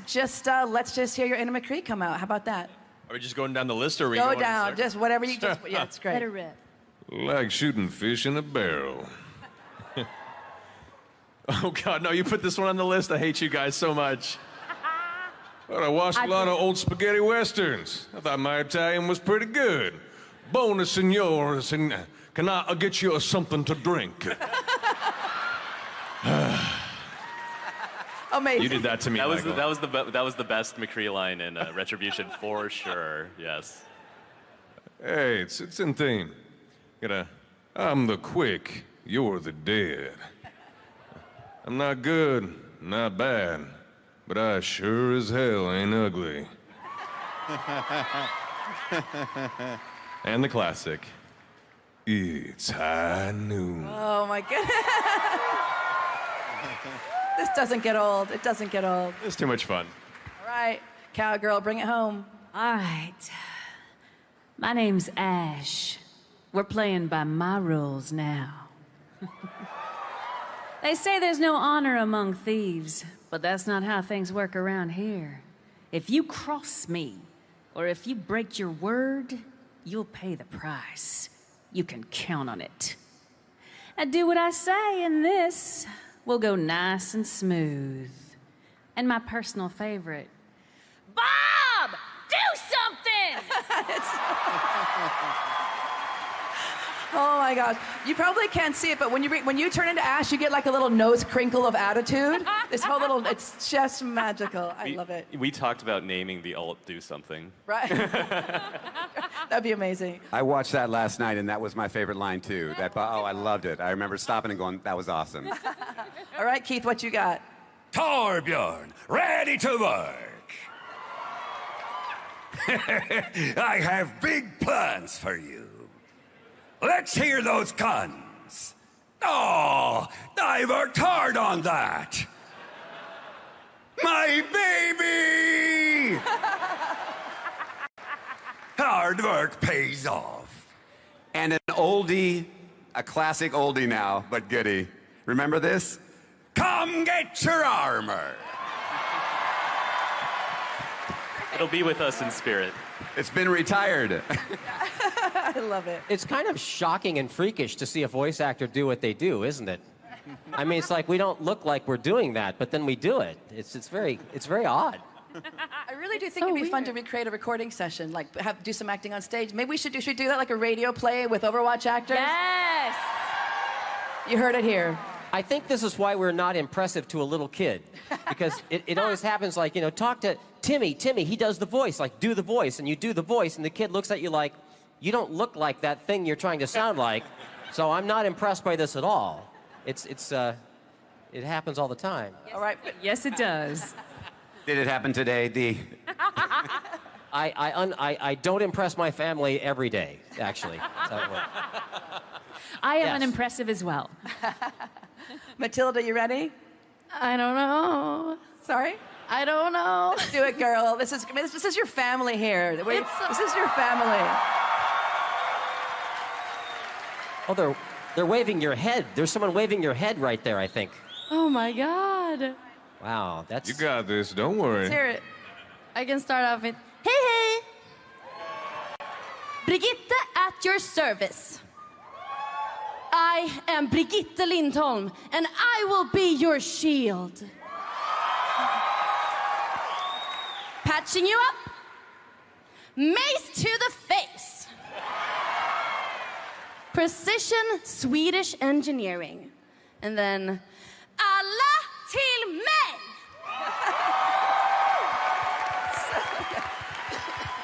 Oh, we can do this. Next panel, we'll just have them read their lines the whole time. We'll just sit here. I love it. All right, Wrecking Ball, we'll have Hamster first, and then let's... Oh, are we switching off lines? Oh, I say the line, then you translate it. Yes. Correct.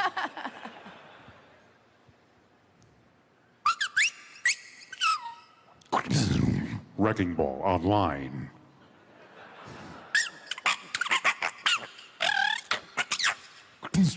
The small mammal is impatient. Don't anger the hamster.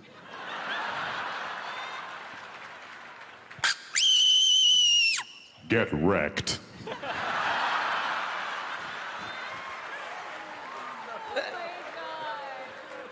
This is weird. I've never done anything like this.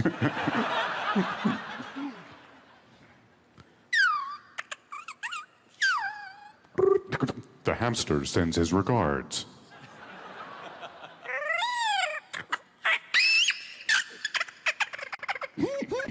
Vocabulary not found. Translation impossible. Oh, it's so good. Thought this Let's get was a a round of child-friendly applause. show. Let's get a round of applause. I love this. I love this. We'll try to do more next year, more acting, whatever we can do. So we've got a couple of minutes left for Q&A. We've got mics queued up. Anybody have any questions? Anything they want to say? Talk about world peace? Anything? Oh, let me throw out, if you're interested in voice acting, I have a website that is free called iwanttobeavoiceactor.com. Yes. Woo! And if you're interested in acting or voice acting, there's some information there. What's your Halloween website? My Halloween website, it's called creepyyard.com, and it's my Halloween yard. It's a hobby. You gotta see it. It's I love fun. Halloween. Wait, is this real? He does with his yard what he does with his voice. Yeah, that's true. Make the monster. Yes. So we probably can't take all of you, but we'll take as many as we can. We'll start right here. And tell us your name and where you're from. Hi, my name's Tiffany. I'm from Arizona. Hey, Tiffany.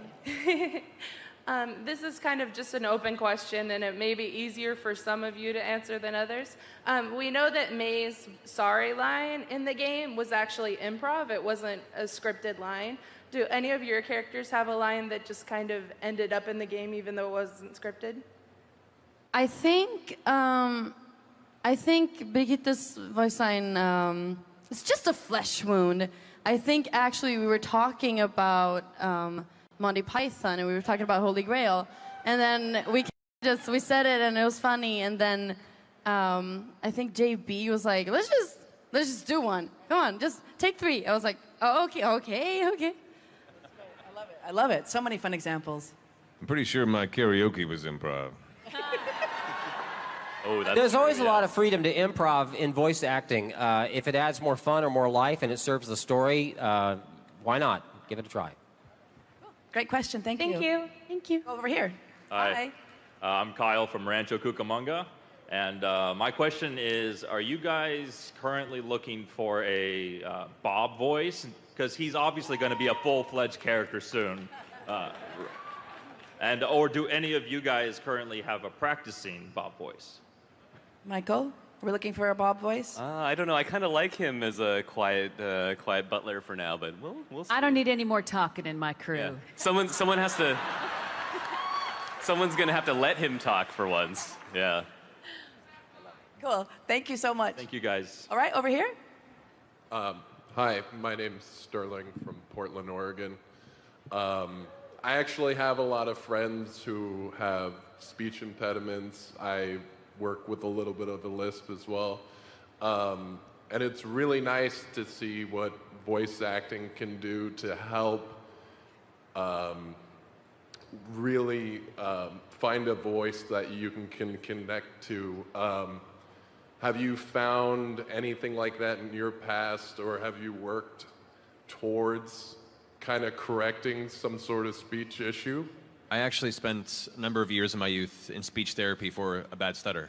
And those years of therapy kind of lent me into learning how to be more in control of my voice, be aware of it, and finding ways to synchronize both my speed of thought and my speed of speech.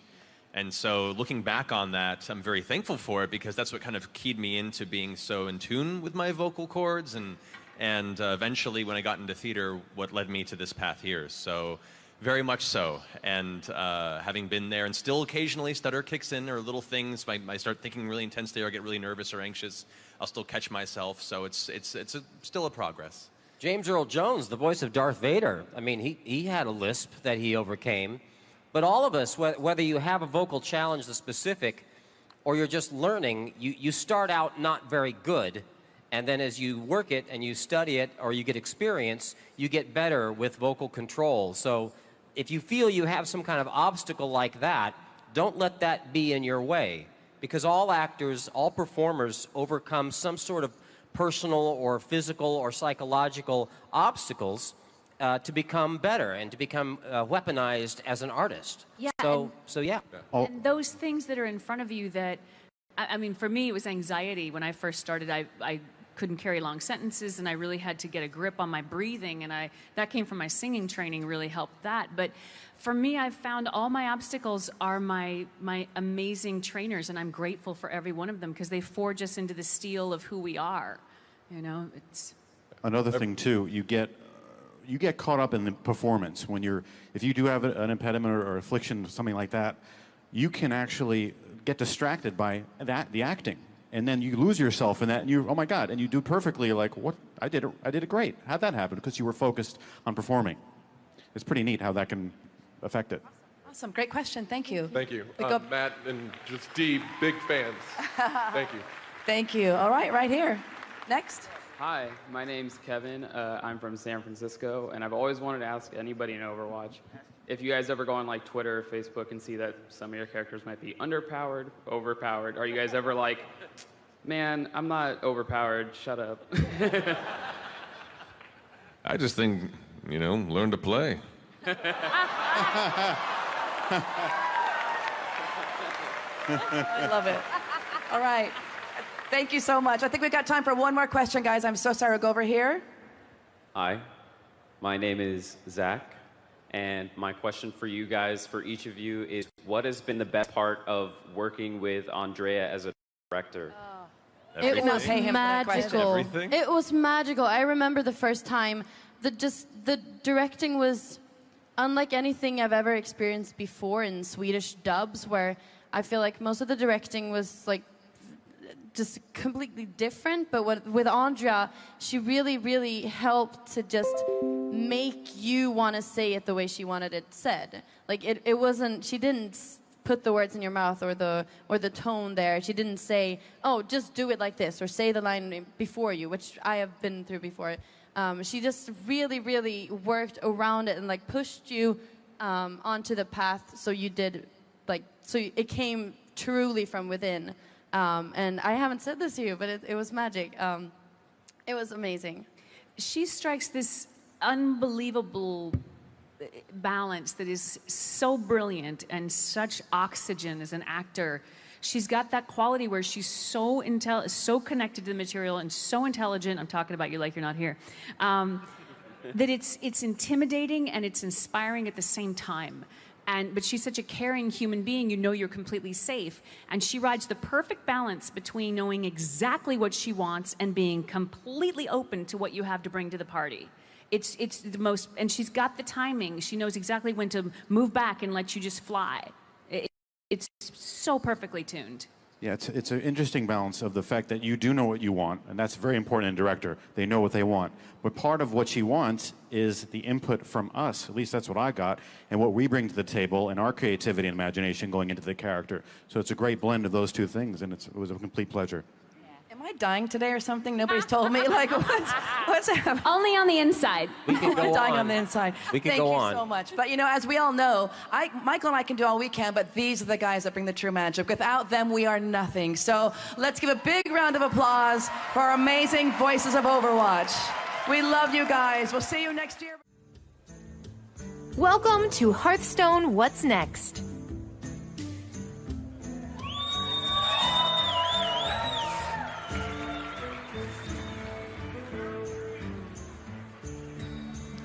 Welcome to Hearthstone's What's Next panel. I'm Peter Whalen, one of the designers on the Hearthstone team. I'm Liv Breeden. I'm also a designer on the Hearthstone team. And we're here today to talk to you about Rastakhan's Rumble. This is a no-holds-barred, team-based arena brawl set in the legendary Gorobashi Arena. And it looks something like this.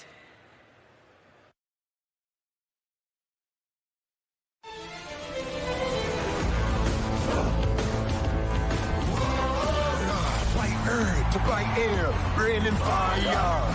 The only things a real troll desire. First to smash and to mash and to bash and maybe mangle. Here is strangle. Thorn, you'll be warned. My lord's gonna trash ya. Say your prayers with voodoo, bash ya. Time for fun, we're gonna run ya through. Too bad for you. It's only once a generation. One victor wins the confrontation. Standing here, got no fear. I'm the best in the arena. Man, you never seen a hero cut you down to zero. Victory is no joke. Careful at your door. Cloak. It's a star, it's how a star is born. Here in Stranglehold.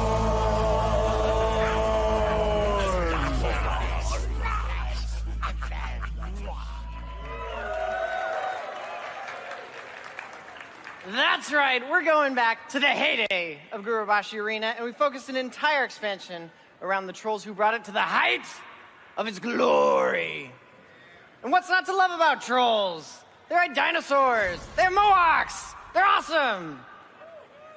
With the recent launch of Battle for Azeroth, we got to explore trolls more in depth now than we ever had in the past. And it turns out, everybody loves trolls. They built these monolithic empires and ruled over all of Azeroth. They spread so far that they've had to adapt to different environments, from the ferocious forest trolls to the grim rituals of the blood trolls. There are so many different interesting characters that we can pull from, because they have this majestic society with this proud heritage. But there's also this dark mysticism and voodoo that's at the core of what it means to be a troll. Trolls are awesome. There's a ton of diversity among trolls, and we've wanted to do a troll expansion for a long time. With Battle for Azeroth launching, it was the perfect opportunity to take advantage of that.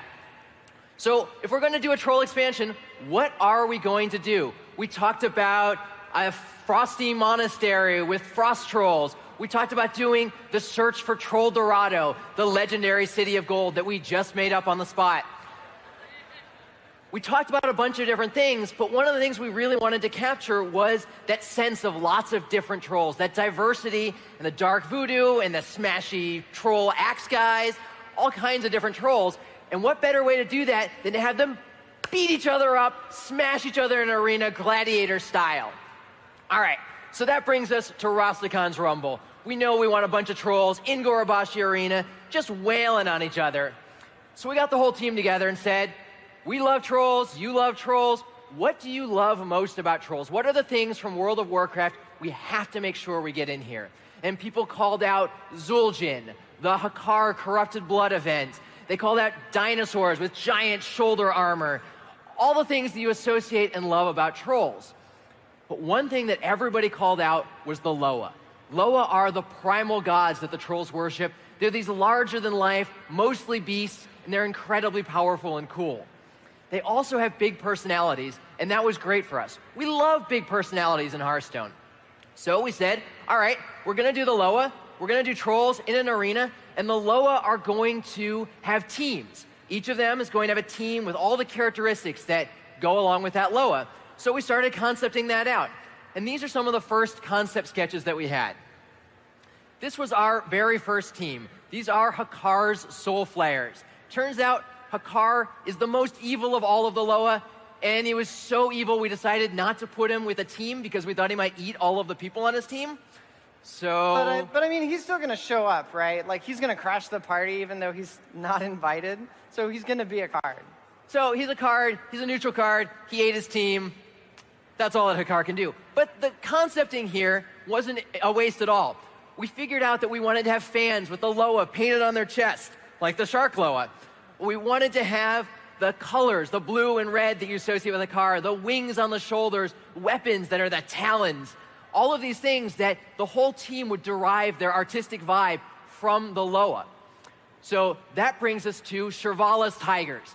These guys are actually in the game. These are the noble Zandalari tribe.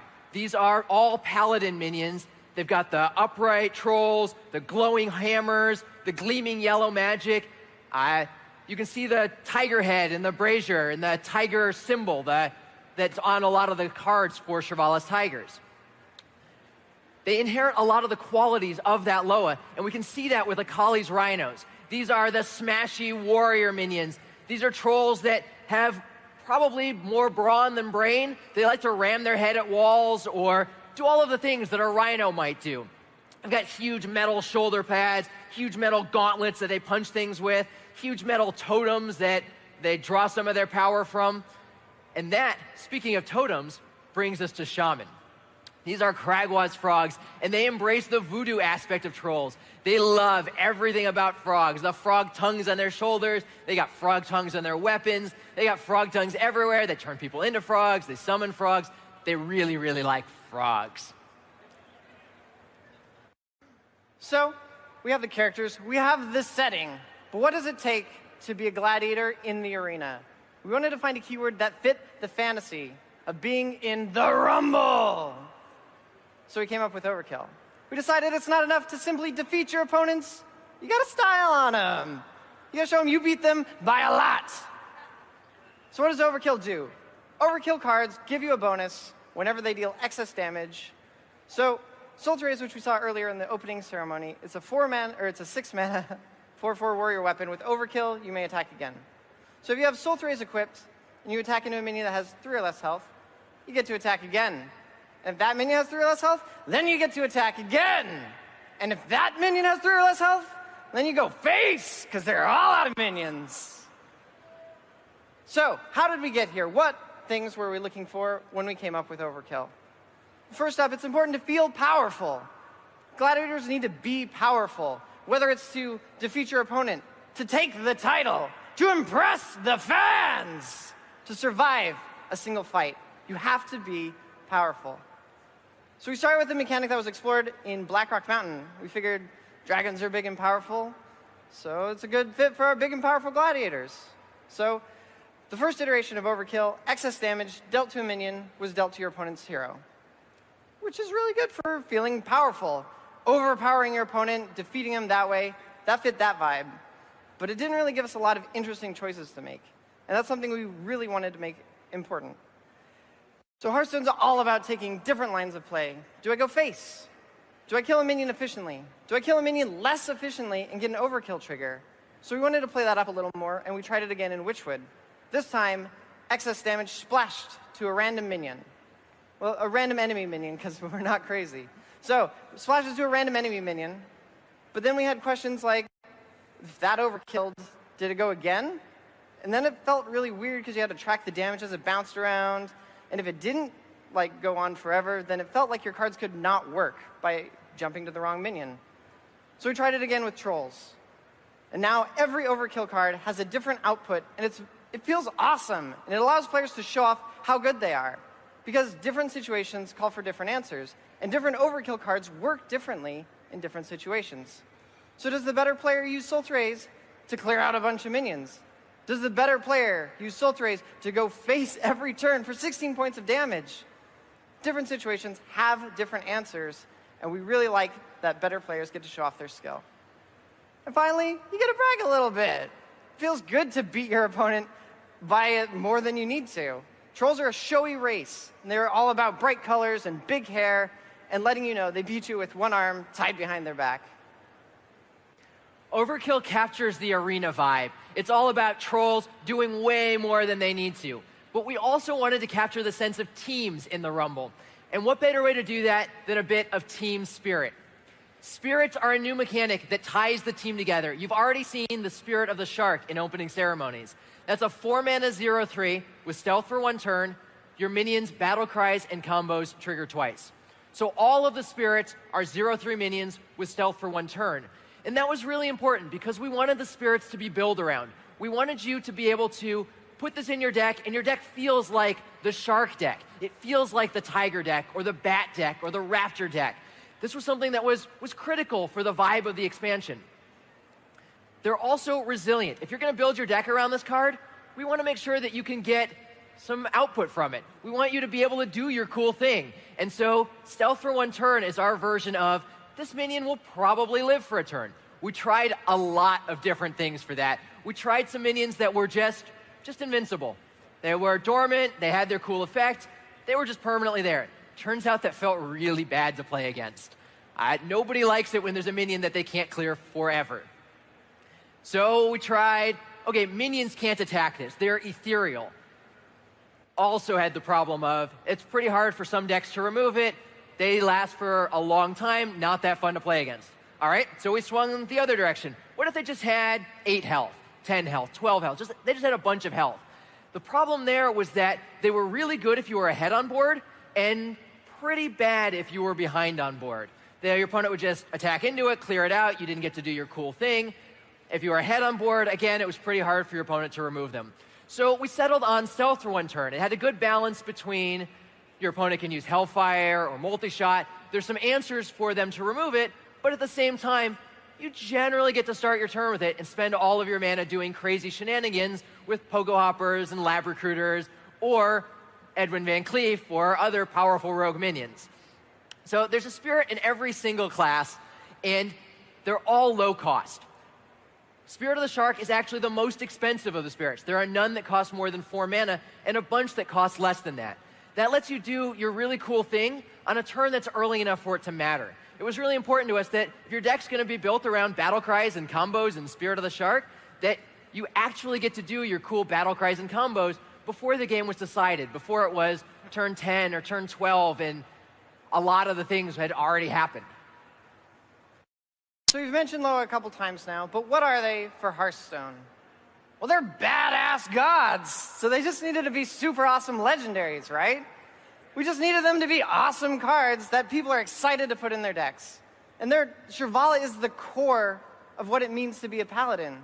She has Divine Shield, she has Rush, she has Lifesteal, she has all of those things, and I mean, she also costs 25 mana.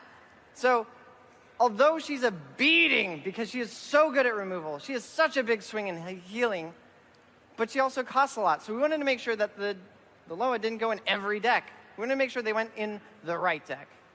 So she also can cost 0 if you build your deck around it, which felt really awesome.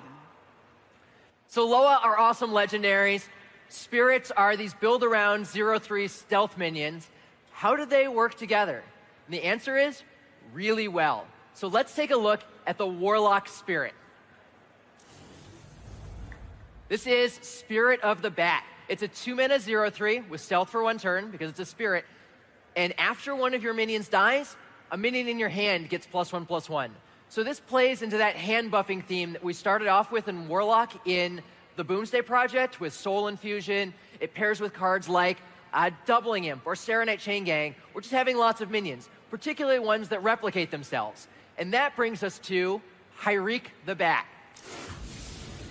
Hyreek the Bat is an 8-mana 1/1. Those are great stats for the cost. It has a battle cry. It fills your board with copies of this minion. So if you can get Spirit of the Bat out in the early game and a whole bunch of minions die, you can make your Hyreek the Bat this enormous threat in the late game. And it's really cool because they work either way in this case. So if you play a Hyreek out before the Spirit of the Bat, you can use that to feed all the other minions that are in your hand and get those nice and big. So let's take a look at that in action. We've got a board full of minions. They've got a board full of minions. And we have initiative. We have Spirit of the Bat in the hand. We also have Hyreek the Bat in hand. So we're going to play out Spirit of the Bat, and we're going to do what Warlock does best. Sacrifice away all their stuff. Get rid of it. Hyreek the Bat is now a 2/2. Now he's a 3/3. 4/4. 5/5. Now he's a 6/6. And now we're going to play him.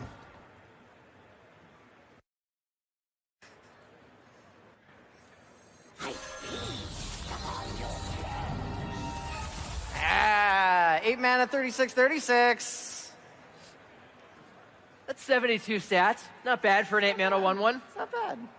All right, so we have 9 teams in the Rumble, each of them corresponding to a class, and they all have some similarities. First off, they all have a Loa. This is a super awesome legendary minion. They're almost all beasts. They're these really powerful, cool cards that are finishers in some sense. They're the kind of cards that you play towards the end of the game if your deck is built in the right direction.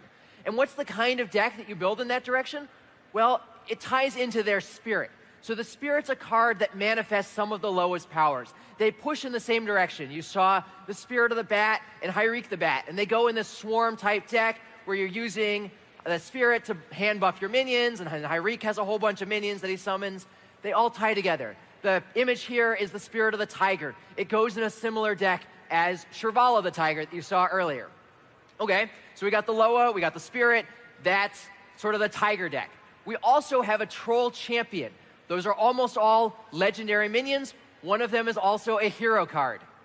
So every class has a legendary Troll Champion, most of whom you've seen from World of Warcraft in the past, and these tend to push in a different direction. These are cards that are good in a deck that's different than the one that the Loa and the Spirit are. So if you're a Paladin player and you're excited about this expansion, you can be excited about the Tiger deck. You can also be excited about the deck that High Priest the Call goes in. High Priest the Call is the Paladin champion depicted here. So you've got those 3 cards, and then you've also got 7 other awesome cards that all derive from that same theme, the glowing yellow magic, the Paladin vibe, the Tiger Claws, the Upright Trolls. They all derive their fantasy from the Tiger Loa. So we have all the formalities out of the way. It's time to begin the main event. It's time for Rossicon's Rumble! 9 teams have assembled to fight for the glory of the Rumble. 9 Troll Champions will lead those teams to victory. Let's introduce them one at a time so you find out who you like, who's your favorite, and who you just love to hate. First up, Bwansomdi Zombies for the priests. Next, we have Shirvala's Tigers for the Paladins. Hyreek's Bats for Warlock. Gonk's Raptors, the Druid team. Lazi's Lynxes for the Hunters. Kragwa's Frogs for the Shaman. Yeah, now it's Janeli's Dragonhawks for the Mages. Grawl Sharks for the Rogues. And finally, Akali's Rhinos for the Warriors. These are the 9 teams in Rossicon's Rumble, and we're going to go into them one at a time. We're going to show you a couple more cards. So first off, we have Bwansomdi Zombies. And in addition to having the greatest name of all of the Rumble teams, they are also Masters of Death. Bwansomdi is the Loa of the Dead, and he's the only non-beast among all of the Loa. He's the one who takes the trolls after they die, and he shepherds them off to wherever they go. Sometimes that's undeath, sometimes it's a better place. He's also a master of dark bargains. Just ask his champion, Princess Talanji, whose father sacrificed her future in order to save his kingdom. And we wanted to capture that mechanic of sacrifice, of dark bargains in a Hearthstone card. So let's take a look at Surrender to Madness. Surrender to Madness is a 3-mana spell, and it gives all of the minions in your deck +2/+2. That's like Prince Keleseth, but twice as good. It does come with a small drawback, though. It destroys 3 of your mana crystals. So you need to figure out the right time to play this. Do you coin it out on turn 2, destroy 2 of your mana crystals, and just be behind for the whole game, but drawing off some minions? Or do you wait until later in the game, turn 7, turn 8, maybe even turn 10, when losing those mana crystals is a much smaller price to pay, and you'll get them back pretty quickly. And it's pretty cool because you can put 2 of these in your deck, so you can have +4/+4 for all the minions in your deck. At the low price of 6 mana crystals. So, Shrivel's Tigers are good, they're pure, they're righteous. They're the golden gods of the arena. They're a little bit arrogant, but they can back up their claims. They can do no wrong. They achieve victory through devotion and righteousness. And those that are truly devoted live forever. Immortal Prelate is a 2-mana 1/3 paladin minion. It's got Death Rattle. Shuffle this into your deck. It keeps any enchantments.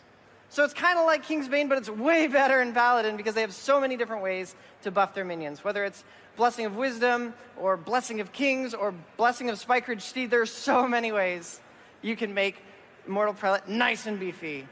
So if you cast Spikeridge Steed on Immortal Prelate, she's got +2/+6, Taunt, and Death Rattle, leave behind a dinosaur, gets shuffled back into your deck. You play her again, still has +2/+6, still leaves behind a dinosaur, and that works on forever, which is awesome. But you have to be careful because negative debuffs also stick forever. So Paladin's favorite combo of Equality Consecrate can leave her at 1 health for the rest of the game. Not everybody wants to be a goody two-shoes, though. Some of you want power at any cost. And that brings us to Hyreek's Bats. These are the Warlock team, and they are all about sacrifice. They can attain great power, but they have to be willing to give up everything. They're going to sacrifice their minions. You've seen Spirit of the Bat. You've seen Hyreek. They're willing to sacrifice their cards in their hand. They'll throw away cards in their deck. They'll sacrifice innocent bystanders. They'll throw away anything as long as it means victory. You've seen Spirit of the Bat. You've seen Hyreek. That really plays into that sense of have lots of minions out, throw them away, you'll have this awesome end game. If you throw away all of your resources, you'll still have some great things at the end of the game. All right, it's time for the first fight of the night. 2 teams have entered the arena. The winner gets a card revealed. The loser gets nothing. The audience decides who wins and who loses. The team with the loudest fans gets an additional card reveal. You guys ready? Yeah. So if you are good, if you are pure, if you would protect those who cannot protect themselves, if you are a divine gift from the gods, then let's hear it for Shrivel's Tigers!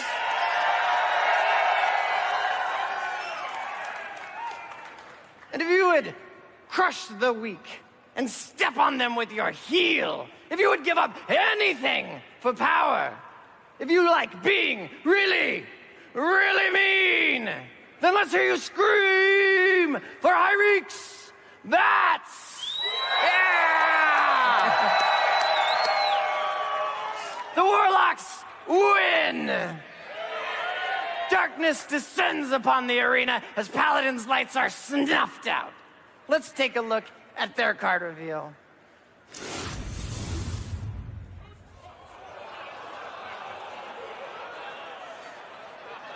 Void Contract is an 8-mana Warlock spell, and it says destroy half of your deck and half of your opponents. You remember how we said they like sacrificing things? Well, they would do anything. They would give up anything to make sure you don't get your Shudderwalk combo. Void Contract is pretty awesome, but let's move away from good and evil, all those kind of boring, old, out-of-date concepts, and let's take a look at some dinosaurs. Druid is Gonk's Raptors, and they are all about dinosaurs. They've got druids leaping from dinosaur to dinosaur before they pounce on their enemies. They'll turn into dinosaurs. They have War Druid Lodi, who is well known in Battle for Azeroth for turning into a whole bunch of different dinosaurs. She is their champion. In fact, they're all about being feral, being wild, and being vicious. And that brings us to our first Druid card reveal. Savage Striker is a 2-mana 2/3 with Battle Cry, deal damage equal to your hero's attack to a minion. In Rastakan's Rumble, your hero is going to get into the fight.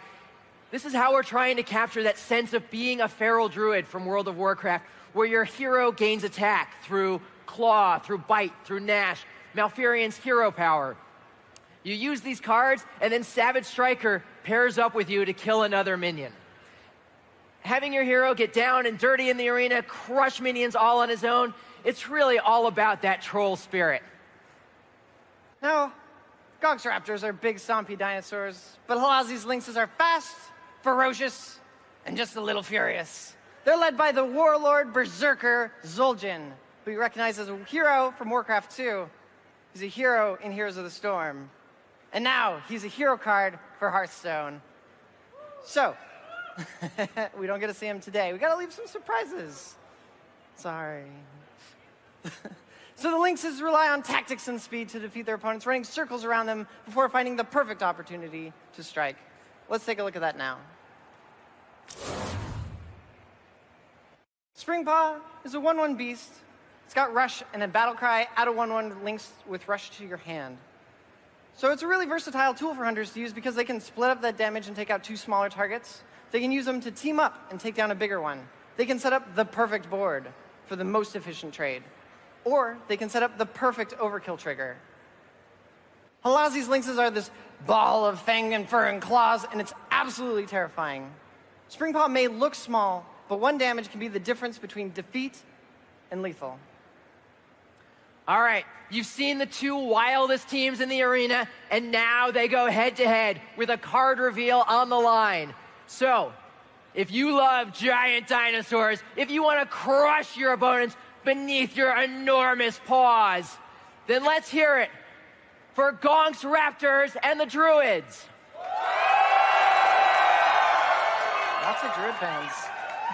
On the other hand, if you like Fang and Claw and ferocious beasts, if you would like to swarm your opponent with a horde of little raptors, then let's hear it for Halazi's Lynxes. I think hunters have that one. Sorry. Hunters win. Let's All take right. a look at that. Let's take a look at Baited Arrow, the hunter card reveal. Baited Arrow is a 5-mana spell. It deals 3 damage, and it has Overkill, summon a 5/5 dinosaur. So you really want to get that Overkill trigger. So you have to do some interesting things to make sure your opponent has a 2-health minion on the board. You can trade in things like Springpaw or the Lynx that goes with it to make sure that they've got something small enough that you can get the Overkill and get your giant dinosaur out of it. It's also really awesome because this can go face. So if your opponent has 2 health remaining on their hero, you hit them with a stake arrow, and then you get a dinosaur afterwards. It's awesome. Now let's get away from all that messy physical violence and get into something more spiritual and serene. Shaman are interesting because they are a versatile class that use both physical and magical means to defeat their opponents. But this time we're leaning heavy into the spellcasting and the voodoo. They're led by Zentimo, he's a little weird. He worships a frog, but I mean, So his spells are weapons, his spells are frogs. His spells are, of course, they're weapons. So spells are frogs, his weapons are frogs, he attacks with frogs, he just loves frogs. So it's no surprise that his next card would have toads. Reign of Toads is a 6-mana shaman spell, summons 3 2/4 toads with taunt, and has overload 3. It's a great tool that helps you get to the end game, to help you collect all your combo pieces, to find your healing and heal up against those aggressive decks. Let's take a look at that now. So it's turn 10. Our priest opponent has a 3/2 raptor. It's looking aggressive. We're gonna play Reign of Toads.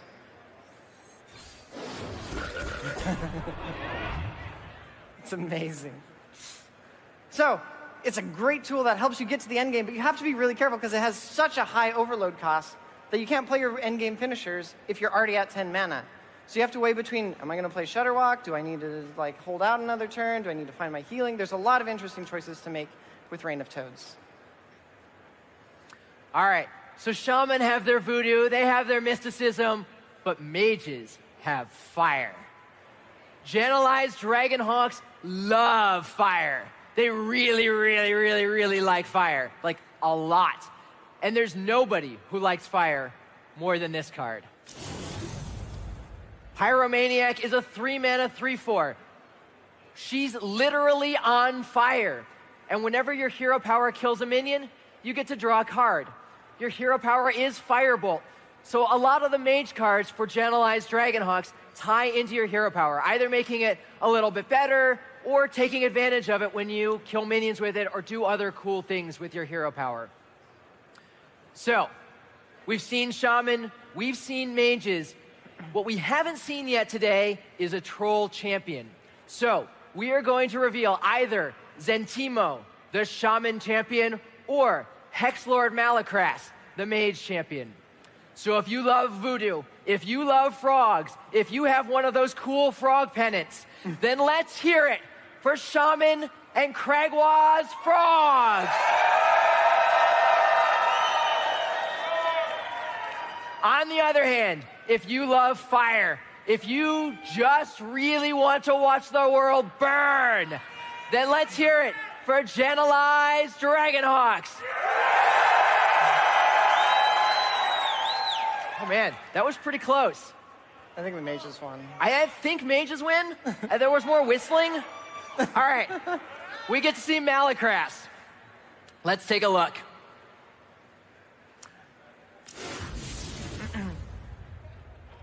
Hexlord Malakras is an 8-mana 5/5 legendary minion with Battle Cry.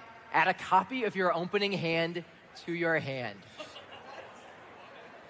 That is one of the coolest mechanics we have in this expansion. It's just a weird thing. You're like, how could they possibly do that? It only makes sense in a digital game.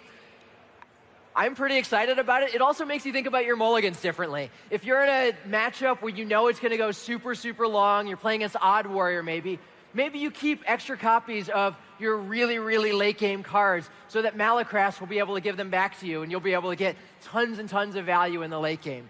On the other hand, if you're in a tempo matchup, of course you're still going to mulligan for your cheap stuff, and then Malakras is going to give you more copies of those cheap cards in the late game so that you can take advantage of them then.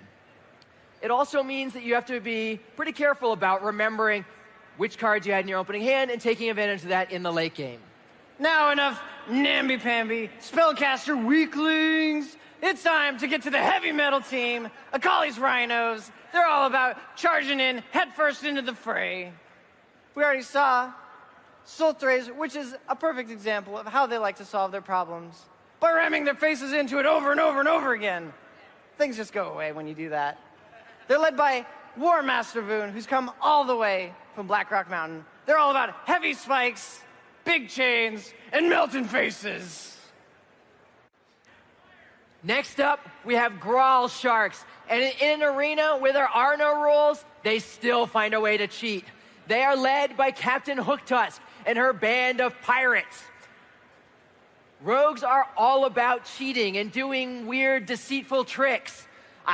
They're the kind of people who would be willing to bribe the judges in the event, if there were any judges that had any rules. We've already seen Spirit of the Shark earlier today. It lets your minions battle cries and combos trigger twice. So that lets you double up on your lab recruiters and your pogo hoppers to have an army of giant bunny mechs. Grawl Sharks are pretty awesome. They combine piracy and deception, two of the most fun things in Hearthstone. But now it's time for the final fight of the night. 2 teams remain. Are you guys ready?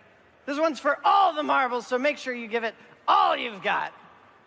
So if you live a life of the sea, and you live for the salt and the brine, and the wind in your sails, if you love the search of booty, then let's hear it for Grawl Sharks! Yeah! Sharks!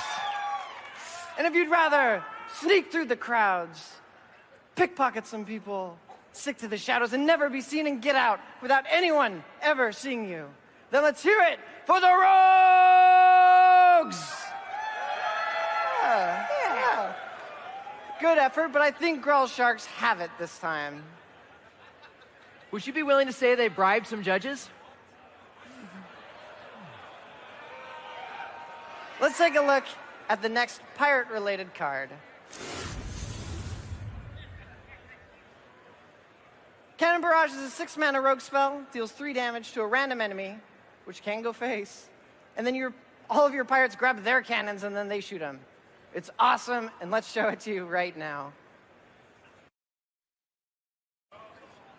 So, we got a board full of pirates. Our opponent has a pesky taunt in the way, so we're just going to launch a bunch of cannons at him.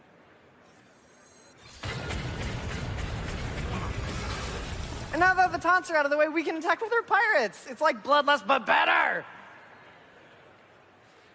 So whether you're a spellcaster, a warrior, a fighter, a dirty cheater, we hope you enjoyed yourself today at Rastacon's Rumble. If you're interested,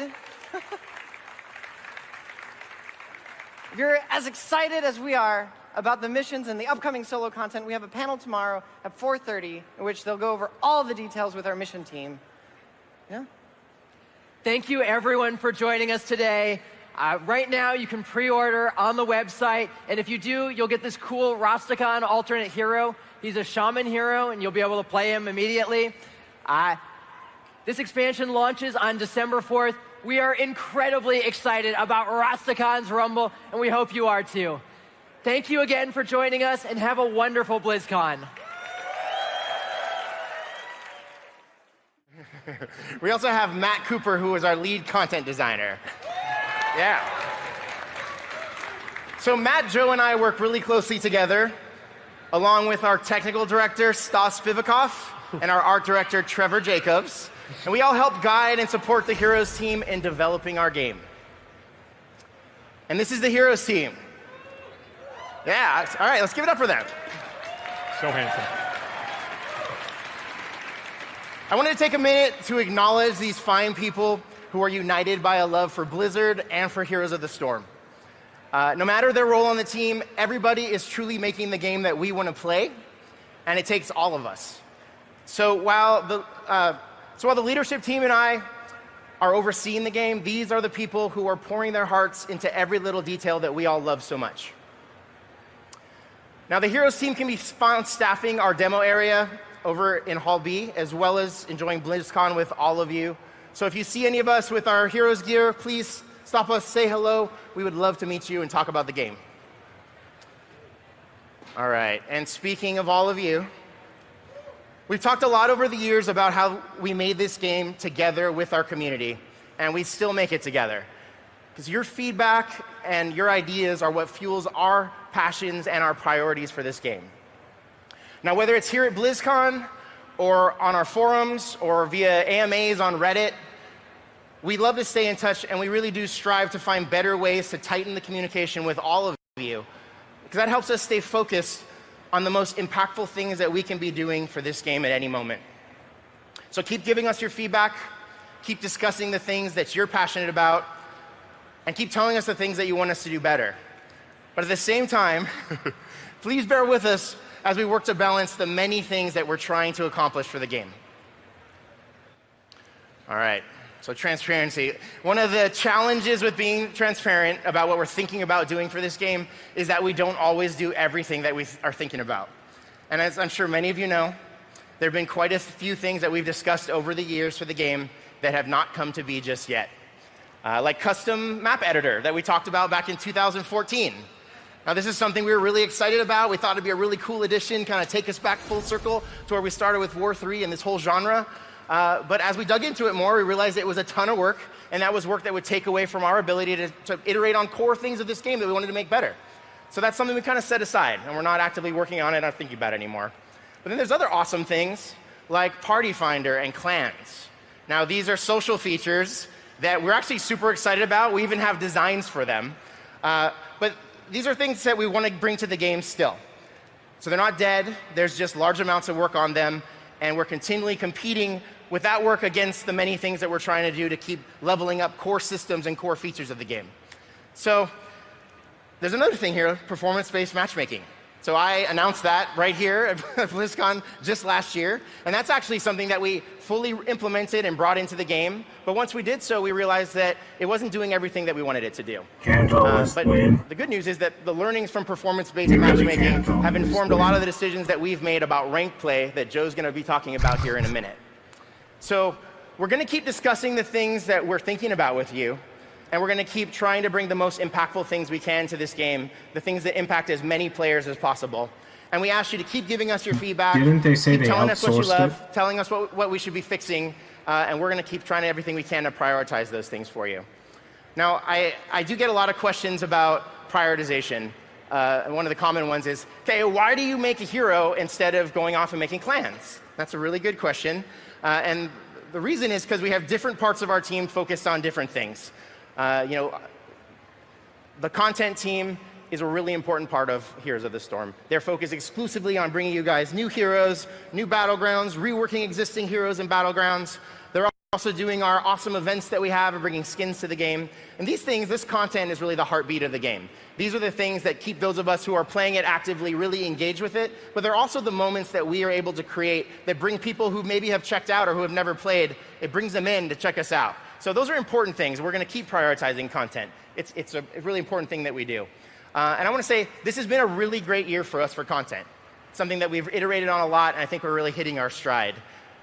On the hero front, awesome year for heroes. Starting with my personal favorite, Blaze, coming out in January. Going into, yeah, give it up for Blaze. He's got some man attention now, but I still love him. We got, going to Deckard, Kane. Coming in the back half of the year here, Yrel, Mephisto, most recently Mal'Ganis coming in. Yeah, we like Mal'Ganis. All right, and then now here at BlizzCon today, we're just introducing Orphea to you. So, yeah, we're excited about her. And to hear more about Orphea, definitely check out our deep dive panel that's happening tomorrow morning. 10 a.m., I think. 10 a.m. 10 a.m., all right. It's not just about new heroes. Reworks are a really important part of the game. It's something that we're really starting to do consistently, alternating between brand new heroes and pairs of hero reworks. We've gone back to some of the most iconic and earliest heroes of the game in the past year, from Kerrigan to Diablo to Raynor himself. These reworks have really reinvigorated characters that some of us may have lost interest in. It really helps us mix up the meta and keep things fresh as well. And then there's Battlegrounds. It's been a fun year for Battlegrounds. We finally brought Warcraft into Nexus with Alterac Pass, but we also went back to some previous ones. Yeah, thanks for Alterac Pass. Hanamura was a battleground that we put in. We got a lot of feedback out, and we took it out. And then we reworked it and brought it back as Hanamura Temple, and I think it's in a really great place now. Garden of Terra, another battleground that really needed a second look. We've done a bunch of iteration on it, changed it pretty dramatically, and we think it's in a much better spot. But it's not just the heroes that are iterating and evolving, it's also the battlegrounds. Of course, then themed events. You guys maybe, if you've been playing with us for a while, you might remember in the early days of Heroes of the Storm, a skin would come into the game very randomly, and that's because we made it very randomly. We'd have one cool idea, Sammy would draw a picture, we'd go off and make it, and it would drop into the game as soon as we could get it in. Now we're really focusing the team on really cohesive themed events that let us explore really interesting visual and thematic elements that you can't really see anywhere else in any other Blizzard game. So from Mecha Storm at the beginning of the year to the Dark Nexus, yeah, Mecha Storm was rad. I love Mecha Storm. We may go back there again someday. Nexomania this summer, bringing luchadors into the game, yeah. And then most recently, with our Fall of King's Crest, events have been not just a place that skins come into the game, but it's also been a place where we have these quest events that come in, and you've seen us evolve those over the year. I'll have Joe talk about that a little bit more in a minute here. But this is our celebration of the game and the magic of Heroes of the Storm that lets us play in all these awesome worlds that we can't do anywhere else. This year we did something new as well. We dug into the story of the Nexus itself for the first time. Starting with a comic book that came out alongside Deckard Cain in the beginning of the year, we really explored the Raven Lord and dug into this idea of King's Crest and what's going on there. And as you guys have seen now, that have paved the way for Orphea here. I'm pleased to announce that the fourth comic book in this series will be coming out later on this month. It's all about Orphea, so if you want to know more about her, her backstory, her personality, that's going to be the spot to check it out. So as you can see, content is incredibly important for the game, but it's not the only thing that we have teams focused on. Like our content, our feature team is focused on making many additions and improvements to features and technology patch over patch, because the game as an entirety needs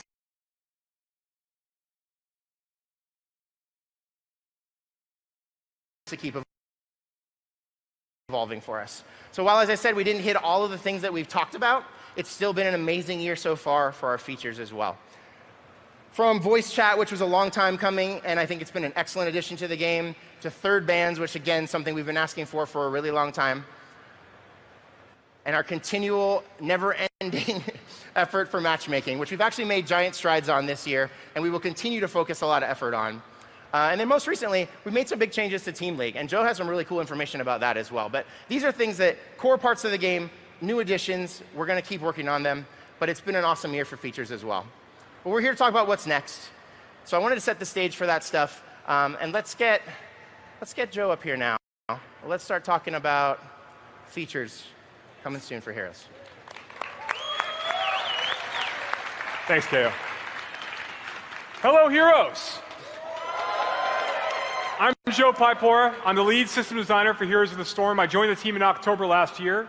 I'm going to talk really fast, and I have a lot of things to get through. Looking back over the last half a year for 2018, we made a number of changes to the way that we've been handling live events, starting with Nexomania, Echoes of Alterac, and Fall of King's Crest. We asked players to make some decisions in these events. We've been trying to double down on these. We like the stories we get to tell inside the Nexus. The Nexus is the place where anything can happen, where worlds can smash together. We can tell any story we want. It's exciting because we're giant geeks. So we get to really play in this space because we love these characters. So let's go through. We asked players to make a number of decisions during the course of these events. I thought it'd be fun to show you what actually happened. In Nexomania, we asked players to back either La Parca Lunara or La Pantera Sonia. Who backed Sonia? Yeah. Who backed Horse Lady? Horse Lady wins! Big win for Lunara. Very proud of her. Next up, we welcomed the conflict in Azeroth to the Nexus. For the first time ever, we had a blue team versus red team battle. Wait, we always have a blue team versus red team battle. That said, we asked players, do you want to back the Alliance? Or do you want to back the Horde? Well, in the end, the Horde wins with 58%.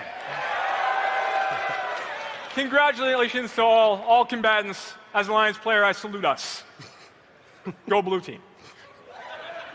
Next up, during the Fall of King's Crest, we asked players to choose either select a blue purified tombstone mount or a red defiled tombstone mount. Matt, what do you think they selected? The red one. For the Horde! Not at all appropriate, but all right, red. What do you guys think, red or blue? Such a smart crowd.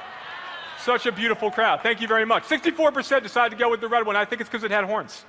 But that's just my take. We're very excited about the sorts of things we've done with live events in 2018. And looking forward, our December event is just one step further. Look forward to that. The Nexus is a playground overflowing with limitless opportunities to entertain and surprise us. So we're going to keep doubling down on that through 2019 as well. But that's not all we're here to talk about today. There's new features and systems coming down the pipe. Roles. Heroes of the Storm has lived with warriors, supports, assassins, specialists, and multi-class variants for some time. But as the game has matured, these classifications don't fully reflect the intent behind these heroes. There's a big difference between Sonya and Johanna. And new players don't necessarily know that when we call them both warriors. Now, we've gotten a lot of feedback from the community over the course of the last year to longer than that, potentially, that sometimes we need to do a better job of educating our players. This is a step in that direction. All right? It seems small, but it's really important. We want to make it clear for those players who are starting, who might not understand the interplay between these roles. We want to give them a better idea of what they're supposed to be doing in lane, what their role is. So I'm just going to dive right in. First up, tank. It shouldn't surprise anybody.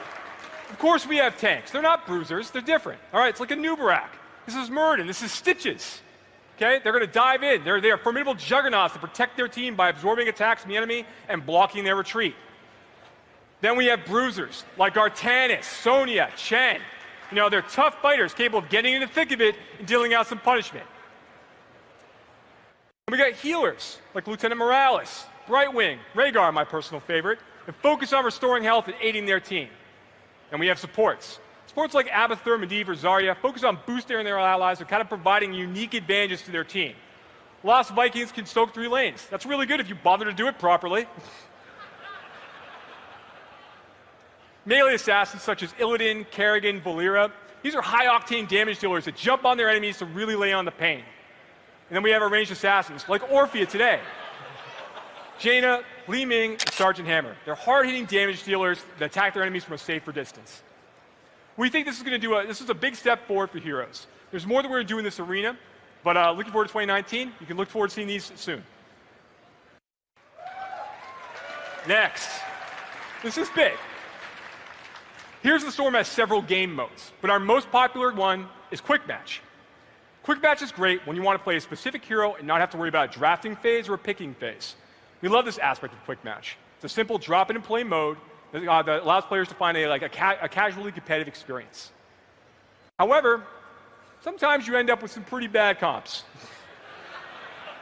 Who here has had a bad comp in Quick Match? It's actually really quiet. This does mean that the teams sometimes get formed in Quick Match. They don't typically conform to the expectations that we have for compositions that we've actually balanced heroes around.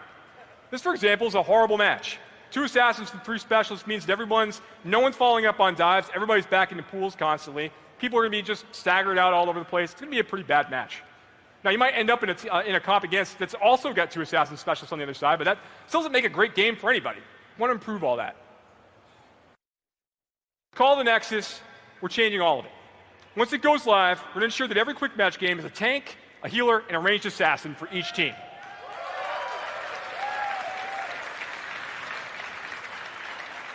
To help fill the queue with more tanks and healers and other underrepresented roles, we're going to be providing a 50% XP bonus if you queue for these roles when they're required.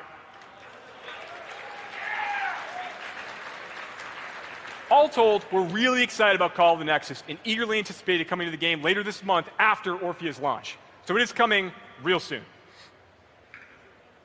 Next, let's talk about the Stim Pack for a moment. The Stim Pack's a really popular feature in Heroes of the Storm. But it's been around for a long time. It was due for a bit of an update. We call this new feature Boosts. Boosts still provide 100% extra XP and 50% gold per match while they're active. But now, we add an extra benefit. In any game when a boost is active, every player in that match that's boost active will provide a 5% stacking XP bonus for every other player in that game. Knowing that you're sharing the benefit of boost, we think just makes it feel better, makes it feel more fun. Because after all, sharing is caring. Right? Yeah, I really hear it, guys. You obviously believe that sharing is caring. Yeah, you gotta tap in, all right? Let's talk about ranked play in Heroes of the Storm. At its heart, Heroes is a team-based competitive experience. And we want to bring that aspect of the game to the fore in 2019. This year, we received a ton of feedback from the player base on the ranked experience. Several big pieces of feedback, not the only pieces, mind you, but several big pieces of feedback follow. First, Team League queues are too long. Okay? We made some changes recently to address that, but let's go on. Add Duo Queue back to Hero League. Another good piece of feedback, right? Add Duo Queue. We used to have that back when Hero League first came out. We can understand why that came back. Same time, never add Duo Queue back to Hero League. Blizzard never do this. Don't listen to point 2. Only listen to point 3. Every time this comes up, the feedback is split down the middle. That's on the dev team. That is in the audience. Right? That's just reality. It's okay. That's what makes system design so much fun. You're gonna end up angering someone. We made some changes to Team League recently to kind of get around this. Initial effort to address all these concerns, we basically removed all of the party size queue requirements for Team League. So now, as of our last update, you can queue as solo, as a four-player party, any configuration that you like. That's actually had pretty good implications for Team League playtime across the board. So, from region to region, we saw a pretty big increase from 4x to 12x in some cases in terms of Team League participation after we made this simple change. Now, these were not players who just abandoned Hero League to play Team League. The overall ranked player base increased dramatically after we made this change. People get into games and find more opportunities to play. Very, very significant for us. Really excited to see these changes, and the numbers continue to do well. To that end, I mean, we're not done. You know, this is a really good change, but there's a lot more we want to do the ranked play experience. And to that end, as we look forward in 2019, our long-term plans involve a reimagining of ranked play in Heroes of the Storm. Are you ready to hear about this? All right. First, we're going to be combining Hero League and Team League together while providing an option for solo players to only be matched against other solo players if they choose.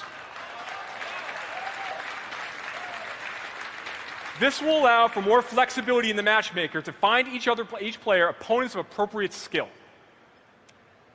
Next, it can be intensely frustrating to have a player on your team disconnect in the middle of a ranked game. How many players has this happened to recently? You know, we continue to make improvements with our AI system. We continue to make improvements with our reconnection system, which we actually just released some good updates for 2 months ago. Those things keep getting better. That doesn't change the fact that when you have an AI player on your team, sometimes it just doesn't feel as fair. We understand.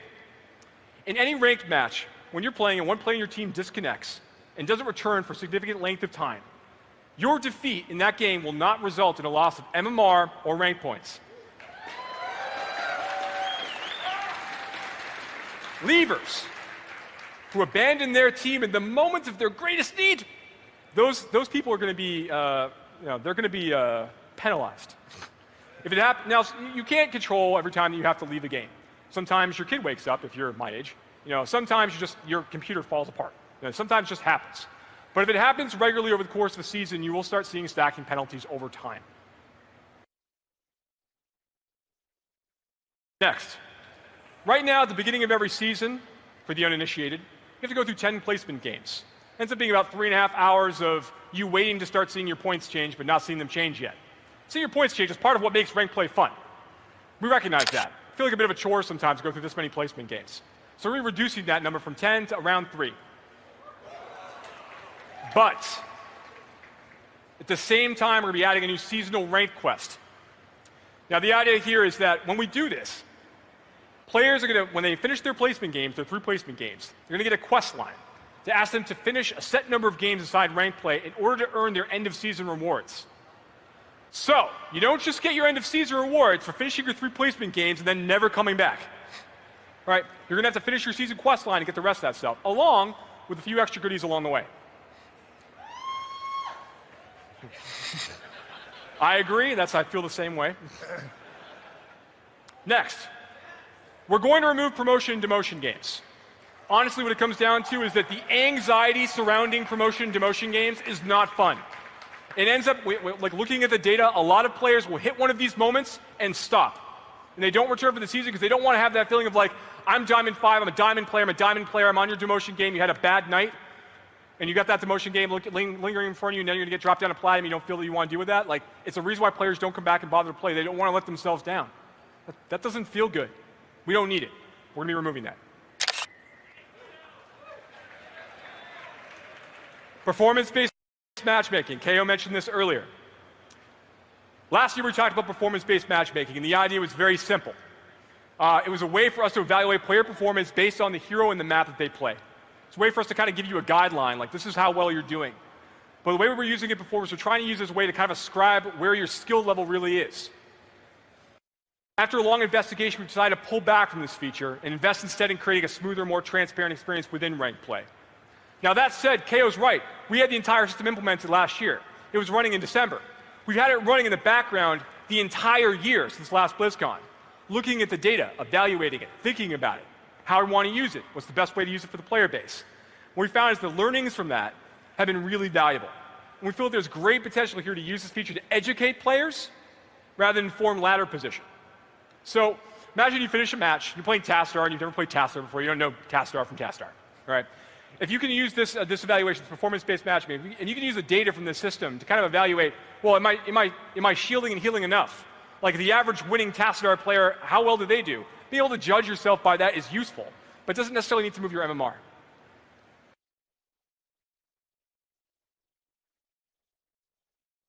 And lastly, we're going to be displaying the player's matchmaking rating and removing rank points from ladder calculation.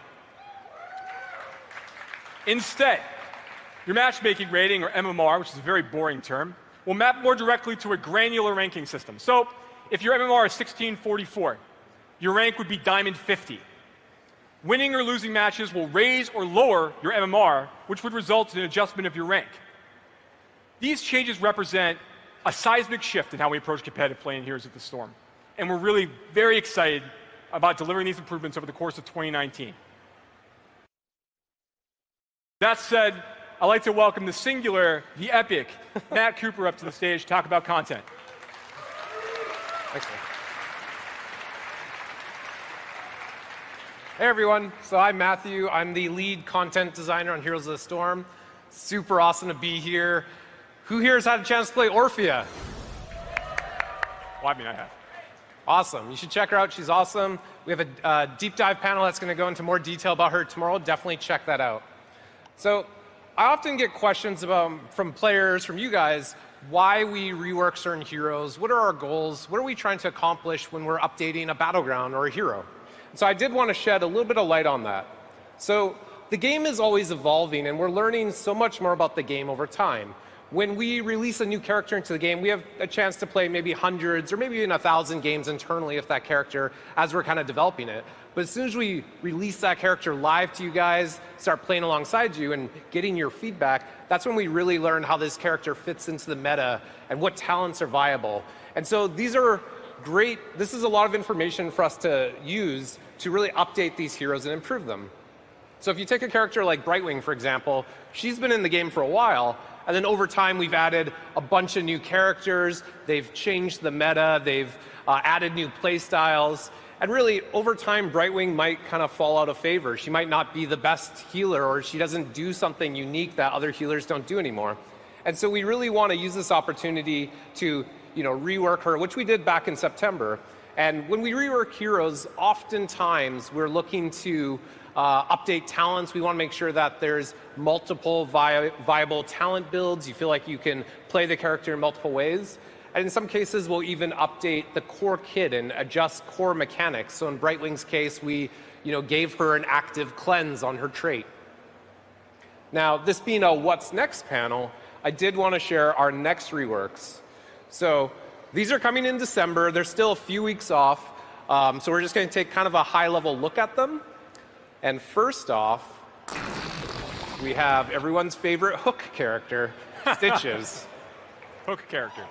So whenever we're doing a rework, really whenever we're developing new content to the game, one of the things we ask ourselves is, what is the fantasy of playing as this hero? And it basically comes down to, what do players want to do with this hero? Why are players playing as this character? As Joe mentioned, we're changing our role-based system. Stitches is currently a warrior. So we had to ask ourselves, okay, well, which category is Stitches going to be in the new system? And we definitely see him as a tank. He's a large frontline character who can get in between the enemy team and his team. And Hook definitely sets up, initiations for his team, lets his team choose fights on their terms. And speaking of hooks, we love this ability. We think it's awesome.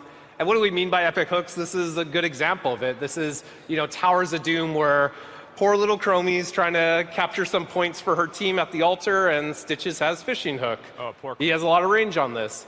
But even outside of this scenario, even just pulling someone into your team and choosing when the team fight's going to happen, and the counterplay of dodging hooks feels really good. So we love this ability. So going into the rework, we're going to look to keep Hook awesome. We don't think this ability needs any significant changes. In fact, we want to level up a lot of the rest of Stitches' kit to make it as awesome as Hook is. So Slam, as an example, is a pretty vanilla ability. It just does a little bit of damage in a cone in front of Stitches. There's not a lot of decision making that goes into using this ability. You can't really do any big plays with this. You just kind of use it on cooldown. So we definitely think this is an opportunity for us to kind of upgrade this ability, give players more active decision making when they're using Slam. And of course, with any rework, we're looking to kind of level up all the talents and look for other areas in the base kit where we can make Stitches more fun to play and feel more impactful and even more unique. All right, so beyond Stitches, there's also another rework that'll be coming with him in December. And that is Sylvanas. So again, another one of our kind of more original characters we've had in the game for a while. And going back to kind of what are our goals, what are we looking at? It's the same approach again. We're looking at the fantasy of, who is Sylvanas? What kind of gameplay are players chasing when they're playing as Sylvanas? And Sylvanas is a little unique in this regard because she has such a strong fantasy from, Warcraft or even World of Warcraft versus Heroes. So in World of Warcraft, she's the war chief of the Horde. She burned down a tree.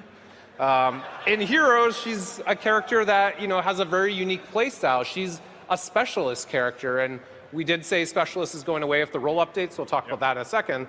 But we say specialist, she's, shutting down towers, pushing minion waves, and we like this mechanic. It's very unique. There's no other character that does this, but we think there's potentially an opportunity to make this more interesting. All right, so Specialist is going away. We're going to position Sylvanas as an epic ranged assassin. We think this better fits her Warcraft vibe of being someone who can, get in the middle of an enemy team and be very, terrifying. She's super powerful.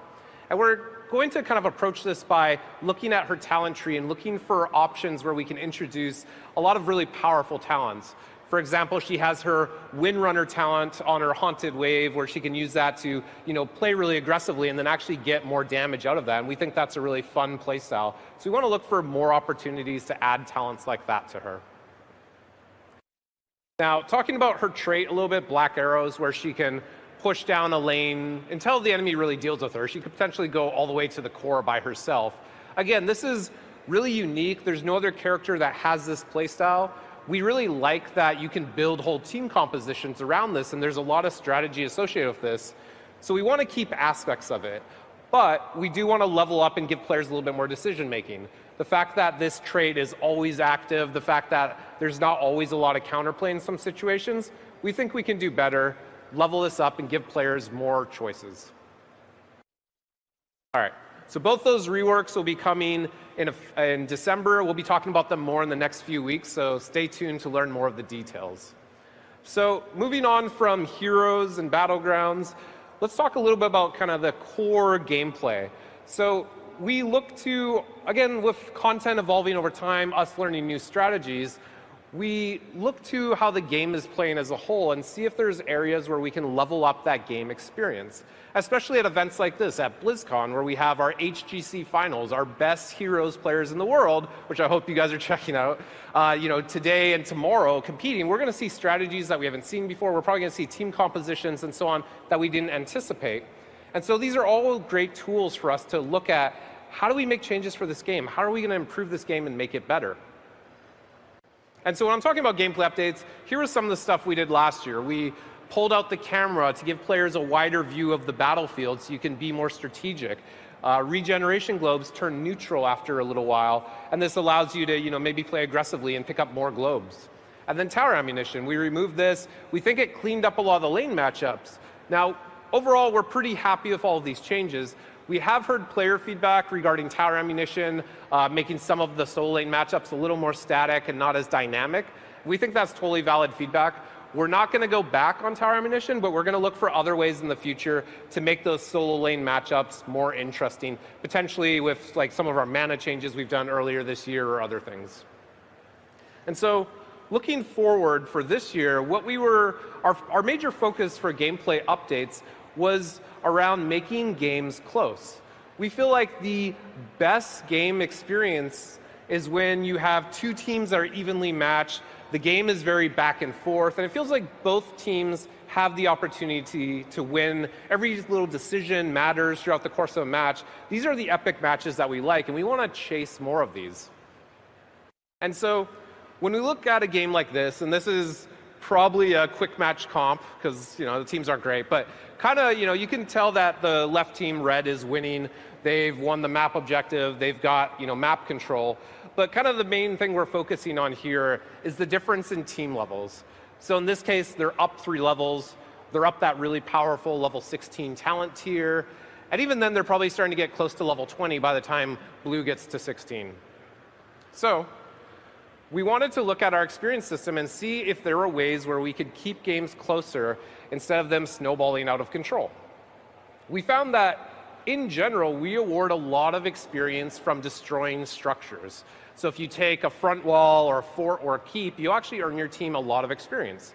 And this is a good reward for playing aggressively and pushing, but it also means that when you win a map objective, if you're on, say, Infernal Shrines and you win the Punisher, you're probably already winning a little bit because you won the map objective, and now your reward is to go take down, an enemy fort, and now you're going to get more experience and continue to get further and further ahead. And in some cases, this can start to snowball and lead for the game to kind of get out of hand. So we want to address this and make some changes. So to go over all the specifics of what we've done with experience, we iterated a lot internally for quite a few months. Here's what we're actually changing. So forts and keeps are worth no experience at all with this change. Towers are worth 50% less experience, so you'll still gain some from pushing that front wall, just not as much. And we did like how fast teams were leveling. We kind of like that cadence. So we're adding experience back in other ways. So the passive trickle is going up a little bit, and mercenaries are actually worth a lot more experience now. So overall, teams are leveling at about the same rate. And we feel like the games have been a lot closer internally. We've had much more competitive matches that feel epic, and they're back and forth. So as we were iterating on this and playtesting of this over the course of several months, we did start to get some feedback internally that it didn't always feel great to be aggressive and push down a fort and really take that risk and go for that, because you weren't getting a lot out of it. You were taking away some map presence from your opponents. They didn't have that safety location on the battleground anymore, but that wasn't always enough. And when we started digging into that, we realized we weren't getting that same feedback about keeps. Even though keeps also don't give any experience, players still felt very rewarded from destroying a keep because you start spawning catapults in those lanes. And so that's the change we're doing. Now when you destroy a fort, you'll actually start to spawn catapults in those lanes, but not all the time, only every third minion wave. And so really the goal here is to shift this advantage away from a power advantage where you just have a higher level and more stats than your opponents, into a more strategic advantage where there's back and forth decision making, and you can potentially try and time pushes around having a catapult in that lane, and the enemy team has to respawn, but they're not just down for the count. And here's an example of that catapult where the team has destroyed that fort in that top lane, and now they actually have that catapult, and they can try and make some plays and some strategic decisions around having this. All right, so moving on from those changes that make matches a lot closer, we also wanted to focus on our armor system. This is a very significant system in the game, and there were two areas where we wanted to improve on armor. So on the gameplay side, we started to receive a lot of feedback from some of our pro players that armor stacking and building team comps and drafting around having a lot of armor was kind of the best way to play, and that was dominating their decision making. And so we knew this wasn't exactly what we wanted. We didn't want teams to think about how many ways can we stack armor buffs onto a single character. On the UI side, we didn't do a good job of communicating how much armor players had. In fact, we don't show how much physical armor you have or how much spell armor you have unless you actually select the player and dive into their stat breakdown. And so we knew we wanted to address that. So with our updated UI, we'll now show all armor types at all points right next to your health bar. So if you've ever played as Raynor and you attack Cassia and you wonder why you're not doing a lot of damage to her, unless you've played as Cassia, you might not know that her trait gives her a ton of physical armor while she's moving. So now that will be a lot clearer to players. On the gameplay side, we're removing armor stacking. So it's going to work a lot like our movement system, where we take your biggest buff and your biggest debuff, we put those together, and that will be how much armor you will have. So you still want to think about how you're drafting your team comps, and you can still bring multiple characters that have armor, but you're going to want to stagger it now instead of stacking those all at the same time. On the gameplay side, that's allowed us to revisit a lot of heroes, abilities, and talents, and make sure that these armor effects are more meaningful on their own now that we don't have to worry about them stacking. All right, so We hope you have a chance to play Orphea later. That's all we have to share for today. We will have a few minutes for questions, so you guys can start queuing up for the mics. And while we're waiting for that, we're going to play that same awesome video that we showed during opening ceremony. Check it out.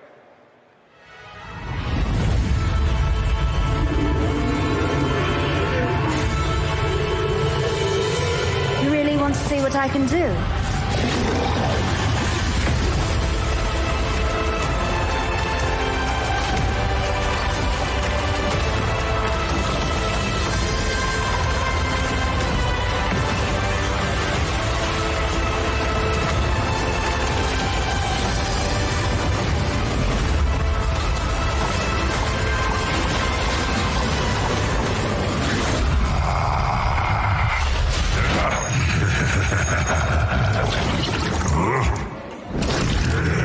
Impudent child.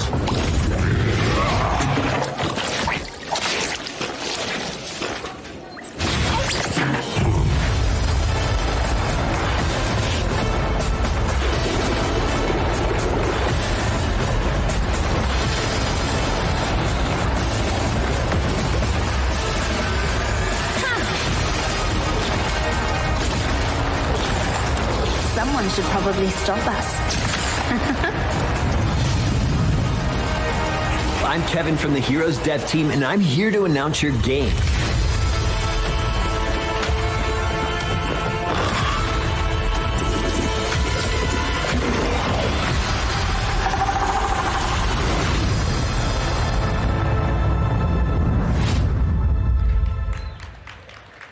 Hey guys, so just really quick before we dive into questions, it looks like we only have about 5 minutes left, so we're only going to be able to take a handful of questions. Yep. Hi, I'm actually asking on behalf of this gentleman right here.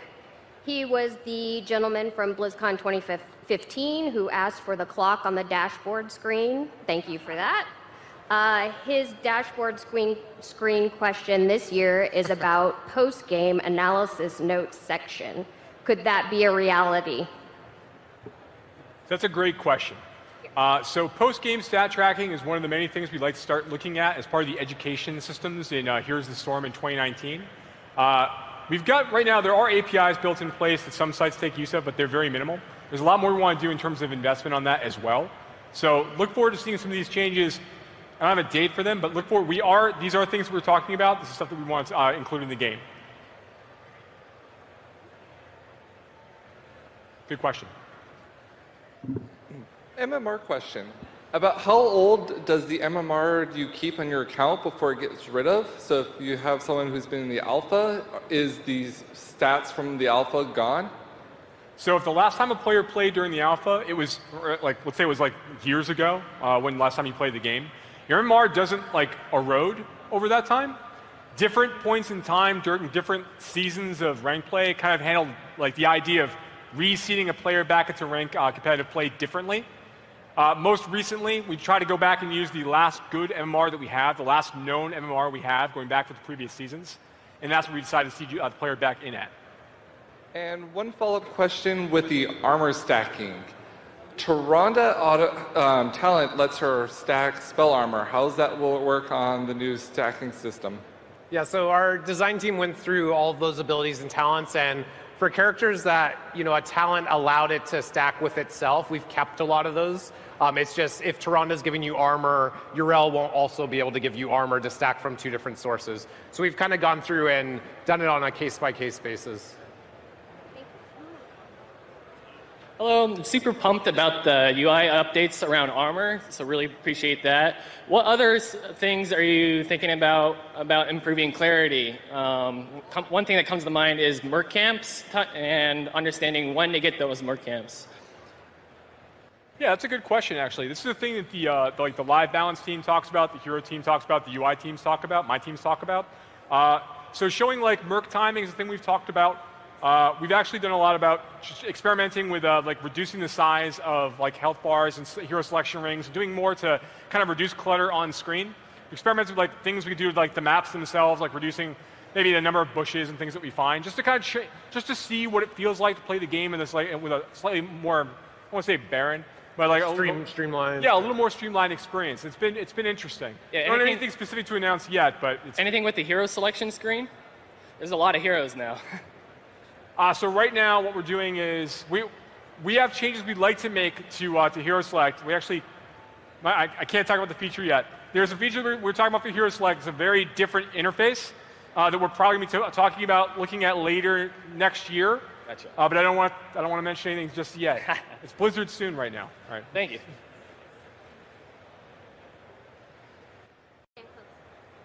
Hey, so last year we got a lot of incredible stuff, and I'm really happy to be seeing it coming this year, but are the things that, especially the rank changes, are they set, like, it's gonna happen, we're gonna see them soon, or is it another thing that you're just looking at? No, these are things, I'm sorry. Go ahead. All right. These are things we're actively working on. We're going to be releasing them over the course of 2019 across the seasons, however, not like dropping everything in one patch. We want to test things out, see how every individual change makes an impact, and then continue to go from there. We are committed to these changes.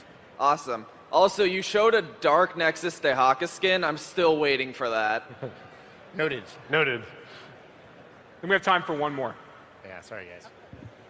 Hey guys, I really like the XP and catapult changes, but I wanted to know how specifically you wanted those to affect Towers of Doom specifically. Yeah, so we, Towers of Doom and Ultrek Pass don't have catapults in the traditional sense. So that's a great question. I believe on Towers of Doom, we might have kept some of the, I think Towers of Doom is one of our closer back and forth maps because of, you know, winning the map objective doesn't necessarily give you a big experience lead. In fact, it doesn't give you any experience. Yeah. So I want to say on that battleground, we might have actually kept the towers and the fort and keep XP the same and not spawn catapults. On Ultrek Pass, we do spawn the Reaver minion, which is basically the equivalent of the catapult on that battleground. But we had to tune it down significantly because early on it was like the first time you killed a fort, you were pushing the keep hard. All right, awesome. Thanks. Thank you. It looks like we're out of time, guys. Sorry we ran out of time. Thank you. Thank you very much. Thanks for coming. Catch us at the con.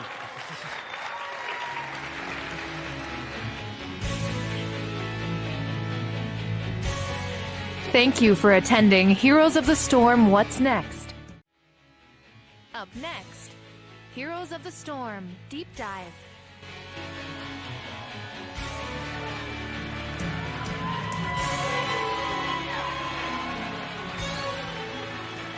I see you. Hello, Blizzcon. You guys look awesome this Sunday morning. I look awesome. No, I do want to apologize for my attire. I don't normally dress this way, kind of double teaming the HGC stage, but yeah, thank you for being here. It is an absolute honor for myself and my colleagues to stand in front of you to represent the Heroes dev team. You know, making games is really, really complicated and extremely collaborative, so everything we get to talk to you about today is really representative of a much larger, passionately committed dev team. So just wanted to say that up front. Also, quick shout out to Johnny Waterman. I don't know if you're here, Johnny. Johnny, you're somewhere. Incredible artist who helped us put together this PowerPoint today. So thank you, Johnny, for all your hard work on that. All right, let's talk about Orphea. Ever since the launch of the game, we've always wanted to bring a hero from the Nexus into the game. And for many reasons, we felt like this year was the right time to do it. I know there are a lot of questions out there about that, but I'd like to speak to it specifically. You know, this year marked the occasion of us bringing in the last major Blizzard franchise into the game with the Ultrek Pass Battleground, Warcraft themed, of course.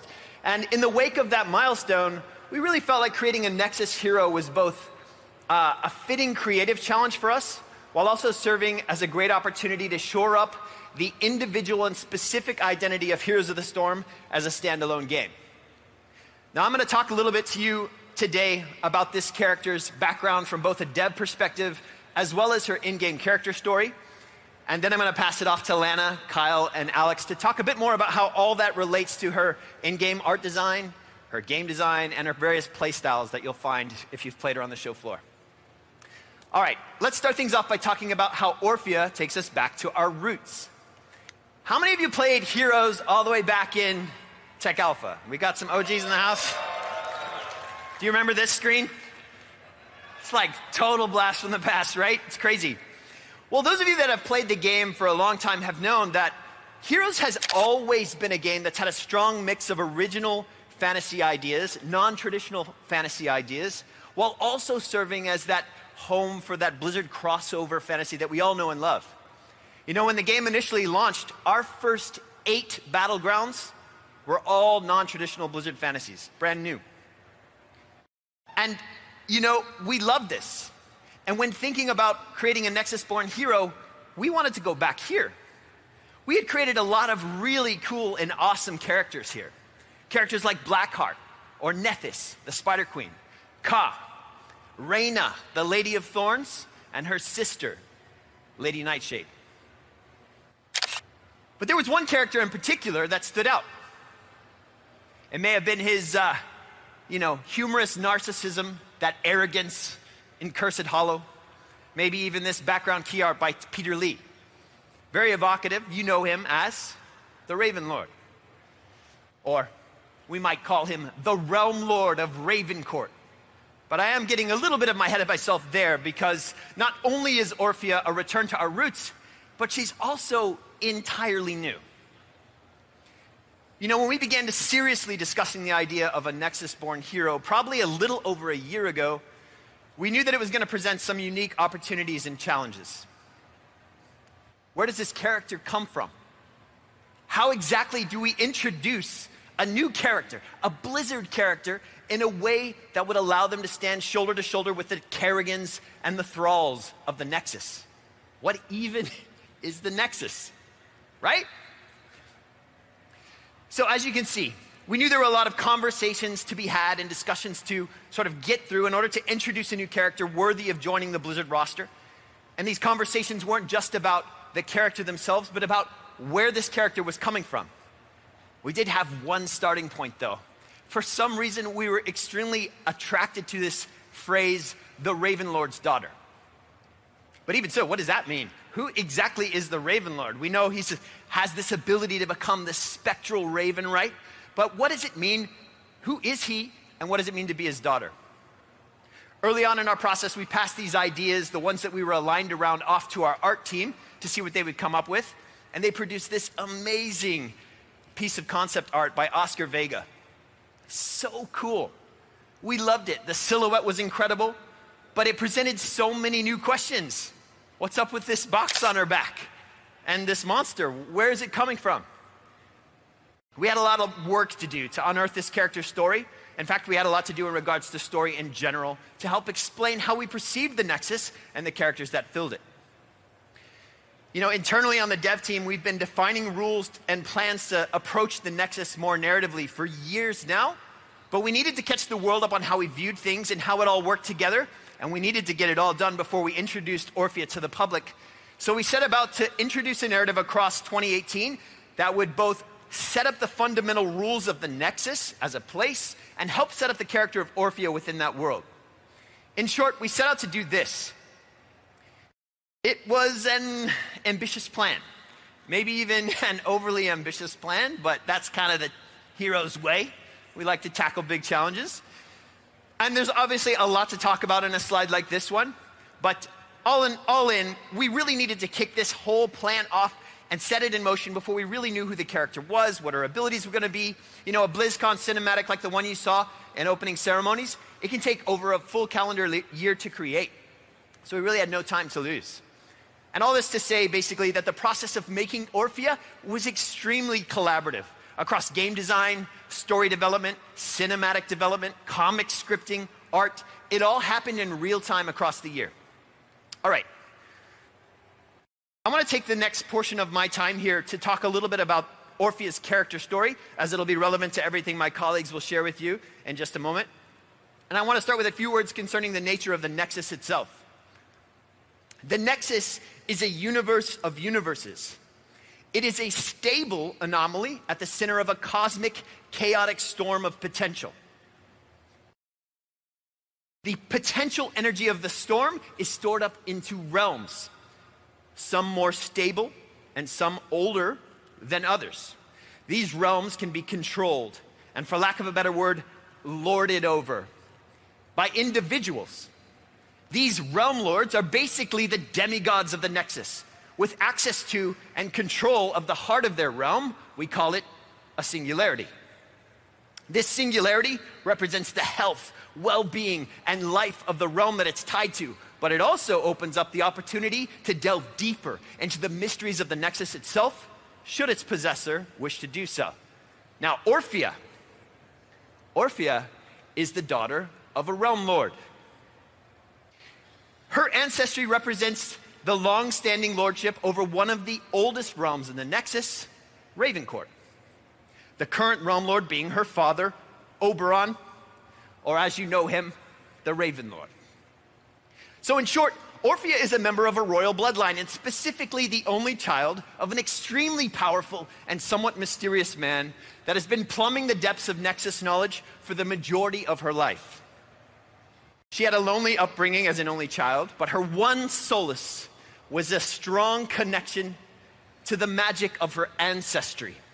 Though untutored and wild, this connection was incredibly powerful. This was her comfort.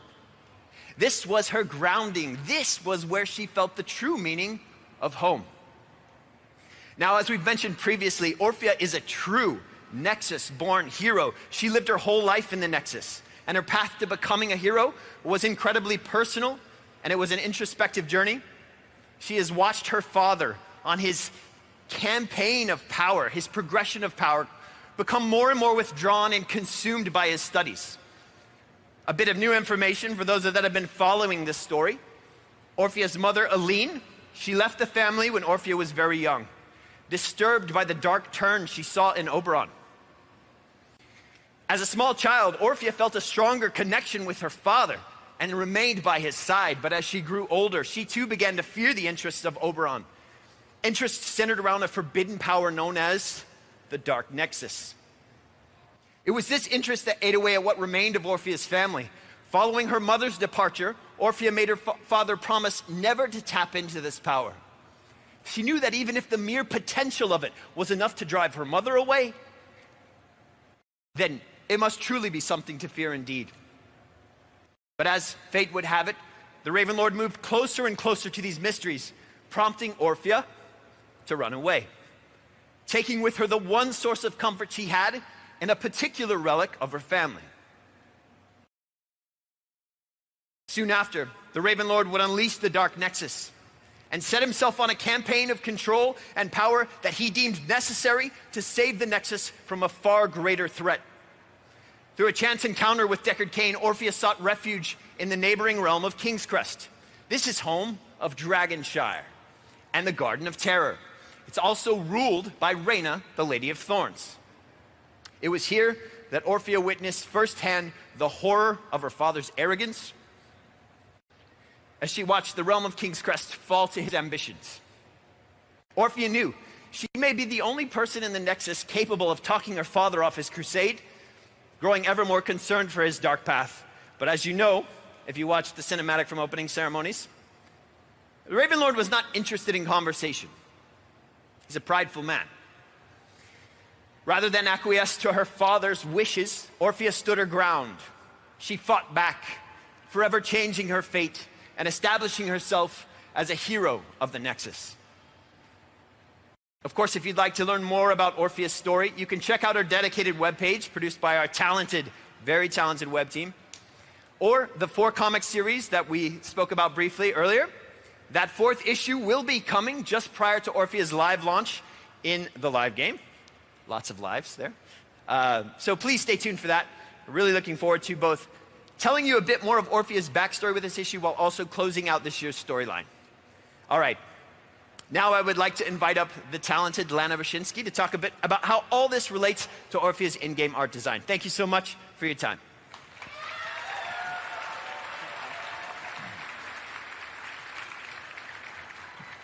Thank you so much, Kevin. Before I begin, has anyone tried Orphea yet this weekend? You guys are going to have a little bit more insight into where we ended up, but I'm very excited to share with you a little bit about how we got there. And it all started here. This is one of my favorite pictures of Orphea. It's also her debut piece of concept art. So when the team saw this image, we didn't know her name, we certainly didn't know her abilities, and aside from knowing she's the Raven Lord's daughter, she was essentially a mystery to us. And yet, this still rings true as Orphea today, despite this being the earliest piece of her development puzzle. Which speaks, of course, to the commitment of the team, which is something I'm very proud of, but ultimately to the strength of character she exudes in this single image. My name is Lana Bashinsky. I am a senior animator on the Heroes of the Storm team, and I have the privilege of sharing with you today about how the art team brought Orphea into the Nexus. It may not look like much, but what comes between this concept image on the left and this final in-game image on the right is chaos. Or at least it's very chaotic. We were creating a brand new hero, which is an opportunity not typically afforded to us working on a game like Heroes of the Storm. Most Blizzard characters arrive in the Nexus with a strong sense of identity. Chromie needs to feel cute and confused. Jimmy needs to give him some pepper. Creating Orphea was thrilling. We're creating something entirely new, something truly ours, something substantial and playable, and as Kevin just mentioned, born of the Nexus. However, it was also a challenge because she still had to feel familiar. She had to belong in this world while being unique enough to be fresh, and most importantly, awesome enough to warrant a place on our hero roster. Not to mention there were multiple teams, like for the comics and the trailer, who had to wait to see what we created before their work could even begin, which added a lot of pressure to our process. Starting from nothing isn't always liberating. It can feel very oppressive. Suddenly, this amazing blob monster that we have that can be anything we want is, oh my God, just a blob that can be, I don't know, anything. So what do? Well, we build a foundation for ourselves. We find structure for the character, add rules to how she's able to interact with the rest of the established world. We ask questions like, how much of the magic is Orphea's versus drawn from the relic? What are the limitations to what this relic power can become? How many teeth are too many teeth? Answering these questions for the game design helps to inform the lore, and piecing together the lore informs and inspires the art, which in turn feeds back into the visual development for both the comics and the trailer. In the end, what helped our team the most is when we stopped thinking of Orphea and the monster as two separate pieces.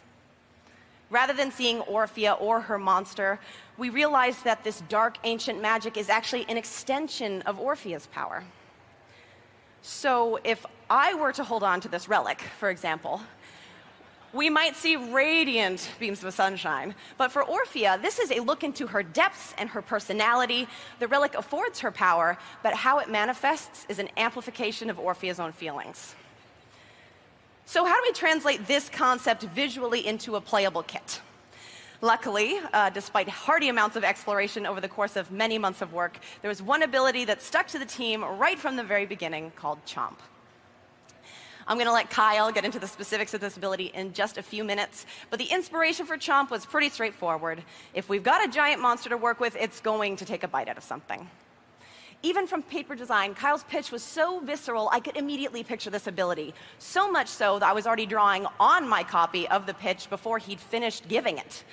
She would summon this giant set of teeth around her and slam them down in front of her, effectively chomping her enemies. I pitched these visuals to the team, and although these sketches are crappy, we agreed to move forward with a prototype.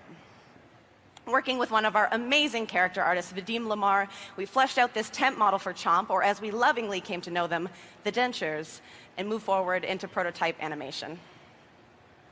This example is 4 animations that I stitched together and partially keyed in the editor, which is the idle, the cast, the rebound, and the return to idle. I pulled that explosion effects from Sylvanas to make it sing, and this hit home for the team. This being the first time we saw Orphea in motion, we agreed this hit the right intensity. Orphea's confidence, that power pose, and the energy of the monster's impact driving her backward.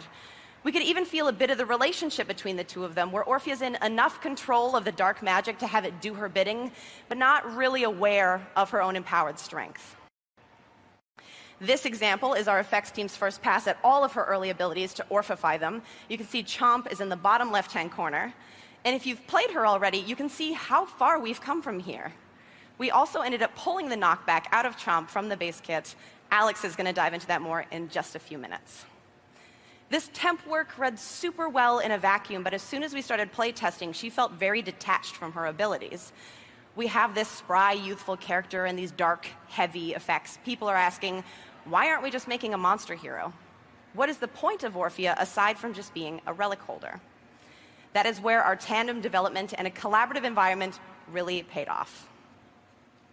The amazing team working on putting together the trailer you saw at opening ceremonies was doing some visual exploration of their own, riffing on our initial prototypes of the relic magic, and they returned with these. So badass and chaotic, it has a touch of heat. We were super inspired. It spoke so much more to a relationship we felt was missing from the strictly purple vibe we had going on before, and we started to consider all of Orphea's magic as a gradient. The chaos would still have these deep violet tones, but now we have beautiful contrast with the striking magenta heat of Orphea's magic at the core of everything, the power behind the power. So, after all is said and done, and with a little bit of wavy hands cooking show magic, this is Chomp today. Once we had our visual pillars locked in, creating the rest of her kit was less of a fight and more finesse, but we still had regular check-ins, making sure we were locking down on clear silhouettes for readability, that dark, seething chaos of the relic magic, and of course the heat of Orphea at the heart of it all. Once we have gameplay locked in, there's still another challenge left for the art team to face, which is establishing Orphea's character. We spent so much time discovering this hero, learning everything that we could about her. It was important to us that she had her time to shine as well. It can be easy to get distracted by how amazing it feels to violently gnash your enemies to death with rage magic, but Orphea is a unique individual with thoughts and feelings and motivations, and so we took the time to make sure those permeated the spaces in between. In one of Orphea's earliest iterations, she was described as dancer-like. And while she didn't end up in any actual ballet gear, we love the visual of taking a bite out of someone's health bar and then pirouetting away. There's something about the fury and the grace, that brutal elegance was something we really tried to hold on to while we designed her kit. There was also a lot of debate about the weight of the relic she was carrying. Can she actually walk with that, or does she keep herself magically afloat out of necessity? Keeping this idea of dancer in mind, I thought it was important she be as versatile as possible, yet always staying light on her feet. Being raised in the upper echelons of Raven Court, it's important she is naturally quite poised, but she's also a realm lord's daughter. We have to make sure that it's clear that hoisting this relic around all the time is really nothing to her. She's carrying the weight of her lineage on her back in a large ancient vessel, and yet can still bound effortlessly into battle. And, of course, descend elegantly back to her feet. Being young, Orphea's got her own idols, and so she's going to dance like a teen pop celebrity. And also being young, maybe she's got a bit of attitude. You know, Dad's being a jerk. She runs away from home. We've all gone through a phase. She's coming into the Nexus with a hearty amount of that youthful sass. This guy takes his job a little too seriously. Being an animation nerd myself, I would love to go through her kit piece by piece and detail the specifics of what it took to bring out Orphea's character through gameplay, but I animated just about 100 animations for Orphea, and this panel actually has limited time, so I'm only going to show you one more, which is Orphea's Hearth. It's the last piece of her kit I animated, and it is, at least to me, a culmination of everything I learned while working on her. It has zippy, graceful movement and Orphea acting in sync with the monster, but it's a quieter moment we don't really get to see anywhere else. Orphea's kit takes a really visceral look at the fury and the power she has stored up inside her, but this is Orphea taking a look at herself, seeing the darkest parts, and ultimately finding acceptance. Take a look for yourself on the show floor. I'm going to pass it off to the amazing Kyle Dates. Thank you so much.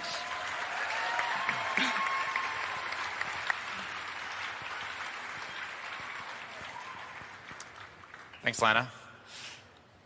How's it going, guys?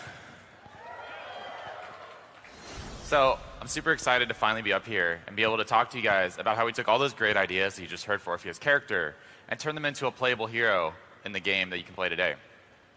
My name is Kyle Dates. I'm a senior game designer on the Heroes team, and I'm the hero designer for Orphea. So normally when we get up here, we talk about how we take the fantasy of a hero from the game that they're from, such as World of Warcraft or StarCraft, and bring them over into Heroes. But Orphea gave us this unique opportunity to actually create a hero with no obligations to fantasy, which was super exciting for us. Now, fantasy is super important because it's what actually makes you feel like you're playing that character when you're in the game. When we brought Ragnaros over, for example, it was extremely important to feel like you were that same Fire Lord from Molten Core, swinging Sulfurous around and wiping raids. But how do we build Orphea's fantasy? First, we take a look at some of the things that we already know about her. We know that she's Nexus born. We know that she's the graceful and intelligent daughter of a Realm Lord. And she has some knowledge of magic herself. She also carries around a powerful relic that's filled with a dark magic. And she's going to use that relic to enhance her own magic. Once we know who Orphea is, we can begin to build a list of goals for her that we want to achieve in the gameplay. And goals are extremely important when we're developing a hero because they are what define what a hero can or cannot do, or in some cases, what they should not do. So for Orphea, since she is our first Nexus-born hero, we want to make sure she's approachable for players of all skill levels. And so in order to do that, we're going to make her a ranged assassin. Ranged assassins typically have a softer learning curve, but they also offer that high mastery curve that allows you to continually get better as you play more. Now, we have a lot of ranged assassins in the game, so in order to make her feel a little bit more unique and different amongst all of them, we thought it would be really cool if she had some sources of strong self-sustain to allow her to stay healthy throughout fights.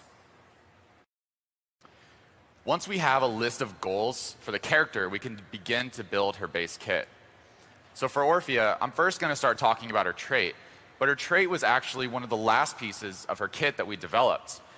As we were working through her base kit, we iterated constantly on her trait, but the same common goals were found throughout all the different ideas that we tried. The first of these goals was that this is her source of sustain. We wanted the trait to be that unique mechanic that she was bringing to the table. In addition, we obviously wanted it to be fun and engaging for the players, but we wanted it to be something that's more passive, because as we add active abilities to a hero, it increases the complexity of the hero and makes them more difficult to play. So with those goals in mind, what we finally ended up landing on was Overflowing Chaos. As Orphea deals damage to heroes with her basic abilities, the chaotic magic within the relic intensifies, and when she basic attacks a hero, she unleashes this magic almost unaware of her own strength, dealing increased damage and healing herself for the damage dealt. This trait had a lot of things going for it once we started playing with it that we really liked. It was her primary source of sustain, and it also allowed her to stay healthy throughout fights while dealing increased damage to enemies.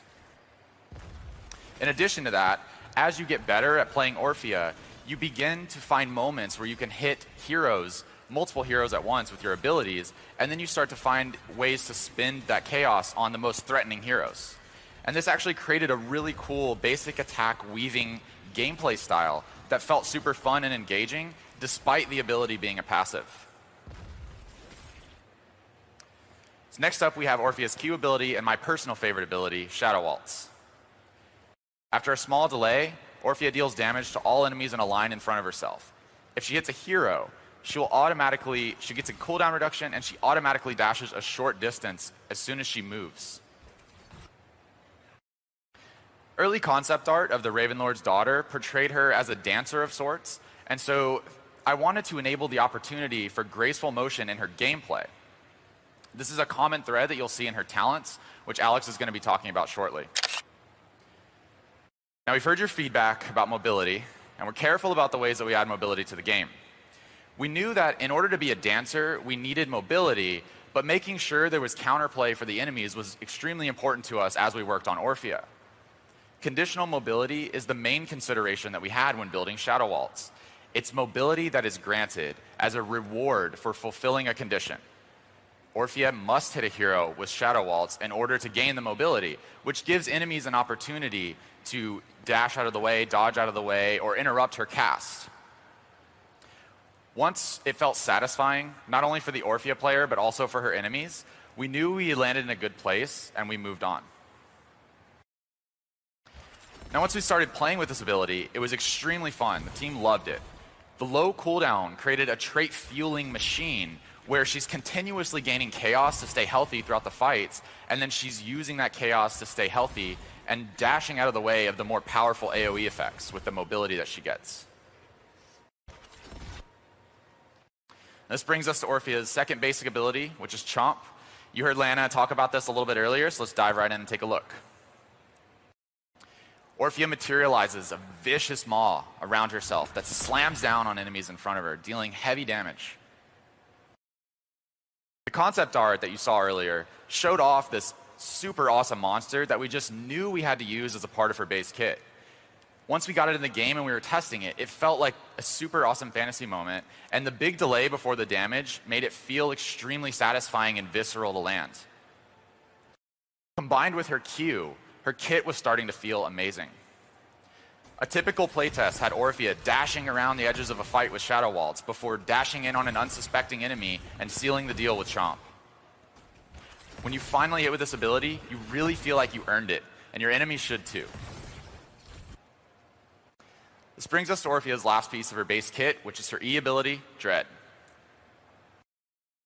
Orphea releases a wave of dark magic that deals damage to all enemies that it passes through, and at the end of its path, it violently erupts after a small delay, dealing increased damage and also slowing enemies in the area. Dread was another piece of Orphea's base kit, like her trait, that we iterated on heavily throughout her development. Initially, the delay was at the beginning, which helped to match the theme of her other abilities having delays, but in testing we found that it was just a little bit too difficult to use. So we made a simple change, and we took the delay from the beginning of the ability and changed it to be at the end of the ability. And this felt much better to us and actually allowed Orphea to more reliably gain chaos from her trait. So as we built out her base kit, we knew in the back of our minds that we really needed some epic moments for the monster within Orphea to be unleashed. And it made a lot of sense to us for these moments to be reserved for the heroics, as this is where we see Orphea's true potential. So with that said, her first heroic ability is Eternal Feast. Orphea unleashes the monster within herself, dealing damage to all enemies in an area. If a hero is hit, the ability repeats itself again and again and again and again until either all the heroes in the area are dead or they fleed from the area entirely. And this heroic really feels like Orphea is unleashing her inner rage on her foes. Once we started using it, it was super fun for us, and it felt like an epic monster moment, not only for Orphea and her allies, but also for her enemies. It forces them to scatter from the area, which opens them up to being picked off as they flee, or being devoured if they don't.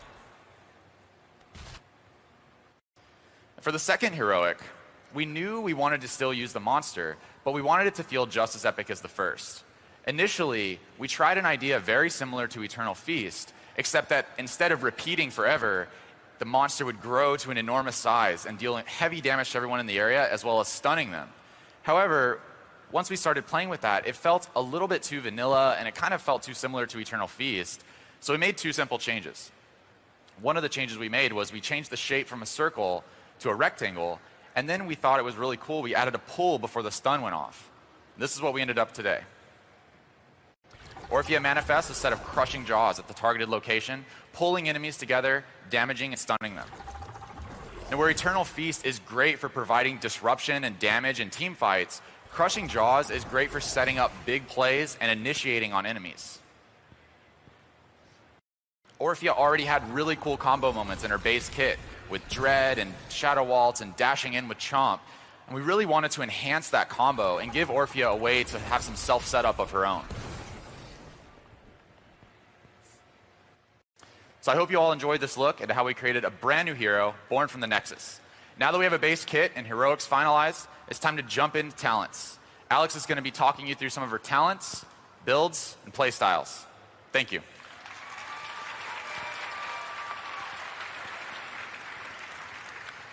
Thank you, Kyle. Hi, everyone. My name is Alex Nyman. I'm a senior live game designer on Heroes of the Storm. So while the rest of the team is busy designing heroes and creating the art and lore of the Nexus, my team focuses on the finer details of the gameplay of the heroes. And by that I mean we're in the corner playing the game all day long. But luckily they let us do that. So we playtest all of our heroes a ton, and Orphea was no different. Now, in the same way that Orphea's character and her visuals sort of revealed themselves over the course of her development, we found that as we continue to playtest Orphea, a lot of her gameplay styles begin to solidify themselves. So I want to talk about just 2 of those today, as well as a few of the talents that support these different ways of playing the hero. So the first gameplay style I want to talk about is this concept of a ranged dancer. Now this way of playing Orphea, she likes to rely on Shadow Waltz's dash to primarily jump away from enemy heroes, keeping them at distance, doing the majority of her damage with Shadow Waltz and Dread. Now this is a great way to play Orphea if the opposing team doesn't have a lot of good ways to close the gap with you, and also they have a lot of heavy ways to disable you, and therefore you don't really ever want to get close to begin with. So if you're facing opponents like Arthas or Garrosh, it'd be a good way to play Orphea. Now the other way to play Orphea that we found, or one of the other ways to play Orphea we found, is this aggressive monster play style. Now this Orphea likes to jump forward with Shadow Waltz's dash, jumping into the close range of the opponents, doing the majority of her damage from melee with her W ability Chomp.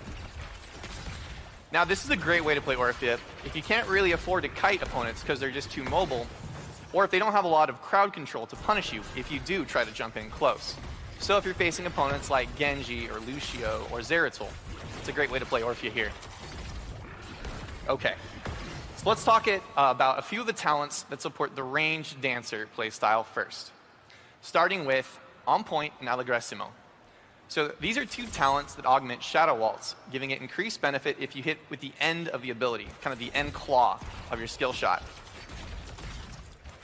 If you do so, not only will you do more damage, but you'll greatly reduce the cooldown of Shadow Waltz, making you even more mobile, kind of letting you dance around the battlefield, keeping opponents at range, which is your goal. Now, this is a great way to play, but if opponents can close the gap, you suddenly can't get the benefits of these talents anymore. So if that's the case, it'd be great if there was another talent maybe that created distance between our opponents and ourselves.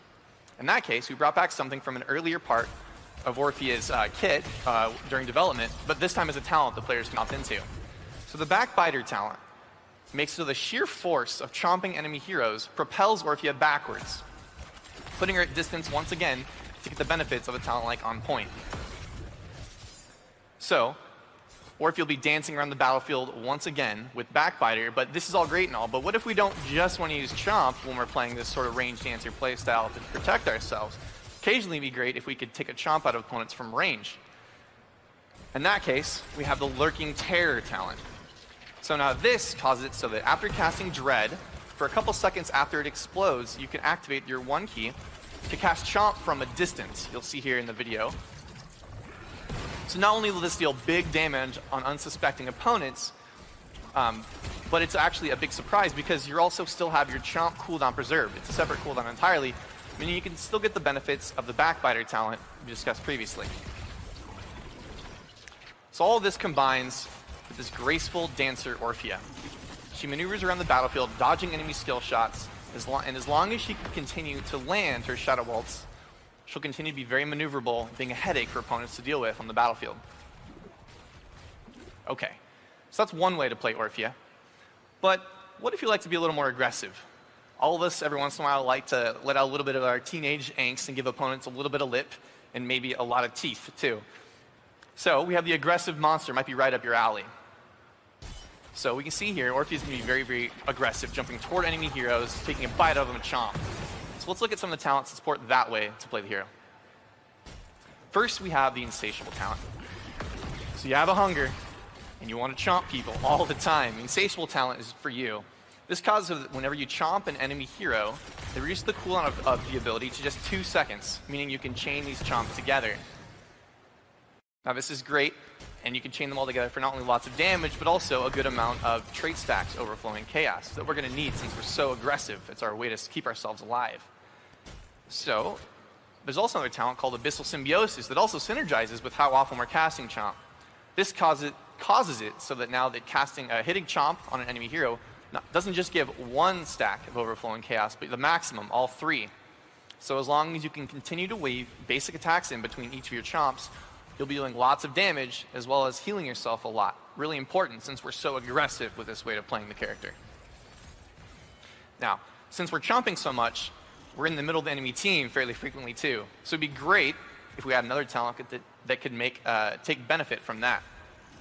So here we have Invasive Miasma. Now, you can activate Invasive Miasma, and after a short delay, Orphea explodes, draining the life force of all nearby enemy heroes, dealing damage, as well as healing Orphea, and giving even more overflowing chaos. That's why it's overflowing. It's just everywhere. So combine all this together, and you have this aggressive monster Orphea that jumps toward enemy heroes and is this chain-chomping machine. As long as she continues to land these chomps and gets her basic attacks off, she'll out-sustain her opponents.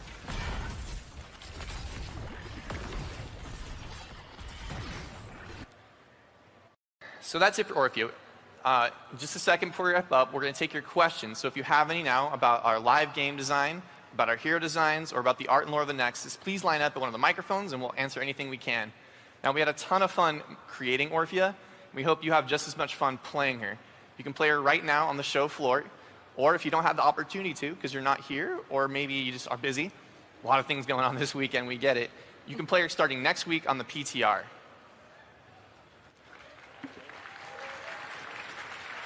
Thank you, everyone, for coming to our Hero Deep Dive panel on Orphea, the Heir of Ravencourt. See you in the Nexus, everybody.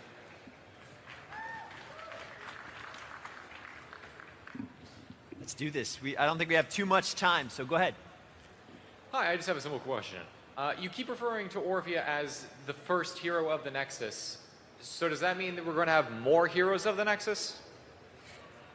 I'll tackle that one. You know, Heroes very much for us is still a game where we want to bring in Blizzard fantasy. Like, that is our #1 priority, you know, bringing in heroes that we know the community knows and loves, and have those heroes across Blizzard games fight one another. Would we ever do this again?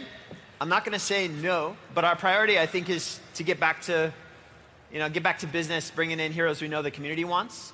For us, like I said, I think this experience with Orphea was a great opportunity for us to shore up the identity of Heroes as a standalone game, and using Orphea as a great vehicle and sort of pinnacle for that effort. But we have a lot of heroes from other games that we want to bring in, so all right, we're going to be focusing on that. But I'm not going to say no. Yeah. Hello. Hi. Hi. Are you comfortable with how elaborate Orphea's animations and graphics are compared to ancient heroes such as Arthas and Uther, who look quite dated and old? Arthas and Uther are, and a lot of our older characters are sort of points of pride for us because they were early in development. We had a lot less time because we had to make so many heroes. That said, we have heard lots of feedback, and we do know that they need some love. And it's a constant balance between the desire to go back and touch up these things. How long has Heroes been in development? Almost 5 years now. And the desire to create new, compelling content. And like we just said, we have like this long list of things we want to get through. So it's a balancing act between wanting to go back and also wanting to create more that's new. Thanks. Thank you. Hi. I was wondering, I'm a Formula 1 main, and this kid is feeling a bit lackluster right now. Do you have any plans to update it or something about it? I'm sorry, who did you main? Illidan. Illidan. Yeah. Yeah, so Illidan, we know that we haven't seen him quite as much recently in the meta, and it's something we watch. Honestly, he's probably like a tiny bit away from just kind of becoming right in a mainstay again. And sometimes, so we could maybe go heavy-handed with kind of getting in there. But overall, we're pretty happy with the way the character plays. If anything, you might see maybe some small tuning adjustments here and there if we think we need to. But I think right now we're kind of on a wait and see because while it could be easy for us to kind of get too heavy-handed and really bring it, as soon as the character isn't seen for a couple of weeks in HTC, we buff them and they're okay. We like to let the kind of meta figure itself out and sort of make developments on its own. So I won't say that we won't make any changes to Illidan, but he's right there where he's right in kind of the borderline where we're not sure we need to do anything quite yet. Thank you. Thank you. Hi. Fantastic job first. Thank you. Thank you. So Orphea is our first playable Nexus character. Yeah. But we've got lots of other characters that have been added, like the Gravekeeper, like Ka. Absolutely. Who are very intimately tied to Battlegrounds. So I'm wondering, what's the challenge in creating a character tied to a map versus a character that we're going to play as? And do you think we'll see characters like Lady Nightshade as heroes someday? It's a really great question. So it sounds like your question is, what is the challenge in terms of how we approach Battlegrounds? The design space. Yeah, yeah. There's different things you're taking in. Yeah, yeah. I think we approach all of our characters with a great bit of care, and even the skins we choose, we approach with a great bit of care. I like to joke around and say everything is real. So I think even when we approach Battlegrounds, we think long and hard about, what is that voice on Braxis holdout, and what's the deal? Who is this person? So we spend a good amount of time on that. Obviously, it's going to differ from a hero that we're bringing into the game, just because we put so much energy and so much time into that, and it's in the hands of our players. But we still take it very seriously. Will we see them manifest in the game? I mean, you do see Blackheart, right? He's one that we've seen. I don't think we're opposed to a future Battlegrounds doing similar things to what we've done previously, like Blackheart's Bay. But yeah, we don't have a lot to say in that regard at the moment. Okay. So yeah, thanks so much. Thank you. I think that's all the time we have today for questions. Sorry everybody didn't get a chance to. Thank you, everyone. Thank you for coming to the Hero Deep Dive. Oh. Sorry. Thanks so much, guys. Sorry, kind of talked too much. Yeah.